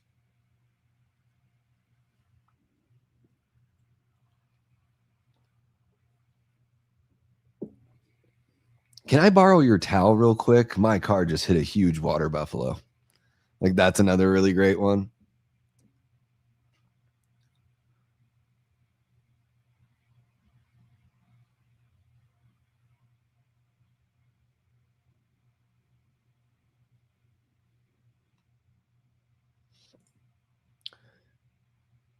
Chevy, it's been a long time since I've seen the second Caddyshack. I don't remember liking it as much, but I love the first Caddyshack. That is one of the easiest movies to watch, one of the funniest movies to watch. I think it was in my top 20 that I had you guys rank through the tier maker. So Caddyshack to me is a top 20 film of all time. And Fletch is in there too. So Chevy's got some representation there for sure. I still am at it. We are watching Halloween 5 right now. We're about an hour in. And then we're going to watch Curse. And that'll be it. And then we've even got a poll up in the chat. You know, you can vote for, let me see here. There you go. So if you want to vote on which version of Curse we watch, then you can place a vote. Vote or hit 1 for theatrical, hit 2 for producers. God, I just had to like really push that burp out. It just had to happen. You know, what can you do? Tia, come on. So 6, if you're watching on, you should see it right up on the screen right now. And it should be visible to anybody. So it won't be like on the YouTube app. It'll just be, you'll just see it on the screen. And if you hit 1, you're picking theatrical. If you hit 2, you're picking producers.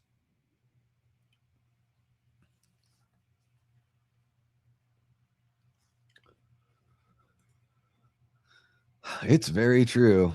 Yeah, that is very true. That's an original Hagrid. Tia, we should watch Caddyshack over on the Discord sometime. Guys, if you want to join the Discord, there's a link in the description. Just know that it's an age-restricted channel. We just want to make sure that like everyone in there is like an adult. And it's just to protect everyone, you know what I mean? And then there's just a little bit of an application just because, you know, there was a point where I realized there were a lot of people that were like part of the channel that had never contributed in like months and months. And I was like, well, let's just kind of clean things up. Let's make sure we have people in here that like want to contribute and be a part. And so I just thought putting an application in there was a good way to, you know, just sort of mitigate any sort of nonsense, as it were. Yeah, what you know, it's a classic. It is a classic. Hey, me too. Me too. No shame in that.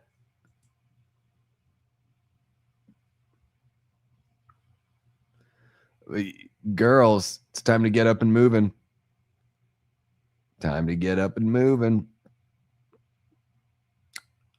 Uh-oh, spaghetti-o. That's not what you want to hear. Yeah, Michael's like, I'm fine. I'm fine, bitch. I'm fine. Dun, dun, dun, dun, dun. I'm also an old. Hi, I am also an old. Nice to meet you. Would you like to talk about investments or how parts of our body hurt?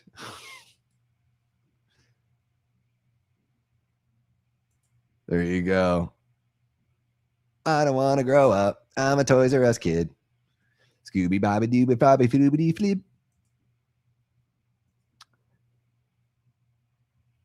What's the minimum age? I don't know. I guess I don't know. I'm 43. I just figure like once you're, yeah, I guess once you're in your 40s, you could call yourself that, right? I mean, it is what it is. But yeah, I guess I would say 40 is when it starts. I didn't, you know, there's nothing set in stone, guys. I'm not calling anyone old or middle-aged here, okay? Okay. Guys, just to remind you again, we're raising money for St. Mary's Food Bank. We've got the QR code, link in the description, link pinned in the chat. Every dollar donated provides enough food for 5 meals. So just wanted to let you know that's why we're here, or at least, you know, I might have done a bit of a stream on a Friday anyways, but that's why we're here for 10 hours watching 5 Halloween movies so we can celebrate halfway to Halloween together and yeah, help some folks out and show them how cool the horror community is.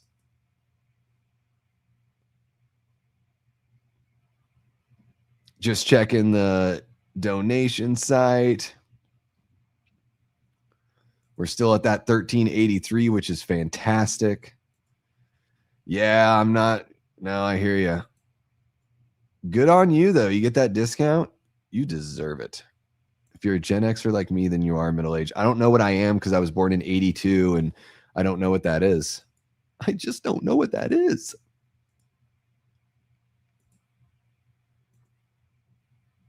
This movie should be over in 20 minutes, but it goes on for 30. Arg. It should actually be over in, after this scene, this movie should not go more than 15. That's where I'm capping it. They need to race to the finish here and get us out.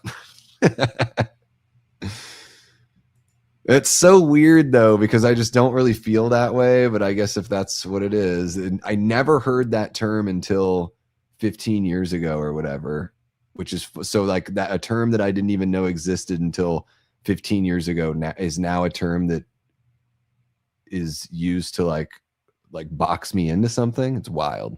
It's wild. I don't even, it's just so weird. You know what I mean? Never heard that term until I was in my 30s. Mm-hmm.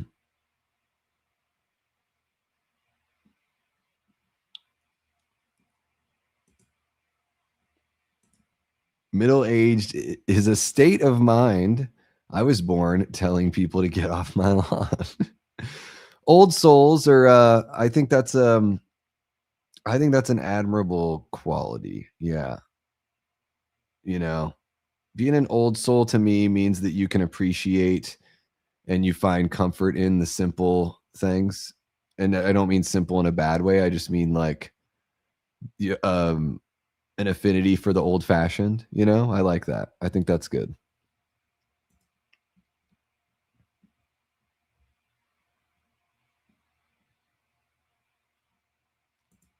$50 in October, Gina. Yeah, I'll be 44 in 17 days, guys. My birthday's on a Monday this year.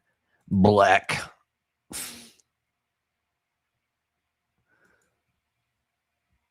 $40 in October, but I feel like I'm turning 90. Oh. No, they got that Clint Eastwood. Got that grit. Be 40 on the 20th of this month. Jason Carpenter, welcome on in, man. No biggie. No biggie. Yeah. I mean, it really is like when they say age is just a number, you know, it's like, well, yeah, if you take care of yourself, you're as healthy as you can possibly be, like, then it is what it is, you know. It's like it's the fortunate people that get to see things like middle age and old age, right? Like it's the lucky ones that get to reach all of that. So, you know, we just got to be grateful for every moment we got.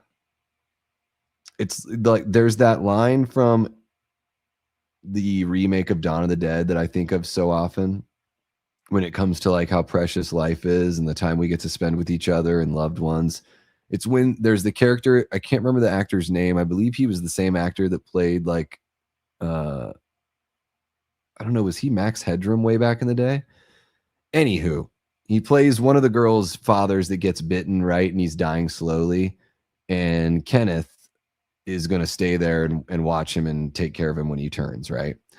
And he looks at him as he's like slowly dying. And he says to Ving Rhames' character, Kenneth, he says, "You want every single second." And I like that line to me is just like, it's resonated with me, or, you know, stuck with me since then. And just something that like occurs to me sometimes when, you know, when thinking about all that kind of stuff. So, you know, when it comes to getting older and all that, like we can just be thankful for every second we get.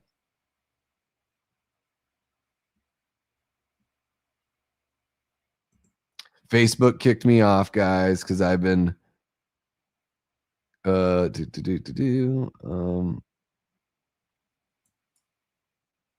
hopefully everything's okay. All right. Are we still going? You guys can still see me? Cool. I think Facebook has a limit on how long, like you can stream for 8 hours, and then they're like, sorry, dude. Plan on staying 30 as long as possible. Cool. Cool. At a party at 40, just turned 46 in March. Best decade ever. Hell yeah. 43 in September. There we are. All these youngsters. I know. One of them, well, if Prince is here, he's still probably the baby. There's 35. So it's funny when you were saying, like, what's the mark for, like, maybe 35 was the mark, like, you know, back when people weren't living as long as they are now. I don't know. Agreed. Amen. What a great gift for mom, huh? That's coming up pretty soon. Exactly, right? It's just like you got to spin the way that we think about it, right? You can never go back. Like you can't go back. So there's no reason to, waste any time wishing that you could. Yeah, I mean, in a different kind of way. Come on, Joe, keep it clean. Yeah, that's wild because I never heard the term millennials until I was until I was over 30, and I was calling the people younger than me millennials because that's when the term it's just so bizarre to me. Never heard it before. Michael just kills that guy with a punch through the window. That was that? Damn. Oh, wait. No, he's continuing to bludgeon him. Okay, good. There we go. Yeah, that's what I figured is Prince is probably the baby of the chat, I would imagine. I feel like the baby. I could act like a total baby. I don't know. What do you want?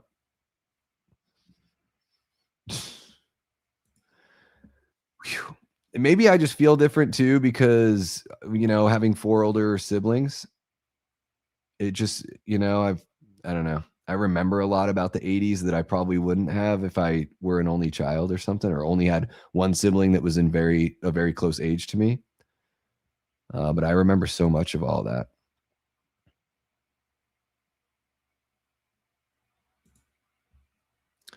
Yeah, that'd be a cool superpower. Like, no, don't put that thing in that one spot. Just go back in time to be like, stop it.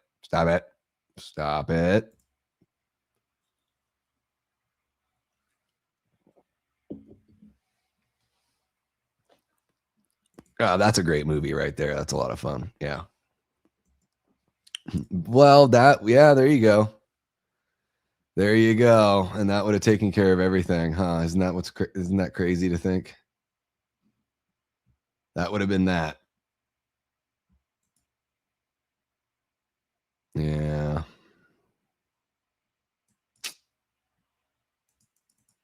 Forever unclean. All right, let's check the donation site. Let's see what we got here. Still at that 1383, but that is awesome. We got about 20 minutes left of Halloween 5. Guys, can we get to 1,400 by the end of the movie? That would be a $17 donation total to get us to that $1,400 mark. Can we do it? Yeah.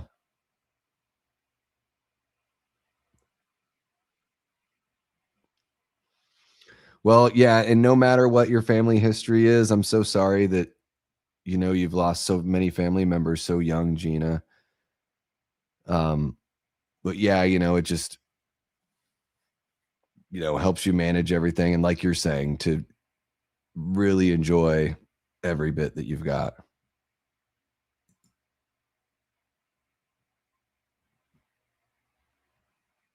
$20 of Bitcoin in the beginning is several billions of dollars now. That's crazy. Yeah, that's wild. Very intimate moment here with Dr. Loomis and Michael. You think Loomis is actually breaking through here, but Michael with his tuck in that mask, bro, mask, slicing right across the stomach here. Guys, we got T. Parker Evans in the house. What's happening, T? Says, happy halfway to Halloween. You got to watch Hokum. It was a great surprise. T, I loved Hokum. Oh my gosh. I watched it. It was about 10 days ago. Thought it was incredible. Damian McCarthy just keeps on getting better, man. He's as a storyteller, as a writer and a director. I think his movies are just getting better. He's one of my favorites. He's emerging to me as a really powerful voice in modern horror. Glad you liked it, man. I'm glad you liked it, T. We have very similar tastes for the most part. So, yeah, I'm glad you dig it. It was so much fun, man. By the end of the movie, I felt like I had become like a character in the story. It was really cool the way everything kind of was put together.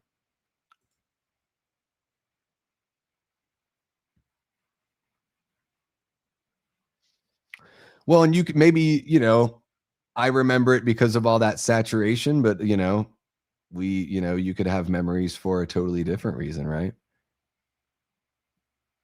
The 80s were pretty dope. I mean, obviously the late 80s is what I remember most, like Ninja Turtles and stuff like that. Like, the cartoon popping off and all that, Nintendo and everything. But I just mean that, like, I was aware of things by the mid 80s when I was, 3 or 4 years old. I was aware of pop culture things that were like stuff that my older siblings were into, Absolutely. You're thinking of Hoka, right? Is that what it is? Hoka? Hoka means nonsense, is what the actual word means. Yeah, but it's a movie. But yeah, I think you're thinking of Hoka. I've got some Hokas. They're my running shoes. I could definitely stand to use them a little bit more.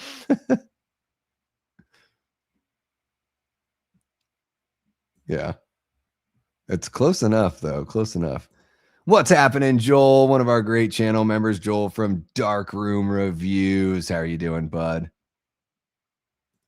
I would not be surprised, Joe. I would not be surprised. All right, here we go, guys. We are getting into the laundry shoot scene, which is pretty fun. Thank you so much, Nanette. That is awesome. You're too sweet for sharing that. Yeah, a little bit of that vibe. I can see what you're saying. Yes. Yeah, I don't want to say anything too much, but yeah, the way that when in all of his stories, the way the layers get pulled back, like pulling back the layers on an onion, there's just always something more to learn, but you're never like lost or confused as everything is like being unfolded in front of you. As the story blossoms in front of you, Damian McCarthy just handles it so well. It's kind of tough for me to describe it. It's just, that's why I recommend everyone go watch the movie. And Adam Scott was so good. There's so many different flavors he gets to show. Yeah, it is so worth it, guys. Go Ninja, go Ninja, go, go, go, go, go. The laundry poop shoot. There it is.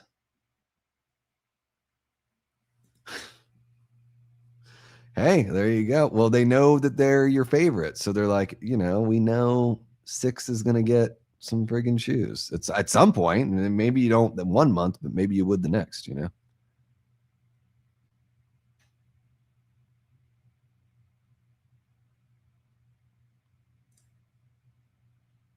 After we watched the movie Wednesday, I watched The First Wives Club and Steel Magnolias. I haven't seen either one of those. I'm aware of what they are, but I've not seen them.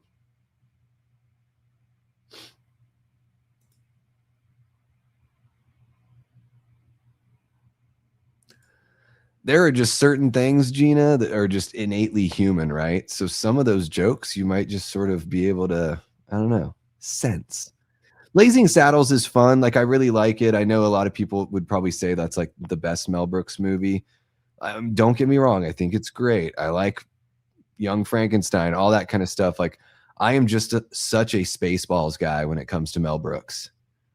Like, Spaceballs is like, that's to me the best. Robin Hood Men in Tights, really, really good too. But yeah, Blazing Saddles is super fun. I just, for whatever reason, I like his stuff like in the 90s there. Yeah, I never saw that one. And I remember it being a big deal when it came out. Yeah.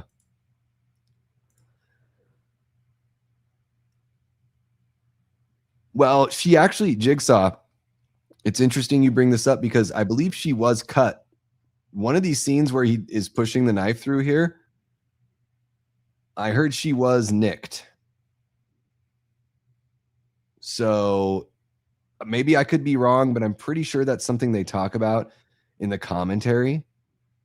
So I believe I'm correct on that.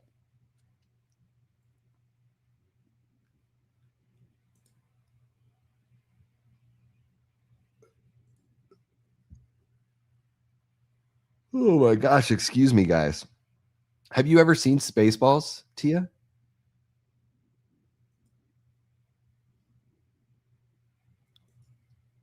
It's true that she got cut. Yeah, that's a crazy liability. Like, it's funny to think that back in, when they made this in 89 or when it was released, it was probably not as big of, like, if that happened now and like a child was cut making, I mean, I just think about like the lawsuits and stuff.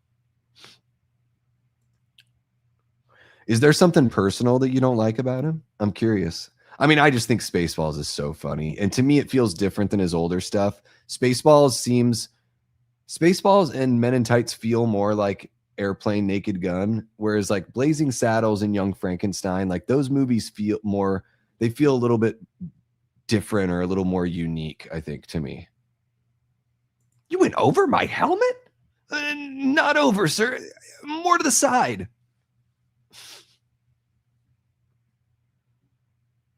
Ludicrous speed. Go. Light speed too slow. Light speed too slow? When he's like, what's the matter, Colonel Sanders? Chicken? I mean, that's a great line right there. Fair enough. Fair enough for sure. Yeah, if it's something like that with sense of humor, if it does not jive, it can be a, red flag, or not red flag, but it can be a deal breaker, for sure.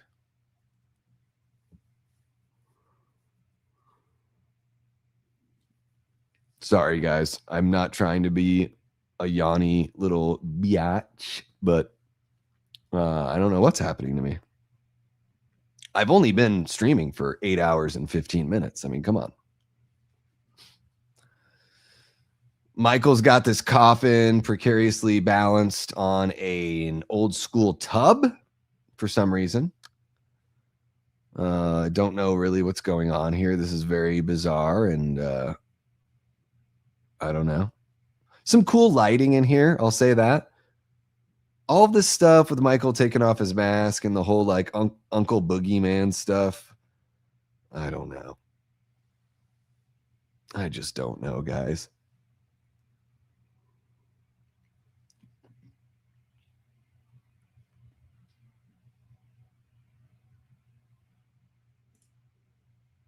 Spaceballs is so good. Kobayashi Maru is a Star Trek reference, and it references an unwinnable test. So whenever somebody is trying to become captain of Starfleet, this is my understanding. I am not a Trekkie. I'm just putting everything together from what I know. But when somebody wants to become a captain in Starfleet, they have to go through the Kobayashi Maru, because it tests how you're going to handle a situation that has no outcome where you're going to live, essentially. Like, hey, the ship is going down no matter what. How do you handle things? What do you do in a situation that's unwinnable?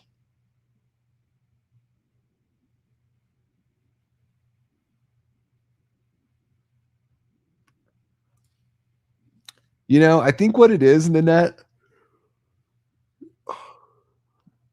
it's just been a very busy time. I think that's all. There's just been a lot going on. And then I like to stay up late. And then I had to wake up early today to prepare for the stream and all that kind of stuff. So I just think it's that. Yeah. Burnout. I don't know. I feel like I get enough time off from you guys. How about that? Time for coffee and donuts. Who wants to send some my way? Yeah, the crying's pretty bad.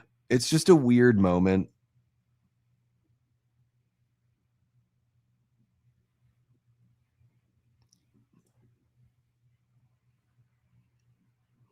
Oh, excuse me. I said across her nose, not up it. Sorry, sir. Doing my best, sir. Yeah. He's an asshole, sir. Major Philip asshole.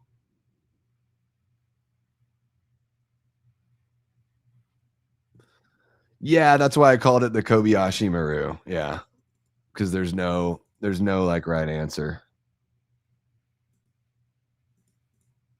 Prince, I have no doubt that you have so many more highlights of your life. I do.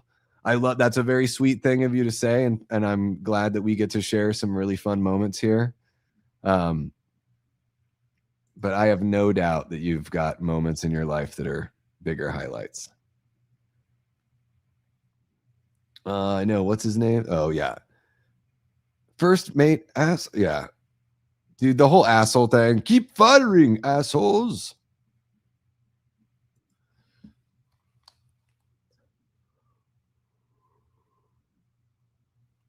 I love when he's like playing with the dolls and then Colonel Sanders jumps in. And he's like, I told you to knock when you came here. What did you see anything? No, sir. I didn't see you playing with your dolls, sir. Kobayashi Maru. Close. Kobayashi Maru. I mean, I think they reference it in the remake, like the J.J. Abrams reboot at the beginning. Or no, I think Chris Pine, yeah, I think he beats the Kobayashi Maru and basically has to like go to court and go to like Starfleet court and prove that he wasn't cheating. Isn't that part of the J.J. Abrams, the first movie?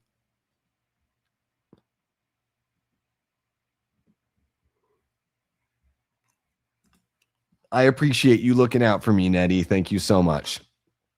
I trust me, guys. I'll sleep very well tonight after this. So it's been a good day hanging out with you guys and raising money for the food bank. And we got one more movie to watch. So we're going to have a blast doing that. And let's see which version we're going to watch here. Provided that I can find the producer's cut, guys, we will watch the producer's cut. I do have to see if I can track a version of it down. There has been another donation. All right, where are we at, guys?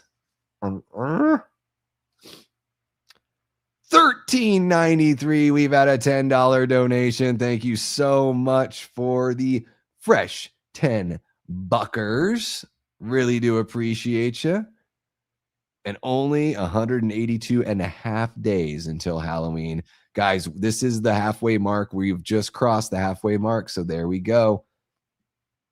$13.93. So close to that 1,400 mark. But we've got one more movie to watch, guys. So Halloween 5 is wrapping up. The man in black has gone on the attack. He's shooting up the place with a Tommy gun. And little Jamie. Oh no. Is anyone there? Can anyone protect this little girl? Let's wander down the hall and see. And guys, in the producer's cut of Curse, I believe you get some flashes and some more imagery here. Because unfortunately, I think everyone's gone, even Meeker. I didn't forget. Oh, I fighted that yawn. I did not forget, Prince. Yes, 11 p.m. Eastern tomorrow, guys. We're going to be going live. Oh my gosh. I love going live with you guys. I'm so happy I get to sleep in between now and then. Oh, that's one of my favorite jokes, Jiggy. Right past the altar, out down the door and out the gate. Yeah. Oh yeah, it's going to be a good sleep. I was doing a little bit of that. Yeah. Yeah. What is your wish?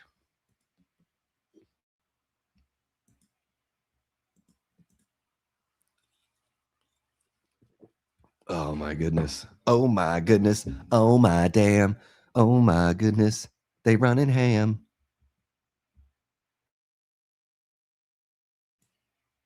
There it is. Halloween 5. It is all wrapped up. It is time for a little, as Prince would say, breaky-doo. Ooh, how about it, Prince? So, guys, I'm going to take a little bit of a break. Oh, he's so good. Those first two movies are pretty damn solid. Like, really, really fun. Yeah, guys, I'm going to take a little bit of a break here. Let me get the music back on for you. Turn it up a little bit just so you got a little something in the background to chill out to. I'm going to go use the facilities. I'm going to grab a fresh energy drink and stretch my legs out. Guys, while I am gone, the QR code, the link, all that stuff's still rolling. Let's keep on pushing. Let's share the stream out to everybody. Let's make this thing pop off for this last film, because you're rocking with Davey Deathray on 94.1 Smooth Haddonfield.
Oh yeah, how are y'all doing? You are hanging out with Davey Deathray on Smooth Haddonfield 94.1. What's happening, everyone? Oh my goodness, we are in the final push. We have turned the corner to the closing ceremonies of the event. Carry the Sabres won. Was that game 7, or that was a series clinching win, wasn't it, for them? I don't know if it was game 7, but I think that was one where they could wrap it up, I think. Sorry guys, I got the itchiest ear. I don't know what's going on. It's the final countdown. Okay, let me see if I can find this damn thing. Curse of Michael Myers streaming. Let's see what you got for me, Google. Curse of Michael Myers, producer's cut. Streaming. Motherfucker.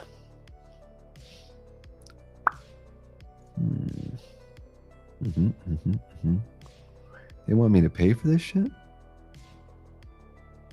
Oh, wait, is it on YouTube? They're going to actually make me pay for it? Let's see what happens.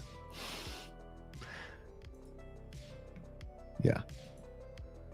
Well, I already own it, so I'm not going to do that. I'm not going to do that.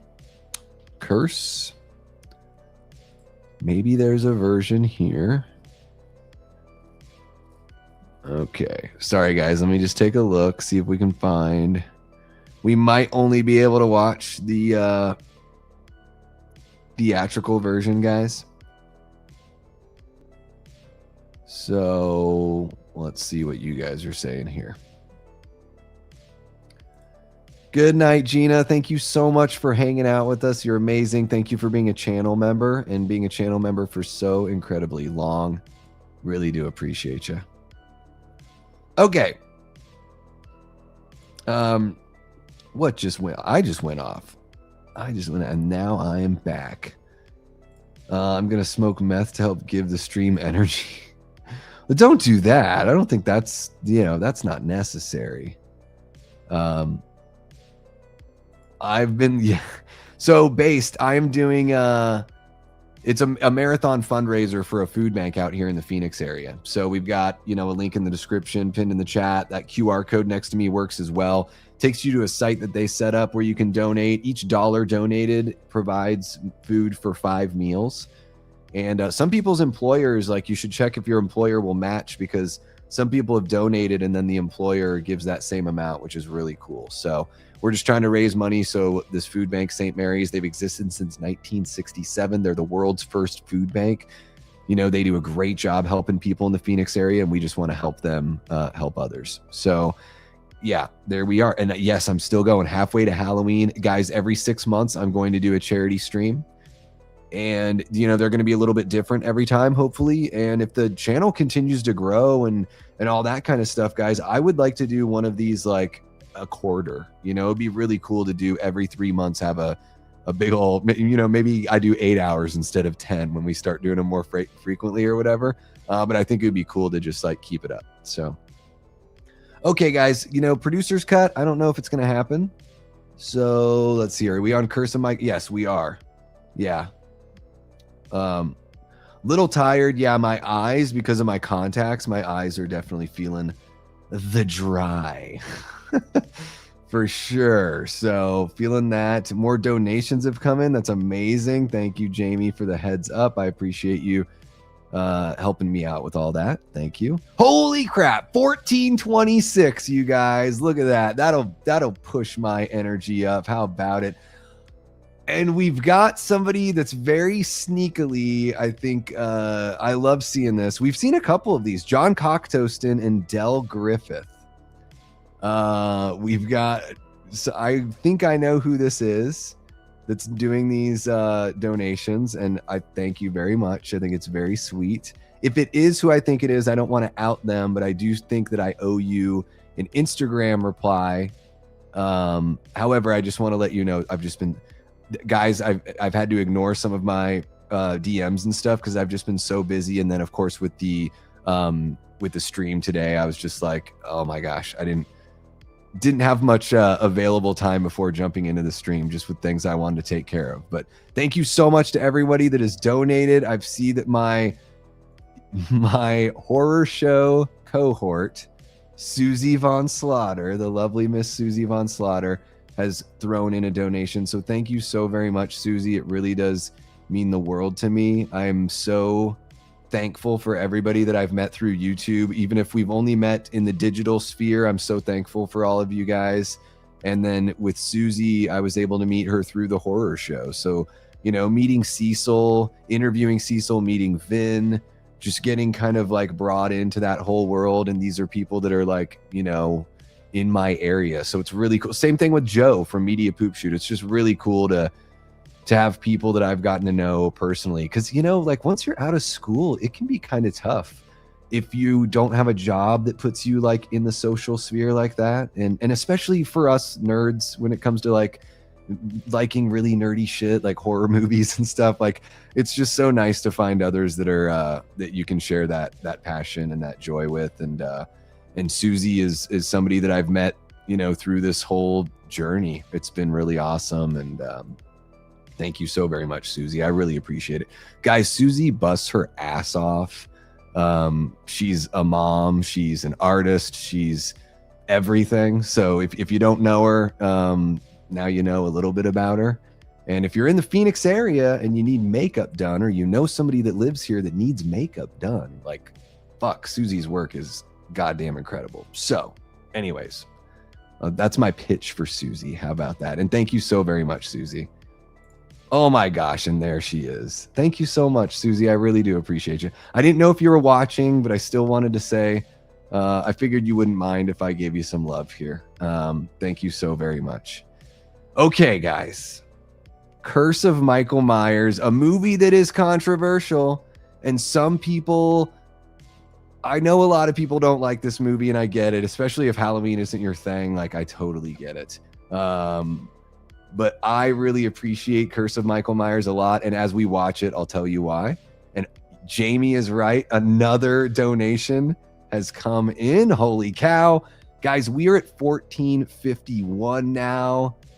Our guy, Paul, one of our lovely channel members, has donated, is thrown right on top of what Susie threw down. And here we are, 1451. This is amazing, guys. And Paul has a message. I hope, Paul, I hope it's okay if I read the message. I mean, it's here on the site, so I'd imagine you're okay with me saying it. He says, "Stamp out hunger. Thank you, Davey, for using your platform as support." Absolutely, man. It is, it's you know, I don't know if I'm going to, it is a privilege to meet you guys through all this stuff, but it is just such an absolute joy to be able to, you know, to have started something here on YouTube and carved out a space where, you know, where we're able to do this. So I'm going to share the credit with you guys. You know, it's not, we're not able to raise this money without you guys. So like everything else, like the streams and everything, guys, it's 50-50. IMC it. I'll set up everything and all that. But like without you guys, it's nothing. It is seriously like a tree falling in the woods and no one's there. So thank you guys so very much. Paul, I really do appreciate you. I appreciate the kind words. We're going to continue to use this platform to support others and to help people. And, you know, a lot of the times we're just going to be having fun talking about movies. But when we can make an impact, when we can make a positive impact, we're going to absolutely try to do that. I just, you know, I am not waiting for any politician to do the things that we can do on our own. So let's friggin' go. And having said that, guys, we're going to watch the theatrical version of Curse of Michael Myers because it's the one that's more readily available. I'm sorry for you producer's cut folks. However, I'll let the producer cut people know. I think it was like last fall, I actually did a watch party with the producer's cut. So if you really, really want to see that, you can get all of my thoughts on that. You can find that on the page. I know it's not as fun as watching it in real time, but if you're actually like, man, I do want that, the producer's cut commentary on it or whatever, it is available. So we're going to do the theatrical cut this time around. It's going to be a lot easier, I think, for everyone. And here we go, guys. This is Donald Pleasance's final performance in the Halloween series, and I believe it was his final performance caught on film. And yeah, there's some really good in this movie. There's some really odd. There's a little bit of bad, but I think Curse of Michael Myers is actually pretty cool. And I'll tell you all why, or all about it, as we watch the film. So I'm gonna put this on a pause. I'm gonna make sure we haven't had any other donations sneak in on the in-between. All right, we're there at 1451. I'm so pumped. Thank you so very much, guys. And I just want to like drive it home. No matter how much you're able to donate, I have the same amount of appreciation and gratitude and thanks for every single donation that's dropped in there. So the appreciation is just across the board. And just every little bit helps. So thank you so very much. And to the folks that are, you know, able to share, they're in a spot where sharing is what they're able to do right now. The link or the QR code or even just the stream, whatever, just everything you guys are doing. Thank you so very much. Let's get into this last one. It's an hour and 35 minutes. And then I'm going to give my voice a little bit of a rest before coming back tomorrow night for you guys, because I love you that much and I just can't stay away. So let me bring up the timer on the screen. I don't need Danny jumping in and being worried that I'm going to forget the timer. I technically did on Halloween 4. So, okay, there we go. We're at 5 seconds on the timer. Guys, I'm going to do a 3, 2, 1 play. And guess when you hit play? You hit play on play. Here we go, guys. This is from 1995. Halloween, The Curse of Michael Myers, directed by Joe Chappelle. And yes, this is Paul Rudd's very first movie. So here we go. 3, 2, 1, play. And there we are. The Dimension logo. The first time the Dimension logo would fly up on the screen for a Michael Myers film, but not the last. I think the next two.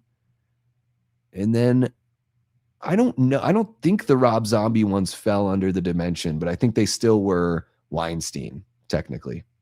So I don't know. Don't quote me on that. 100%. When it comes to stuff like that, when it comes to like basic things, the things that we need to live and survive, I think it's very easy to make or to have just the right frame of mind, you know. Hell yeah, Tia. Love that.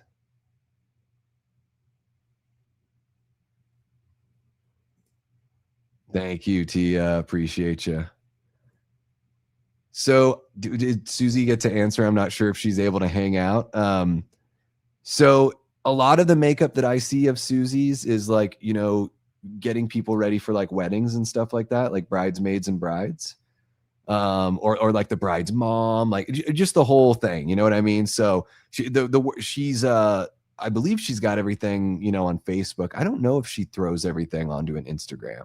So but yeah, really, really great work. Super impressive stuff.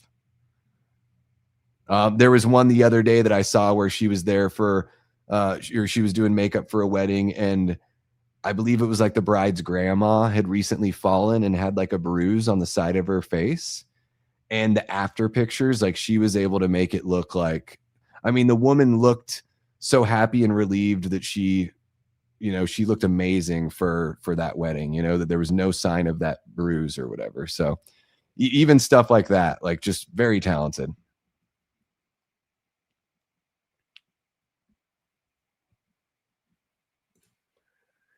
Yeah, and in the producer's cut, so there's all this, if you guys are watching the theatrical with me right now, there's all these kind of weird edits and stuff. And I would say in the producer's cut, it feels more just like a regular film.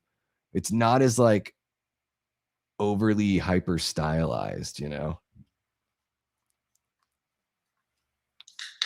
Give me my damn baby. Uh-oh, Man in Black.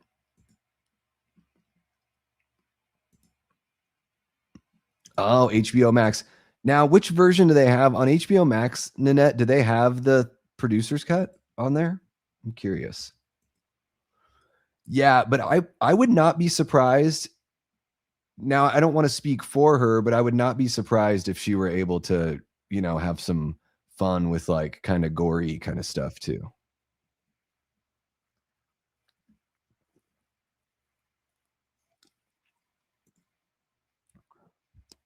T, thank you for the info on that, man. I appreciate you.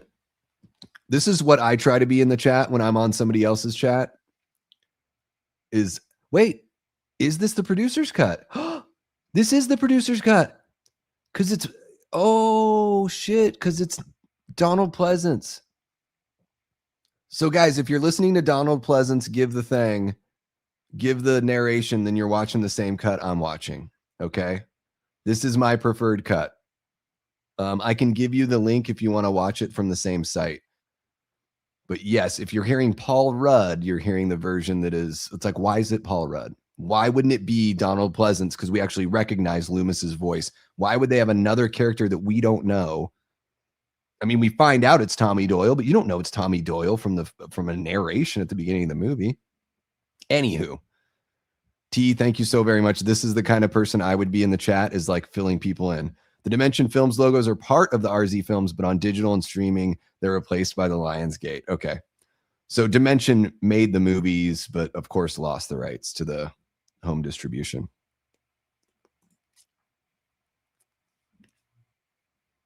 Sweet. That's what I'm watching too. So you're hearing Donald Pleasance talking?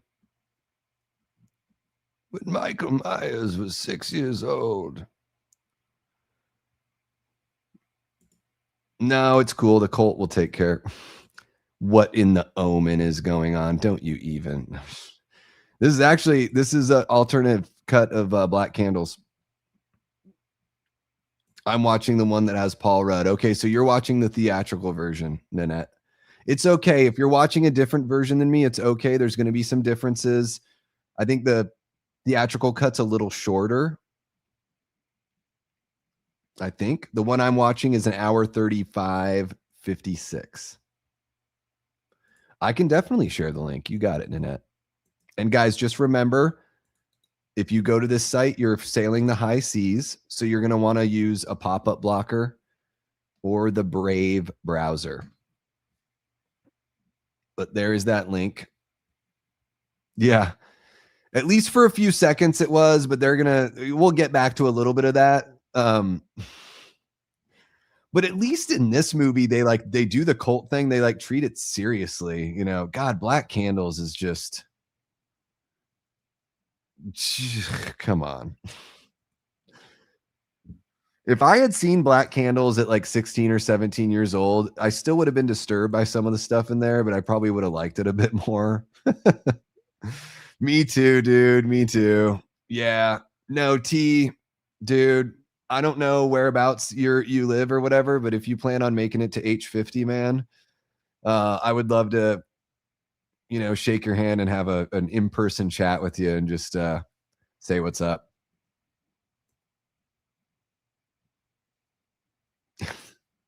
Emphasis on extend. I love that. And T, I mean, of course, I've seen you on other channels before. I believe I saw you on Sledge before. So, I don't know how often you do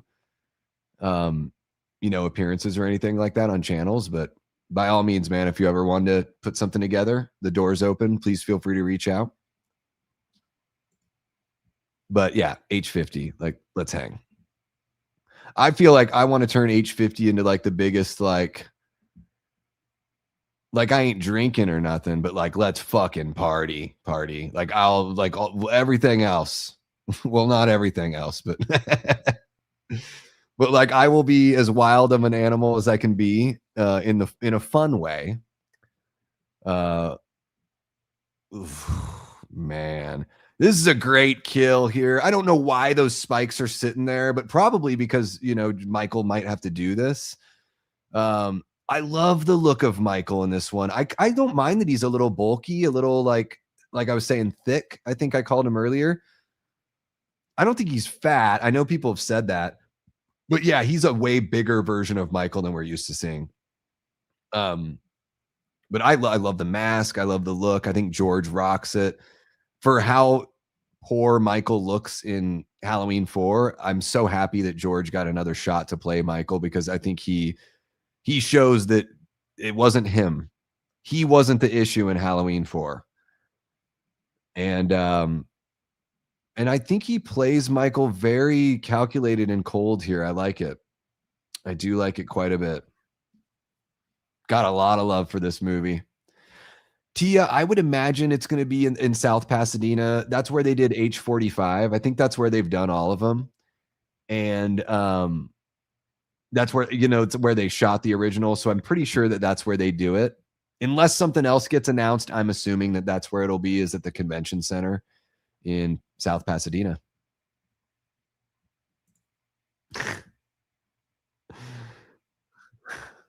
T&D Glaze Ends. Do a little video. Hi guys, we're here to just glaze the hell out of Halloween Ends and any other weird opinions we've got. Let's talk RZH2. Let's talk producer's cut of Curse. Like let's talk about our shared hot takes. It was, yeah. Yeah. True. That's very true. That it was his first movie, but not the first one that was released. Yeah. Because he goes by Paul Stephen Rudd. It says introducing Paul Stephen Rudd. And I'm pretty sure that's where they, you know, with the baby, he names him Steven.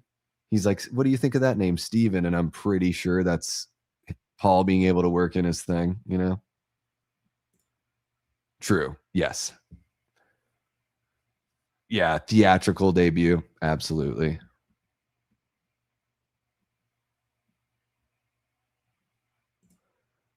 Michael in part 6 ate extra dogs for breakfast when he was on his bulk.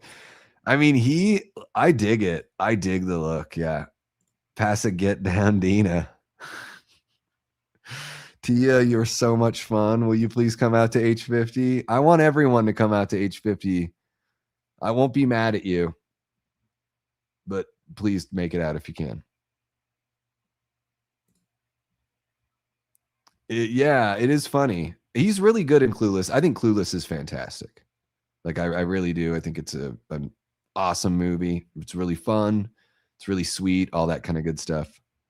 But yeah, and I think like a little bit of an odd casting choice and just his performance. There's a lot of really weird decisions that I don't know. I'm guessing they were Paul's that he brought.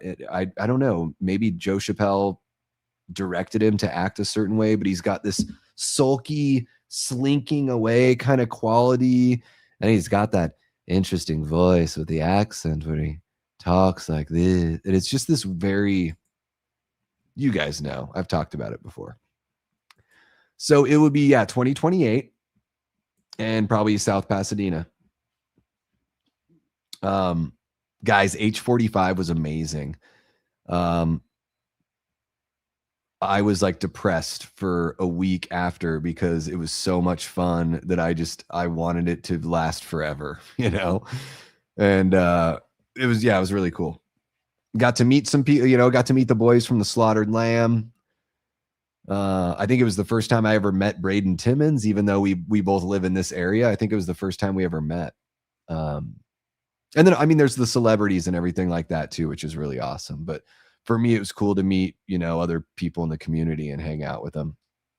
And Malik Akkad, oh my gosh, the friendliest producer you'll ever meet. That guy is a man of the people, very friendly and engaging. Seems like he likes to party, but I'm not saying it in a judgy way because, again, he was going around engaging different groups and really connecting with the fans. Like, no shit. It was really cool to see. Spending time with people, telling stories. Like, I'm like, dude, this is why this franchise is in such good hands. Even if everything that comes out isn't the best thing ever, like whatever, for the most part, when you look at the Halloween franchise and you look at how well it's done and where it's at right now, it's because the people behind it like actually care about the quality. So even though they might not deliver to us what we want every single time, you know, the last time they gave us shit was Resurrection. Like, that's a fucking lifetime ago. A couple lifetimes ago. So, yeah. Are you talking about on the YouTube side of things, Six, or are you trying to watch the movie? I think it's running normal from what I can tell. Yeah. Okay, cool. Other people are getting you there. Okay. Yeah, you might just have to reload it. It's the long stream might have shook a little something. All right, what do we got here? Party. So all this stuff in the producer's cut, these phone calls, they're way more like fleshed out. There's more to them. The movie takes its time in the producer's cut. Thoughtful camera movements, shots that just like let you live, like let us live in this area. Like Halloween's always been about the mood and the atmosphere, right? So, you know, I feel like sometimes in filmmaking, there's this whole thing of like, it's got to be exciting to keep people engaged. I don't know if that's not always true. Halloween's going to have exciting moments in it. These movies are going to have exciting moments, but I also want to breathe in the space of the movie that I'm watching. And with all these phone calls, we get to know the character of Barry better, you know, the radio host. Way more of his personality you get here, and you get more time with Donald Pleasance. I think that's the best thing about the producer's cut. More time with Donald Pleasance. More time with Loomis. Loomis's character makes sense. Loomis's character is important and integral to multiple pieces of the story instead of just the one in the theatrical cut. And that to me, like when I revisit this movie, there's other things we'll talk about. But this is the last time we got Donald Pleasance, and we got some really good stuff that went on the floor when they put this movie in the theater. So thank goodness we have the producer's cut. We can celebrate the whole piece. And Donald brings it in this performance. I would have no idea he was very near the end. He is top-notch performance here. Sorry, every now and then I just go off on a little speech. We are here to raise money for the St. Mary's Food Bank. There's the QR code, link in the description, link pinned in the chat. Every dollar donated provides enough food for 5 meals, guys. So let's have some fun. Let's raise some money, and let's watch these old guys drink some Bushmills. I've drank my fair share of Bushmills in my time. Probably enough for a lifetime. Guys, we are at $1,462 raised. Thank you so much to another Carl Spackler. I'm pretty sure that is the groundskeeper from Caddyshack. So let me go through these fake names. Carl Spackler is groundskeeper from Caddyshack.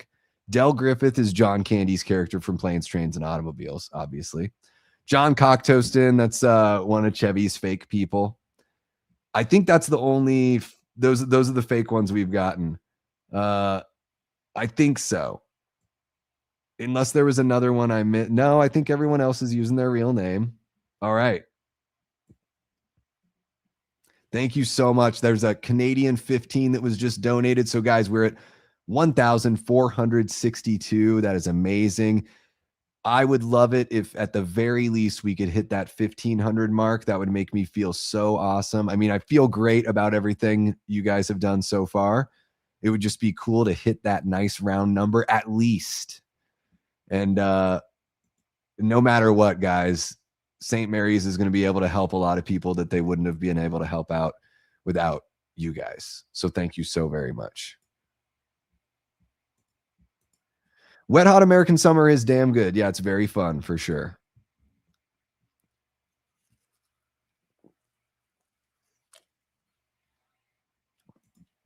Oh, the fake number that they give there? We should. Producer's cut felt so John Carpenter coded. Yes. Yep. I'm right there with you, man. It looks like, you know, not saying that it looks like Dean Cundy came back to shoot it, but it looks like it's very, like when they shot this movie, they're very much trying to replicate the feel of the first film. And we'll see it even more, guys. We'll point it out in these spots. I know T is right there with me, and you know exactly what I'm talking about, T. There's some stuff outside of the Strode house and some stuff on the college campus for sure. Yeah.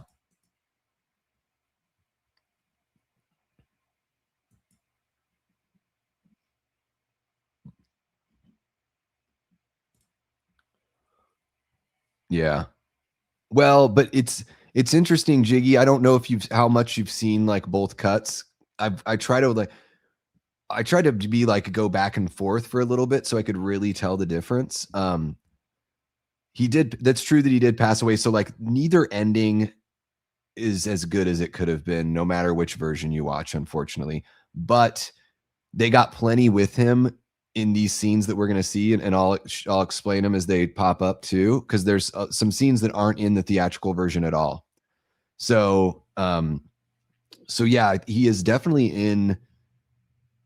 He's in the producer's cut a lot more, I would say, percentage wise. And to me, I actually think every bit that he's in it more in the producer's cut is very important to the plot. So so yeah, it's just one of those things where I was like, man, this is, when I first saw it, I was like, this is easily the better version of the movie, even though I might take this massacre scene from the regular movie or from the theatrical cut and put the massacre in the producer's cut, which it isn't. And even though neither ending really does it for me, like, so I can't fault the producer's cut for not having a good ending, because I don't think the theatrical cut has a good ending either. Like the way they deal with Michael at the end, I won't spoil it for anyone, but the way that they deal with Michael, I don't think is satisfying in either movie.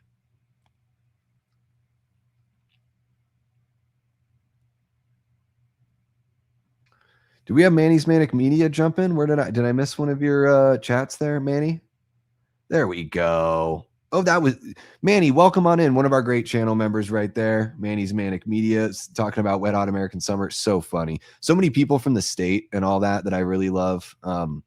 You know, in that movie, I love those people from the state.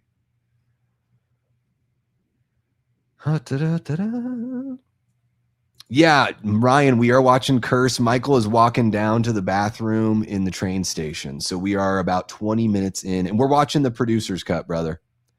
So just to let you know. It's true that, yeah, no, and I'm not saying anything like that, guys. I'm just saying that they cut some of his stuff out in the theatrical cut, and in the producer's cut, a lot of that is still in there.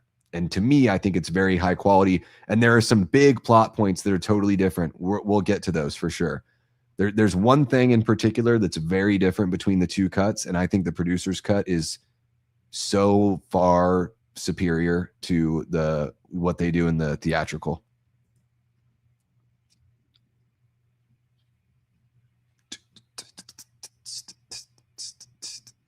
Music is so much better. Like, it's still rocking, but it's not as like, there's not like the stupid like squeals that to me just never works or doesn't work in Halloween. I don't know.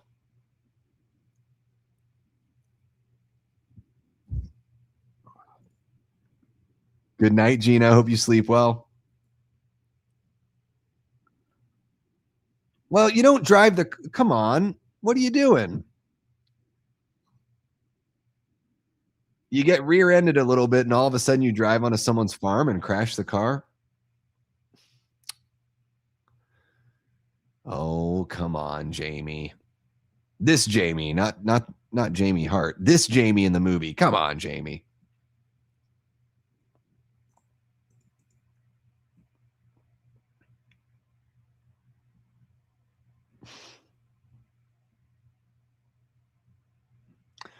Oh, and Carl Spackler said, a little something for the effort. He says, oh no, there'll be no tip. But on your deathbed, you will receive total consciousness. So I got that going for me, which is nice. Must have been cold. Look at that breath. These actors, man, when they're like soaking wet in the cold, it's got it. I mean, I guess, hey, it makes it probably easy to hyperventilate and act super stressed out because it can't feel good. All of this, guys, the way this is handled, I think I think Michael is way more like the shape here in the producer's cut. He's moving a lot more like in a ghostly manner.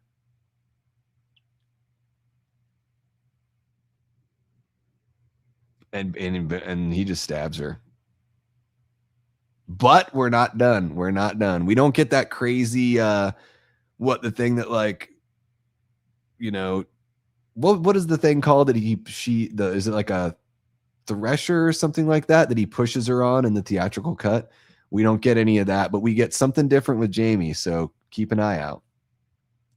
Yeah, Manny, there are hybrid cuts. I think a lot of like fans have just done them. I think Lee from Drum Dums, my buddy Lee, he's got one of H5 that has like the instead of the old man, when Michael stumbles upon the old man, instead of him, there's like a Dr. Death. So he put together a Dr. Death cut. And I think he put together, I think he calls it the Blue Myers cut. And I don't know if it's mostly producers with a little, I don't know exactly how Lee cut that together. But I think it's out there somewhere. And if there's not a version that's mostly producers with just a couple things from the theatrical, like maybe I should make my own cut. I don't know. No, we'll find out where the baby is. We'll find out. Yeah. Thank you, Ryan. Yeah, I was like, am I totally wrong on that? Far too many Jamies around these parts. But there's only one Jamie Hart. It's true. Well, here's the thing is you're Jamie with just an I, but there's no way to tell when you just say the name, you know, Jemai. Welcome everyone, Jemai Hart. Our OG Death Squad mod, Jemai Hart. Or I could call you Jammy. What's up, Jammy? Jammy is actually kind of a cute nickname, but I'm not going to sit here and try to be giving people cute nicknames. I just think it is one. How do I feel about this, Jamie? You know what? I would have loved it if it were Danielle Harris. I think that would have been the right thing to do. And I know they wanted to age up Jamie a little bit, but they didn't change the year. So technically Jamie still is like 16, I think. The character's supposed to be 16 or something. They could have just changed that with whatever, you know, with a year. You put a different year on the movie, whatever, you know, on the title. I mean, I think the actress does just fine. Nothing against, I think it's JC Brandy is the name of the performer. Nothing against her. It would have been cool to see Danielle do everything. We get a lot more here. Dr. Wynn and Dr. Loomis in the office here. We get so much more of this in the producer's cut. So all of this stuff is cut very oddly in the theatrical cut. It's very jittered. You know, there's only a couple pieces of information. It feels like something's missing. And then when you watch the producer's cut, you're like, oh, yeah, there's so much missing. That's another thing, too. In the theatrical cut, it's like she was found dead or whatever. And here she says her body was found, but we'll find out. We'll find out what happens here. Yo, G, what's up? Have a good one. Take care, Danny. Thanks for hanging out, man. Yeah, Lee is the man. I love Drum Dums. I've been a fan I've been watching Drum Dums for 12 years. Yeah. One thing that I didn't expect when I started doing YouTube, and of course I hoped that things like this would happen, but I didn't expect that within a couple of years I would have like collaborated with somebody who made me want to do this in the first place, and then like developed like a friendship with them as well. It was like just a dream come true that I don't know, guys. If there's something you want to do in your life and you don't know if you have what it takes or whatever, like you should still try to do it, because you just never know what could come from it. It could be a really beautiful thing. So it doesn't mean it's always going to be easy and all that kind of stuff, but if it's something that you really want, then it's worth all the risk and all the effort and all the work in the world.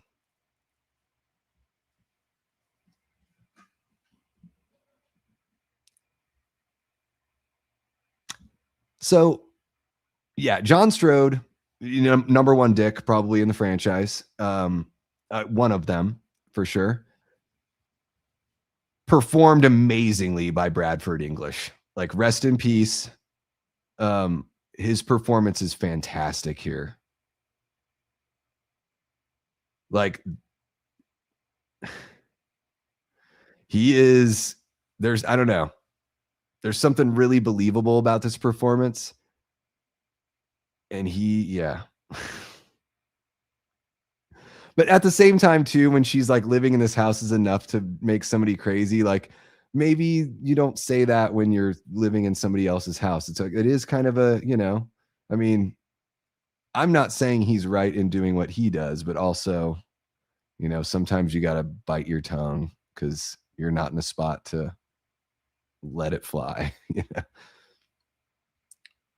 But I think I think there's some subtext going on here that they sort of hint at in the producer's cut more than the theatrical cut. I think that there's been some sort of abuse in the past with the father and her. Because there is some sort of tension that's different. And then there's another spot, I think, later on in the movie where he's like, she's not my little girl anymore. It's something weird about it.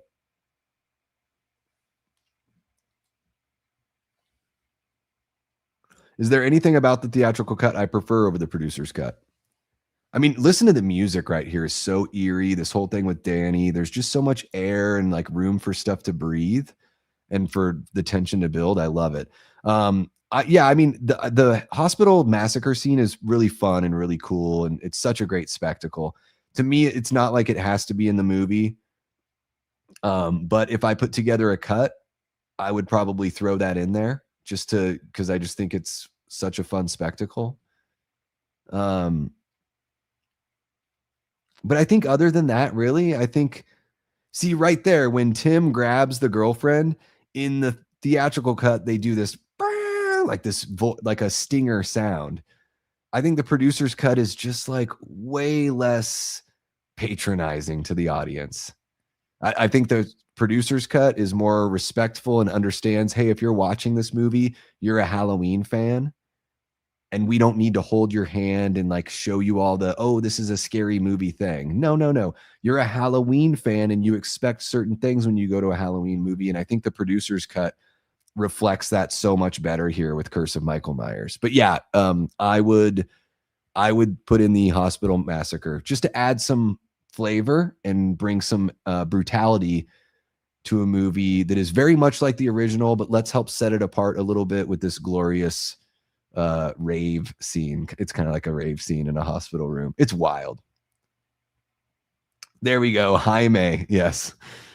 We got Aaron Click jumping on in. Aaron, we were watching Curse, producer's cut. We are 31 minutes in. I got the timer going there if you want to follow us along or follow along with us.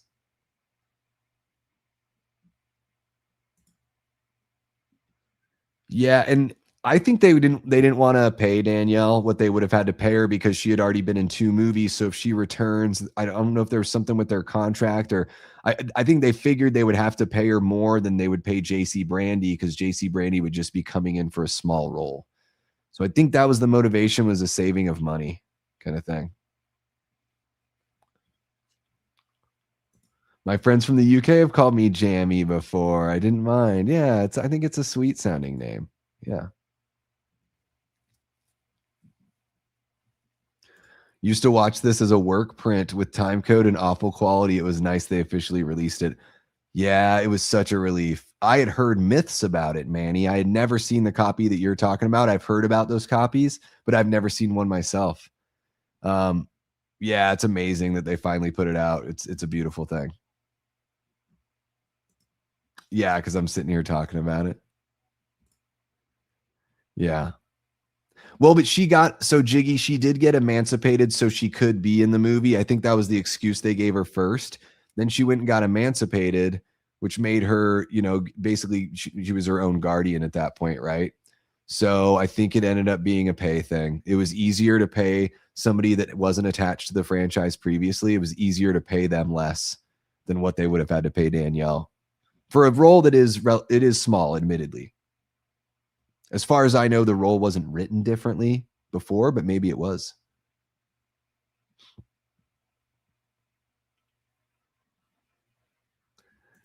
Mr. Strode, in my opinion, is more evil than Michael Myers will ever be. Well, yeah, and Michael is Michael bad? Does Michael have any say? Is Michael sentient?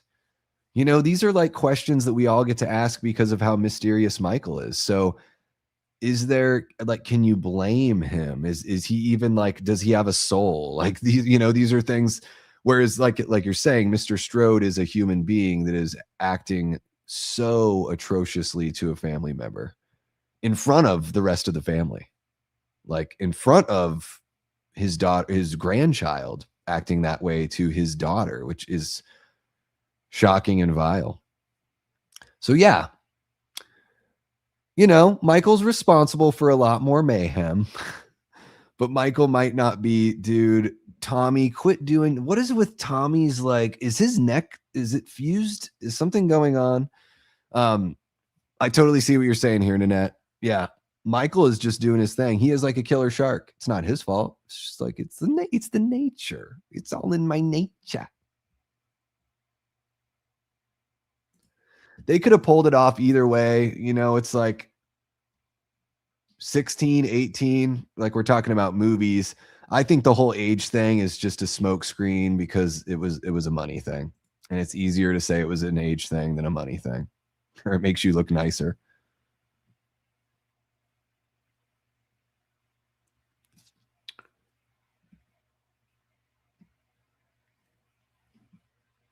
Sweet little baby. You guys like babies? Who out there is like, oh my gosh, you know, the holding a baby, the smell of a baby, you know, all those sweet things. It's been a while since I've been around a baby. I mean, you know, my sister had kids, my brother has kids, but it's been a while since you know, because they're all, you know, getting grown up. My niece Shay is graduating this year. She's my brother's oldest with his wife. Her birthday is the day before my birthday, May 17th. She's graduating with honors. She was going to like esthetician school while going to regular school. Just unbelievable, you know. Toppest percentile. She was like on the, you know, they had a ceremony where she was like, I don't know if it was a valedictorian sort of like panel, but it was like a group of like 4 or 5 students that were in that. Super proud of my niece. She's so hardworking. The amount of work she does at her age and the amount of things she's interested in, and you know, how dedicated she is to her faith, like all that stuff is super awesome to see and inspiring and hopeful. And she's really funny in this dark way, so that's pretty cool too. I told her one time, I was like, you know, you could be a comedian, like you got it, just to let you know, like. And it kind of, at least the funnies runs in the family, and I was like, she's, I don't know, she's got this dark sense of humor that cracks me up. So Shay, not that you watch the YouTube stuff or anything like that, but just a shout out for my niece. Super proud of you.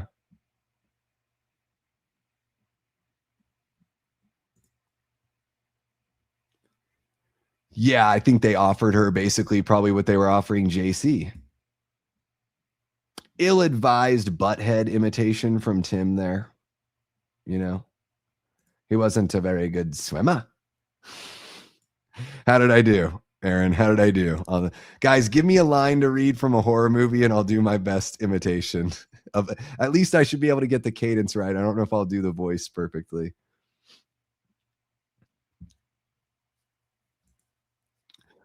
I immediately was like, I'm going to say this in the way that is going to sound the sweetest and the most not weird as possible. Yeah, I understand.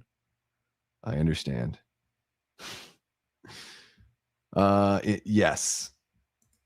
How about that? One word answer from Davey Deathray. All of this stuff here, guys, just the camera work and again, just living in these moments and having and following these characters, these shots like here, and then Michael stepping into view. This is just very like, these are things that remind me of the first movie. And I love that about Curse. It doesn't always feel like the first movie, but in a lot of ways, it really does bring me back.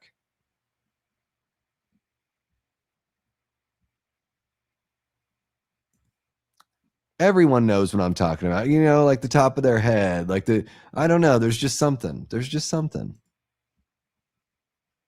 So all this stuff with Loomis and Wynn in the hospital, this is all, a lot of this is cut right out.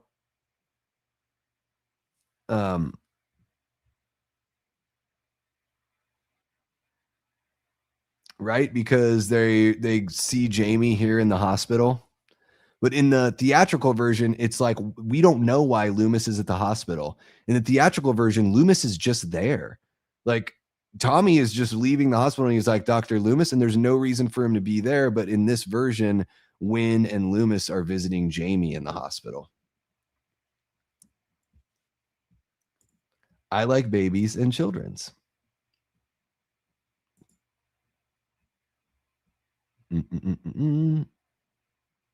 They, well, especially women, yes. It sounds a lot, I know, saying that a baby smells good sounds a lot better coming from a woman. I understand that. I mean it in the most innocuous, like, I mean it in a sweet, kind way. Gosh darn it. Thank you, Aaron. Thank you. Wasn't a very good swimmer. It's like you have to, swimmer. You got to back out of that sentence. Sometimes dead is better. How about that? Was that okay, Nanette? Tommy again with the, like, what is this? What is this move? Tommy, how are you expecting to meet women or anyone, whoever you're interested in? How do you expect anyone to like that? Like, you're turning yourself into a hunchback voluntarily and slinking around the place. It is just bizarre behavior. And, you know, Deborah Strode here, Mama Strode, super unfortunate wardrobe. You know, the mid-90s were a really weird time, guys, where, you know, frumpy was like the style for everyone, but she is like really momming it up in these pants and sweatshirt. Like, this is something else here. I think these are the most aggressive mom jeans I've ever seen in a horror movie in my life. So I don't know, guys, if you know of a horror movie that has more aggressive mom jeans than this, I'd like to know. Let me know in the chat. Put it in the comments after the fact, whatever you got. I'd have to get really loud for that, Paula, and I don't want to do that right now. But because I'm a very loud, you know, I'm very loud. I would have to get very loud to do that. Davey, this was before social media. It was, yes. It was, yeah. But what did I say something about social media? Oh, you mean like Paul Rudd can act weird because there's no social media? Thank you, Nanette. I think they told him to act uncomfortable, aloof, but Paul Rudd is just too cute and funny to be able to pull it off. It is so, yeah. Maybe they just should have cast somebody that wasn't as, you know, somebody that maybe isn't cute. Like, Tommy doesn't need to be ugly, but just maybe more like kind of right in the middle, you know, like could go either way.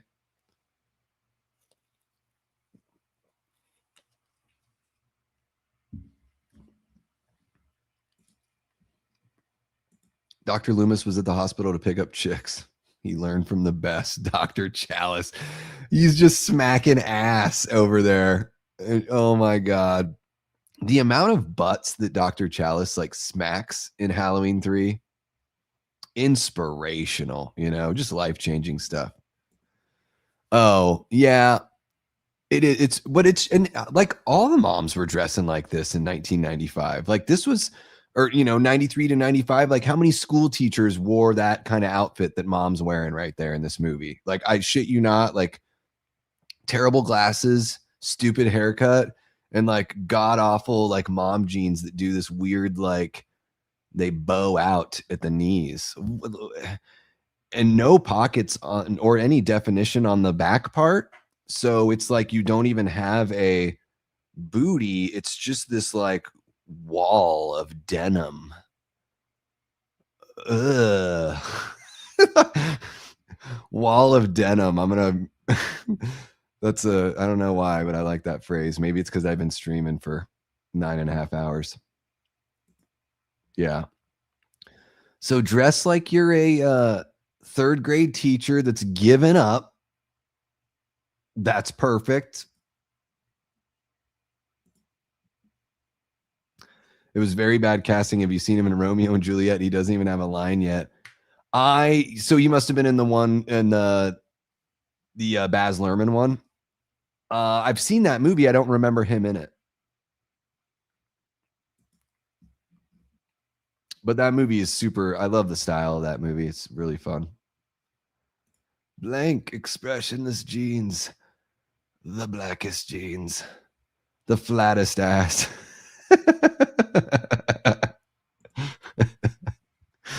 The flattest ass. The devil's ass.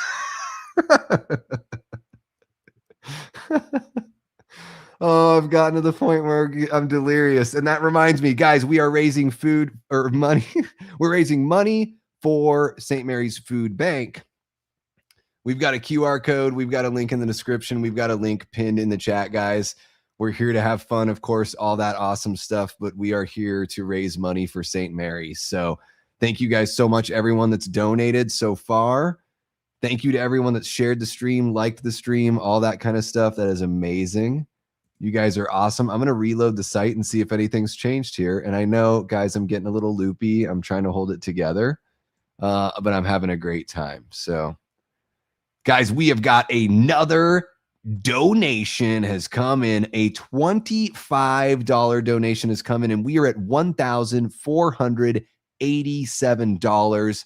We're just $13 away from hitting that $1,500 mark. I have no doubt that we can fly right past that before the evening is done. Thank you so much, guys. Everyone that's donated, thank you so very much. And I love, so another thing about the producer's cut here, all of this stuff in the house just breathes a lot more. All the stuff between Loomis and Deborah. And then, you know, we get to see Michael a little bit more in the background here. There's just a lot more breath to everything. I hate mom jeans. All I wear are Levi's. I'm a jeans snob. Yeah, you know, it is about, I get it that maybe it's comfortable in a sense for, you know, some folks, but, you know, you can find comfort in a different cut of jeans. You can find comfort in jeans that make your booty pop a little bit or whatever you're looking for, right?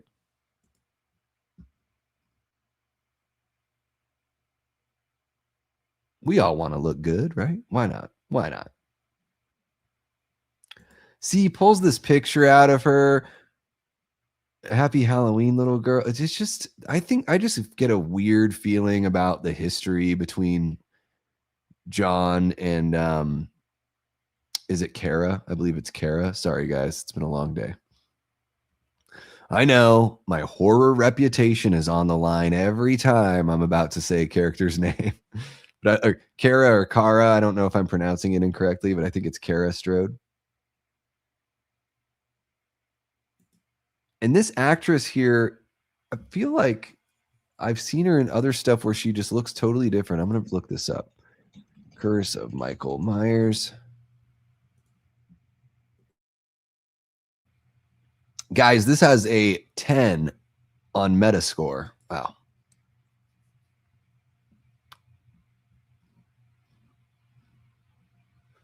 Okay, here we go. Yes, Kara Strode, Kim Darby.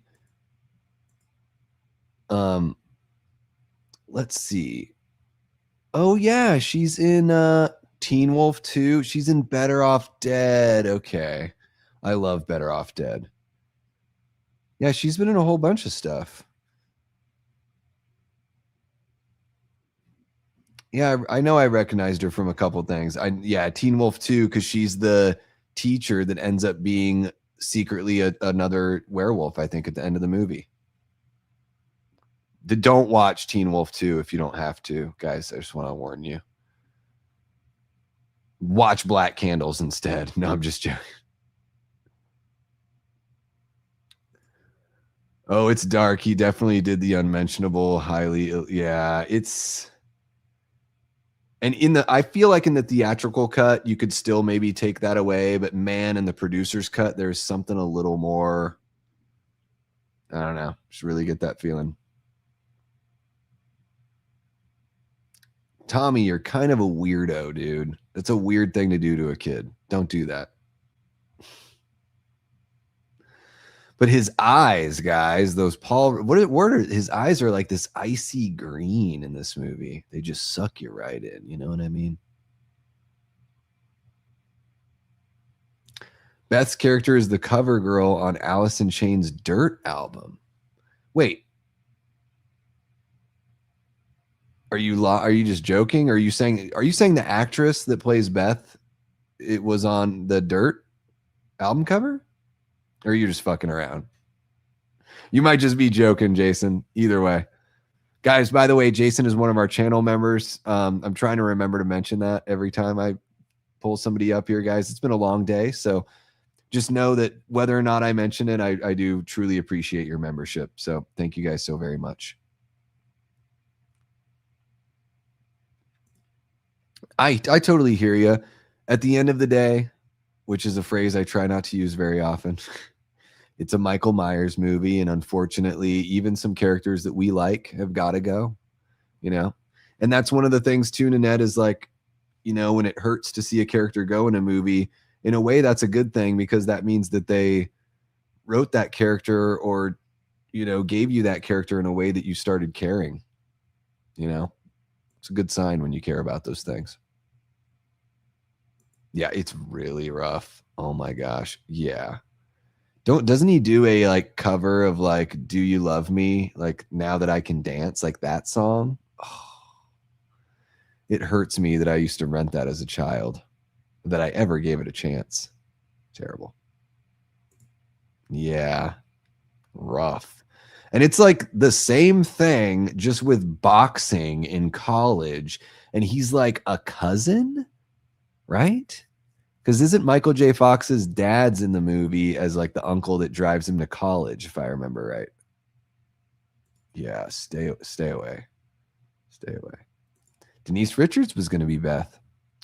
Denise Richards was in Loaded Weapon 1 and met Charlie Sheen there. They both have cameos.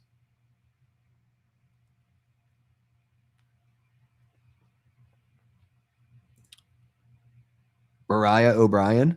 So you're saying the actress that plays Beth here is okay. I didn't know if you were joking or not, because you said fun. When people say fun fact, I'm like, it could be true, or they could just be like, every now and then I might say some snarky shit, like some Mystery Science Theater kind of joke or whatever, that's just because they look like they could be, you know.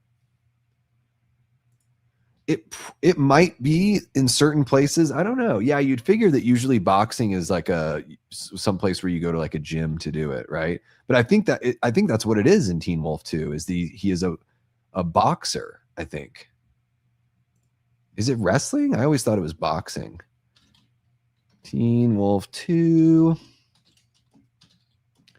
boxing.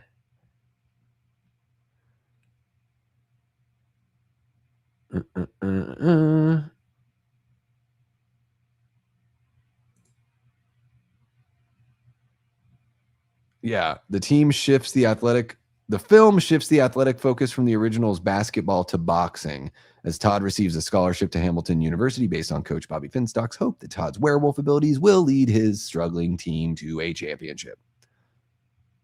Yeah. What are you doing hanging out with my boy? What are you doing here?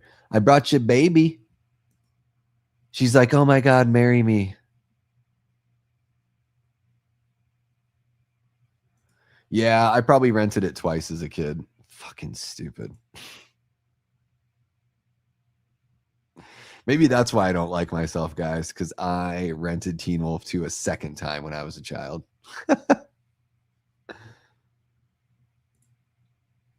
Yeah, I think they just wanted to, yeah, I mean, it's a rinse and repeat thing and do something different. And the intensity of boxing, that getting hit in the head would like transform you quicker. I don't know. Yeah. They wanted to do something that wasn't like a team sport. Who knows? Dude, Mrs. Blankenship is fucking trouble, dude. Fucking trouble. She is like one of these Black Candles bitches.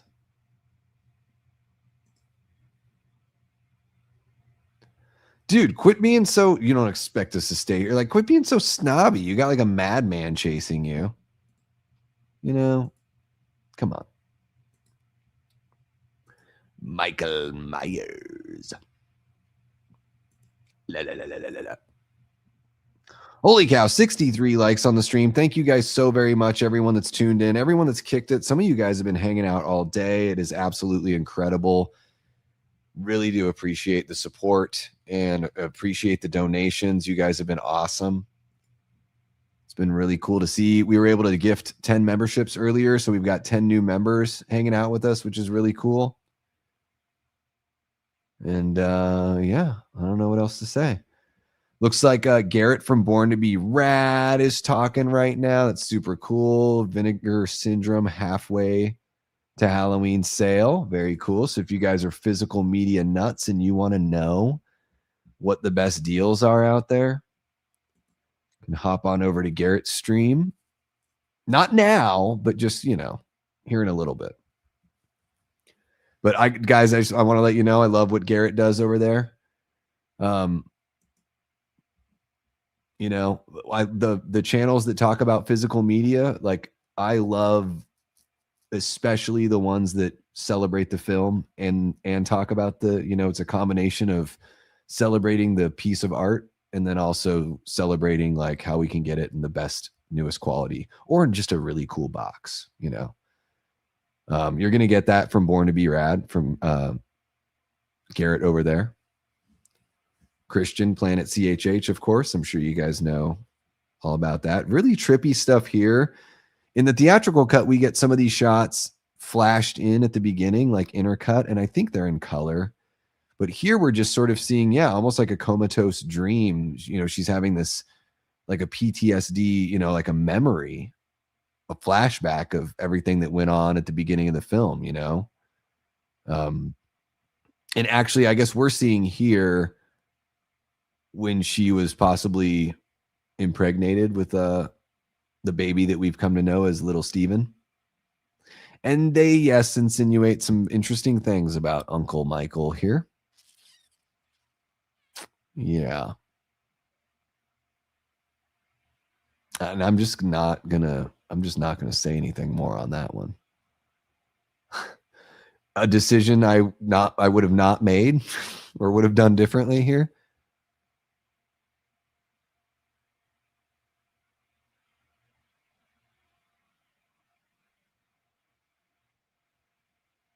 Damn. So that's that. That's how Jamie goes out in the producer's cut. That is like, so Jamie, isn't that some fucking Twin Peaks shit? Somebody sneaks into a hospital with a silencer and takes somebody out and like no one knows anything about it. No one in the hospital has an explanation for a point blank assassination in their hospital. That is the most Twin Peaks thing. Susie jumping in to tell Tia she does everything. There we go. All right. I didn't want to speak for you and say everything, Susie, but I figured, I'm like, well, if she can do all the things I've seen that she can do, she could do the gore stuff and all that kind of stuff. This is where, well, in the producer's cut, it is very odd. They're basically insinuating that Michael is the father, which they could have just easily had it been like, it could have been the Man in Black. I don't know. It could have just been anybody, really. It doesn't have to be Michael's kid for them to pass a curse. You know what I mean? Because Jamie's already Michael's blood, so you would imagine that just another baby from that bloodline would be like enough. Nothing in what Paul is saying, or nothing in what Tommy's saying here. It's all about a curse on a family, right? So there's no insinuation that like this baby has to be like pure, you know, which it definitely wouldn't be if it were Michael and his niece. It's more giallo, this version, says Manny. There is, yeah, it's investigatory. there's that element that falls in line with a lot of giallos with what they've got going on here. So there is more of that vibe. I mean, the man in black with the black gloves, obviously, yes, I'm totally picking up what you're saying for sure. Yeah.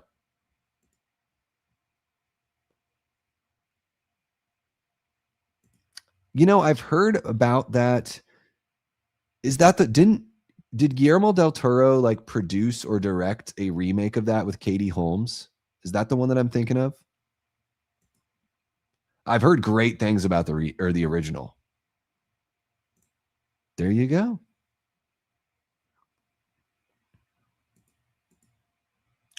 And guys, I'll just say, like, Susie is just a riot, like, just a joy to be around. I don't know how else to say it. Every time I've been around Susie, I've been like, all right, well, can't be in a bad mood around her. Let's friggin' have some fun here, people. Like, what's the point of getting the curse passed to Danny if you're going to add an extra step by getting Jamie pregnant while Jamie was the last one alive? Yeah.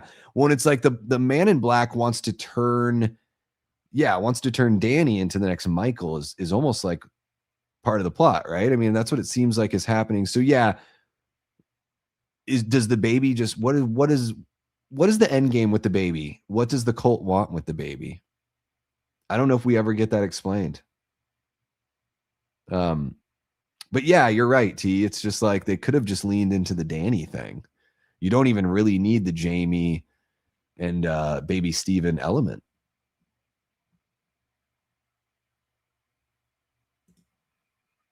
Oh, hell yeah. Worked on Kerry King of Slayer's music video, Toxic. Did the special effects. That's so cool. Good old Kerry King. Gotta love Slayer.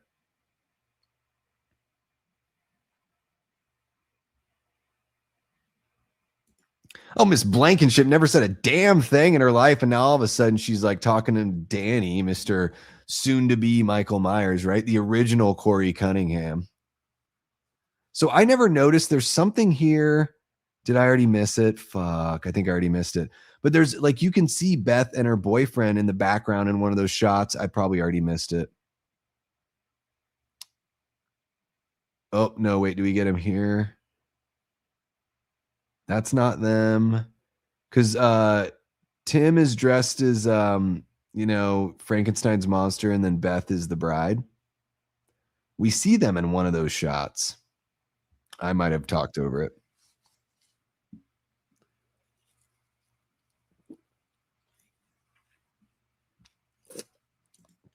Yeah, all of it's very confused because there was no plan going into it. OG Season of the Witch and 6 are the most mystery driven of the franchise. Yeah. Yeah, the producer's cut has got us something cerebral going on that I like. They do get, of course they have their issues with the storytelling. There's some muddy stuff, but it's not absolutely terrible. Love seeing Michael in the background there and the lightning flashes. Always going to be a fan of that. Barry, how's a Barry right now? I'm Christopher Walken. I need to see my guy, Barry. Tried to get Howard Stern for this one. Didn't work out. I think this guy does a pretty good job. He doesn't look like Howard or anything like that, but I like how silly it is. T, I'm going to bring this up to you because I don't think you were here for the last one, but I don't know if you've ever thought of this, T. So in Halloween 4, you have all those kids that pretend that they're Michael Myers to like trick the cops or play a game on the cops. Then in Halloween 5, you've got Spitz, who does the Michael thing a couple times, in that one night. Then in Halloween, what is it? Resurrection, you get Busta pretending to be Michael Myers. In 2018, you get Sartain wearing the mask. And then in Ends, you get Corey pretending to be Michael. How crazy is that? It never occurred to me until tonight where I was like, oh my gosh, like in 5 of the movies, somebody has either put on Michael's outfit and tried to be him or joked that they were him. And I'm just like, I never realized that was like, that is a common thread between 5 of these movies, kind of like a theme within the franchise of becoming or imitating Michael or taking on the shape. I don't know why it never occurred to me. I don't know. I don't know if maybe it's just the length of the stream and I'm just a weirdo.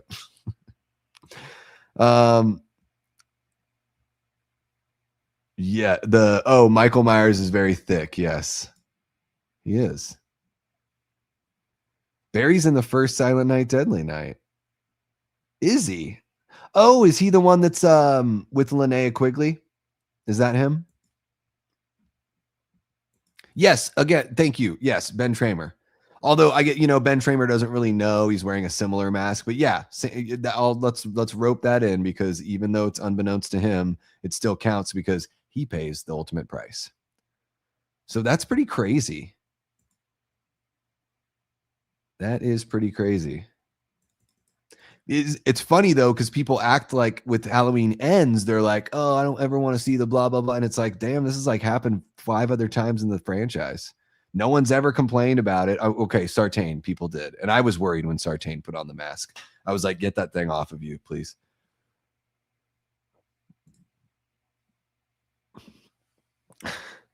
I think we deserve a thick, sassy Michael. Perhaps I'd like him more in that form. I think he's pretty thick and sassy in this movie. I think like this is one of my favorite interpretations of Michael. Before the David Gordon Green trilogy, this is my favorite next to the original. And then, I mean, James Jude Courtney was amazing. So he kind of busted the curve. Michael just emerging. Here we go. John Strode getting it. Could you imagine that sachet? Well, yeah, it would be like an NFL player doing like a ballet, right? I like him in certain parts of that movie. It seems like a character that when they started writing him, they didn't know what they wanted to do with him, though. It does really feel like that. I think Sartain could have been handled a lot better, for sure.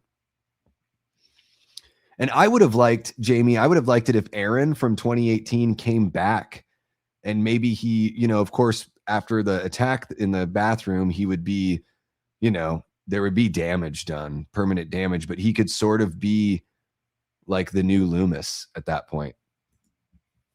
Barks like a duck.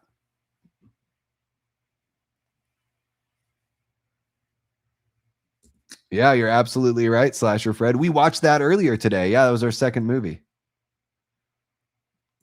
Love the H6 connecting with Season of the Witch with Samhain and Sacrifice. Yeah, they make a great double feature.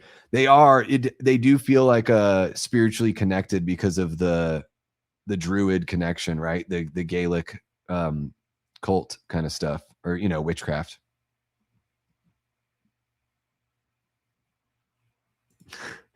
It's true, but at this point, 1995, the first movie is 2000 or 1978. I'm like, okay, yeah, maybe he would be a little more rotund, right?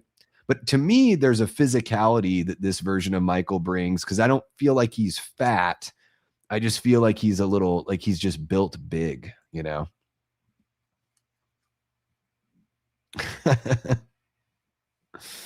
Say something.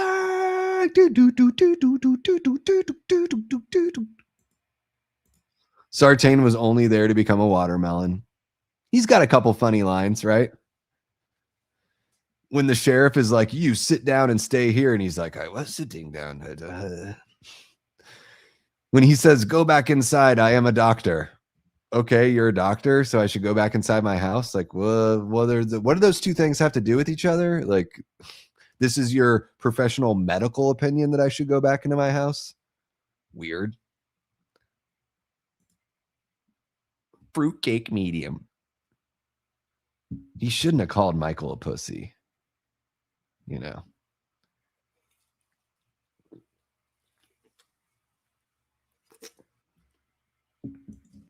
And we get, this is kind of a callback to the Annie kill in the first movie. Although he goes right for the gut with the stabbing. But, you know, he's back there waiting. Sartain is the anti-Loomis in the contrast to Laurie and H-18, who are all obsessed over Michael, but Sartain doesn't want to end Michael. He wants to control him, and you can't control evil. Yeah. Sartain is twisted. He's so curious that it's gotten to the point where it's compromised him as a person, you know? And yeah, he's the antithesis. Yeah. Jay, you don't like the head stomp? I don't think it's necessary, but I won't fault him for it. Guys, the lighting here is beautiful. That shot right there of Tim, that is very classic. It's great because they're dressed as the bride and you know, Frankenstein's monster. And I think that Joe Chappelle and his team lit this in a way that is very 1930s Universal Monster. Like, there's some beautiful lighting going on here. There's a lot to like in Curse of Michael Myers that I think a lot of people glaze over because of some things that are problems and aren't done well.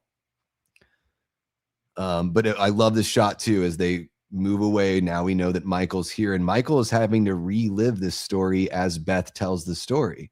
So how interesting is that? Think of that from Michael's perspective. Again, is he sentient? Does it mean anything to him? Who knows? Maybe it does in some sort of indefinable way. But yeah, Curse of Michael Myers. I got a lot of love for this movie, man. I do. You weren't just fooling around though, Beth, because you were actually telling the story. You were actually telling the story there. Guys, we are $13 away from hitting that $1,500 mark on our donation site for St. Mary's Food Bank. That's what we're here talking, or, you know, hanging out, watching Halloween for. We got a QR code right there. Link in the description. Link pinned in the chat, guys. If you're unable to donate, that is not a problem at all. Feel free to share the link or share the QR code. The site will remain open. So even if you want to let your friends know, like maybe through the weekend, we continue to see some, you know, donations come in. It would be incredible. It would be awesome. And in this version, she's singing the song, the "Mommy, it's raining red." But in the theatrical cut, I think she's just saying it. "Mommy, it's raining red." It's just weird. It's just, yeah. Okay, so I'll just, you know, I'm saying I like the movie, but I'll be fair. So Michael pulled a ladder out of the truck or something and dragged the body up there and wrapped it in a bunch of like lights, and then no one noticed that like a guy that looks like Michael Myers was like hanging a dead body up into a tree mere feet away from where the entire town is hanging out. I mean, you got to be fair. I love the movie, but you got to be fair, right? I have H2O over H6, but the score, atmosphere, and cinematography are so much better than in H6. Oh, and I was going to say this because, Jamie, you were talking about the atmosphere, the fall atmosphere in Halloween 2. I think this movie has a lot of fall atmosphere. I think it never gets talked about with that. A lot of people talk about H4, you know, Halloween 4 as all the good atmosphere, but man, I think 6 is fall as far as looking like fall. Man, I really get that feeling from this movie. And I lived in a place where fall seemed to go on forever. Oh my gosh, man. The leaves and the rain and the cold and just, I mean, I lived that life from like August through November for 23 years. And then again, you live it from like February through April, you know, you live a little bit more of it.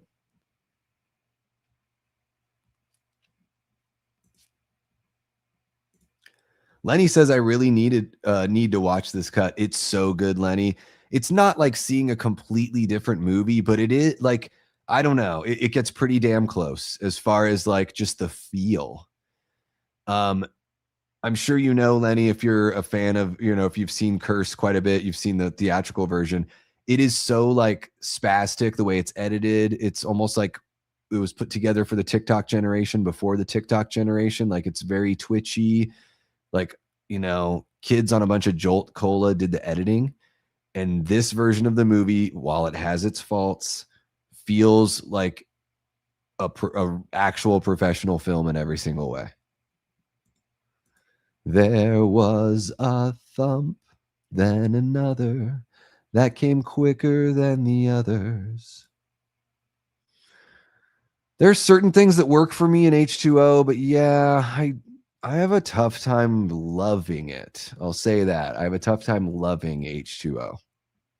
I don't think I could say that I love it. You know, I love certain things about it, but it just doesn't get there for me. I guess that's true.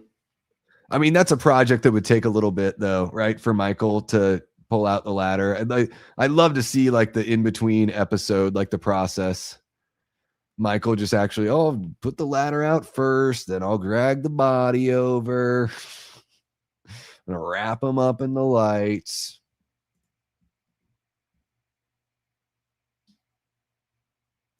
No, yeah, you'd have to make 2 separate trips, which is what my dad would recommend. Make 2 trips. Why are you trying to carry everything at the same time? Because I like to take on too much. I don't know. It's a metaphor for how I live my life, Pops. I don't know what to tell you. Well, Nanette, that's just all part of the beautiful mystery of Michael Myers. 6 is the most autumnal looking film in this entire series. I agree. Through and through, 4 has its moments. 4 does have a good fall vibe. The opening is incredible, of course. Jamie, I think you're right with like 2. I think the first one too has a really good fall vibe. The second movie feels a little colder, like literally like wetter and colder. So I dig that too. But yeah, I think throughout this movie, it just really does feel like fall. A lot of good fall vibes.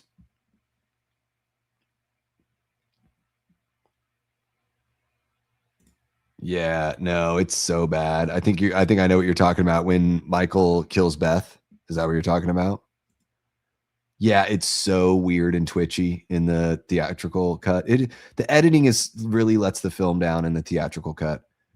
You know, that's what happens when you screen a movie to like 13 or 14-year-old boys. I think that's who they screened the original cut to, and then they changed it to make them like it more.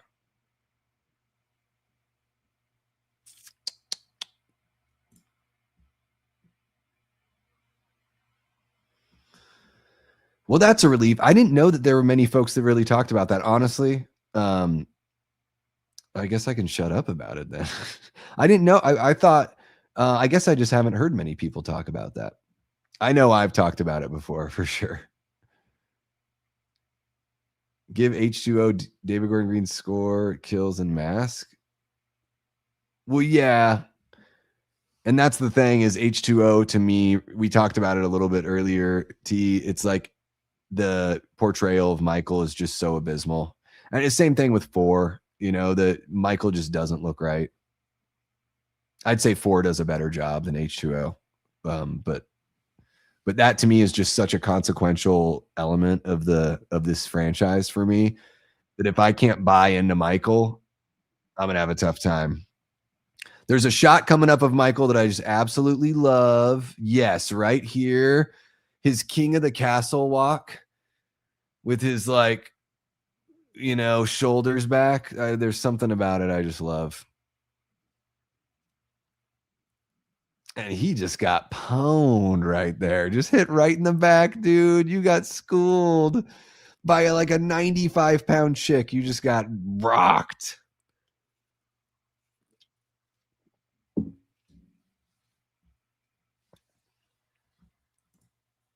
Oh, well, that's great. I'm not alone.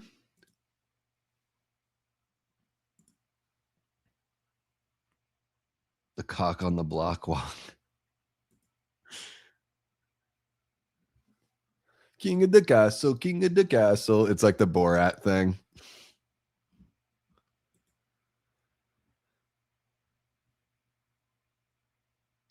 Oh shit. And of course the kid's got to be, you know, just walk around the house, little what's his name? Danny. Because I think the house it all goes around the back. You can just walk through the back of the house. No one has to walk over Michael here if they don't want to. Dude, Danny, quit staring at him, bro. H2O Michael felt like Ghostface, especially since Chris Duran played Ghostface in Scream 2. Yeah, he really didn't understand the assignment, I don't think, unfortunately. And I mean, all the masks are terrible, except for the curse mask in the first scene. But there's not one mask that was made for H2O is decent to me. What, it's just my personal opinion. I know I know plenty of people like, you know, the way he looks there, and I still get enjoyment from watching H2O. I do. It's a really easy watch because it's not that long of a movie. The first act I think is very strong in H2O. What's his face? I can never remember the guy's name. The Laurie's or you know, Carrie's boyfriend. I think it's Adam Arkin. I think it's Alan Arkin's son that plays him. He's phenomenal. I love his performance so much in that movie. He's such a natural performer. And so right there, this is very similar to the first movie with the banging on the door and Michael approaching. Again, you know, all of these little bits of kind of cinematic poetry, you know. Danny.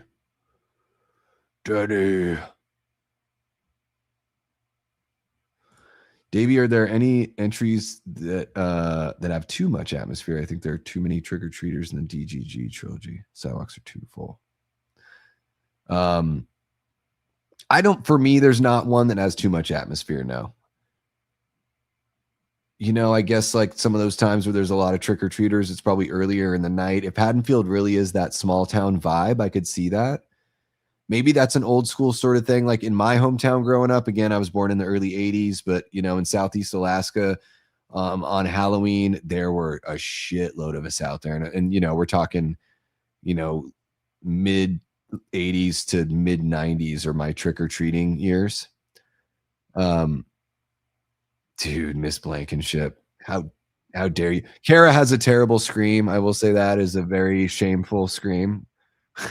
She just sort of goes, oh. She doesn't like yell or scream. She's just like, how dare you? Kind of shocking sound. And more cinematic poetry to go to, you know, Michael falling out of the window from the first movie. But yeah, Aaron, I don't think there's any that have too much of the vibe or the atmosphere. But hey. Yeah, I guess because by the time the shit's really going down, I felt like in those movies it is a bit more scary. You know, there's not as many people out there by the time stuff gets dark.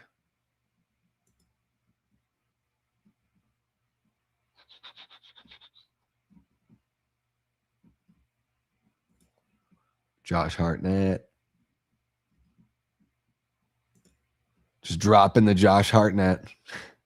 He's good. I don't mean, no, I meant the Laurie Strode's boyfriend. I don't know the character's name. Streets were full of trick-or-treaters where I grew up. Yeah. So maybe there is. So Aaron, because I know that there's not as many it's not as popular anymore. Maybe in small towns it still is the way it was then. It could also be Danny McBride and David Gordon Green just like, you know what? We want this to look like the Halloween that we had when we were growing up. So maybe they, you know, they overpopulated it for our time, but they were trying to create that vibe of like 70s, 80s trick-or-treating. Will, thank you. Yeah, I think Adam Arkin's so good in H2O. Like I think Jamie Lee Curtis is phenomenal. Like I love that version of Laurie. Like I think it's really good. There's just some really big things about H2O that I struggle with. Who knows with this chick? I don't know. She figured she was going to get stabbed, so she just jumped out of a window. I mean, that could end you right there. I love when Loomis is like, "You are a madman." Such a great line delivery. Join us. That's my Evil Dead reference for the day.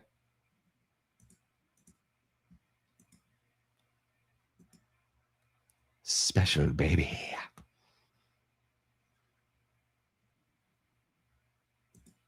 Why? Why do you need Kara then? Again, yeah, I'm starting like, what? Why is Kara alive? Do they want Danny? Do they want the baby? Do they want one of them to live and one of them not to live? Are they trying to make two Michaels? You know, what is really going on here?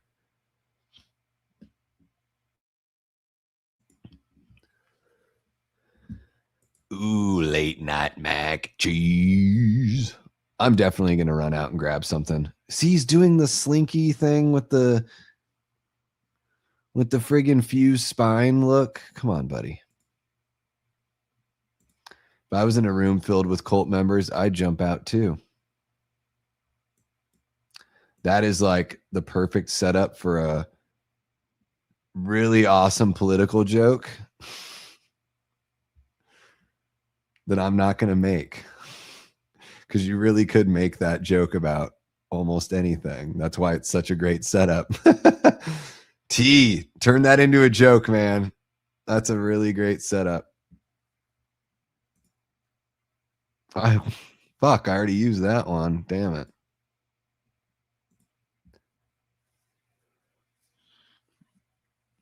I think it's a valid point. I think those movies still get to that point, you know, even like in Kills with the kids that are at the park, you know, when Lindsay runs up to them, it is sort of like, what the fuck are you guys doing out? You know, it's sort of like, don't you know? So at that point, it's like, you know, by the time they're hunting Michael, which is probably supposed to be what, 10:30 or 11 or something at that point, they're sort of like, kids, get the fuck home. This is like the friggin' nightmare out here. But yeah, I would say with something like that, Aaron, it's just one of those, it's almost just one of those feel things that each one of us have. We have our like internal barometer or thermostat for like when something feels a little too much or not enough, and it can be really tough to describe. I run into that when I review movies where I'm feeling lukewarm and I'm having a tough time really putting it into words, like why I didn't feel something or why something. Sometimes I'm just like, it just didn't work for me because there wasn't enough meat on the bone. You know, sometimes I say those phrases because I'm just like, I wanted more there. And I think Atmosphere can be something similar to that, you know, where it is just like a feel that we get. Does it feel right or does it not, you know?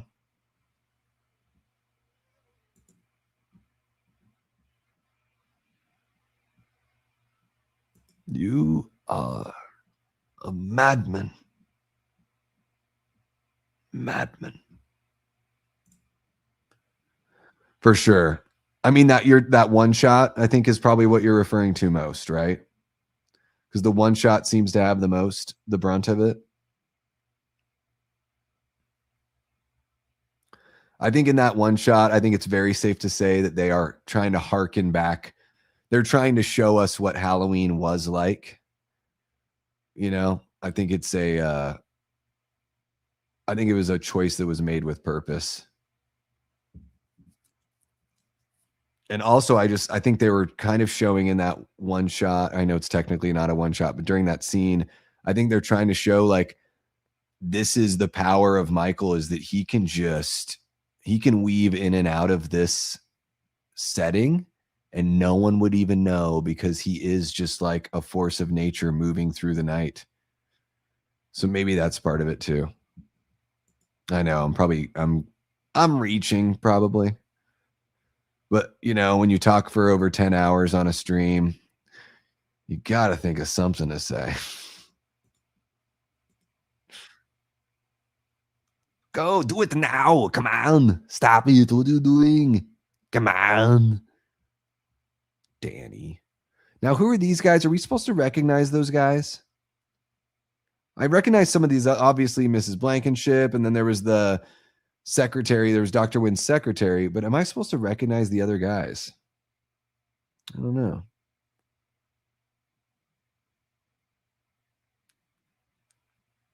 I just don't know.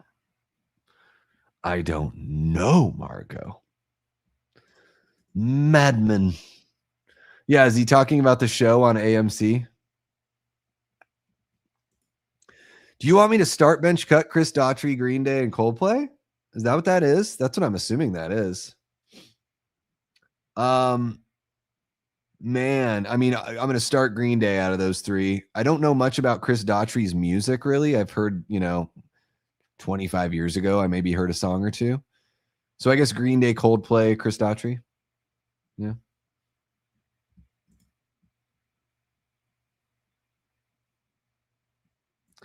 Yeah, I think Dawn the secretary. Those two blonde guys, I'm like, who are these guys? And so, yeah, in both of these movies, or especially the producer's cut, the end does seem to come pretty abruptly to me. I think that's a fair criticism.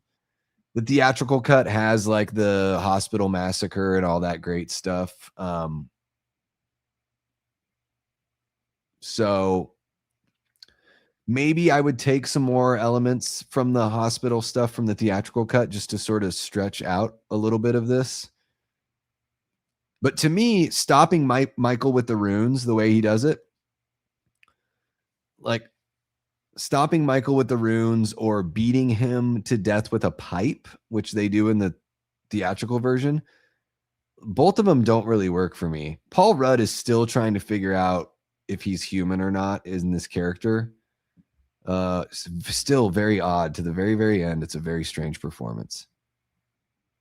Tommy, where is he? And Michael's just like standing there like he's got nothing to do.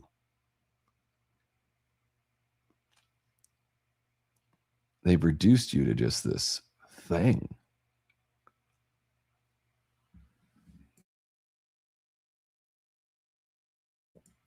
Oh my gosh, that was a raucous burp that I just had. I'm so happy that I muted the microphone.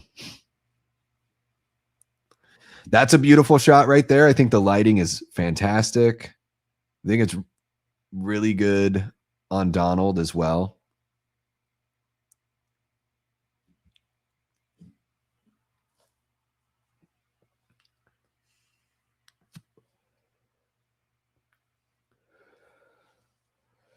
And guys, we're reaching the end here. We have passed that 10-hour mark. It's incredible. Thank you guys for hanging out with me. Some of you guys have been here like the whole time or most of the damn time. It's really awesome and really cool. I appreciate you all so much. Even if you were just able to stop in and say hi and click the like button and you had to get on with your life because we've all got lives to live, then that's cool too. It's all over. We are at $1,487 on our donation site. That is amazing. It's true. The way they grade, movies look really flat now, and a lot of color is taken. There's a lot of desaturation. Like Marvel has like desaturated and got rid of, natural lighting. Fuck all that. Like it's gone in those Marvel movies, And this no here, or the way it's not just him screaming. They use that in the theatrical cut, but they use it just like without him even being on screen. You have no idea like why he would even be screaming. It's almost like they make it seem like Michael killed Loomis, but you don't see anything. And basically by the end of this movie, it's like he's now in charge of being Michael's caretaker, essentially, is the way they're ending that. And just like the first movie, we see some of the places that Michael's been before. Well, we see a couple of them. And I love the way it ends there with the jack-o'-lantern light going out, in memory of Donald Pleasance. I love that. Boom. There it is, guys. Holy cow. We just watched 5 movies together. I had to think about it for a second. That is absolutely incredible. Let's bring up our the site here. My voice is like at the very end of its ability. There we go, guys. Let me, no offense to y'all, but I'm going to turn the comments off there. So here we are. Let's reload it one more time. Maybe we've got a little something in here. 1487. That is amazing, guys. It's basically 1500. Come on.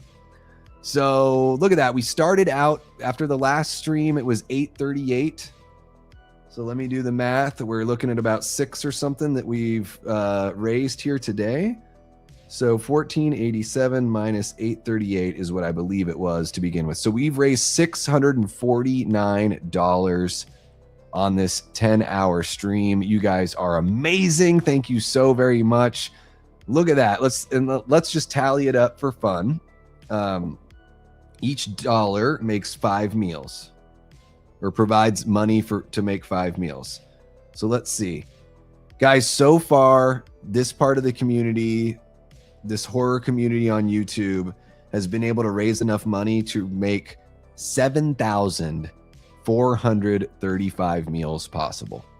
So you guys are absolutely incredible. Thank you so much for doing that. Thank you for being a part of this. Thank you for hanging out with me. And I'm just going to leave that there just in case another donation comes in as we say goodbye. But let's just run through a couple things here, guys. We gifted some memberships today. That was a lot of fun. Super Tenor, our guy Aaron, signed up for his membership. And I think he sent out a message just, every now, if your card ever changes over or whatever, it will, once that card's done, then it'll go, you'd have to reapply for the membership and all that stuff. So I'm not sure if that's what happened, but boom, look at that. Super Tenor celebrating 10 months of channel membership. Joe from Media Poop Shoot has been a member for 4 months. Thank you so much, Joe.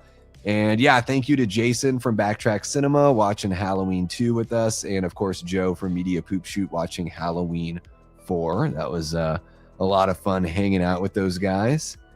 I do really like that producer's cut of the score. I really dig it.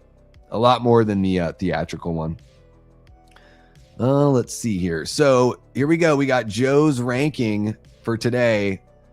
He ranks Curse in last place, Halloween 5 in second to last, then Halloween 3 or 2 right in the middle, and then we got Halloween 4 in second place and the original in first place out of these 5 films that we watched. There you go.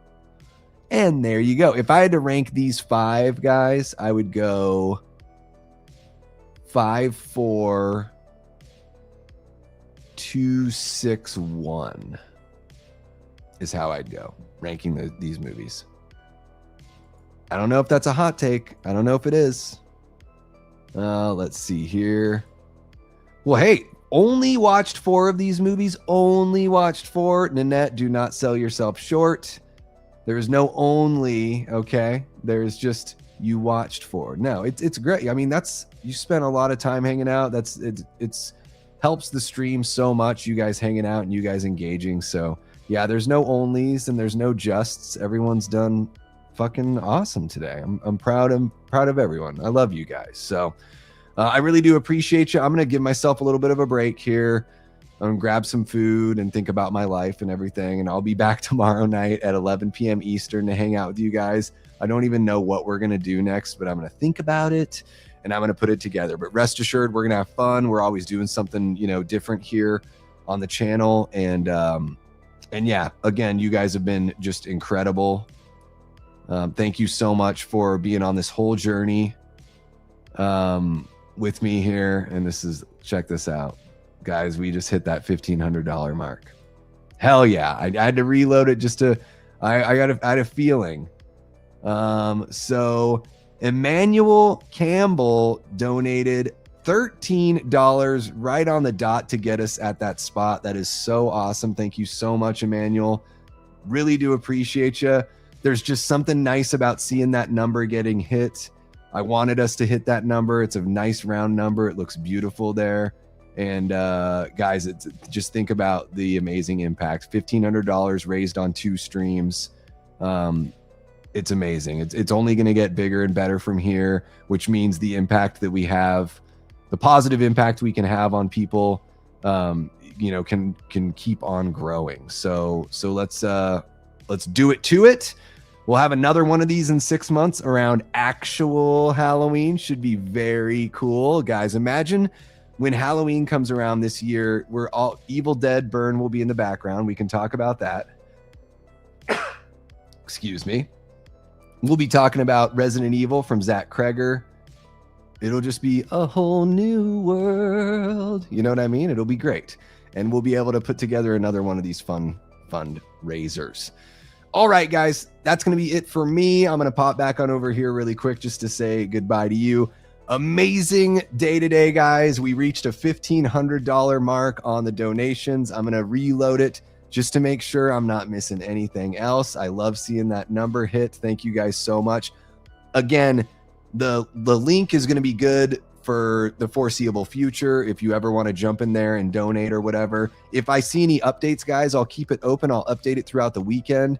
I'll let you guys know on Discord, or if we hit a cool milestone, I might do a post on the YouTube community page. So keep your eyes open. Keep on sharing the link if you've got people in your life that you think would want to donate to this kind of cause. And remember, guys, some people's employers are matching too. So for some people that might have maybe they've got a job at a well-known company or corporation or something, there's a very good chance that there would be a matching donation. So all the more reason to just spread the word and get it out there. There's still, work that can be done and still good that can be done here with this link. So let's keep it up. I will see you guys tomorrow night. I'll remind you guys about the link and we can maybe catch up tomorrow night. We'll have some fun. It'll be awesome. I love you guys so much. Shout out to the Patreon members, YouTube channel members. Extra shout out to our Death Squad mods, Eli Cortez and Jamie Hart. Especially Jamie, I think you were here pretty much the entire time. So thank you so very much. Sharing the links, all the good stuff. You guys are amazing, guys. We have an incredible moderating crew here. So give it up to everybody that's doing the do and keeping things nice and tidy here. So you guys are beautiful. I love you all. Thank you so very much. This has been an awesome day. This is a great way to end the week and go into the weekend. Let's relax. Let's have some fun. And I will see you guys very soon. So you know how these things go. Until next time, I've been and will continue being Davey Deathray. Take care.